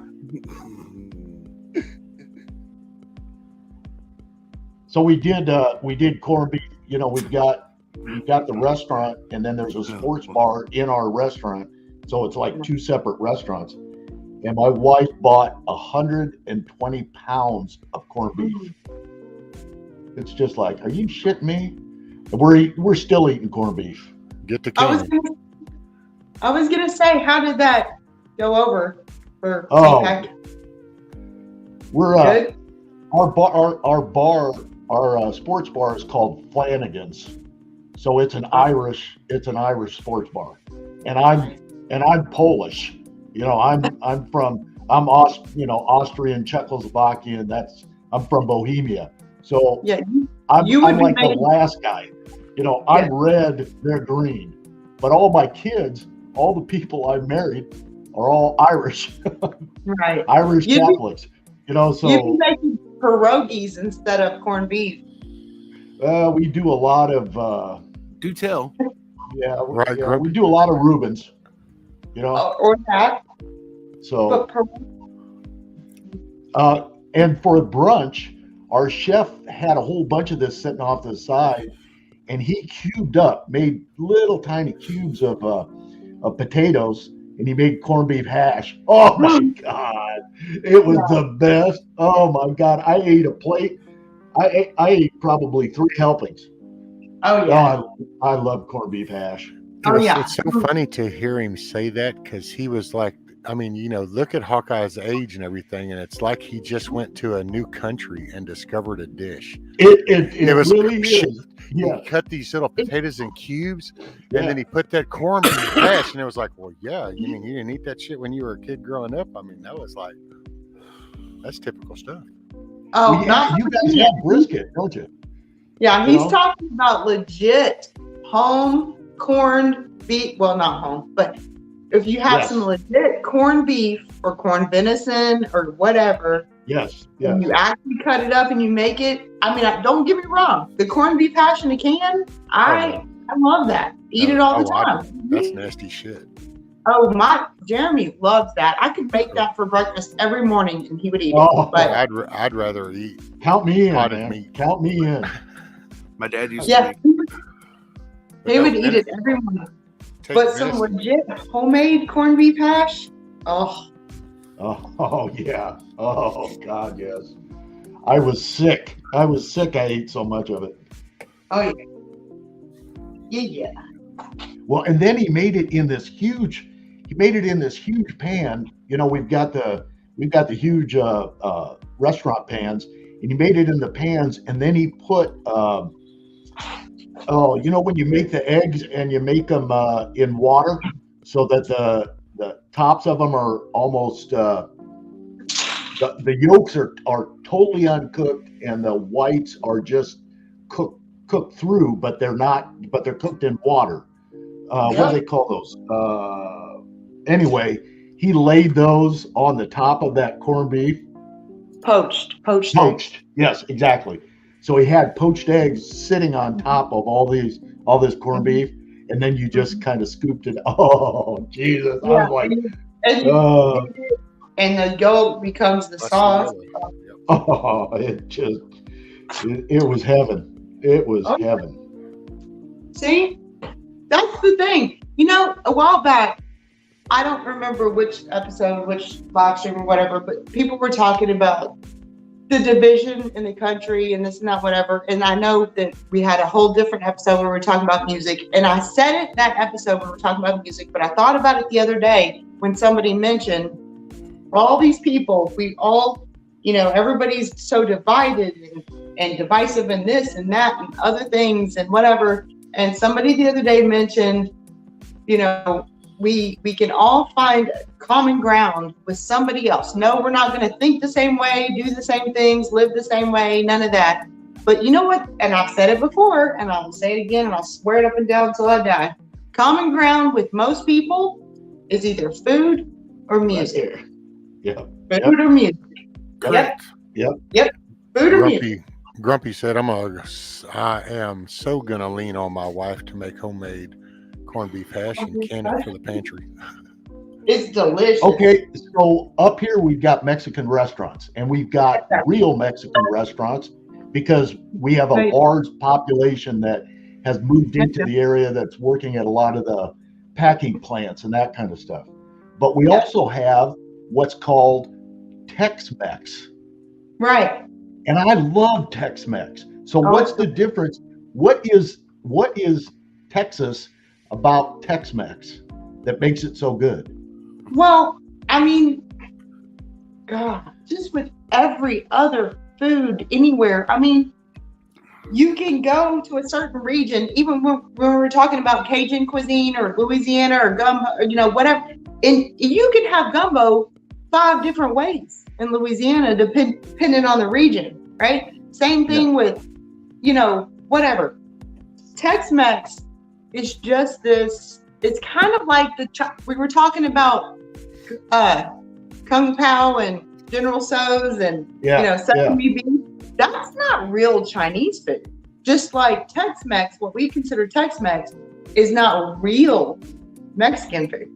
If you've ever been across the border to Tijuana or anything from like Mexico City to Tijuana to like Cozumel, it all of that is different, but they will make you some legit Mexican food, but they're making you their own food from their own region, from their own, and that's all different.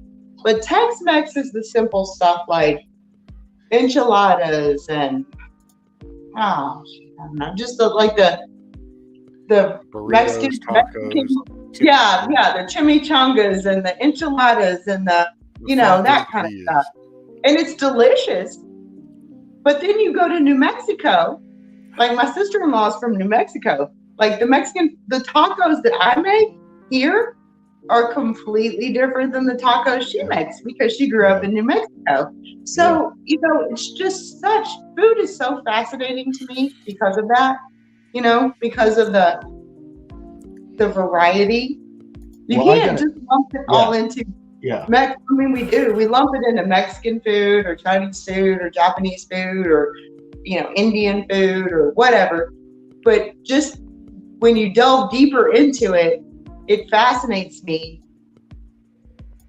That's just my thing. Like, that's just one of my passions. It fascinates me. Grumpy says Tex-Mex is sacrilege. See?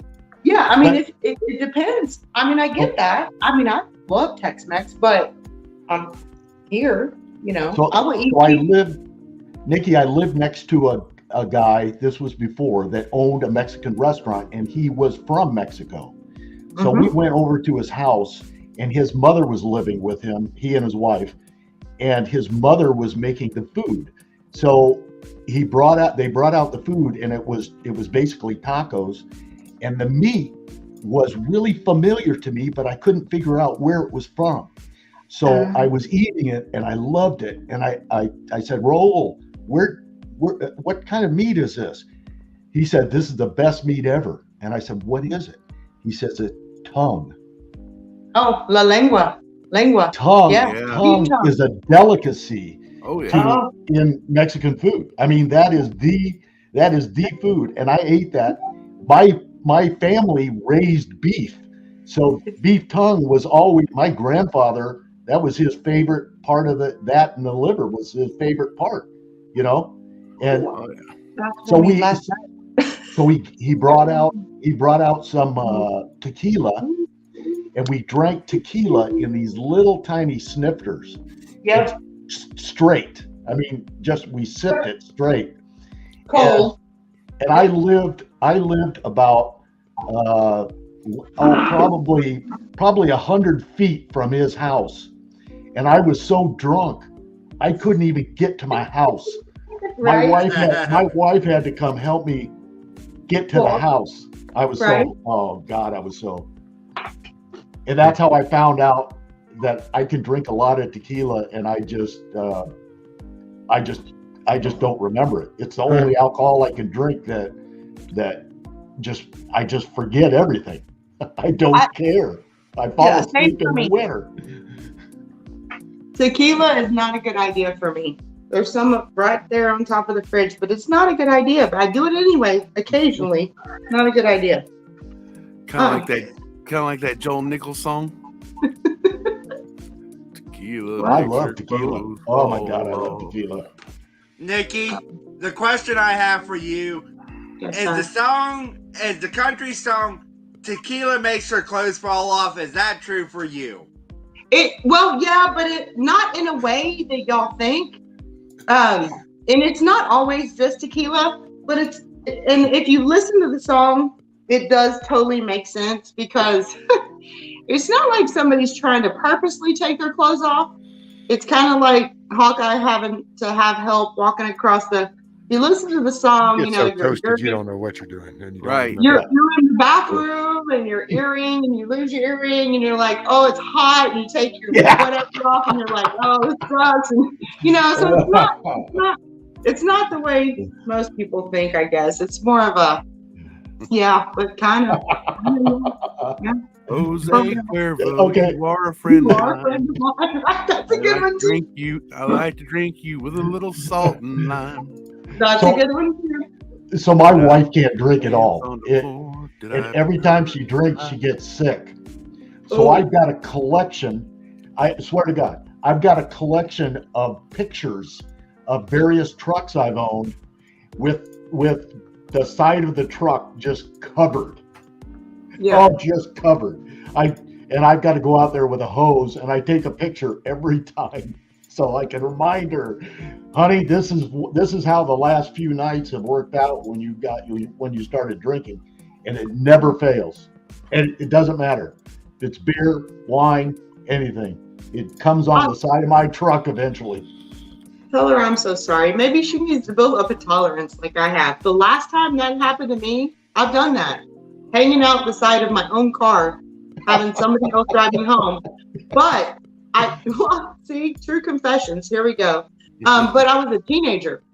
The one and only time that happened to me, I was about 19. And I'm almost 50, so you get over that.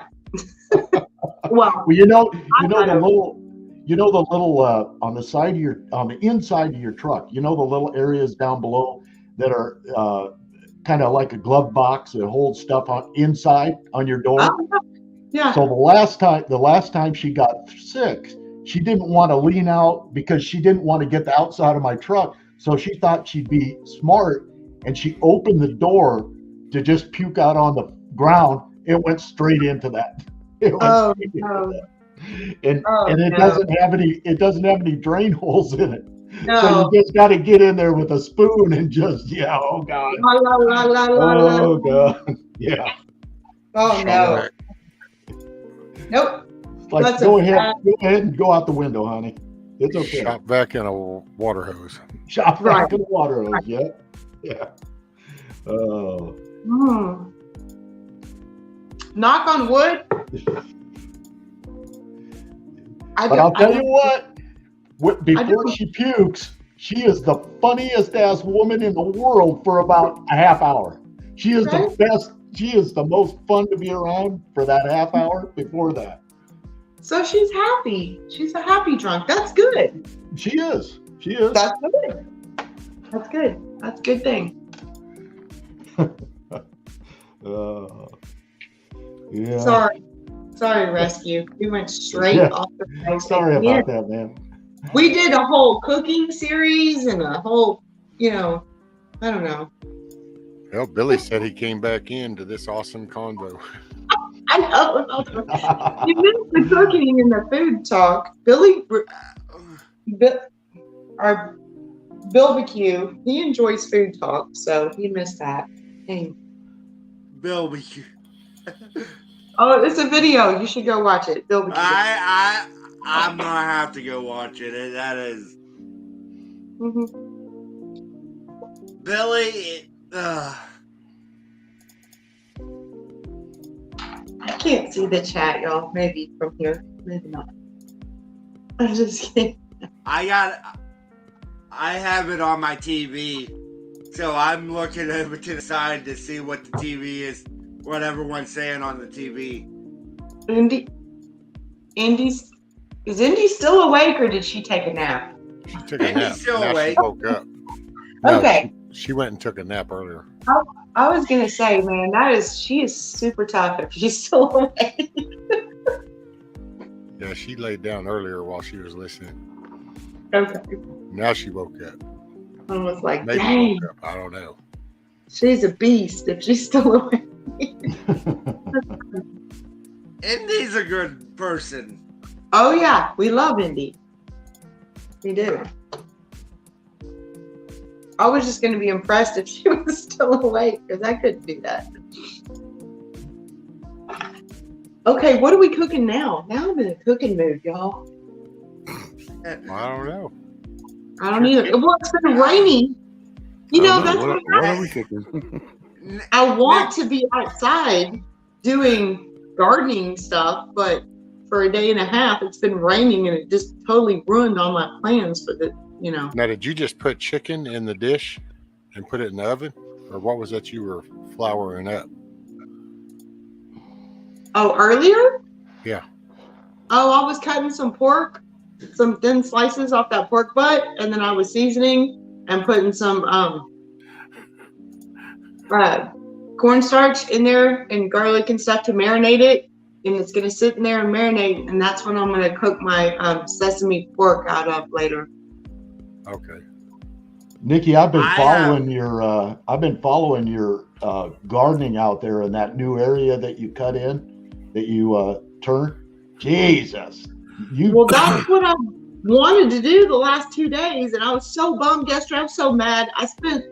I don't know what I did. I did some more seed starts yesterday because I watched Billy Best Life's seed starting video that I was actually sleeping for, or live that I was sleeping for. So I started some more seeds, and I was pissed because I couldn't get outside because it was raining all day yesterday. I did plant one more row of corn in between the rain showers, and I did do some seed starts outside in the aquaponics grow bed. But then I had to do the rest of it inside because I'm mad because the tiller's out there, everything's out there, and everything is soaked. And I have so much more work to do. I have a vision. It's gonna be great when it's, finally Did you done. get that? Did you end up getting that grass out of there? We made one pass of that whole big section, which is a lot for thick St. Augustine. No, it's not out. That's what I'm saying. Bummer. Yesterday, I should have been able to do another pass, and then today I should have been able to do another one, and then, but no. Sadly, no. That's how it is. Yeah. Billy, which one is it? Because I want to go watch and see what the heck happened with that one. Go ahead, Money. You just got to jump in. Oh, I try. So the last time that Nikki was carving on a pork butt, she was standing there talking with a boning knife in her hand. Well, I did that today. I did the same thing today, just nobody said anything about it. Remember Rescue? She's like, now let me tell you this. I'm like, you got the knife in your hand. I'm listening. Oh, but that was on the backstage. I did the Like same trying to thing do today. a try out the Three Musketeers sword. On guard. One hand behind the back. No. Man, when you do enough competition barbecue trimming of meats and stuff over and over and over, that boning knife just becomes an extension of your hand. It's no big deal. No, I wasn't making fun. I was just. It's never a big deal until somebody loses a digit. Don't even go there. We have prime rib on our buffet, and one of our new staff, we taught them how to sharpen the knife on a steel, and then how to carve the prime rib. Well, he was carving the prime rib, and the knife got away from him, and he tried to catch it. Oh. And so it's a hollow ground, long, it's like a 14-inch blade. And he had 16 stitches in the inside. Oh my God. And talk about blood everywhere. And it was right during brunch. So, we had to take, it's just like, dude, let that fall. You just tell the customers to overlook that extra flavor. Just overlook it. It was a special just for today. Oh my I God. bet he caught it. I bet he caught it indeed. Yeah. Yeah, no, in the restaurant business, you have to cordon off that whole area, sanitize everything, throw all that stuff away. Oh, that's awful. It's you got bus tubs there, and the fat cap on a prime rib. Well, when Yeah. you're serving it, you got to keep the fat cap on there, and then you Yeah. cut the fat cap off. So then I've got that in a bus tub. I've got fat cap sitting up underneath the tables that the chefs will set it down into that. And my God, if there's some good stock there. There's enough to feed dogs for a year. Every brunch. Yeah. My dog loves it. She's just fatter than hell because she knows she knows when brunch is, because I come home with a couple pieces for her and she just loves it. Oh yeah, But absolutely. you don't want to be around, like you do. You do it semi-professionally, so you don't want to be around the knives that professionals use. No, because they're super sharp. they'll That's a just whole different uh, animal. Like my son-in-law came over. I mean, one day, one particular weekend, he was over here and we decided to all cook. And he pulled the knife out of my drawer, and because he was like, my son-in-law, my daughter does not cook. He's the stay-at-home dad, but he likes to cook. So he and I are, and we just got this. It was like a last-minute thing where they were hanging out on a Saturday, and they were like, "Oh, we're gonna stay and hang out." And I'm like, "Okay." And I always have something, I'm pulling stuff out of the fridge, and my son-in-law's jumping in the kitchen, going, "Hey, what do you want me to do? Hey, can I help?" And I'm like, "Sure, do this, that, whatever." He grabbed a knife out of a drawer of mine and he started cutting, and he looked at Caitlin and he was like, "This is a sharp knife." Yeah. And people who don't do who just every day, like when I go to my parents' house and I have to like help or do something at my mom and dad's house or try to cook something over there, those knives, any knife in that whole kitchen, I'm like, how do y'all even do this? It's like sawing a piece of meat or whatever when you can go. I'll tell you, my head chef, he won't let anybody touch his knives. Oh no, that's because and he can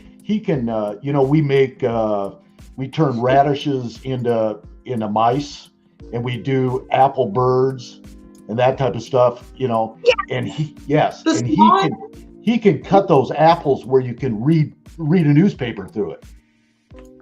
Yeah. I can make an apple swan. That's what he makes. Yeah. As a decoration? Oh yeah. Yes. And we put those on our brunch. So but we don't serve apples on our brunch. So the kids will come by and see those apples and they'll start pulling that swan apart. Oh yeah. Oh, it's fine. So he's got to make it. Yeah. So he makes another one. So we just keep them. But he does he'll make roses from tomato peel. And oh yeah, it's fun to watch. And I can do an apple swan. I had to kind of learn as a backup, and the radishes are fun to make. You put a couple peppercorns for the eyes, and you cut the sides and you slip their ears in, and then you start working on the whole watermelon thing. And the watermelons are yep. My wife started making all those charcuterie boards. Charcuterie. Yeah. Like, what in the hell are y'all talking about now? Oh, I'm sorry. Oh no, I was reading something. No, I'm just saying. I was following the storm, just making sure it was clear of me and everything. You're so quiet.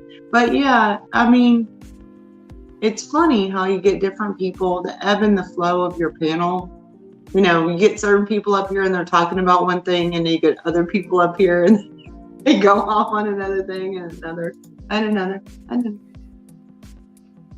Yeah. Oh, yeah. Yeah. Yeah. Yeah. Get Hawkeye and I up here and we start talking about food, it's all over.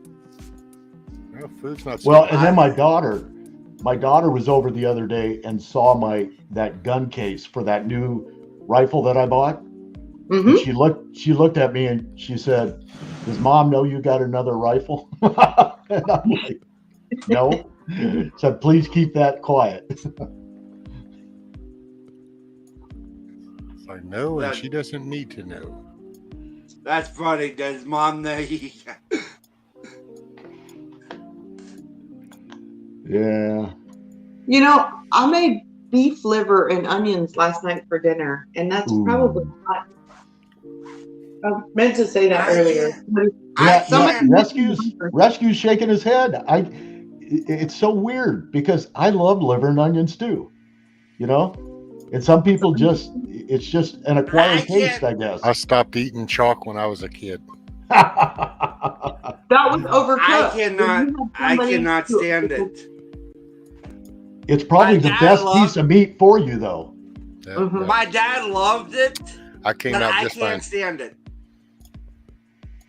I don't do gizzards neither. My dad always loved gizzards, and I didn't do gizzards. I did them as a kid because I was just raised to eat whatever was on the plate. So, I've ate it. That didn't mean I liked it. And the minute the option was mine, I was like, nope, that's okay. Right. But you're talking about chicken gizzards and chicken livers. And if you overcook chicken, the reason you said chalk was because those were terribly, I'm telling you, terribly overcooked, if you use the term chalk. It's like you can't get through it, it's terrible. It's but if you, nasty, chalky taste. I don't think I've ever had chicken livers. But the beef liver is completely different. Well, chicken livers are good if you don't overcook them. Beef liver is a completely different thing when it's, half inch, 3/4 inch thick, and you only do it for like a minute and a half on each side, and you do the sauteed onions, and you make the gravy. Stop. You're making me hungry. So good. So good. Yeah. I'm glad I've already eaten my chicken noodle soup. I'm so sorry. I had to bring up liver. So sorry. It's okay. It's so delicious. do you make your own noodles? I have before. That would be a no, Hawkeye. She doesn't. I'll tell you, chicken noodle soup with homemade noodles is. Well, yeah. Yeah, that's some good stuff. If you make your own pasta, you start with the flour and the well and the eggs, and you mix. And no, I don't have time for all that. I've done it, but I'm not typically daily. Yeah. Right. Billy's got it. Liver is great. That's what my dog tells me. Beef liver is awesome. Some smothered liver and onions is awesome. Gravy. Oh yeah. Whatever. See? You're pointing to a guy that doesn't like tomatoes, Nikki. I love smothered. I said raw onions.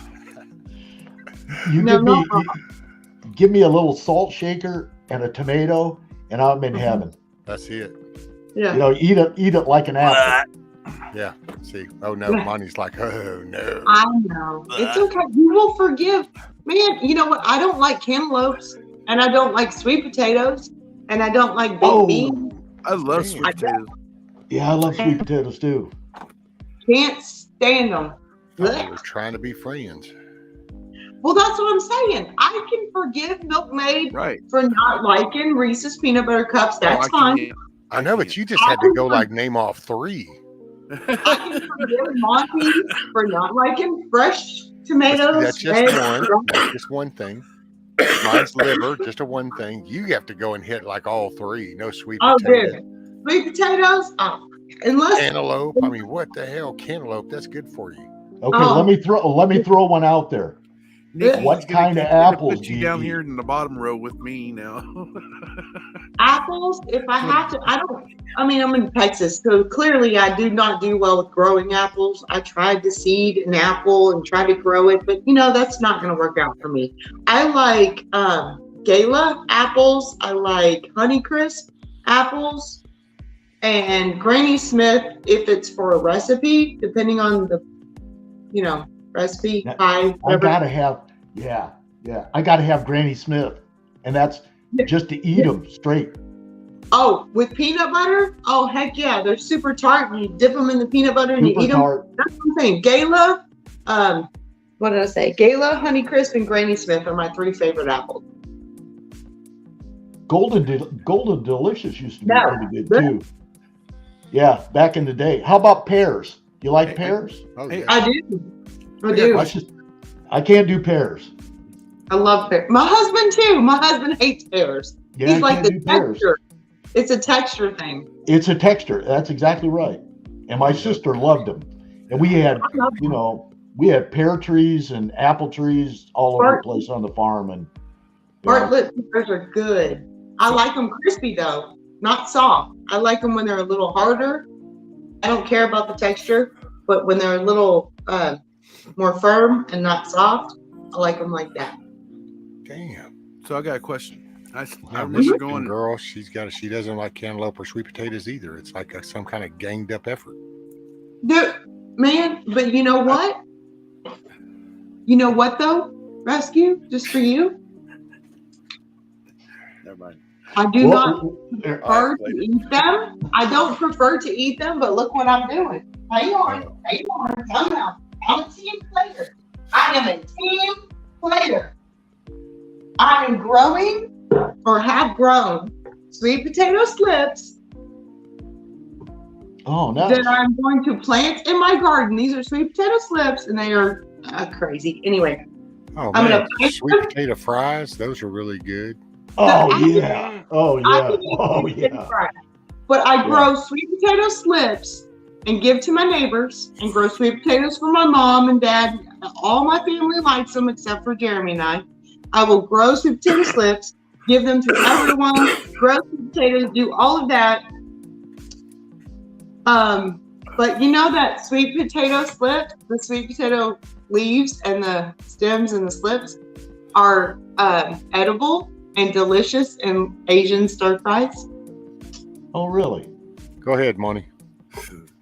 I don't want you falling out of that chair. It's not. It's my bed. I'm sitting on my bed right here. Oh. I've always told you that.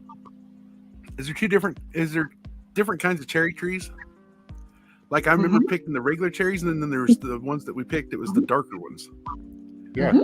Maraschino and when you got black cherries, black, you got regular red cherries, the maraschino cherries. Yeah.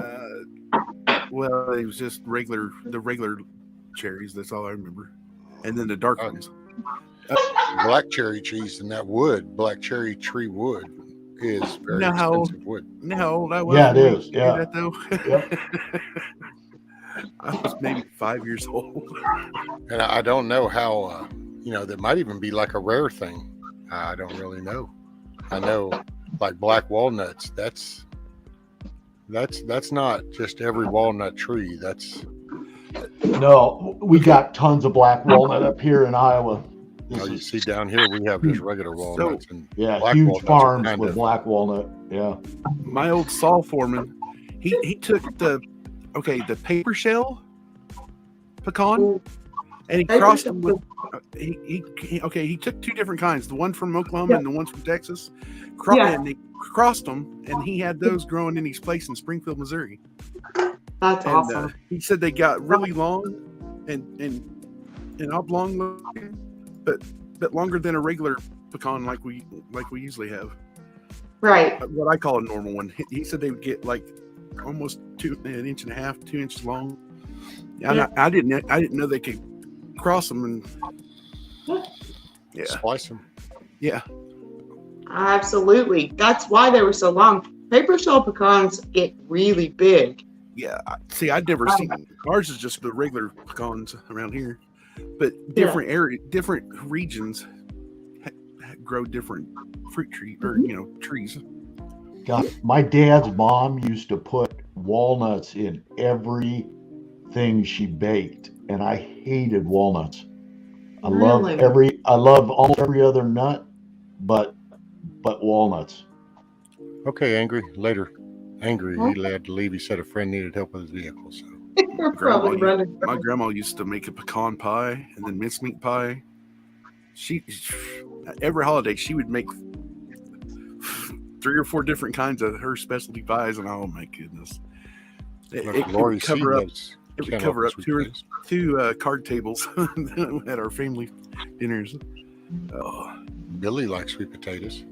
And see, Lori Stevens says, I'll take sweet potato fries over regular fries. And that's like, I will eat sweet potato. I know. See, I knew I would get a lot of haters for that. I specifically grew. Okay, this is how this happened though. Last year was my first spring and summer garden. I researched all this stuff. I made sweet potato slips, even though I can't stand them.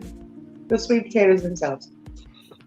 I will eat some sweet potato fries if you douse them with a whole lot of salt and pepper and, you know, not sweet, but savory stuff. I have eaten those.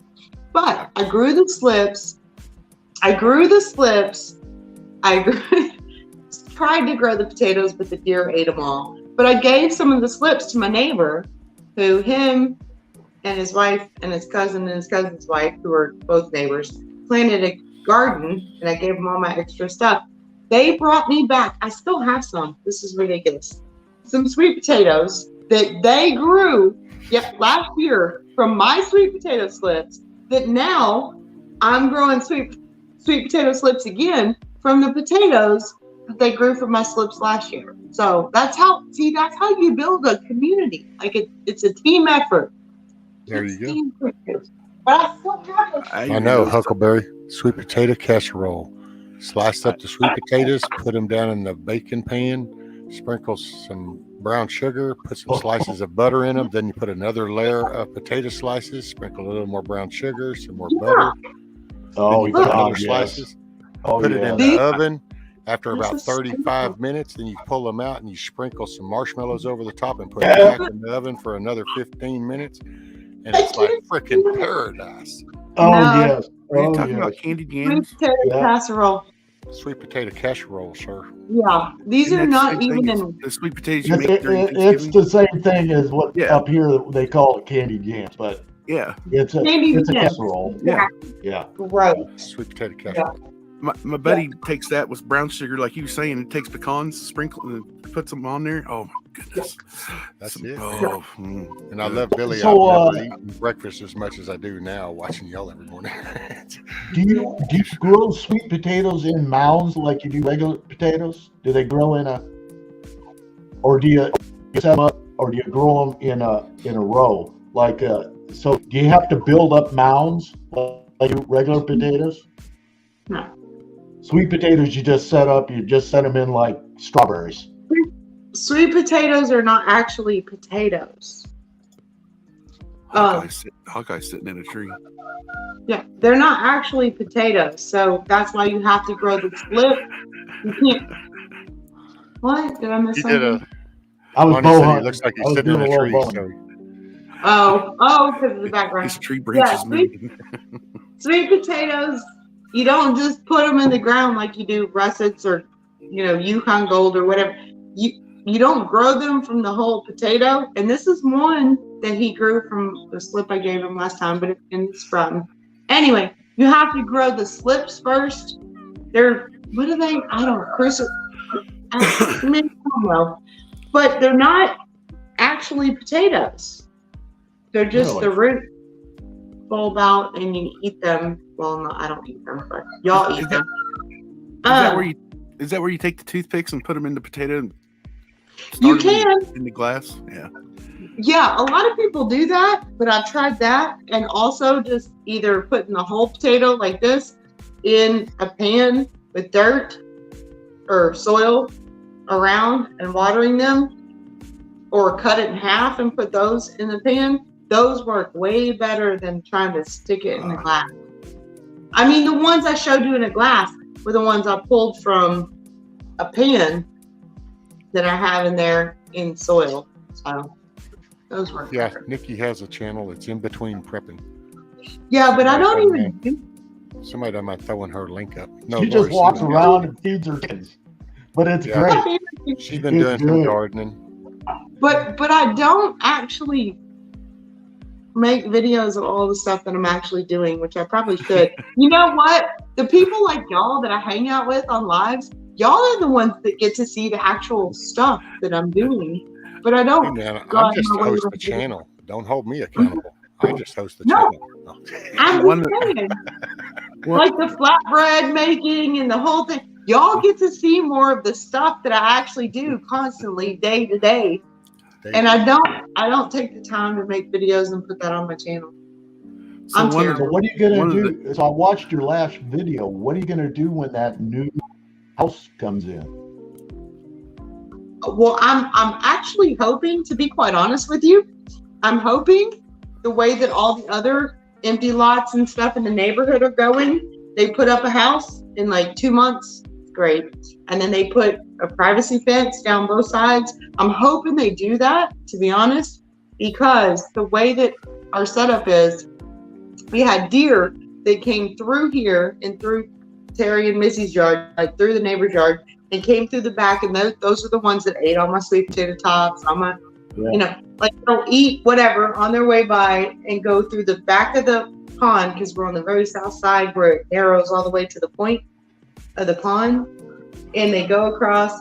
And so if they put up a fence, then the deer problem will pretty much be gone from Got that fence. I would just like take one out one season. Just, hey, put it in the freezer. There you go. Well, yeah, but I actually live in a neighborhood where I have neighbors, and I mean, not that I wouldn't do that if I had to, but we hunt in a whole separate location, you know. I get you. Centerville, north of here, where the pigs and the deer and the whole thing. This is kind of like, and there are people in that neighborhood chat group that are like, oh, the deer are so cute and we feed them, and I'm like, you know, By the way, the deer around here are like rabbits. Grumpy just said that the wife just dropped a video on what Nikki is talking about. Have to do a short update. See, I didn't realize. I didn't know that was a pond. I thought that was a creek. Yeah, it looked like a wide creek. And that if that's a pond, that's incredible. So you never have to worry about it coming up into your yard. No, we're on the very south side of and the pond is actually a pretty decent sized pond, neighborhood pond. It's one of the three. And we live on the south end of it, where it comes down to like a creek type thing. Yeah. And that literally, us and the people right across from us, we're the end of it. We're the very end of the south side of the pond. But I have a little john boat out there. I can hop in it and go out and go all the way to the dam. The dam's on the north side. You know, we can catfish and do stuff like that. Yeah. We're kind of, Yeah, that's nice. Nestled in. It's Do okay. you have problems with mosquitoes? Oh yeah. It's Texas. Yeah, It's Texas. They're like, yeah, I mean, you could They ought call to it a make, they ought to problem. make it You our could call national bird at this point. Yeah, we just call it a normal summer thing. Mosquitoes. Okay. First time my brother ever was down in Florida, that's when they still doing open track. Oh, He said the mosquitoes and the cockroaches down there was about as big as the gators. Oh yeah.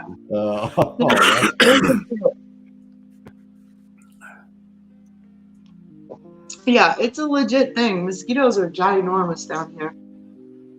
Everything's bigger in Texas. Grumpy was talking about, I guess, the sprouting of the sweet potatoes, because then Billy said, which way? Half in the dirt method, ? And then Grumpy said, yeah, she used some from the garden last year and a couple from the store. Both have sprouted. She brushed rooting hormone on them and they sprouted in like 5 days. Okay, well that speeds it up. The sweet potato sprouts, hang on, let me take y'all with me. I'm just gonna take you with me. I will show you where Billy said the store-bought ones didn't work, but then Grumpy said you have to find the ones that are organic. Yeah, well, okay, I'm gonna blow that method right out of the water. I'm gonna blow that right out of the water. Look at this, y'all. Okay. This is Nikki's Mythbusters. I'm just saying. Okay. So just for backstory, last year. Okay, don't put me on big screen. Don't do that. Oh no, Wait, you're big wait, screen. wait. To see what you're gonna. I got to give you the story. Okay, so last year, I don't like sweet potatoes. Jeremy doesn't like sweet potatoes, but hell, I was trying to garden, so I was going to garden everything, right? So last year I was like, give me some sweet potatoes, and he got like 4, 2 of one kind and 2 of another, because we don't ever buy them. We hate them. But I think we get that See, picture. you're right. Okay, hang on. Sorry. Okay, so I but they were like from Mexico or something, and they say they're irradiated and they won't grow and this and that, whatever. And I was like, whatever, I'm gonna try. So I cut them. I put some in pots with the toothpick and the water, and I put some in the pans and all that. And I grew sweet potato slips, and I gave most of them to my neighbor, who was gardening with his cousin, who's on the other side of the pond. And they have a family garden, and they were doing that. And they grew all these sweet potatoes. So the sweet potatoes that I'm about to show you in this pan came from what they gave me, that they grew and dug from the sweet potatoes slips that I gave them. So here you go. This is the pan. Can y'all see that? Yeah, I put you on full screen Yeah. just so you know. Okay, now, but that's the sweet potato slips that I'm growing. And so that's a whole one right there. And then I cut those in half, and I put them in some soil in a pan. And so when these little slips, when these little slips start growing, you just grab them and break them off. Hang on. Dang it. You got them You under a just grab certain grow 'em. light. I do have grow lights, but you grab them and break them off or pull them off. That one's a little hard. Okay, pull them off. Well, that sucked. This is hard to do holding a. All right, see? So they start. You need a little tripod. Just look at Yeah. the root. Well, I have a Right. tripod. There's a I little don't root have- ball. So look, those have been growing from that stupid sweet potato that I put in that soil, right? So you can get multiple slips off of them then. Oh, you get lots of slips off of each one. Holy cow. And then each slip grows however many sweet potatoes. Okay, I'll go ahead and show y'all that's eggplants and a sugar pie pumpkin. So From what? yeah, Sugar pie pumpkin? yeah, that little thing right there. Sugar pie. I've never heard of that kind of pumpkin. Anyway, so that's my craft / grow / junk room. But that's what I was showing you earlier. I get these little slips off the sweet potatoes, and I just stick them in some water. And mostly I'm just going to give them to my neighbor again so they can grow more sweet potatoes because I hate them. All right. Now I'm But intrigued. that's how we work together, though. They love sweet potatoes. Missy, my neighbor, she loves sweet potatoes. No, I'm So I intrigued. grew the slip. No, I'm intrigued How many because I've never heard how of many sweet potatoes will you get from one? But that's what you do. You grow the little slips. I know. How many would you get out of that, Nikki? Oh, that one potato? Probably. Oh, it's going to keep growing. As long as I keep that potato in that soil, or it'll keep growing slips. How many potatoes can you get from one plant? Like in that slip right there that you just In, carried in into the there. ground. I don't know. I didn't grow them. I gave all the slips to my neighbor, and he grew them, and then he brought me more sweet potatoes, and then I grew them more slips. So probably, I don't know. I still have like 15 of these suckers that he brought me that are still trying to grow, even though they're not. I don't know, man. They're like tubers, like regular potatoes. So will they grow in bunches in the ground? So can you get out of one plant? You get 10 tubers? Yeah, probably. Yeah. No shit, that many? But I can't stand sweet potatoes, so literally I'm just doing this for my neighbors and my Brian friends. said to throw some ranch dressing on there and grab a fork. She's literally got sweet potatoes coming out her ears. I know. And I don't like easy? them. Are they easy to grow? I mean, they were easy for my neighbors to grow. He brought me a whole 5-gallon bucket full of them. And that was They're just not the extra. experienced farmers anyway, so I'd have to say that yes, that they're fairly easy to grow. I would say they're really easy to grow, yeah. I'm telling This you, is all a new learning curve for them, so it's not like these are professional, experienced gardeners that grow. Yeah, disclaimer. Everything's an experiment in my yard. Disclaimer. Everything's an experiment. The reason I was saying I was intrigued because I'd never heard of sugar pie pumpkin. Oh, yeah, that's the one. Sugar pie pumpkin are those little, apparently those little little bitty small ones that people make pumpkin pies out of. And I have one. That's an experiment for me this year too. I haven't done that yet, so I'm gonna try it. We'll see. See, we used to just grow regular pumpkins, so those things run wild too. Yeah, they do. They're like roots. Just like cantaloupe vines. They just. All right. Well, see, not around here. The only thing wild we get is like dandelions and. No, not wild. I meant they take off like a wild child. And berries, blackberries. They just. Like dewberries, blackberries. Yes. Yeah. Yes. Man, I love blackberry jelly, elderberry jelly. Yeah, you'll love it if you got one around your house and they start flying over your car.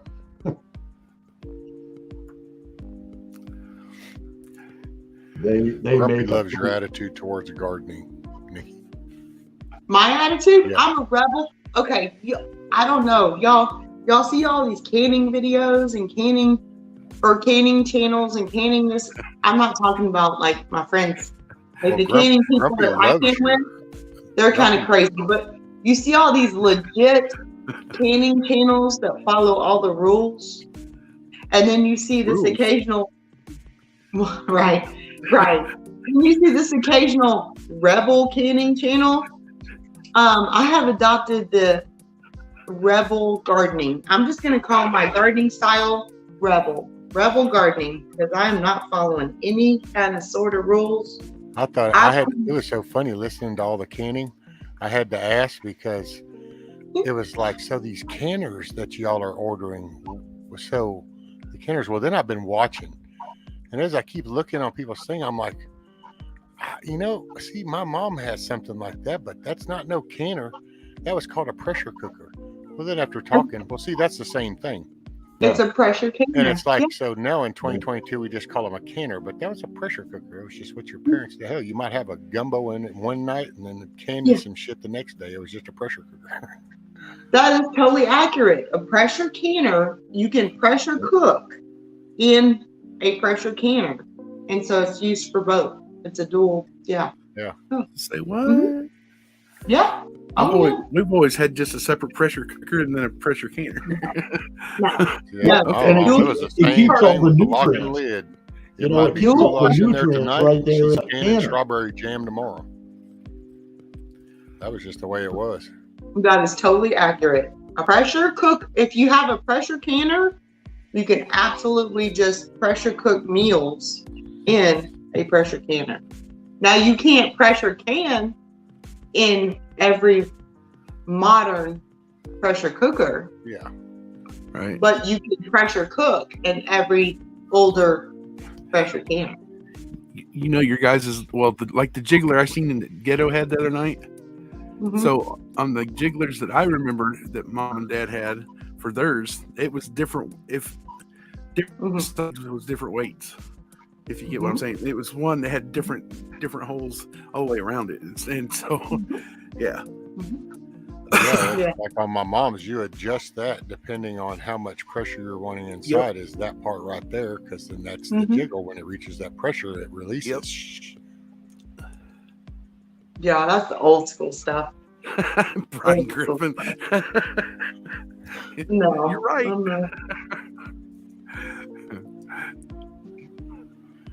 Brian Griffin said plugged up pressure cookers are great for painting the kitchen. Yep. I remember when in the farmhouse, the kitchen, one of them on the regular style pressure cooker, the thing it plugged up or something, or the popped the plug hit the ceiling like a through the sheetrock. Yeah, they will. I mean, the old school ones. They're scary. Sharon Smith said you can also water bath inside a canner without canning. You can water bath in a big ass pot. That's what I do. See, my mom used to use one of the big black and white roast pots. Yeah. Is what Mhm. she would water bathe in, and then had Yeah. the pressure cooker for the canning. The big black ones with the white speckles. Yep. Yeah. Yeah, you can water. I don't have a water bath canner per se that I bought, but when I make pickles and pickled okra, cucumbers, pickles, pickled okra, pickled green beans, stuff like that, I just use like a big stock pot. That's a whole different process. Fun though. Pickled green beans and pickled okra are my favorite. Pickled green beans? Pickled green beans are delicious. I got married to a gal from Florida. This is new to me. I've never heard of pickled green beans before. So, okay, so with these pickled green beans, Nikki, do you just like eat the green beans, or do you heat them up? I mean, do you like heat up green beans like you do normal green beans? No. Well, so when you just eat pickles, let's say, okay, I made bread and butter pickles, which I don't like because of the sweetness. See, I have an aversion. See, I have an aversion. That's why I don't like sweet potatoes. I don't like baked beans, sweet potatoes, or bread and butter pickles, but I'm making them all, whatever. I have an aversion to things that are sweet that I think in my head should not be sweet. Whatever. But yeah, pickles, pickled okra, pickled green beans, all of that is delicious. Pickled peppers. But no, you don't just Get up and go get it, Nikki. Get up and go get it. Get up and go get it.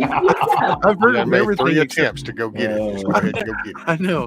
I've heard of everything except pickled green beans. That's Well, I mean, I guess I can get it because I mean, like as a kid, when we would be harvesting snap peas and stuff and the beans, you eat them. Munch on them. Yeah, I could see that. Oh, I gotta try that. I've never had See that. the garlic? I got those Thai chilies in there and the garlic and the dill. You just eat them. Just pull them out and And snack the pickle- away. Yeah. And same thing with the okra. Okra I grew. It's pickled okra. I'll be damned. Yeah. You just eat them as a snack or you put them in some Bloody Marys. Saying. a green bean. Well, I think if you put it in a margarita, then anything's going to taste better after a margarita. Not a margarita, I said Bloody After a few Mary. of them. Okay, alcohol. If you involve alcohol, everything's going to taste better after a minute. After a few of them. Yeah. Bloody Pickled Mary. eggs. Pickled I eggs. hate Oh, yeah. dill Isn't that pickles, but I vodka? gotta have one in a Bloody Mary. And a Isn't Bloody that Mary. That's what I'm saying. If you put a pickled green bean, a pickled okra, and a pickled quail egg on a skewer in a Bloody Mary, it's like brunch and lunch, or like a drink and brunch all together.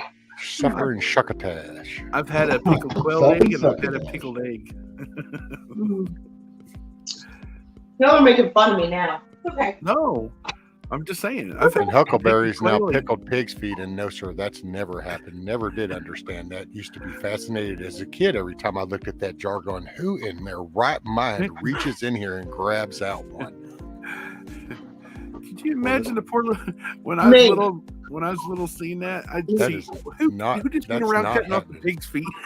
I know. I didn't they're, out, eat that. they're out to run around on their stumps. That was not happening. No. I went from a jar that had the pickled eggs in them, and I would get the pickled egg. I'm fine, but How about blood the pigs pudding? can keep their feet. I just want the bacon. Blood pudding? Yeah. Blood pudding? I was watching Some a show things are from better across the left to pond where tradition. they made some of that. Well, you know, when you're out on a farm, nothing goes to waste. No, I mean nothing. That when you butcher something, my grandfather would bring everything back. It was all packaged, everything. And some of that stuff, when you opened it up, I mean, like a beef tongue. You ever seen what a beef tongue looks like after you thaw it out?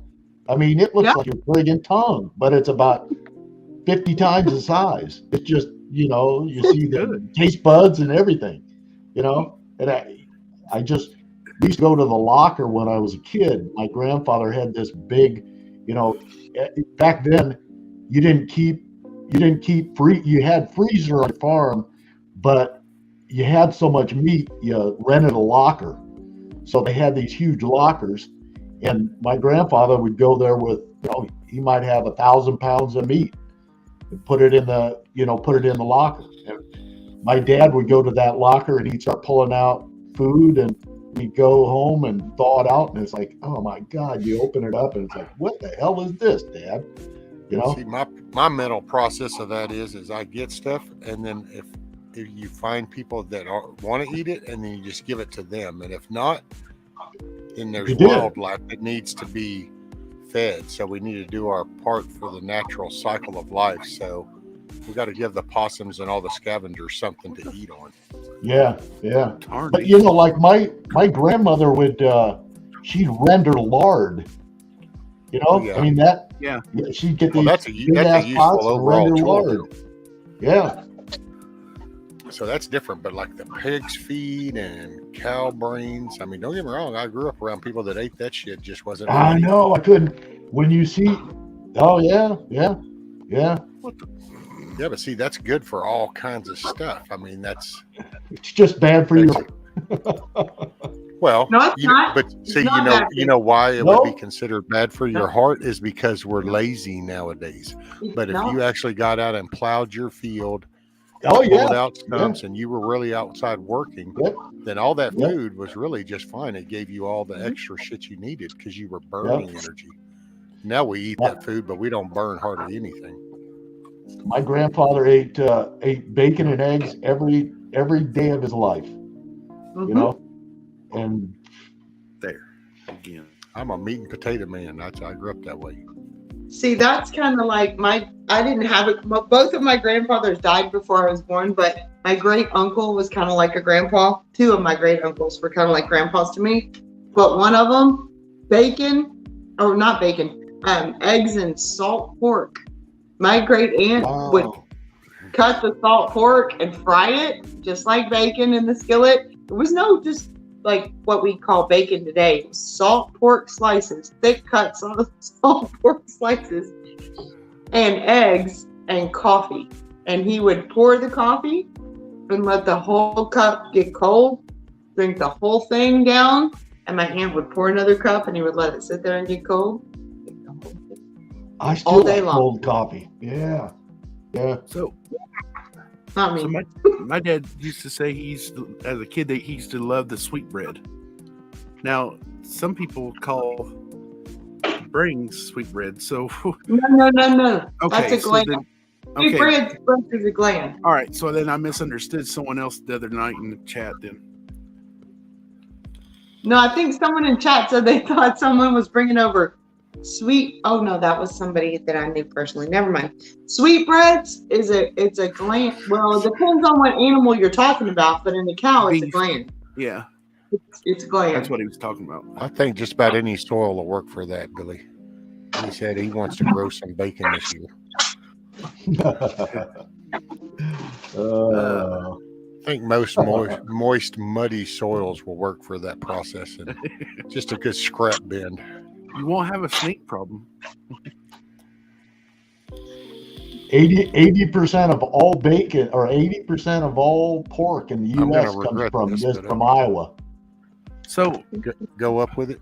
Okay, I've had the beef heart and tongue, and I've never had that. So is that the same thing as tripe? No. Okay, that's something else. No, tripe is, what is it? It's out of the 3 stomachs of the cow, because the cow has 4 stomachs, but it's the first 3 or something is first 2 that make cow has 2. Tripe is normally, at least in Texas, when people eat tripe, it's the stomach lining. Okay. So it's got this weird honeycombish looking. But you guys are from the South. I can't. No way. Chitlins. Texas is in the north. What are you talking about? I can't stomach chitlins, and I sat and watched a lady clean them one day, and it's like after that, I just can't even do them. See, that was another thing my dad said that Now, they pork enjoyed cracklings. when they would butcher on the farm when they was kids. Is tripe and fresh pork sweetbread and Yeah. the first time I ever seen him break out the beef tongue, I was kind of like Hawkeye. I was like, you see those taste buds? But he'd throw it in a pressure cooker.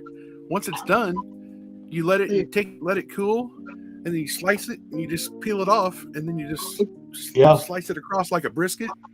Put a little bit of salt and pepper on there. It's good on a slice of bread with mayonnaise or mustard.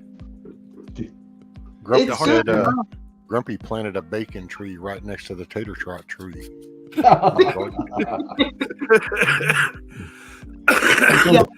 a one-stop breakfast. This Ray, I just planted my hundo money tree. Hope I get a good harvest, right? That's what I was getting ready to ask Grumpy. Is those trees next to the money tree? Yeah, that'd be good. Bacon seeds. I heard somebody, who was it, talking about bacon seeds, and somebody, it went totally over their head, and I'm like, what are those, pig embryos or something? Yeah, I was gonna say that's bacon. That's baby pigs. Just kind of like, I don't know. You put a couple toothpicks in it, put it in the water. Soak away. We talk about this, but I don't know. I will not eat bugs. I'm not eating bugs. I'm going to tell you right now, I'm not eating bugs. But I will eat some sweetbreads. I will eat some tripas. I will eat muejas. So you won't eat a chocolate-covered cricket, but you'll gnaw on a pig's foot. You know what, though? Did you say muejas? How about squirrel? Will you eat squirrel? What's that? Oh, yeah, she'll eat squirrel. I have a squirrel in my freezer. I love squirrel. Yeah, absolutely. I shoot them on purpose to eat. That's what I'm saying. I will eat. I mean, there's a whole lot that I do eat, and I have tried. Oh God, I was at this spooky place, and I think one of the kids bought this bag of like ranch flavored crickets and chocolate covered crickets, and I was over here like, chocolate covered grasshoppers. Or grasshoppers, whatever the hell they are. And I took one little tiny bite of the ranch ones, and I was like, and one little bite of the chocolate covered one. I mean, I did try it. I'll try almost anything once, but I'm going to tell you right now, I'd rather eat squirrel. I'd rather eat tripas, which is cow intestines. I'm all in on that. I actually love that. I would rather eat all kinds of stuff than bugs. I don't want to eat bugs. Hey, Billy said, oh, that may have been me talking to Virginia about my bird seeds on my live the other day, Nikki. It went right over her head. It might have been. I'm just saying, I've heard. It might have been. Hey, Nikki, what's muejas or whatever? Muejas is the sweetbreads. Okay. If you're in Texas and you're Mexican and you're in South Texas, like where I learned how to cook them, muejas is like grilled. They grill them and then they put barbecue sauce on them, and they are delicious. You can also cut them up and lightly flour them and fry them, and they are delicious. There's different ways to cook them, but those are delicious. And then tripas are cow intestines, and those take a little while, especially when you're cooking a big bunch of them. Sorry. My neighbor's out. So you take the cow intestines and you cut them up in little pieces, and you kind of boil them down for a while, and then the water evaporates, and then they end up cooking in their own fat, and they get sort of semi-crispy-ish, and then you put them in tacos. Those are delicious too. Okay, go outside. Go. Grumpy said goats wake up every day and ask themselves, how can I kill myself today? What? Grumpy said goats wake up every day and ask themselves, how can I kill myself today? Goats are stupid. They are. Yeah. They go Goats are around not everything. They are not They're not intelligent. Goats are Huckleberry, crazy. I'm with you, brother. I figure when it comes to it and the shit hits the fan, that then there's the people that like the guts and all that stuff. So what we need to do is we'll just share the cow. I'll take the steaks and the roast, and they can have the guts and the brains. Well, I seen my They Mexican get their buddies. good meals. I got my good meals. Everybody's happy. I seen Well, my Mexican buddies do a goat one time, and I'm like, interesting. Cabrito. We call that cabrito. Yeah, He's like, that's they make so good. good. He said they make good tacos, and I'm like, really? They do. They do. Dude, it's like we were talking about the other day. Most people forget that, but a lot of countries, shit, man, a lot of this is just a food source. Yeah, they do. And I get it. And if I grew up that way, it'd be different. But I grew up where the options were there, but there was always that option. And that option tasted better than this option. So I just went with that one. Okay. Well, so Yeah. my buddy caught a channel cat out here at the City Lake. I was working on the Mexican sealing crew, and so we took it to him, and he goes, "That's cool." He goes, "Chavella, I'll make fish soup tomorrow." Well, he said fish soup, and I'm like, "What?" Oh, he didn't yeah. clean. He didn't clean it the normal way I clean a catfish. He didn't just skin it out, fillet it. No, he just cut the belly open, ripped out and washed it out. The next day after work, he goes, "Come over." And so he fixed me a bowl, and there's the fish lips and everything else. He goes, "You already missed it. Raul already ate the eyes." And I'm like, the lips and the tail was there in the bowl, and I'm like, "I'm good, dude. I'm good." Yeah. I was gonna say, any kind of Mexican fish soup, they would totally scrub the skin or gut it. Clearly, scrub the skin, but the head totally goes in, and all the fins and the tail and everything gets just chopped up and goes in. Nope. You take and you slit it up the belly, and you reach in there and grab the guts out, and then you go up right behind that first fin, and you cut down just a little, and then you fold that bad boy down towards the tail, and you go, and when you get to the end, you just flip that knife, and then you go right down the other part, and there's your knife. Right, no, I agree. I'm just saying, with Mexican, like legit. And then always think of the possums and the raccoons, because see, when you throw that fish head down there, it's not waste. They're going to come eat that. As soon as you get away with your big old scary human ass, they're going to go in there and chow down on Luby's buffet. Time out. No to the possums and raccoons. Hang on. No. You know what you do? Well, what I do with that is you dig a hole and She's going to throw it in her bucket of shit. And you plant it under your peach tree, or you put it in your garden. That is Compost, true. everything. My grandfather, Tomatoes. everything. My grandfather used to say that the Indians told him that he could take fish and put in a 5-gallon bucket and let them get just nasty, and then he would plant that by a tree that was dying and bring the tree back to life. Yes, By sir. God, I don't know if an Indian told him, but he would bring trees back to life that I thought could never come back to life. He was the tree whisperer. They used to take dead fish and plant corn that way too. It totally works. It works. Billy said a coworker had a pig roast wedding for his son who married a Mexican girl. He brought the pig. Her family brought a goat, but it walked in. All the white folks were shocked. It was awesome. Oh yeah.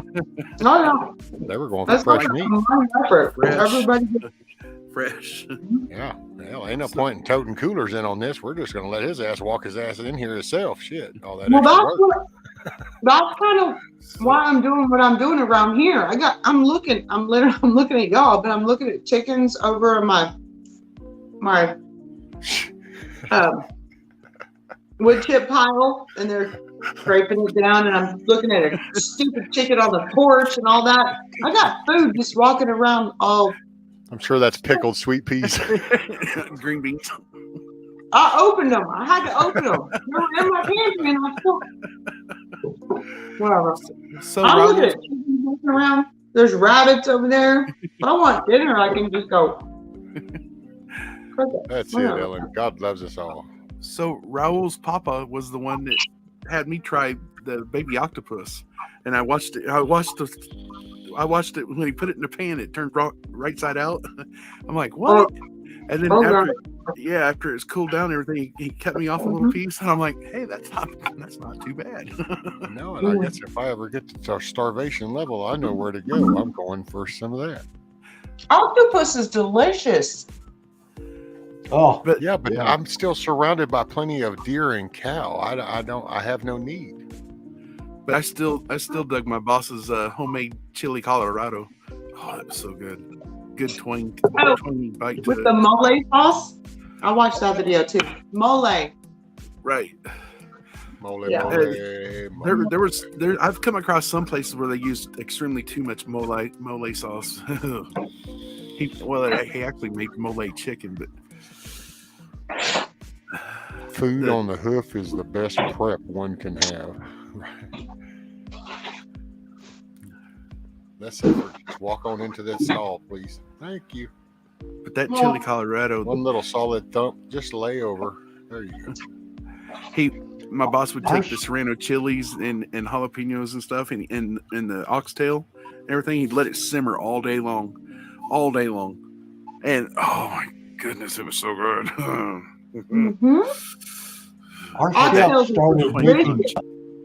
Our chef started making a chicken tortilla soup, and it's got con carne in it, and oh my God! Someone just canned a taco soup the other night on the Cannibals. Sophie did. What was it? Some kind of con carne or something? Yeah, something like that. Like con carne. Yeah, she did something like that. Yeah, it was the soup. Yeah, and it looked good as shit, boy. That looked good. I was like, oh man. Yeah. Which Ellen said, how about making some squirrel chili? Not bad, but it just takes a lot of squirrels. Yeah, it does. I'd imagine so. Oh man, every year during the blackbird season, that's when my stepmom would make blackbird gumbo. And that's all you'd do. You'd just go out in the fields. We always felt like it was our crazy fun time as a kid too, because we'd get to go out there with 2 shotguns in each hand, one in each hand. And we get to act like it was the Wild West and shit, because blackbirds are just swarming. So that's all they do. Yeah. So it's not like you got to aim and duck hunt or some shit. All you got to do is point shit in the air and pull the trigger. So you got to just run around in the field going bam, bam, bam, bam, bam. And then after they were empty, it's like, oh shit. Well, then you go pick up all your birds. And then you go back over to the shop, you dump them on the thing, and all you do is take your thumb, you grab them by the wings, come up under the wings, pull them back so both the wings go back. And then you reach in the breast right there underneath the front, stick it in there, and then you pop it out there, and there's the 2 breast meats. Chunk the bird, got the 2 little nuggets. Yep. So what's the statute of limitations on road hunting? You have to get caught first. I almost did. I was little. I mean, it was just right down the road from our house. There was a bunch of blackberry briars. It was snow, real heavy snow. So that's when Dad and me would always go rabbit hunting. Well, he's driving along. We seen this nice fat rabbit. He goes, "Get it!" So I shot it, and that sucker went just right up underneath the blackberry briars. So I took the double-bitted axe, crossed the fence, went down there, tried to scoop it back out. Dad's like, "Someone's coming! Hurry up!"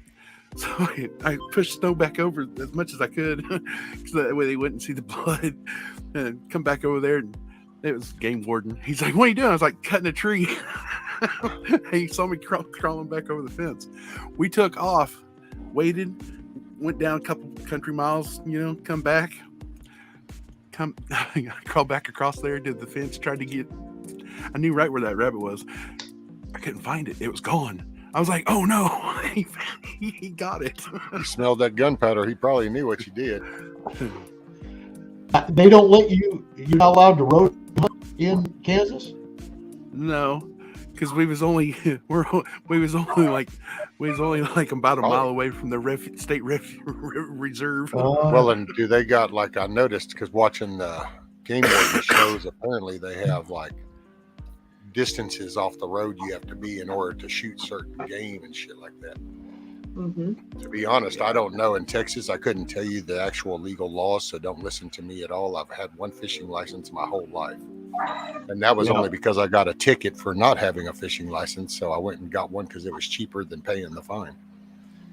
Here in Iowa, we just walk the ditches and hunt pheasant. So you see a couple of pheasant run down into the ditch, and then you just pull your truck over and start walking that ditch, and there you go, you got them. My Mexican boss showed me how they fish. Oh, Take I like a beer- can, Ellen. Take like a beer can or a pop can with fishing string and stuff and wind it right up on the lip. I'm like, what? He showed me and he casted it just like I'm like, what? He goes, you ever see him? He goes, you ever see a Mexican get caught with it without having to take a fishing pole license? I'm like, oh. He goes, you just throw it down, walk away.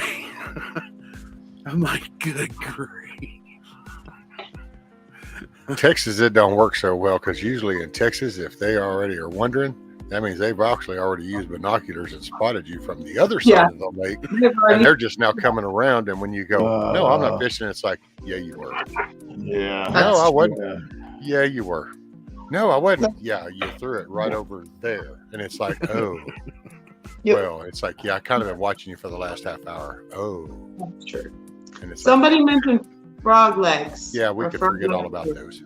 Ellen was saying you can't, and I'm like, oh yeah, I can. I do it regularly. Love frog legs. They're delicious. Cool. If I ever catch any, you're the first on my list. You first put them in the skillet and stuff, you see them starting to kick. If I happen to find one on my way to shoot that cow and get that T-bone off of it, I will save that frog for you. I promise. Y'all aren't gonna believe this. I have some in my freezer. Oh no, I believe it. I'm okay. Okay. Well, or you might believe Actually, that I was about more. me. I wasn't as shocked because I figured you were going to tell me how you have you've been feeding them out there in the pond.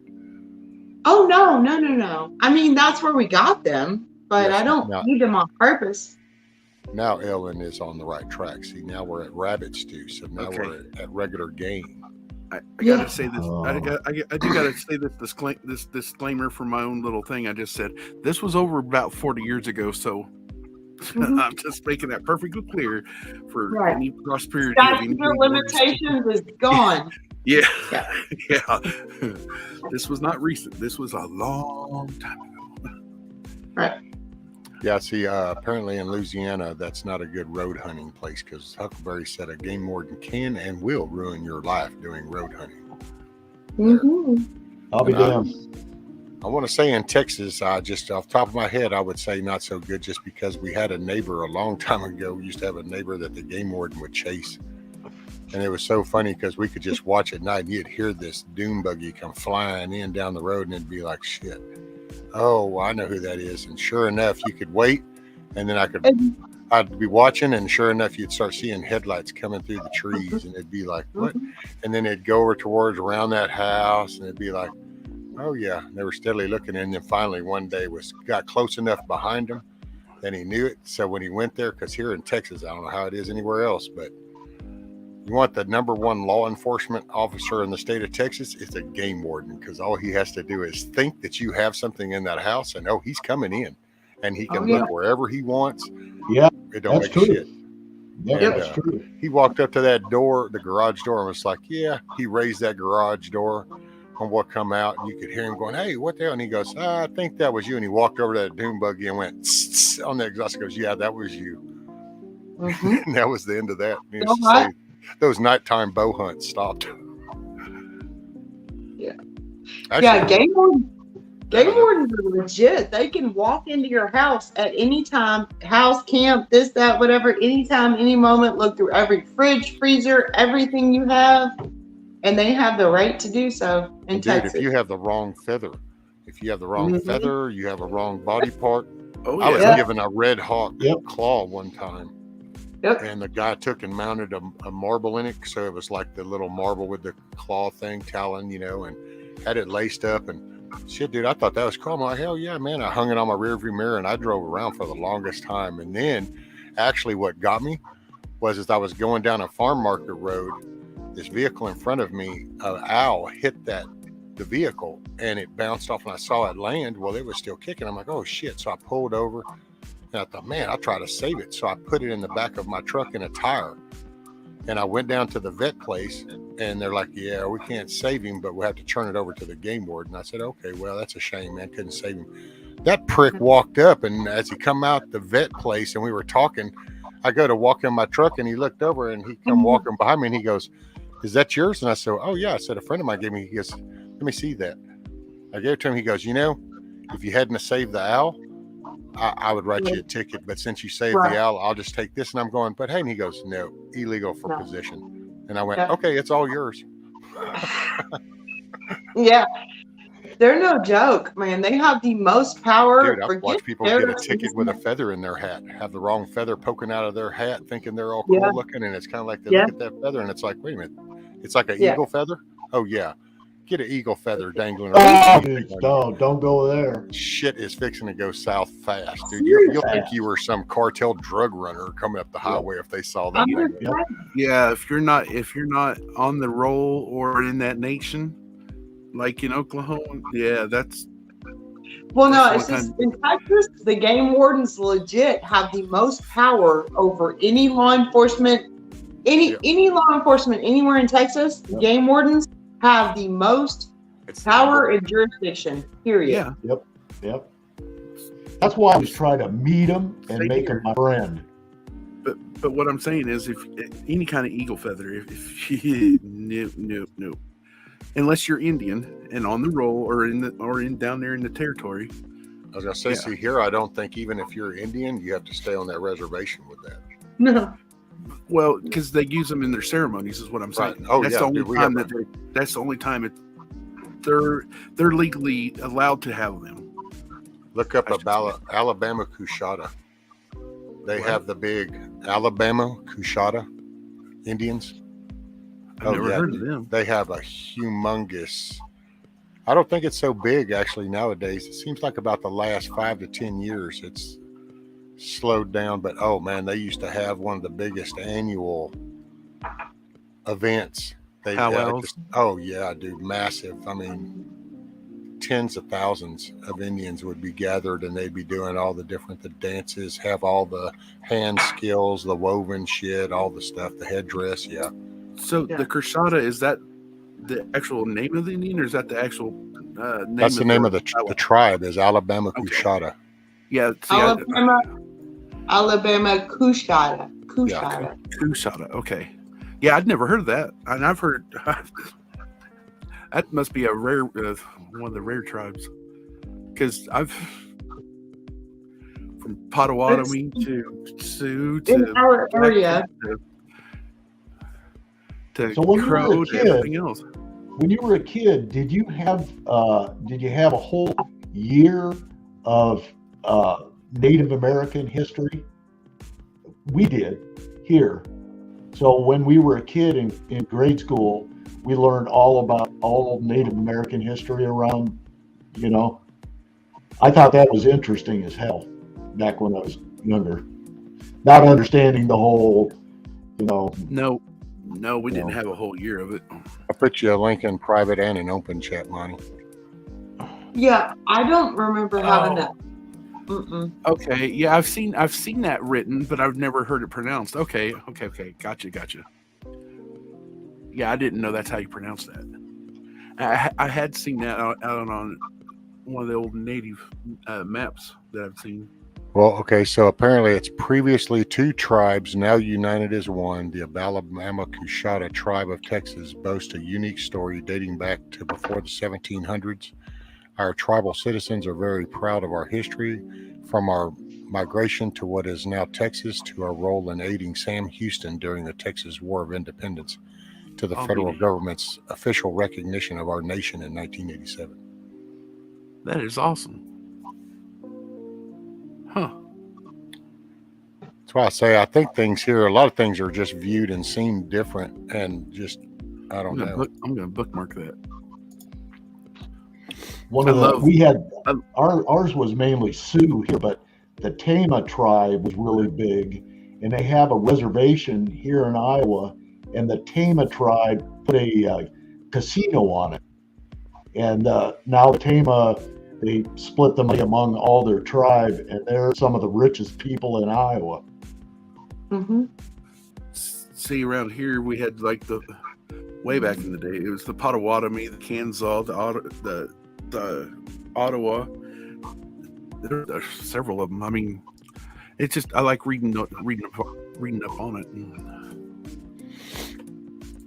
So Billy said we had a game warden watch me and my uncle drag a deer for 2 hours out of a valley in Colorado.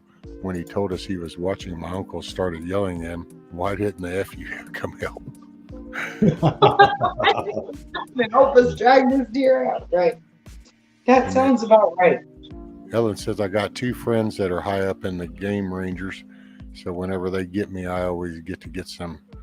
But yeah, it helps to have rangers as friends and knowing their Yeah, mommies. oh hell yes, yeah. And I've then got one Billy's like, here. want to piss off a game warden, call him a park ranger. Like, yeah. Oh yeah.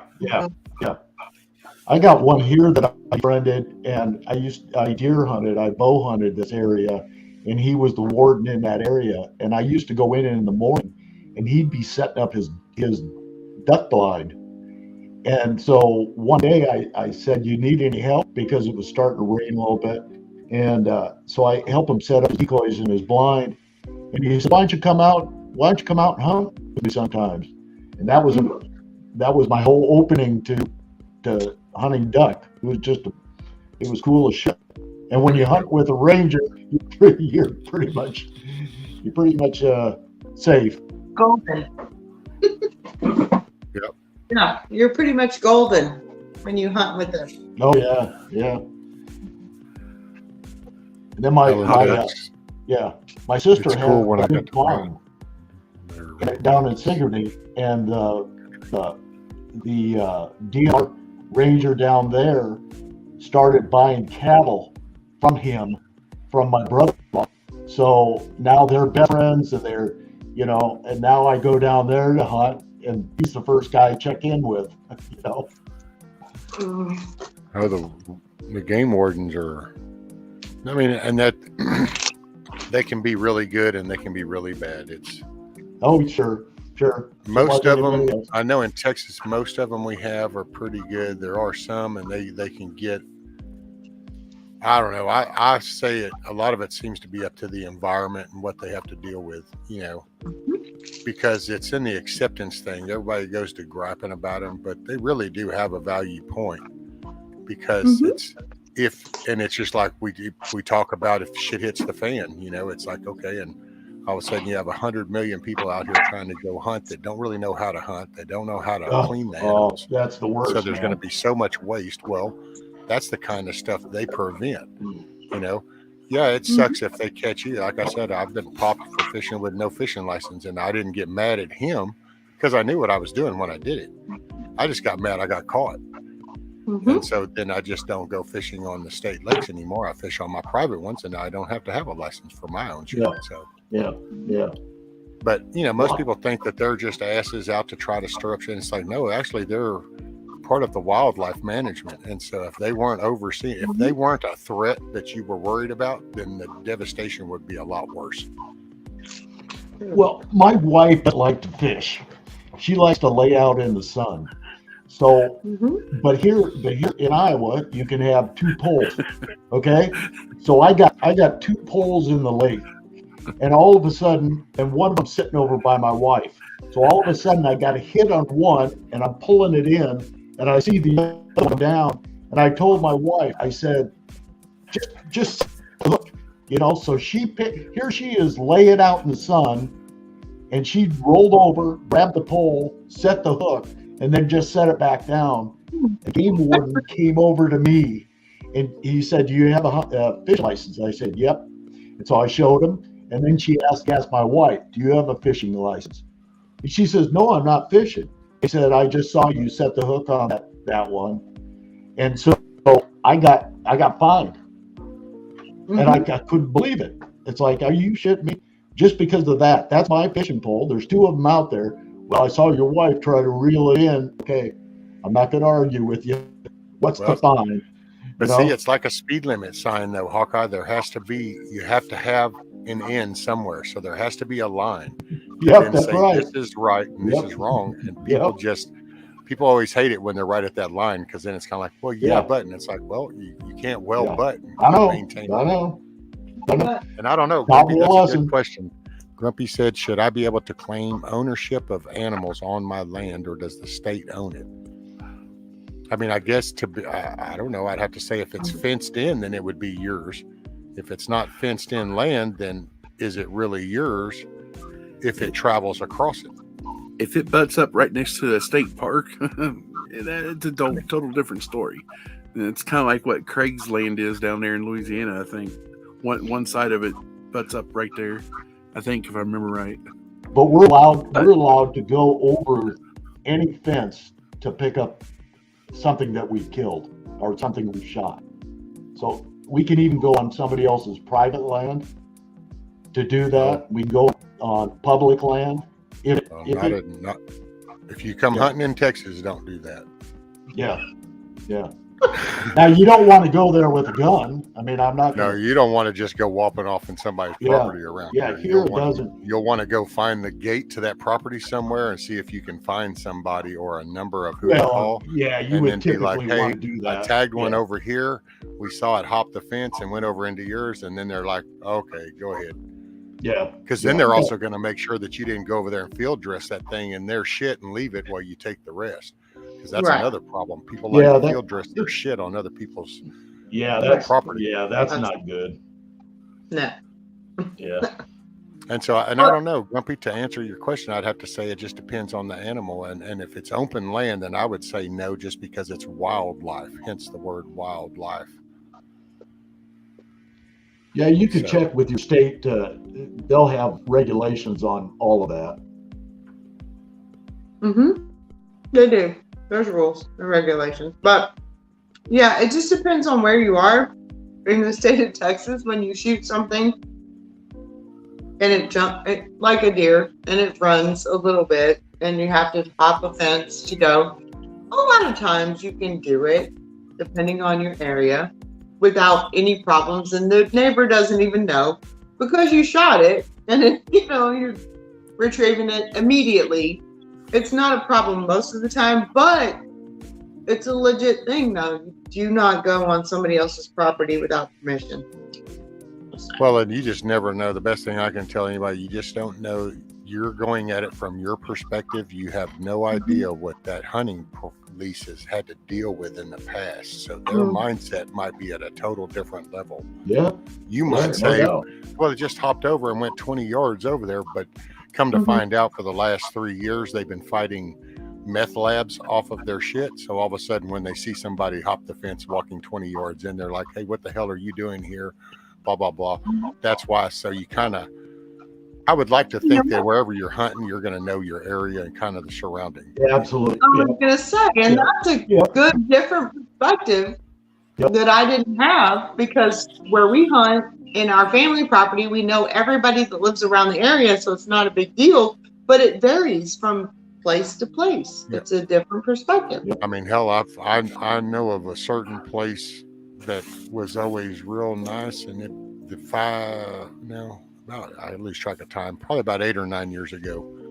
It really now there's a different vibe to that. Hell, I even view it different if I were to drive by that place now, because there was so much activity that took place there, some illegal stuff, that when people weren't at the lease, and all of a sudden you go and find out that the little cabin's now burnt down, the school bus that was used as a camper is now burnt down, and there's all this little cooking equipment, only not for food.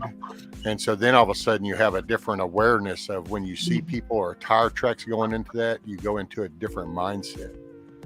That's why I bring that up, is because I just know, and I happen to know the old person. I've known him for 40 plus years. Totally awesome hearted man. You'd have never found a more Christian, nice person, except for if you mention that lease. You mention that lease and all of a sudden the eyebrow comes up and it's like, what? But it's because of a history that took place, caught him unaware. All of a sudden he had to deal with negative shit. So he has a different viewpoint on that shit now. Yeah, no, I agree. That's what I'm saying. It just depends on area. Yeah. And it's always best to touch base with the landowner anytime, if you don't know, that's always best practice. And then Grumpy says, of all agents with law enforcement certification, game wardens violate the Fourth Amendment than any other group by far. Is that the search and seizure? Yeah. Well, I guess. I don't know. I can see, Well, I see it, but yeah. I mean, I guess if we go by the thing, then yes. Yeah. But in Texas, that's a law. So they have the right to do that. Yeah. I mean, It's they're here legit. too. But I have to say, in my personal experience and where I hunt in Centerville, or, this area between Montgomery County and Leon County or whatever, the game wardens, they're not really out to get you. They're not really trying to, Well, no, when you think about it, they have the ultimate power. So, they do. And But so they're if you not. really think about it, if they wanted to come and harass somebody, Right. and because I'm an asshole, and because I can, I will. When actually, if you watch and pay attention to I talk to people, you'll find that they called numerous times. They try to make contact before anything happens. They could just show up and kick your door in and say, no, we want to see. You hardly ever hear of them doing that. Although they have the full capability. Now it's ironic because then you'll hear stories about city cops or places, of wrong searches or whatever, but a game warden, you hardly ever hear of a game warden just kicking a door in. Yeah, they don't. They really don't do that. They have full jurisdiction too. And they do. Yeah, but they're part of the community. It's kind of that's tough. the way they view their job. Yeah. So because they are in wildlife management, and so management is not busting everybody. Management is to educate you and to encourage you to educate yourself, so that we can keep our wildlife here and available as a resource. Yep. And good that's stewards. Yeah, and that's actually a game warden class is a lot harder than regular law enforcement because they have to learn so much of the wildlife. Well, and most of the guys that they're coming up on have guns, automatically, Okay. There you go. Rescue just hit, or not rescue. Hawkeye just hit on it. I would not say that the game warden, well, I mean, I haven't gone through the whole game warden academy. I went through the police academy, but I wouldn't say it is that much harder to learn the actual, blue book and this and that, whatever. But Hawkeye just hit on it when he's like, game wardens, literally every situation you're going into as a game warden, but it's not always, well, it's kind of the same as a peace officer, but not always. But every situation you're going into as a game warden, someone's got a damn gun. I mean, as a peace officer, you have a gun, and that's the gun in your situation, so there's always a gun in this situation. But with the game warden, they are some of the, every single situation they go into. Someone has a gun, or a bow, or a crossbow, or a something. I remember that. Or they even call in mobile meth labs. Man. Well, I mean, out in I the Gulf. busted one of those in the back of a pickup truck. Back of a truck. I know people not in Texas don't call them pickup trucks, but back of a truck, mobile meth lab. Oh yeah. Fun stuff. Well, you've got game wardens out here in the Gulf because we have the Gulf of Mexico. Right. That's the game warden patrol that out there. It's not Coast Guard. I mean, yes, Coast Guard are out there, but they patrol all that, the shrimping boats and all that. So can you imagine being a game warden, 2 game wardens on a boat? You're going to go up to this boat out here at dawn because it looks like they're fixing to drop shrimping nets before time. Only, oops, that's not a shrimping boat. That's a cartel drug boat. And so, it's just, there's different. So I give them that. Hey, morning, Zach. How are you doing, buddy? What's up, Zach? I'm just saying, there are a few game wardens that I've known that are the most badass. I'm just saying, the most badass peace officers that I've ever known were a few game wardens. Because literally every time they go out, there's going to be Well, the There's potential gonna of conflict is higher, a well, lot higher. a lot higher. Well, that and there's gonna always be a weapon in the fight, like, Yeah. and not just your weapon, because you're trained as a peace officer to go out and you're like, is there a weapon in the fight? There's always a weapon in the fight because you have one on your hip, even if the other person doesn't have one.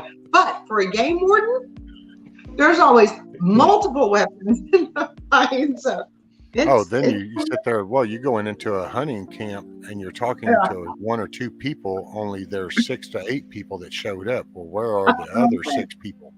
You don't know, and you don't know what they have. You don't know what they're pointing at you. You don't know what they're doing. So yeah, it's a dangerous. I would say Ellen said something about also, if I'm not forgetting, I think a game ranger has the right to give you a ticket, even if it's not for nature reasons, because they broke a law that a cop would give you a ticket. I don't know where you're at in Texas. What they'll do is they will pull you over and they will detain you and then call for a local to come handle any of the traffic type stuff or drunk driving. Because they have busted them drunk driving, but what they'll do is they'll detain them and then call for a county to come and they do the whole sobriety, and then next thing you know, they're off for drunk driving. Yeah, that's not what they're there for. So yeah, they'll pass that off. But Huckleberry's uncle is a game warden. Cool.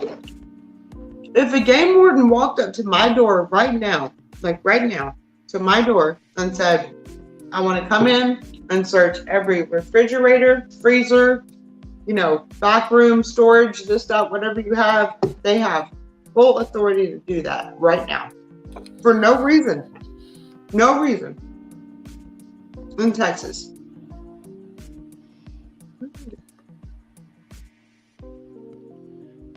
The biggest thing that we have here is we get a lot of people from out of state, and they'll come in and they'll go to some of these hunting lodges, and then they'll hunt.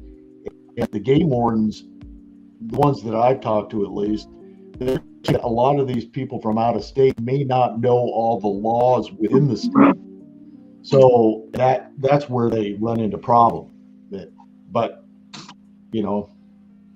I know me hunting, if I'm with 5 other guys that have shotguns, I would hate to be the game warden that doesn't know what the hell we're doing and coming up on 5 guys with shotguns. And if we have a bad situation and we're poaching on the land, what does that there's not a lot of options. Yeah. Right. Well, that's why, and the reason I say they do more training is because my son he checked into that, and they not only do they do the regular blue book, the law, but then they do property law and they do actual social type work. They learn to talk to people. They learn conversation and interacting. They learn scenarios and how to defuse with body language. They that's why I say they go through a lot more training. Yes. Probably the same training our law enforcement should be going through, the same thing, just so that then everybody understands the law. But because they learn a lot. I'll tell you what, the game wardens are one of the easiest people to talk to I've ever talked to that's been in law enforcement. They're taught that way though, Hawkeye. That's what I mean. See, the narrative. Kind of the take I get from my son is like, you go to police academy, which Nikki could say that it's all from a law enforcement perspective. So everything is to go and, for lack of better words, to enforce the law. So you're going to go in where a game warden is education.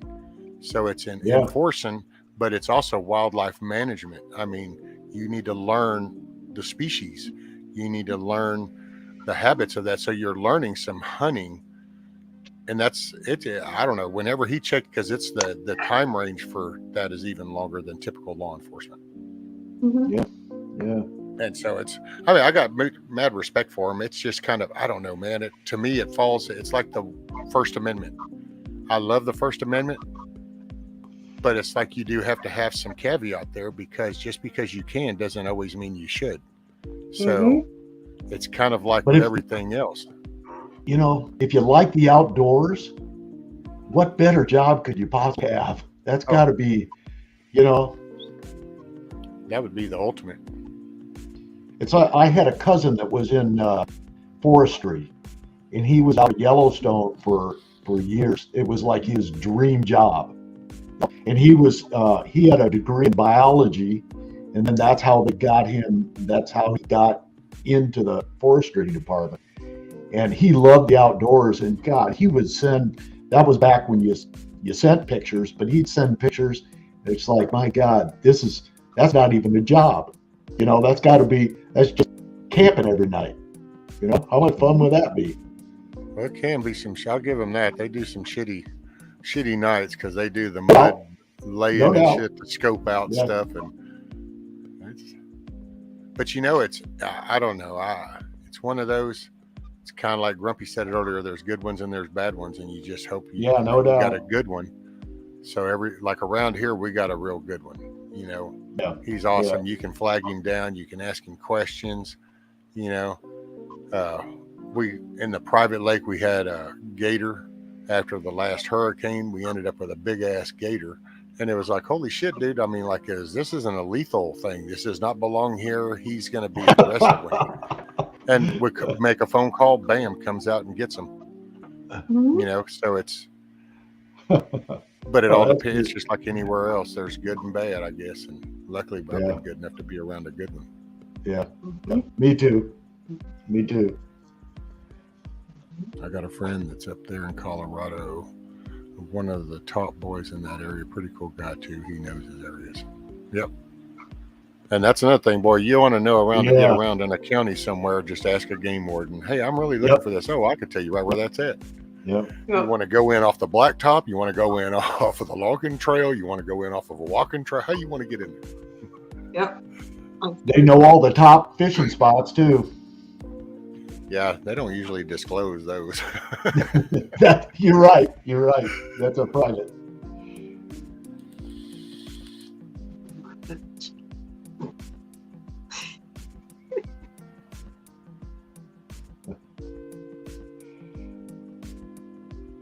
That is true. So true. Sorry, y'all. I'm laughing at my chickens. I'm watching them run around on the front porch or the side porch. I know, Billy. Well, and I don't know where it is in Colorado. I don't know how that stands there. That was just my perspective is from Texas. But see, it's like I said, they have that right to come in. But I got to say, in 60 years, I've only heard of that happening a couple of times. And it wasn't like on the first time. It was because it was an ongoing issue. And then they finally said, okay, enough is enough. And did it. Right. See, that's the thing about Texas. Well, Texas, anything. Sheriffs, well, not all of them. Sheriff's deputy, wildlife management. They don't really mess with you. They really don't, for the most part, mess with you ever. Especially if you know them or get to know them or, wave at them or whatever. They really don't. I mean, they have the ability to do it, but most of them are good people and they just don't care. As long as you're going on about your business and you're not causing any problems, they're just like, you go down a country road, County Road 104 in Centerville, and you go like this to the game warden. He's like, that's it. That's it. You don't get any problems at all. At least in our area. Yeah. Well, and I don't know where you live, Sharon. Sharon says, I'm loving this right now, but please realize that Texas is corrupt, just like DC. In my opinion, I have issues here in my county. Can't trust them to not take away your rights. Parts of Texas are. I agree with that. Not and where if we you're live. up around the whole Dallas, Fort Worth, and then some of that heavy blue area, or down to San Antonio type stuff, heavy blue area. We get it. I agree with that. That's true. We Harris get County around Houston. tons of poachers. Totally. We get tons of poachers up here. You get guys in pickup trucks, and they'll flash deer at night. And then they'll hunt them, spotlighting at night. And it's or they'll be guys will take over their limit on pheasant or something. But typically the poachers are the ones that you get guys out poaching deer, and you'll see a friggin' pickup truck just loaded with deer. Right. And God, can you imagine coming on a bunch of guys with rifles in the middle of the night? Oh yeah. That would not want to be a place I'd want to be. No. just even a confrontation like out on the lake, because like we have Lake Livingston here. It's a pretty, used to, at one point it was the largest man-made lake. I know that isn't in the case nowadays. I think that was like 20, 30 years ago. It was the largest man-made lake in the U.S. So it's large. It's a big-ass lake. Yeah. Well, the thing with them, see, people get pissed because of the fishing license, but the white bass, they run a lot. And hell, anything shiny, just throw it in the water, you catch them. And so a lot of people always go fish the runs every year.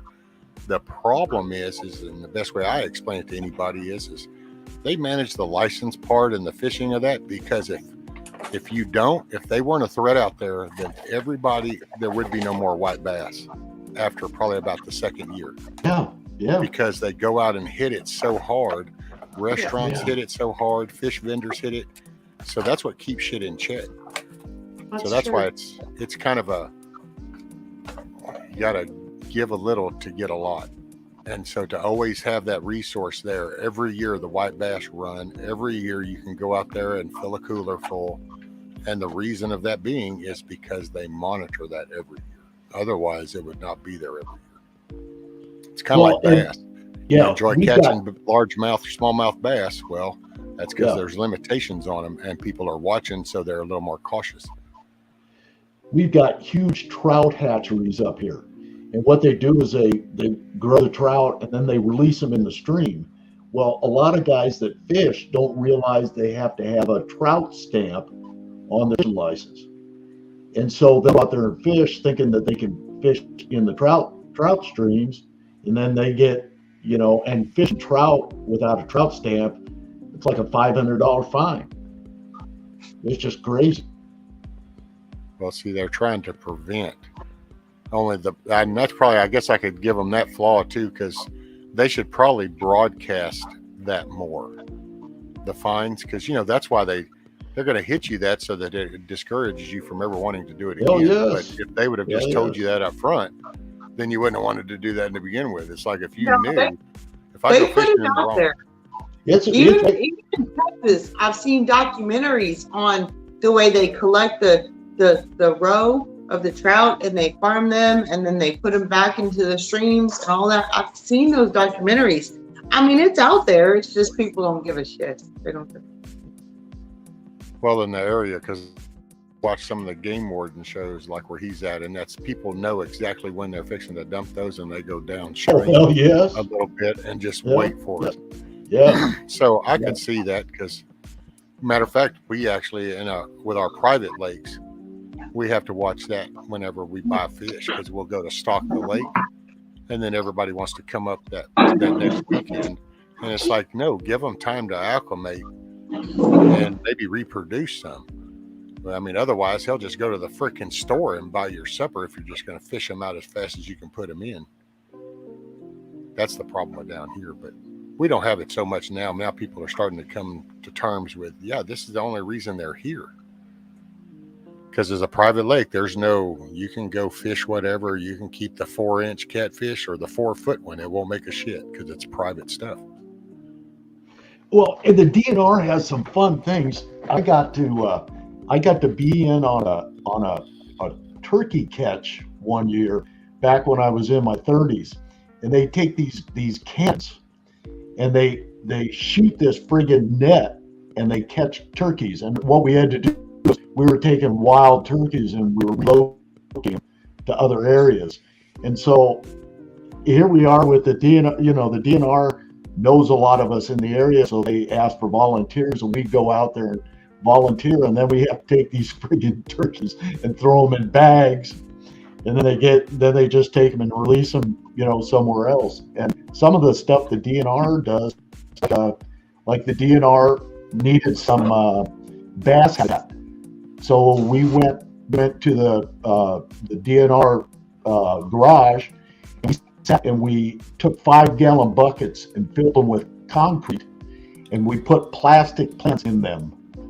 And then all of these went into the local lake, and it was supposed to promote the growth of natural plants around all this, but it gave it some cover, because they were dredging out this area, and they refilled it. And some of this, the stuff that they do just really cool. Some of the stuff. I mean, it's, you know, with wildlife, it's always fun to understand how they're, you know, how they are managing all that. Hey, NC Deb. Well, cool. Well, thank you. Hopefully you had a restful sleep. Might have learned some stuff in your subconscious. Forgot what all we talked about. Morning, Patrick. Morning, 1A. I'll address chat real quick. Welcome, everybody. Hopefully your day's starting out good. It's all about the smiles, the laughs,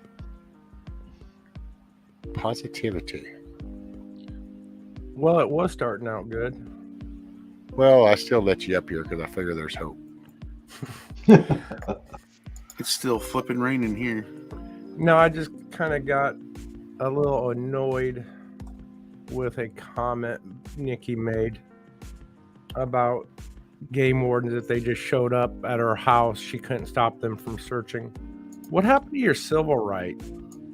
You got to remember, you have civil rights, and you're not going to just let a game warden in. I'm not letting anybody in my home, not without a proper warrant. They don't need a warrant. Well, that's I guess that's the play on words, though. All they have to have is that's saying a warrant, but yet in the state of Texas, our legislative body has passed a law that says that the game warden, if they have good reason, can enter. There's the probable cause. So yeah, I'm like, you know, I don't know Texas law. I honestly don't. Well, no, that's why I wanted to point that out when I was saying just, you know, here in Texas, we're a legislative state. We're not a judicial state. So our legislative body made that a law.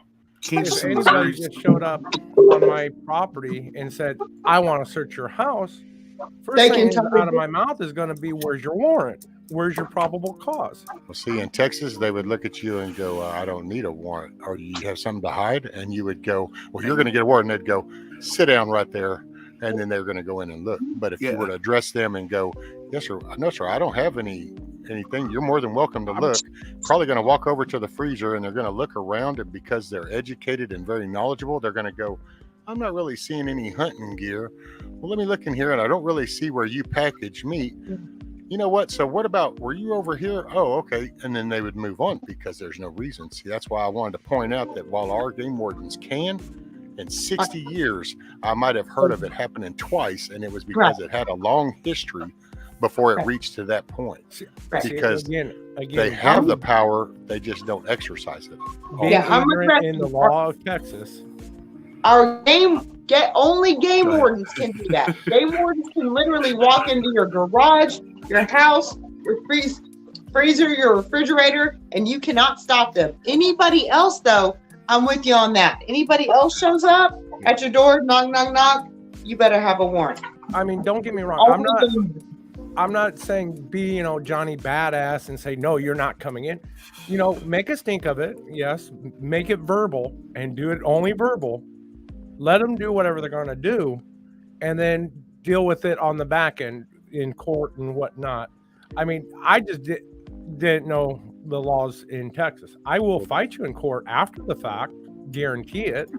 That's the difference in the city versus like where I live. Because where I live, I don't need to butt heads with him. He's going to know me before he got to my house pretty much. And so when he asked me to go in, that's when, and this is what I raised my kids to do. Because at that moment, you can either address him on an equal level, or you can do I'm going to be a problem for you, and you're going to have to work your way into mine. Well, then you will not be forgotten for that. But if that's the truth. Do any wrong. If you don't do any wrong, you have nothing to worry about. There's being respectful, and at the same time being defiant. And I recommend being. You can't do one and the other. You can. Not to me. Not if I really wanted to be respectful of you. I could not be respectful of you and defiant of you at the same time. Not in my nature. If you're I'm either going to respect you or I'm going to defy you. This is just me. This is me personally. Okay. If I did live in Texas and a game warden wanted to come into my home, but you don't. Let me finish, please. You don't live in Texas. You've never experienced it. Nikki, let me finish, please. Okay. So if a game warden wanted to come into my home, no, I object wholeheartedly. I can't stop you from doing what you're going to do, but I can object. I'm putting my objection right here, right now, just to let you know. You do what you got to do. We'll deal with it. We'll deal with everything after the fact. I'm being defiant. I don't allow you. I do not want you to do it. I do not agree to you doing it, but I can't stop you. I'll just deal with it on the back end. That's still being defiant and respectful. But that doesn't help your case any. Yeah, I was gonna say not in Texas. If it's the game warden, you have no back end. Hold on, Nikki. Let money. Here in Kansas and Missouri, the game wardens have the same leeway as they do in Texas. Same here in Iowa. On a state level, yes, but you guys, you have civil rights. You have certain rights that no state can trump the federal law. They can enhance a federal law, but they can't trump the federal law. Yes, they can. Can I finish? No, they can't. Can I finish? Yeah, go ahead, Monty. Okay, so the reason they have the most law and they can come in at any time is because, and as long as they have probable cause and they think that you're poaching or anything or anything illegal, that's why they can make you say, sit down over there while I check your place out, because they don't want you to go and try and get rid of the evidence. But see, what you guys are mistaken is probable cause with absolute right. No, I think what you misunderstand is that some of us don't have a problem walking on the right side of the law. So if a game warden showed up in my driveway, Bingo. I would go, well, how can I help you? What is there something up? Well, it was suspected a truck like yours was seen doing this. Oh, well, no, sir, that wasn't me. What, do you need to see my freezer? So it's the way I carry myself. I intentionally carry myself that way, being a 2-time convicted felon for anybody that wasn't aware of this. So I've learned this I walked my walk. So I've carried myself. I went through the first years of getting out with being treated that way. And it was the way I carry myself is what sets me at a different tone. I can run around and say that I have the right to do this. I have the right to do this. Well, that's right. And I guess you could go and be the pain in the ass and do all the rigmarole, but if you're doing some shady shit, then I could see the needing to fight that off, but I'm not, so I don't care. Right now, a game warden could pull in my driveway right now, and all I would do is you guys would watch it live. It'd all be the difference, because I would go out there going, can I help you with something? But then I don't walk on that fine line where I have to question everything I do. So when I do stand up for myself, I will be on rock solid foundation. It won't be off of an emotional opinion. It will be off of a factual stance. There's a big difference. So many things are getting played down. It's like the First Amendment. Yes, you have the right to say things. You don't have the right to insult people. Well, then you get into their rights. See, because then what about their rights? Now they felt offended. They felt insulted. So now they have a right. See, that shit can be so polluted down, and that's the problem. In 2022, what I see is simple values that were in a constitution that if you applied a moral compass to these things, then there wouldn't be a lot of discussion, because then it all made sense. But the minute you remove a moral compass, then you're trying to apply this to everybody on everything at every level with no borders to it at all, and it just doesn't work. Hey, Lily J. I mean, I'm one of them guys. I guess, hell, I'll lose all subscribers when I say it's like Second Amendment. I'm all for the Second Amendment. Do I think that everybody ought to have a howitzer 105 in their front yard? Not particularly. That's not my forte. Oh, yeah. I really don't want the meth head down the road from me to have a 105 howitzer. Hey, what's up, my brother? What's up, buddy? How are you doing? Did you get you some rest last night? Awesome. Another 11 hours of sleep. Oh, looky there. Reese's peanut butter cup. Where's Milkmaid? Where's Milkmaid when we need her? I love Milkmaid, but I'm gonna love me some peanut butter cups too. Just saying. And I love how she's gone from pickled green beans to some flatbread to some Reese's peanut butter cups. I ate the flatbread with the hummus, the homemade hummus that I made. That's what I had while we were talking. But I'm gonna eat me a peanut butter cup. Homemade Okay. hummus. Now, did you Have roast you ever your made own homemade? sesame seed? Golly. Hold on. Go ahead. I hear you. Have you ever made homemade salted nut rolls? No. You got something, Zach? No. Okay. I got a question. So, what exactly is all in hummus? When I make homemade hummus, I put chickpeas, olive oil, garlic, tahini, and lemon juice. Tahini? And tahini is it's a sesame seed paste. Roasted Tahini? sesame seed. Mm-hmm. Tahini is a sesame seed paste. So tahini, chickpeas, garlic, lemon juice, olive oil, and you blend it all up, and that's what I make my hummus out of. That was my question for you, Nikki. Now, did you make your own tahini? No, I did not make the tahini. I buy the tahini, but I probably should, huh? Sesame It's seed? not. It's really not that hard, just roasting some sesame seeds and then, like you said, making the paste out of it. Right. I mean, I have sesame seeds in the cabinet, but that's where I make my sesame beef and sesame pork and sesame chicken from, or I use it in my sesame whatever. But no, that's the one thing I buy. I do buy the tahini. Now, hummus is one thing that I devour. I mean, I buy Okay, Billy. chickpeas by 50-pound bag. Billy, have you a good day. Right. It's later, delicious. I love it, and I love it with my homemade flatbread. It's great. Hummus makes everything better. Vegetables, tomatoes. Just saying, Monty. I don't think it has a taste. Oh yeah, it does. Oh yeah.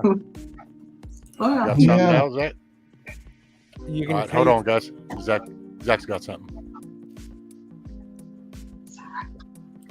I only slept 8 hours since I was listening to Rescue After 2 last night. Thanks, brother. So it's Got you some everyone good else rest. that you don't mind sleeping for 12 hours for, Hey, we had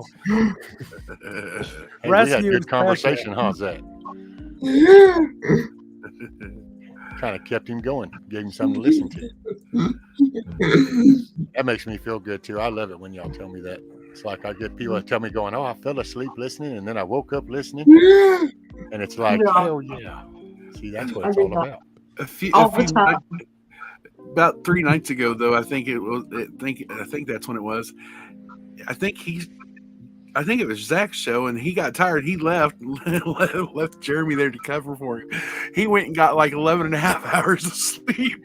And he's saying this right when Jeremy's on panel.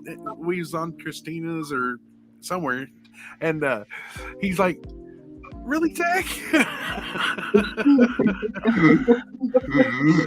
Got him some rest though. Yeah, it was funny though. Look, independent Minnie said only 8 hours. Zach. LOL. I still will never forget the night we was up on the panel, and me and Hawk was up on there, and we was like, "How you feeling, Zach?" He just taking a gummy. He goes, "Hi, I'm high," and that's all he can say. That's all he can say. Had the gummy action. Well, you didn't have a gummy last night, huh? That's why you listened to me. Otherwise, he'd just passed on out. Did they legalize it? No. Well, in Texas, we're what is it, Nikki? It's like extreme. It's like on your deathbed cancer kind of thing. Then you can or something. Yeah. It's just medical. Well, no, it's not even really medical. It's like a specific case at a certain level of it, and then now get signed off by a couple of. I think you have to get 2 doctors, and then it's like okay, and it's like so it's really all bullshit. So no, it's super tough. The laws are super tough still on that in Texas. It's. I mean, I personally think it should be legalized. Like years ago, I was like, man, this should be legalized everywhere. Not that I do it, but I don't care. But I'm like, this is of all things, man. I was doing meth labs and all this other stuff, and I'm like, weed? Really? Seriously? Yeah. You know, It's Yeah, we it's got not fentanyl legal coming here. across the border. it's stupid. I mean, Oh, Texas still has some harsh laws. has anybody heard about what was it, a jail or a school or something that had fentanyl released in it? Yeah, it was a detention center. Detention center. Where was that at? Do you remember? I don't. Texas is stupid. Yeah, that fentanyl is being, that's a big problem now. We had one of our kids die of that at the restaurant. Well, thank you, Higgo. We are like a family. This is a community. See, I'm It was kind of terrible. I'm kind of like with Nikki on the whole pot BS. I'm like, you know what? As much problems as that causes, just legalize the shit. It's not problems. Yeah. Oh yeah. Zach, go ahead, Zach.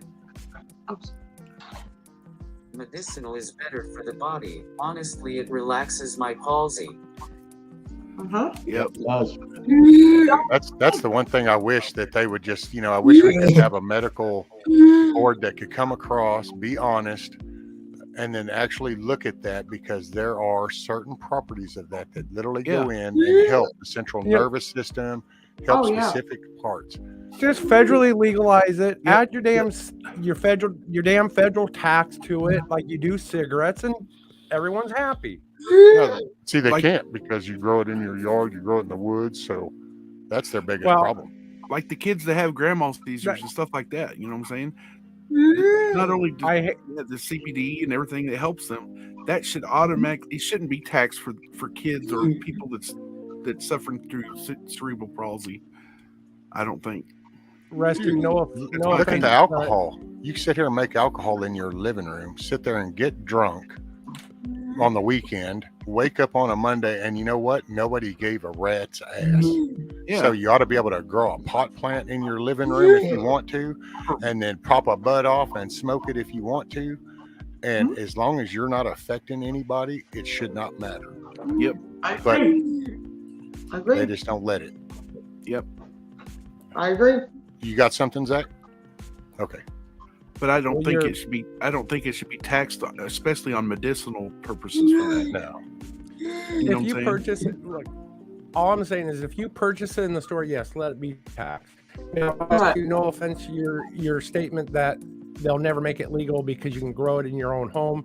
That holds no water, because you can do the same thing with the tobacco plant. You can grow your own tobacco and smoke your own tobacco and not pay taxes.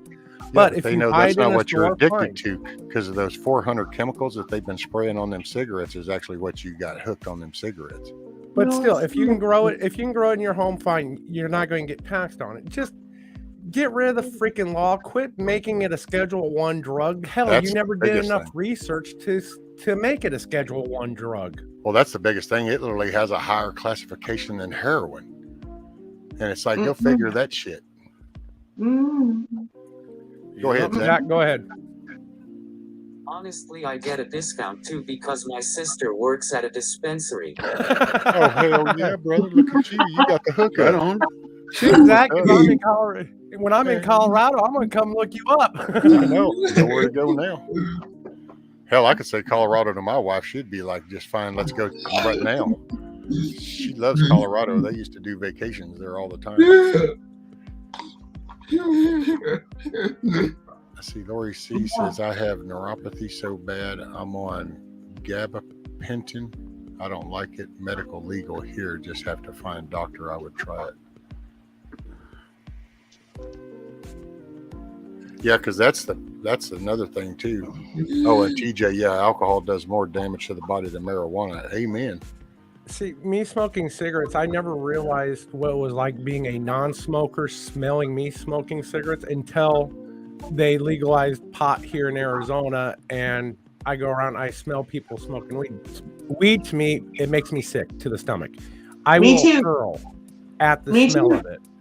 Cigarettes actually do that for me now that I quit smoking. Well, yeah. I So now I understand how non-smokers feel when I'm around, smelling of cigarette smoke. But I'm like, you know what?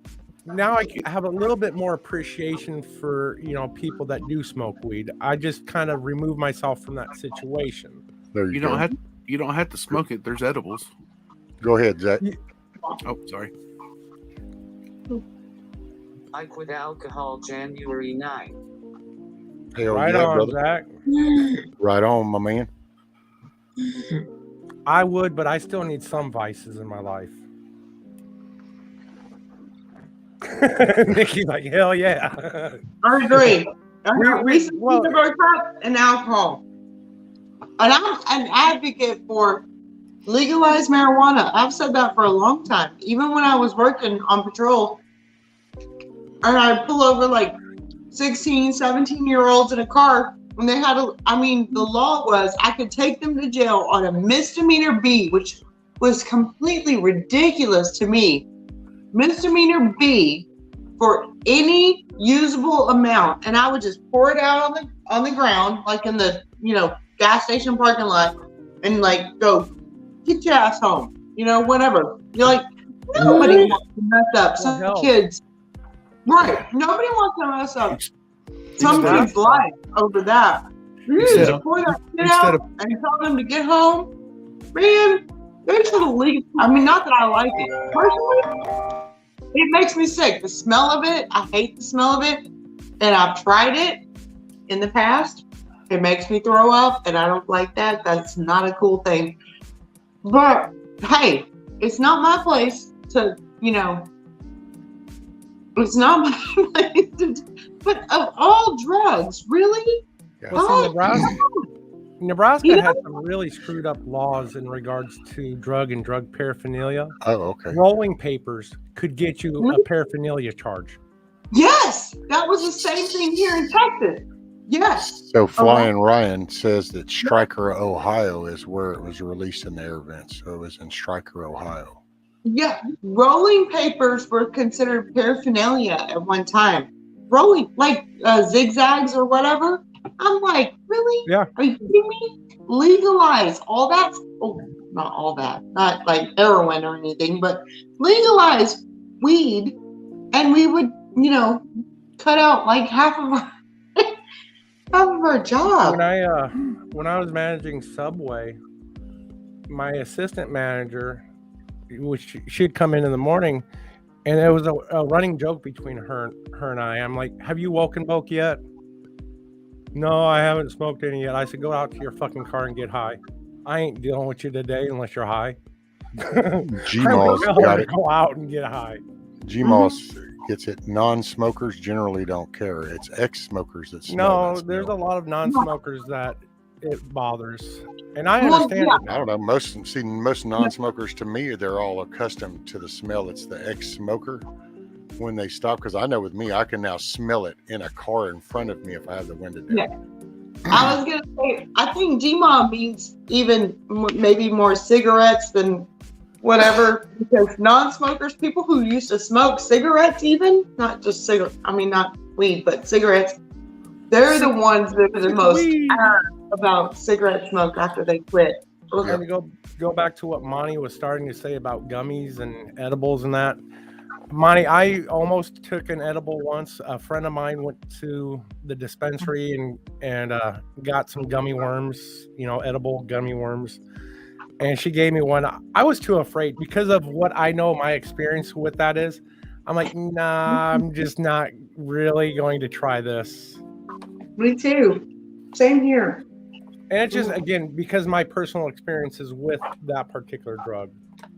Damn, Flying Ryan says that South Dakota is really bad laws on it because a seed or a stem will get you jail time in South Dakota. So I heard about that state. I mean, when I go to the doctor and the doctor wants to prescribe me Vicodin for pain, I turn him down. I'm like, Vicodin don't do shit to me. It really does not do anything. I just don't like narcotics anymore. Ever since I got sober, I don't like anything that takes me out of control of my own self. That's why personally, my 2 cents, I don't do the drinking really anymore, and I don't like pills, because you have to ride that shit out before you get your senses back. But if in Minecraft I were to puff in Minecraft, then that shit can go away real quick in the blink of an eye. But Minecraft and Fortnite. Since I live in Texas, Zach, everything I do pretty much revolves around Minecraft. Minecraft. You can do anything in Minecraft. So rescue. Okay, just rescue. You say it goes away fast. I've tried it before, long time ago in Minecraft, and it does not go away, and it makes me sick. Like he was saying, nausea, whatever feeling, I do not dig that. Clearly, I can drink, water, this, that, whatever. And I don't get that. I don't ever get that. But I'm cool with people who do, though, because I have cousins and friends and stuff. But that's just not my thing. We are all built differently. Well, and it's also like, what did you just like 2 or 3 puffs and then just walk away, or did you burn the whole thing with somebody, like share the whole thing? Because see, like, I mean, I know of people that if they were to partake, they only partake about 2 puffs on their own, and then that's that. Well, for them, it's like they sit, and it's like, but see, it's also depends on the style. So was it like what would be considered Reggie, or was it the newer stuff like a Dro type setup? So there's different variations. I personally am in Minecraft. If you do everything natural, the way it was designed, everything comes out just fine. That's the way I do it. I've done that because I'm old. I'm 49. I'm 49. I'll be 50 next month. You're a half a century old woman. You are like old as dirt. Many years ago, I tried it. It's not good. She went to the police academy with Moses, so I got to be careful too, because she's close enough. She could actually drive over here. I know. It's like about 45 minutes, and I can be in his house. So, no, I've tried it. I got cameras, though. I see her coming. When he does, y'all haven't seen his cameras. He's got a legit camera setup, y'all. There ain't nobody driving up his driveway without anybody seeing them. I'm just saying. But I tried it years ago. It was not good, and then I tried it again, not good, and again, not good. And so, you know what? I'll try anything once, maybe twice, maybe 3 but times. after that, a gummy. You just need to do a gummy, the right gummy. It'll all be good. But see, that's ain't that right, Zach? That gummy will make it all work. Exactly. Yeah. I had a buddy. My cousin always has gummies when we go up to Centerville, and my husband, I have funny stories. Sorry. See? Sounds like the dog needs a gummy. Dog needs a So my cousin always has gummies and all kinds of stuff. Anyway, but Jeremy, my husband, y'all know Jeremy. We were up in Centerville hanging out around the campfire, and my cousin's like, "Hey, come out to the truck with me." And Jeremy's like, "Okay," and he goes out, and I'm over here going, "No, I know my cousin, no." And it was like a gummy and a whatever vape thing and a this and a that. And Jeremy ended up sitting in a chair and not even able to move when he got sick. He just kind of leaned over. No. I have when it comes to MJ, and I've done it in Minecraft many times before. Right. There's 4 stages. There's 4 stages for me. I will feel the high, and it feels good, but within 5 minutes, then comes the flop sweats, then comes the vomiting, and then comes the pass out. Zach's like, really? That's what I mean. Like, there's no. Right, and that's awful. Zach Nikki says that you and her have the Sister American flag skull shirts on. So I got a buddy. Anytime he ever smoked, he'd be like this out the shades, peeping. It does the opposite. It does the opposite of, instead of calming him down, it does the opposite. I'm like, that's so weird. Really, dude? I mean, when it makes me high, that's the best 3 minutes of my life. It's the rest of the 8 hours that screw me up. Go ahead, Zach. I'm sorry, brother. Go ahead, Zach. I have plans. After I get all of my 8 projects done, I really want to help Hawk get veterans off the streets, implement cursive and phonics back in schools, implement Bible study, try to get marijuana legalized federally, implement drug and alcohol recovery places in most towns. I have dreams because of you guys, and God is telling me to do this. Awesome. Amen, Zach, brother. Zach, don't forget that core math crap. I watched a video on that. We were doing simple multiplication, 25 times 12, and I got lost. I'm like, come on, this is too much work. Dang. I'm like, and then one of the teachers is, one of the educators was saying how it really screws American kids up, because when it comes to actually doing real calculus, when you have real, things, it really screws them up, because they're like 4 or 5 stages behind when it comes to doing calculus at the 8th and 9th grade level. Oh my God, I literally got lost. I think I made like a short stack of pancakes in the time that it took her how to explain how to do core math. A short stack. That's funny. Lord have mercy. You John know, Metter said that the arthritis helps bring down the swelling in arthritis. all I got to say is you better not be a cookie around me if I get high, because you're done. You're done. You get the munchies. Oh. I have many friends that I hang out with that get high all the time. They smoke their weed, but I'll go outside and have a cigarette while they're toking their joint. We have a mutual respect, and then once they're done and I'm done, we come back together and we just chill. Well, all I know is in Minecraft, in my Minecraft little world, I have half my spine replaced, and I have a titanium plate that holds my head onto my shoulders, and I know I have a spine and a spinal cord issue, and I can actually do 2 puffs on the nastiest crap, and yet I feel all my nerve endings calm down some, and I don't spasm or hurt as bad. So those are the facts that I know of. Yeah. And I don't do medicine. I don't like medicine. I don't like pills. I don't like any of that shit. And yeah, Nikki, if you want to come up, Nikki said she was going to show you her shirt real quick, but Yes. Do stuff with Nikki. My Nikki. Yeah. She said it's an in and out though. So go ahead, Zach. It's all you, brother.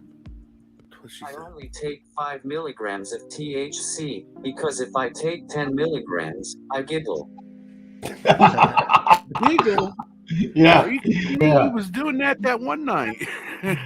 That's why he was doing it. That's why he's giggling. He's like, that's why he's Zach. giggling, Monty. There's Nikki. There's my code. So where's the shirt, Nikki? Oh, she got the Sturgis. Nice.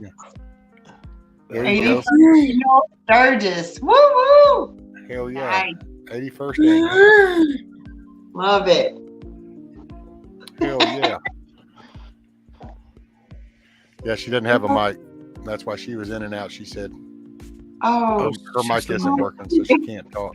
She probably melted it down. She probably melted it down on their last ring. The last vendor she talked to finally catered in the mic, and now the mic gave up the ghost. It probably just went.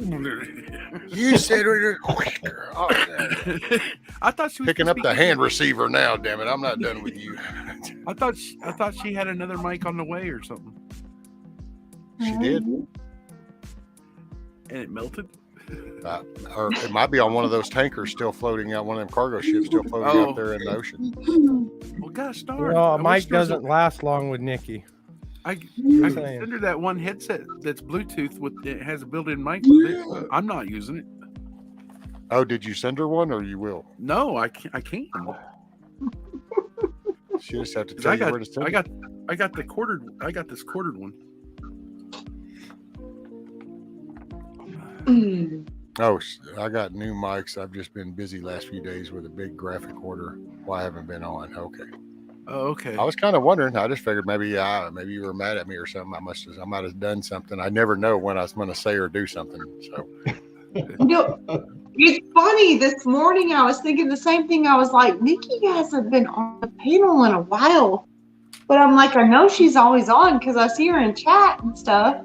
But I'm like, she hasn't been on the panel in a while. But no, Right. just the mic. Yeah. I wasn't sure. I never know.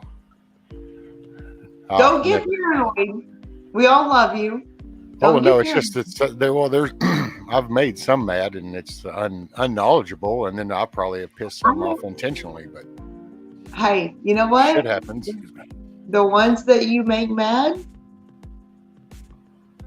can just go away. Kick rocks with the rest of them. That's all I say. Shit, there's a long line, buddy. I don't know.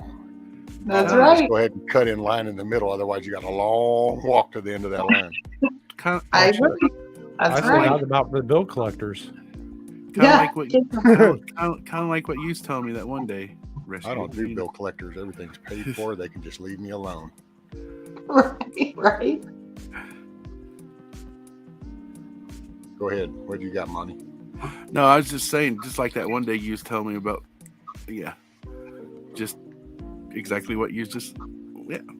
Yeah, Nikki's hand. That's all. That's all. I gotta say. You know, if I feel like I did something in error, unintentional, then I would apologize. But if I say what I say and I mean what I say, then it is what it is. It is what it is. It is. It be what it be. If I have a high respect and care for you, then it's going to bother me and I will want to search more into it. If I don't, then I won't. So, because I just, like I tell my kids raising them, it's like, don't get feelings hurt. Don't take what somebody says to you personal unless you actually care or respect that person. Then their opinion matters. Other than that, they're like opinions. Everybody's got one. They're like assholes. Y'all smell like shit. What's up, Zach? Go for it, brother. I wasn't gonna say it. By the way, I ordered 4 hats that Jeremy likes and a Bible with Enoch in it for Jeremy for his birthday. It'll get to him tomorrow, and his birthday is Saturday. Oh, awesome, brother! Look at you. Right on. Okay, I got to get off the ball, Zach. I gotta get my shit done. You're making me look bad, sir. I got to get my stuff sent to you. Oh, I do. Hey, check this out. Go ahead, Monty. Exactly. Can you turn up your volume just a little bit on your machine? I was just letting you know, brother. Yeah. Okay, so Zach, now I'm a coffee cup dude, so I got a bunch of coffee cups, right? I love my coffee cups. Right. But I want you to know, brother, I'm sending you one of my most favorite ones. So I'm going to send you my Earnhardt one. Oh. Wow. Okay. So I'm going to put that in there with the other stuff.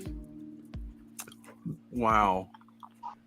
I know how much Earnhardt means to you. All right. Yeah.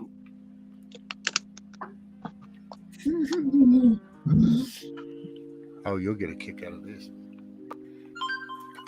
I still got my number 3 Earnhardt hat somewhere amongst all my other old hats. Yeah. Can you hear me now, Monty? Just scooch more up. Or is it me? No, I can hear it, but you're right. It was low. It is low, isn't it? Yeah, just a little bit lower than what's normal for you, Zach. Here, I'll bump you up on this end, Zach, and see what it does. Right. He can. Oh, maybe that's what it was. He can raise it. Now I'm echoing in my ears. There we go, Zach. Now try something. Can you hear me now, Monty? Yeah. Yes. Oh, that's yeah. much better. Yeah, that's back to normal. Oh, nice. And I got the remote for it, so you can drive it. It's got an Earnhardt that sits in it too. And then Which I have quite a few other things. I'm sending you a whole box full of shit. But this is another prize thing. This is a legitimate photo. This is an actual real life photo. I don't know if I did that right. Oh yeah, I see it. I see it. There's a little bit. Nice. And then I have another one that's signed. But the grass, apparently when we moved over here, the glass cracked. I think it was this way. So I might send you something with a broken piece of glass, Zach. You'll have to get your dad to change it out. Sorry, but I'm a kind of a broke ass bum nowadays, so I kind of got to pinch my pennies. Just whatever you do, don't send it by FedEx, please. Nope, UPS. I've been waiting on a PC, a replacement PC that somebody was supposed to send me, and FedEx keeps playing games with oh, well, we don't have the proper address. I'm like, dude, both the seller and I have contacted you guys every day for the last week to make sure you had the proper address.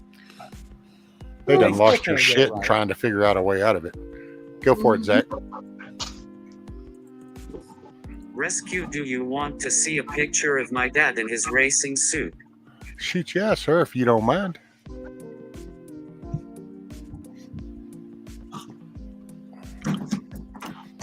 Now, do stuff with Nikki. What you talking about, Willis? I can't quit. You'll have to read me her comments, especially Nikki. Nikki said Monty doesn't do number 2. He one-ups and does number 3. Oh, look at that. Hold on, I'm going to make you full screen.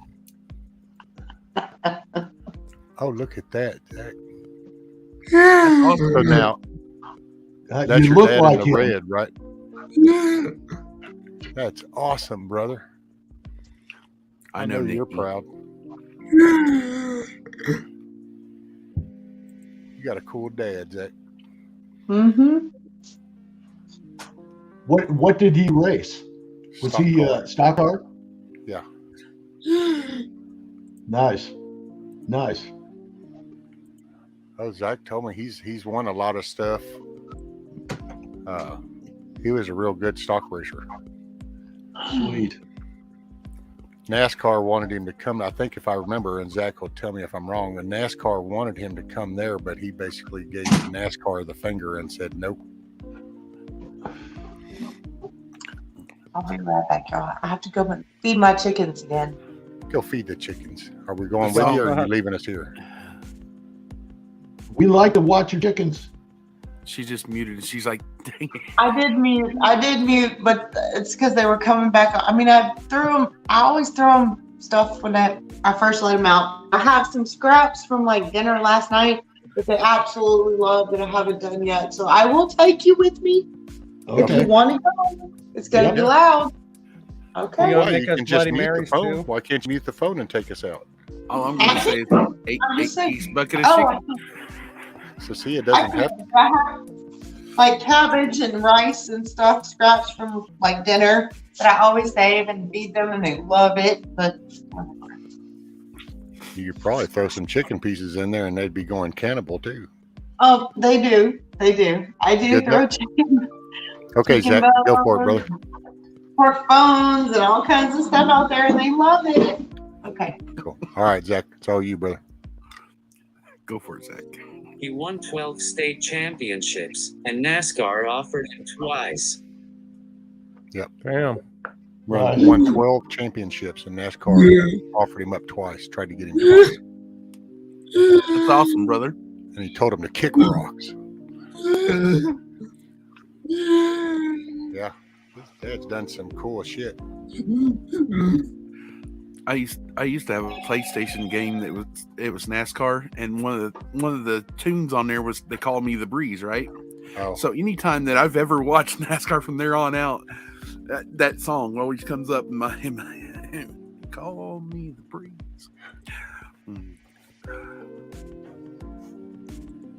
Man, that game was tricky. You had to get your drift and everything, everything situated just right, or else certain tracks you wouldn't do very good. Oh, dude, yeah, my son played some game, and it's like, this is just too much, dude. You got to go in there and set your toe and camber, and I'm like, what? No, I just want to press the button and go forward. Yeah. and like I said, this was on the original PlayStation, so that was a long time ago. Oh, there goes Nikki with the herd. See ya. Good morning. Oh, they're all out there scrounging. Look at there. There's at least about a 40-piece bucket of chicken. I feel like chicken tonight. Chicken tonight. It's shake and bacon. I helped. Chicken nuggets. What's up? Chicken nuggets is the little chicken booties right off the end. Rescue's looking at all that and saying, now that would make some damn good chicken noodle soup. That's it. All I'm seeing is, man, I'm covered with chicken noodle soup for a while with all that. Yeah. I mean, I just love homemade chicken noodles. Hey, Miriam. And by the way, 1A, I don't know if I told you, morning, brother. I'm sorry if I didn't. I'll just tell 1A. everybody in chat. Thank you. Thank y'all Hey, for Rescue? hanging out. Yes, sir. Didn't you used to be a lineman? Yes, sir. I got a picture for you. Check this. This is what I did all day yesterday. We got hit by lightning. No. Pop the transformer. Whoa. No. Check that out. A 100 amp breaker. Melted over in box. Hold on, let me get you. Oh yeah. Is that crazy? That bad boy. The restaurant is that's one breaker. That's a three phase 100 amp. But we're an old power plant. Yeah, we're an old power plant. So we've got 4 coming in. We used to provide all the electricity for the city. So our electrical is incredibly large. I mean, I probably got 500-600 amps coming into the building. This one yesterday, we worked for probably 5 hours just to get part of the restaurant back going, and then their old GE, it was a GE panel, and they don't make it anymore. So I had to have them order a complete panel. It's friggin' nuts. Damn. Go for it, Zach. He would have still been racing, but in his last race, someone got paid off to take him out. He kept bumping into Dad, and in the last turn he literally took out Dad's transmission and everything. Oh, and damn. Almost tried to take him out. Is that when he decided to stop? Yeah. Does that he became a threat. So he had to go. And they were going to try to take him out. Well, I'm glad he got out okay and everything is fine. Hell yeah. And what is it? There was something that Mrs. J said. I think she called me nuts. Wow, you nuts. Yeah. Still go and look at this amazing panel. Yeah, but we still let Ray up here. And then our last one was bunch of lushes. Damn, I didn't even get the unmuted mic. Oh, there it goes. Yeah, well, I have 2 keyboards. I'm actually trying to work, and I don't have to take this. I'm going back to work.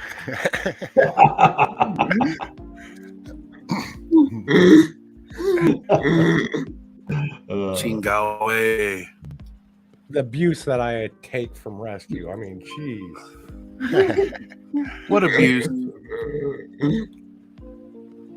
I mean, go after Monty. He's the one that's racist against tomatoes. What did you say? Yeah. What abuse have you been giving Fat Man? I haven't heard anything. Monty just turning the blind eye, that's all. He's trying to divert that attention on his tomato racist ass. Oh, you can call it whatever you want. I don't care. I already done told you I don't like raw ones. No, just picking with money. But you'll eat the hell out of that pizza, boy. I said I don't like raw tomatoes. Cooked ones are different. Bunch of luscious in the chat. Yeah, Monty, freaking tomato hater.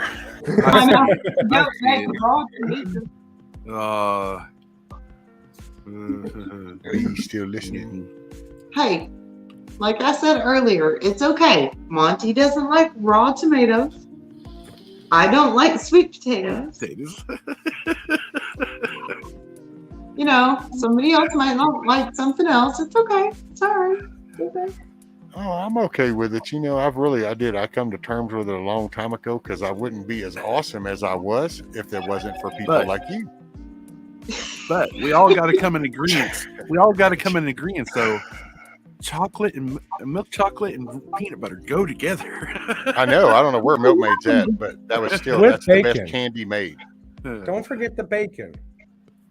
Go ahead, Zach. I don't like Brussels sprouts. See, there you go. See, there you go. No, not there I go. Now, Zach, do you like a sliced tomato?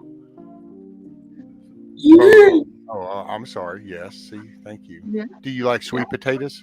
Yeah. Oh, I'm sorry, Nikki. What was that again? Yeah,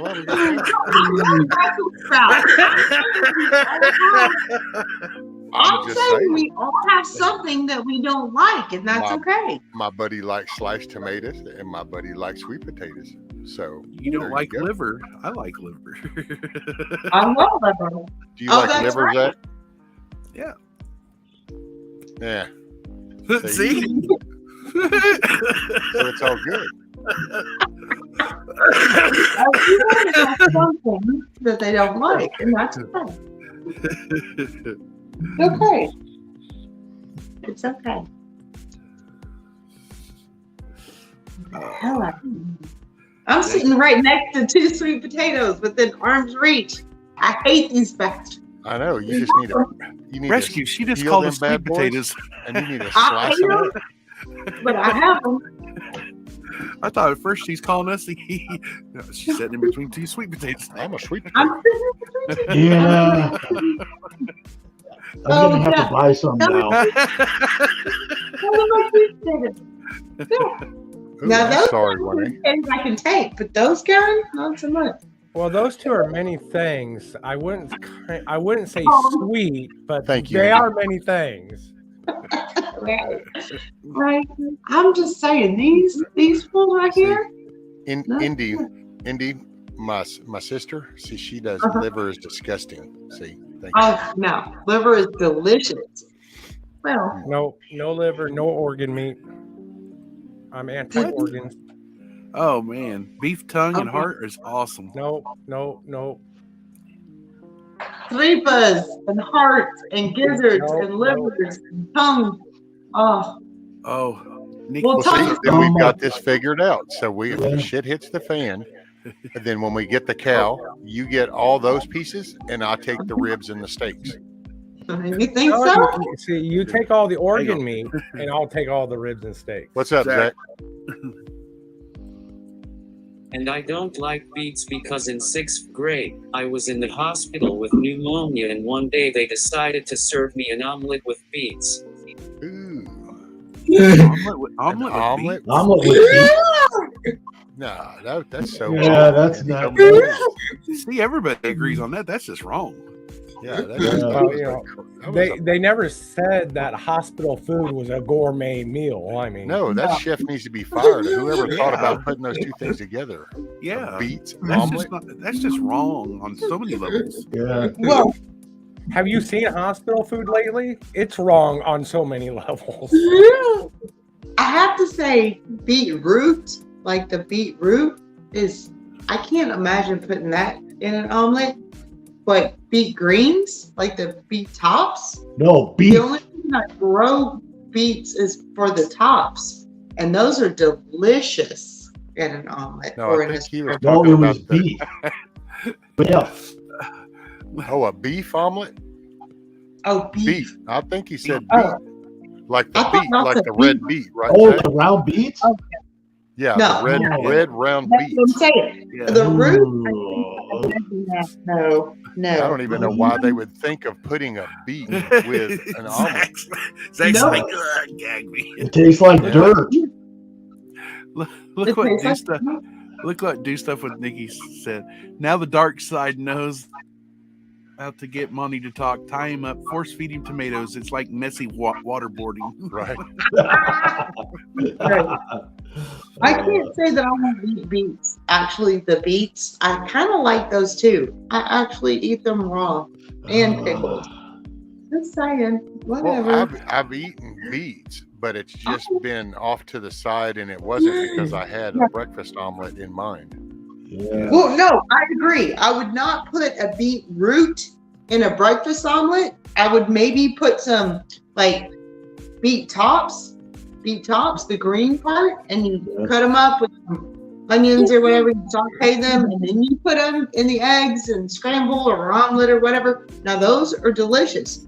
But the beet itself, like I would not do that in an omelet. That's just wrong. I don't know. Rescue's like, no. No, they're good. You're right. No. No, I can't. I'm agreeing. No. Rescue's just Can't like do beets. short little. No.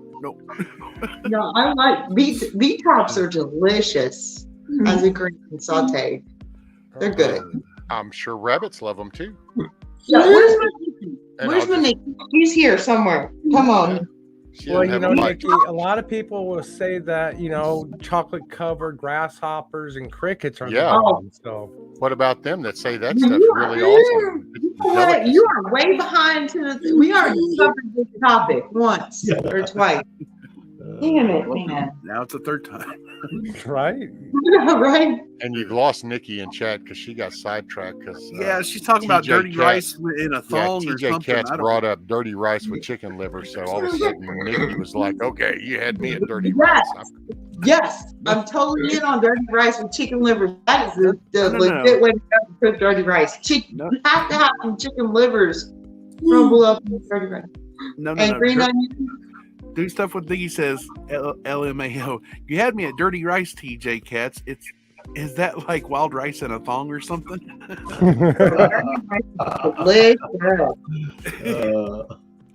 That would be a hard nope. Dirty rice, really? That's what Huckleberry even said. I In a think that was in thong. reference to your little beat thing, though. What is Hang dirty on. rice? Dirty rice is a legit Cajun dish, like Louisiana. I mean, you don't know what? Texas. I don't know what it is. But she said in a thong or something. Don't you own a restaurant or some shit? Aren't you supposed to know all about food? Not dirty rice.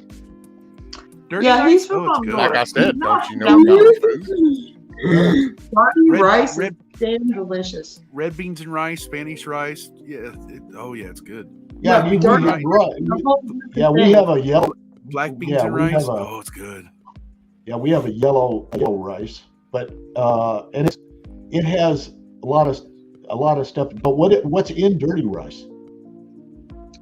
Liver and green onions, rice, and a lot of herbs and liver, like chicken livers, mostly. It doesn't have to be liver, though. Oh, yes, it does. No, it You lost me at A liver. lot of it's the Rice, spicing. it It's has the to be spicing liver. with the rice. And then you can, see, look at that. Get He's the from, hand. he's from Get the talk to the Piney hand. Wood. He's not as far south in Texas as I am, or close to the. I'm farther south than you, so now. Oh, So now I'm the farther Tex- south. Now the Trying to say Texans he's are a Texas now white. now the Texans aren't seeing eye to eye. I know. we got a problem. Well, we got them part-time Yankees down here too. See, I've never been. If you've never had dirty rice, you don't understand. See, so Monty, this is what I was getting at earlier when I talked about food. Is so fascinating because from region to region, and Texas is a big state, but from like area to area and all of that, and depending on, what you know, who you know, and where you eat, and this type of thing. Dirty rice is legit down here. We actually went to Papados is a Cajun Hey. seafood restaurant around here. Let me ask you something. So is dirty rice is a Cajun food, right?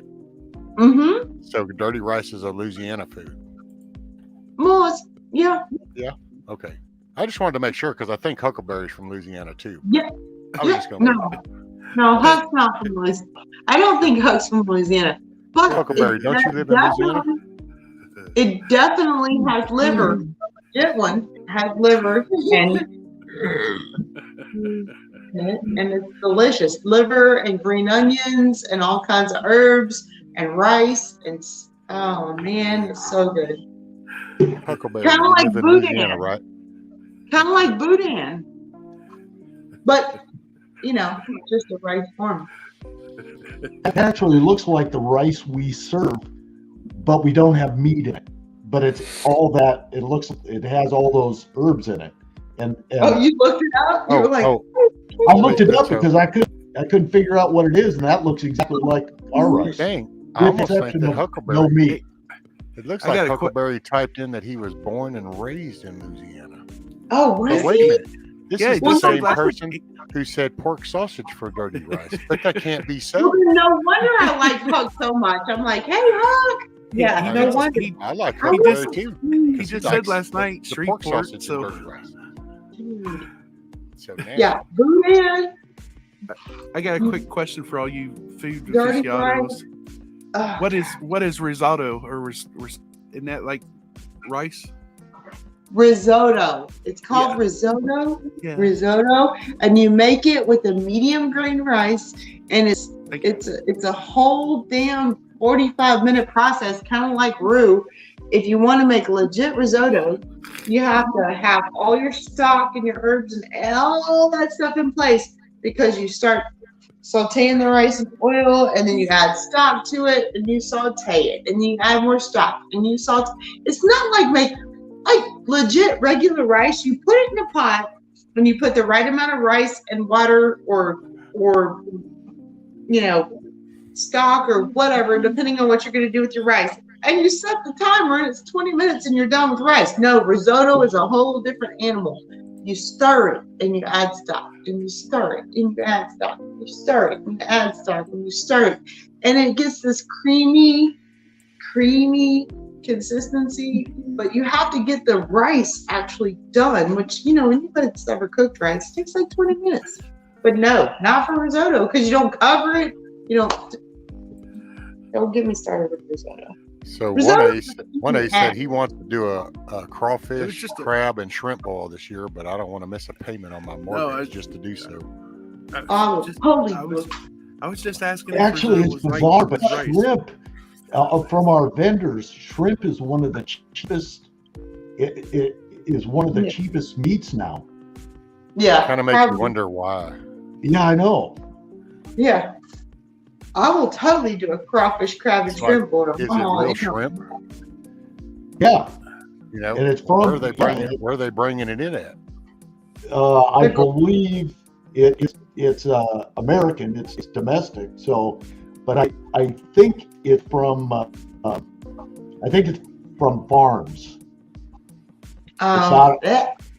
Yeah, see, that's kind of what I was thinking whenever I Nope. saw how that price has still stayed low and it's still, they're not short on it. And it's like, well, this is kind of strange. But then I automatically went, okay, this is hybrid raised shit in little farms and tanks kind of things. So it's not real shrimp. I mean, it is shrimp, but it's just. It is. Farm-raised shrimp has no flavor. Well, it's because it doesn't get any of the natural minerals and stuff from the water. You know, with the water and the ingredients in the water, as it's processing, it absorbs into their meat. You get the flavor. That's what I'm saying. Between you and I, because we're in Texas, and anything that says farm-raised shrimp, we're like, no. You have to have Gulf shrimp, fresh, or. And that's why I just asked where it was coming from, because I know around here, usually we'll see when the shrimp is picking up, because all of a sudden around here, we end up with ice chests full from the boats. Because the boats are only a couple hours away, and you'll end up with a boat. Yeah. What, Money? Go ahead, Money. What? No, I'm just saying. You're impatient, like a kid in kindergarten. No, I'm just there tapping my leg. Hey, it's just like the difference between farm-raised catfish and wild caught catfish and salmon. Same thing too. Thank you. That's all I gotta say. Well, hang on. Hang on. Honey. You done I would poked Nikki say- there. You done. Whoa. I would say with salmon, it makes a big difference with salmon. But like catfish, doesn't really make that big a difference. It's different tasting. I'm just saying. What part doesn't make a difference when it comes to catfish? Between farm raised and, well, he just said, okay, this is Monty saying between farm raised and fresh caught salmon, or let's say anything in salt water. No, let's say catfish. You said catfish, so I was Okay, wondering where's farm the tie-in? raised. So farm raised versus fresh. Hang on. Farm raised versus fresh caught. Catfish are freshwater. They're literally in ponds. No, it would be different. everywhere. It would still be different to me. Yeah, because farm raised, they're fed the pellet food and everything. Well, and it's usually like the farm raised is a concrete tank. So it has a running water, and they're just sitting there like a damn oversized aquarium raising Yeah, these fish. but it's still Well, that's- freshwater pond too. It's Yeah, still but- a freshwater pond. But it's not, I mean, I don't know how to say it without it just being so just crude and ugly, but you have a regular catfish swimming in the river. It's sucking up the scraps off the bottom of the river. It's also sitting in there getting mud in its gills, which is bringing in iron and other minerals. So it's getting into its meat. It's like here's the biggest example I can give. There's a pond not far from here, but it is a stagnant pond. And being a stagnant pond, the birds nested all in the trees and they shit all the time. And after a few years, it became a lily pad layer on top. You say, oh, wow, that's the perfect bass environment. And it is. And it's beautiful bass in there. And you catch a 4 or 5 pound bass out of there and it tastes like shit. It tastes like the bird shit.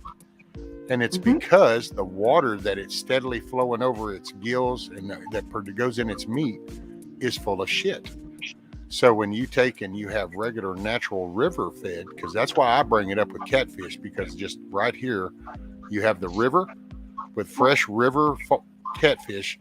And then you can go to some of these people that have those little concrete ponds that do the little farm raising thing.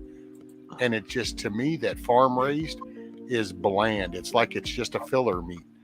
It has to be the seasoning to give it flavor. But catfish out the river has that natural wild catfish, fresh catfish flavor to it. I get it. You're right. But you didn't specify river versus, we said farm raised or wild caught. Okay. Well, you didn't specify river. I ain't caught one in my front yard yet. I'm not disagreeing with you. I am not disagreeing with you. Like the Trinity River, the San Jacinto River, and that's legit like a flowing river. Those catfish are absolutely the channel cats and the blue cats that come out of those rivers are absolutely better. But when we started this, in all fairness, you were like farm raised versus fresh caught. Well, this is a pond. This is not a river. It's not a flowing thing. But Livingston would be that way. Lake Conroe would be that way. Well, the river does sort of run through the middle of the pond, or the middle of the lake, yeah. But yeah, no, you're absolutely right. So then what you're trying to say is the river basically feeds every lake. Well, not a pond like the pond that I'm sitting on. And There's definitely a difference in flavor between a lake cat and a river cat. No, there's a difference. There is a difference. There's definitely a difference in flavor. There's a difference in farm raised and regular. Yeah. But yeah, Rescue, I'm like you. I'm waiting for a catfish to knock on the door and say, hey, I'm here. Sorry, Charlie. It's like them man-eating sharks. I ain't never worried about one of them bad boys. Sharknado. I ain't seen one cruising down my street yet, so I ain't worried about it. I've not seen a Sharknado. I'm disappointed in those movies. Sharknado comes. Well, that'll just be that means the end is nigh, sir. The end is nigh. Yeah. Whole new meaning of pigs are when pigs fly or dog. It's raining cats and dogs. I mean, now we got Sharknadoes. And Huckleberry, I think you're right. See, I think with the raised catfish, they just do the corn-based food in those concrete ponds, and they just sit there and they feed them.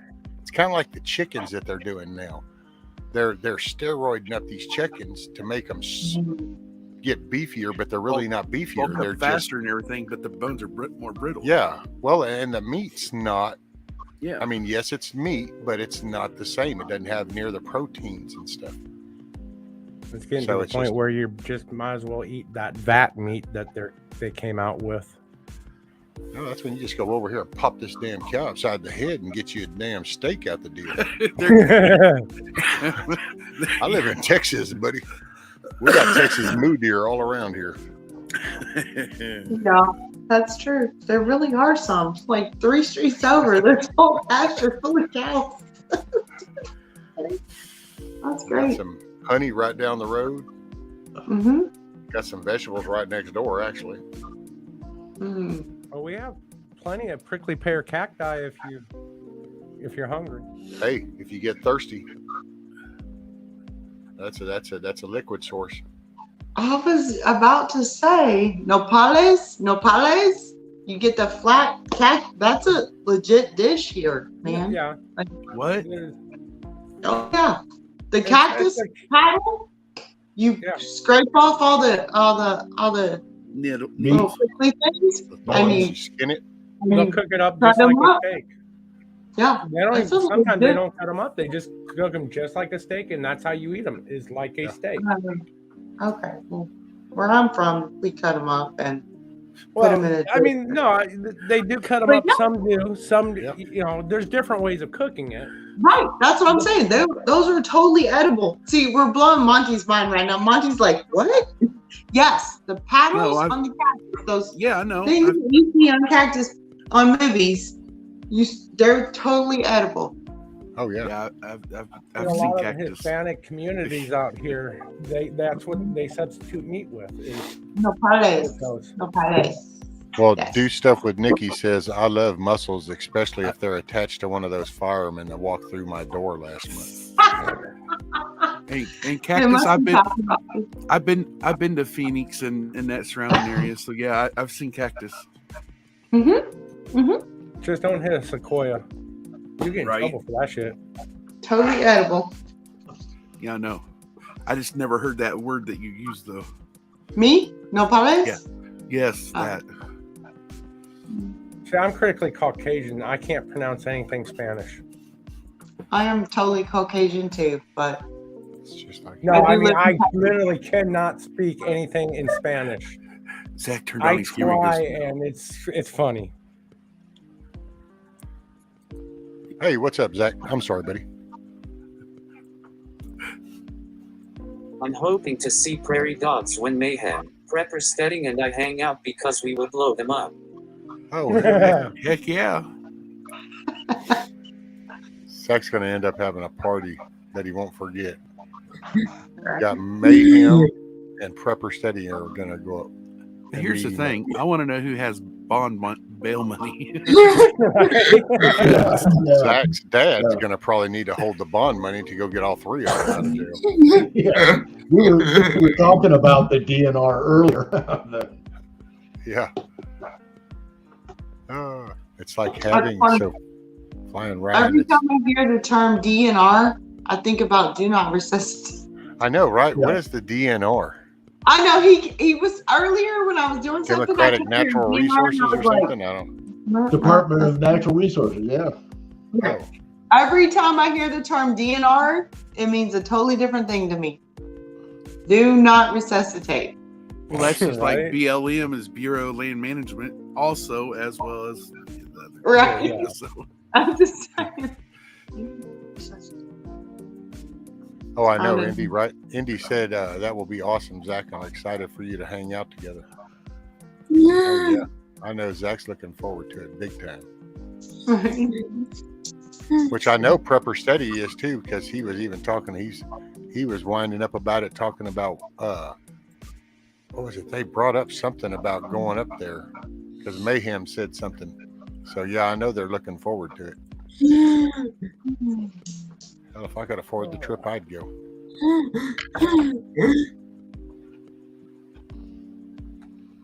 Nikki, very hospitable with you. That's just good manners. Where was she? I know, right? Where they thought the house was on fire. I only burned dinner, but I invited them in to inspect anyway. Yeah, but see, that was the problem. I mean, you should have blamed it on Gary or something then, because they showed up to the house fire only to find out it was the woman cooking actually burnt dinner. So it's kind of like, well, damn. Well, shit, that's not a house fire. That wasn't a good notch up the ladder. You should have blamed it on Gary, going, I know, I thought he was going to cook. And then they might have been like sympathetic, going, oh, well, we could cook you dinner. Instead, it was like, holy shit, this woman can't cook for shit. She was going to burn the whole house down. It's dinner time when I'm cooking, when the smoke alarm goes off. That's when I know dinner's almost ready. I hear the alarm go off.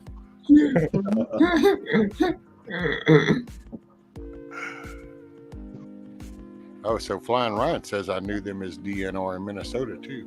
Yeah, see down here they're just game wardens, or if you had to get technical, it'd be the Texas Parks and Wildlife. Right. Yeah, we just call them game wardens, but it's Texas Parks and Wildlife. Yeah, DNR to me means do not resuscitate. Yeah. Well, see, Nikki, you should have said it was Gary's fault, and then the damn dude even ran out the house and left me to clean up this mess. And there's play on the sympathy. I'm just telling you, I'm just telling you the perspective. You're coming in there to serve and rescue. You want to protect, and if you had been a damsel in distress, well, you might have come out on the better end of the deal. But right. You just came in and fessed up to being a pyrotechnic. So then it was like, well, this ain't so much fun.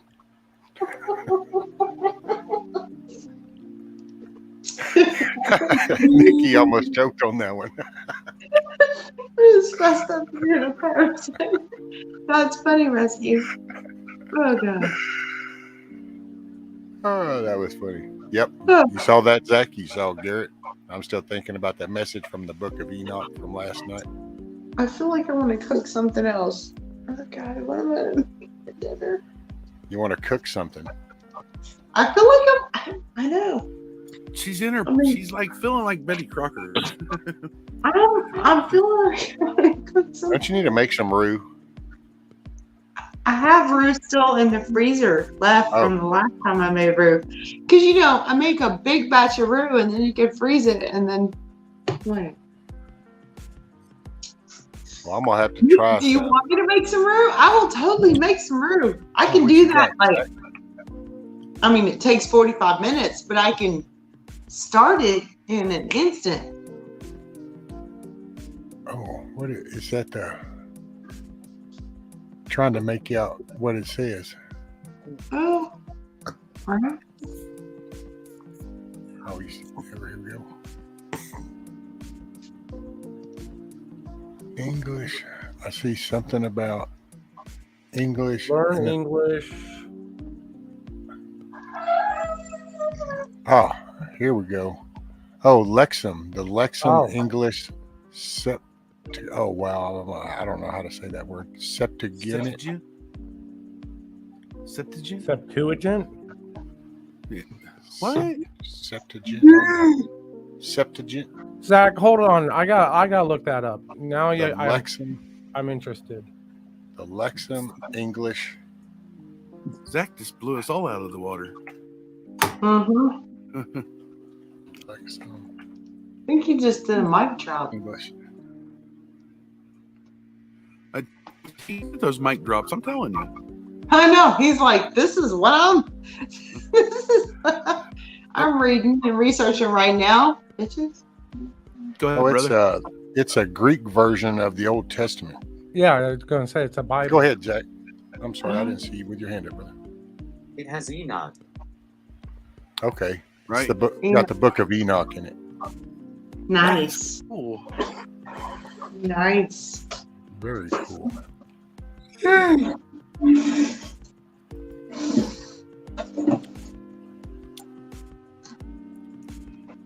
DNR. Do stuff with Nick. Well, DNR means do not resuscitate my world. No, she. Her version is do naked recon. Oh, okay. I thought you were still making fun of me, and I'm over here like Monty. In my world, it means not resuscitate. I know what it is. Like, ooh, it's kind of a topic, but I know what it is. My dad had signed one. Well, he didn't. right. It's like a right. Well, kind of. He didn't ever want to be on machines. Right. That's So what I'm it's saying. A living will, or whatever Right. you call it. Yeah. Well, when I shoot the deer, I try not to resuscitate it either. So, Right. Septuagint. Oh, Septuagint. Okay, I've heard that then. I looked at it in a different form, and it says in the field of Septuagint studies. Well, I recognize that word now, Septuagint studies. So then this is the Lexham English Septuagint, is a new translation of the Septuagint, the Greek version of the Old Testament writings used during New Testament times and in the early church. Oh, my fingers cut off.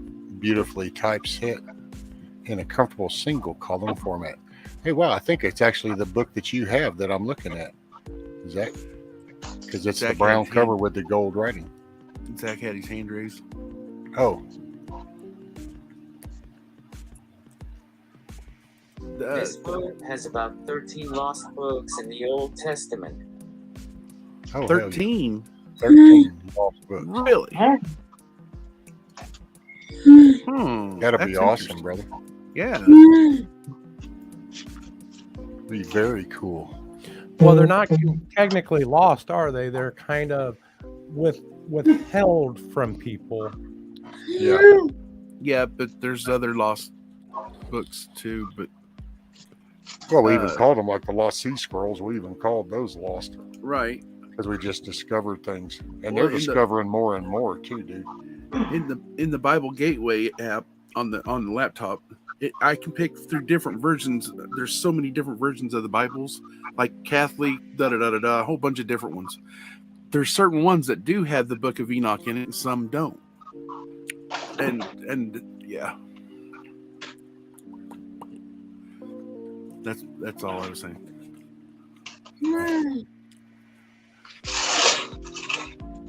I never really realized how many different versions of the Bible there ever was. A lot more than I've ever known. So it's pronounced Septuagint. I was close. I was close on my pronunciation. Off by that much. Shit, I wasn't. I'm from damn Southeast Texas. We make shit up for ourselves down here. Well, I we learned it that way. I said Septuagint, but not Septuagint.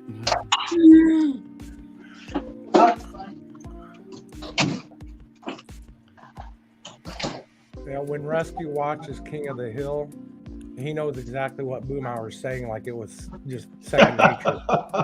Hey man, I'm gonna tell you, man. I'm gonna tell you, man. Boomhauer cracks me up. Yeah. And then Dale. Dale's been spot on this whole time. He's just he's just like the Simpsons and the other one that was predicting the future. Mrs. J, Boris Johnson needs to learn how to use a comb. I don't see how they expected him to run the country when homeboy can't even comb his own hair. You know what? I'm glad you said that. It's funny, every time Jeremy and I see him on TV, we're like, Jeremy's always like, what the hell is going on? Yeah. He don't even look like he just woke up or something, too. It's like he even runs his hands in it to see which direction can I get it to point in now. So he's got his feet, and Jeremy's like, what is wrong with you? Maybe it's almost like the movie Something About Mary when she takes that, runs it through her head. Something about Boris, all right. Yeah. Maybe he did this number right before he come on air. He's like, He wasn't so nuck and futz.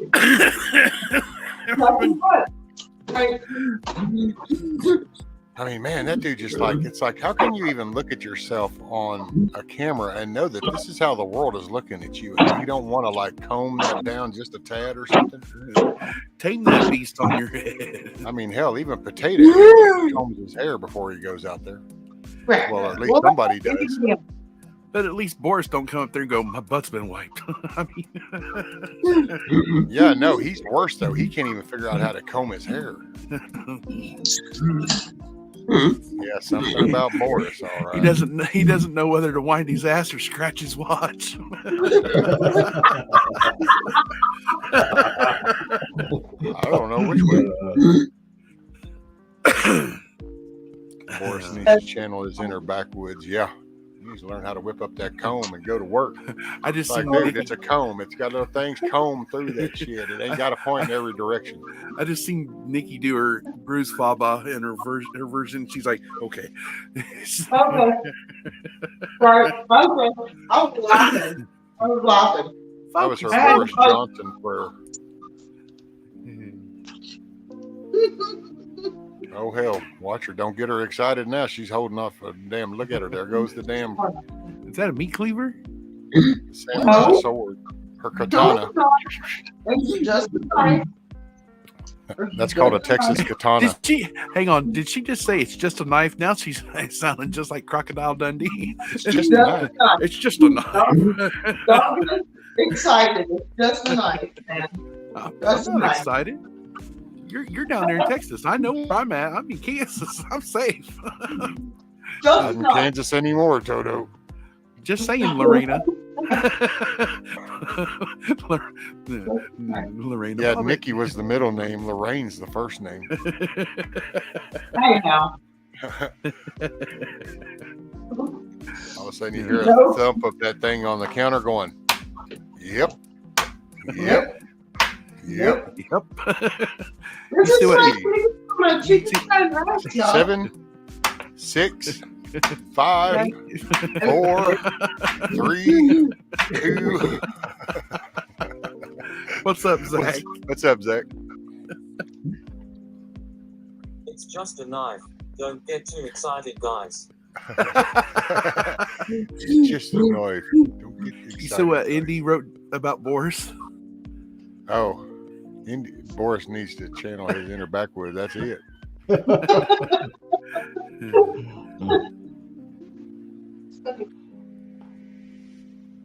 Well, she ain't got no chickens in the backyard out of line anymore. She sent that message like I told her.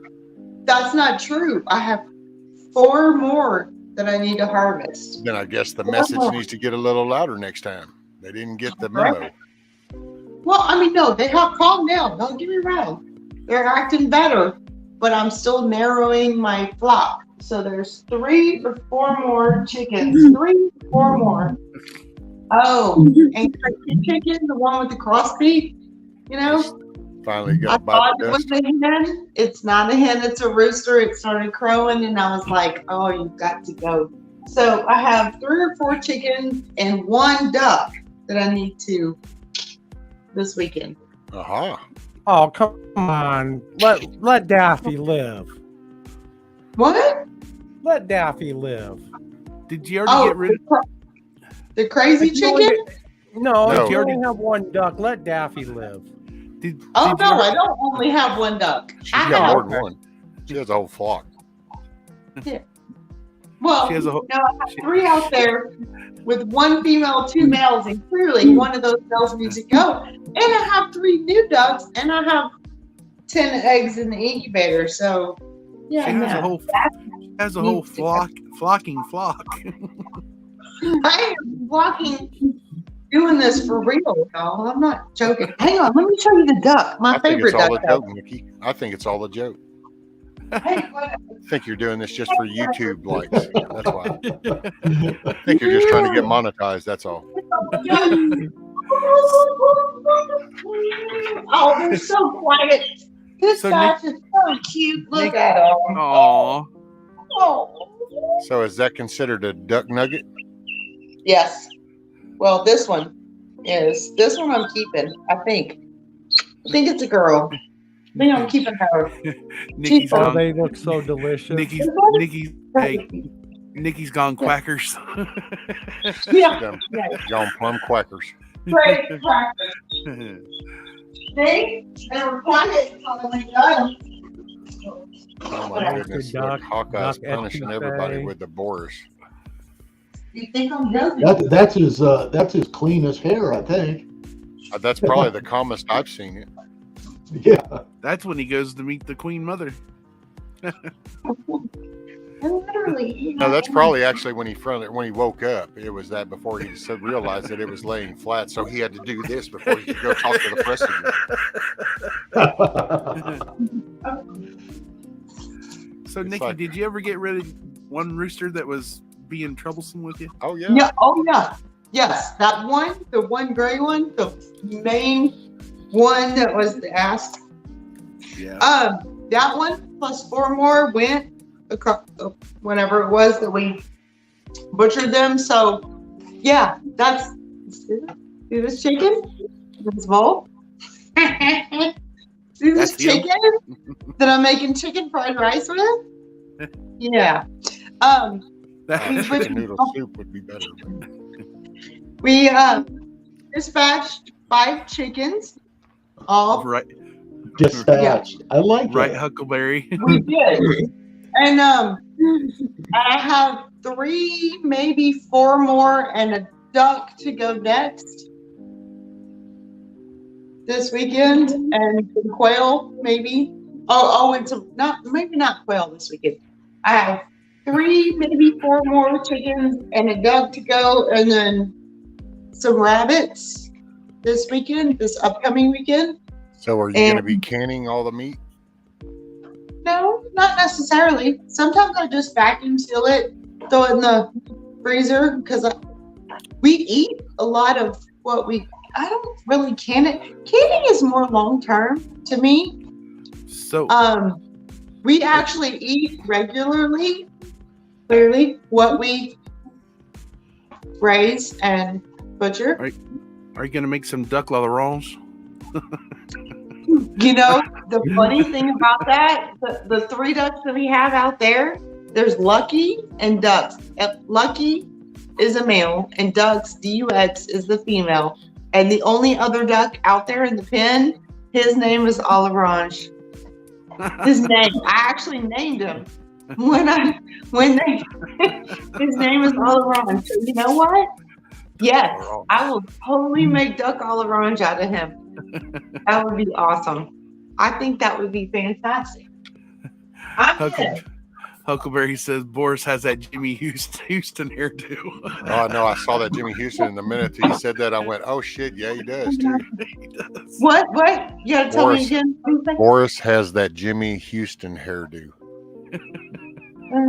Remember Jimmy Houston? Yeah.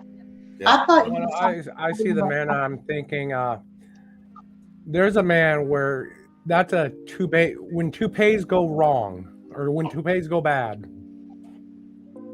that's what I see. When toupees go bad. Go for it, Zach. What you got, buddy? Guess what, guys? I'm not going to monetize, but I started my newest channel December 6th, and I already have 4,405 watch hours. Right on, Zach. Hell yeah, brother. Hell yeah. I know. I'd be glad to get to the 500 subs. Not that I don't go for the subs. I just want the damn community tab. Yeah, me too. If they would let me pay extra, I would just pay like extra for the community tab. But Right.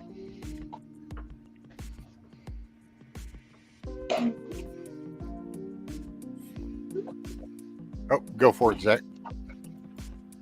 I still don't have the tab. Why not? What? So, I wonder, do you got to go turn it on? No, because I was I was up to like 550 on subs, and I got mine. Hey, Rocksteady. Well, now you didn't have to like go into that setting part to choose what's on your little. No, tab? I just went to the community part and then posted. It may take So a it just- while for YouTube It just to catch automatically up. was there. Yeah. Oh wow. I thought you'd had to go in and like through the settings like you do whenever you want to put your live stuff at the top and then have the videos listed a certain way when you do that little layout. I thought that's probably where you would. Huh. How do I see? I wonder what my watch hours are. They're under monetization. Hey, Nikki, since you have grandkids, do your grandkids befriend any of your animals and so you can't dispatch them? No. Well, I have 2 grandkids. One is 6 and one is less than 2. So he doesn't, whatever. But Benton, the first time he was over here, hanging out with Grandma and Papa, and we had a dispatch day for the rabbits, it was different. And we told him from the very beginning, so he knew we're raising them for food. But that doesn't mean he can't play with them and do all that.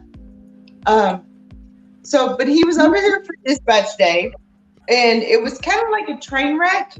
It was like that thing where he kept telling me it's murder. You're just killing them, but he couldn't stop watching. Yeah. And I was like, it's okay, buddy. You can go in the house and go play a game or watch a movie or whatever. And Papa, we were like popping him in the back of the head. Bam! You like pop them in the back of the head to dispatch them, and then you hang them up and you skin them and all that. And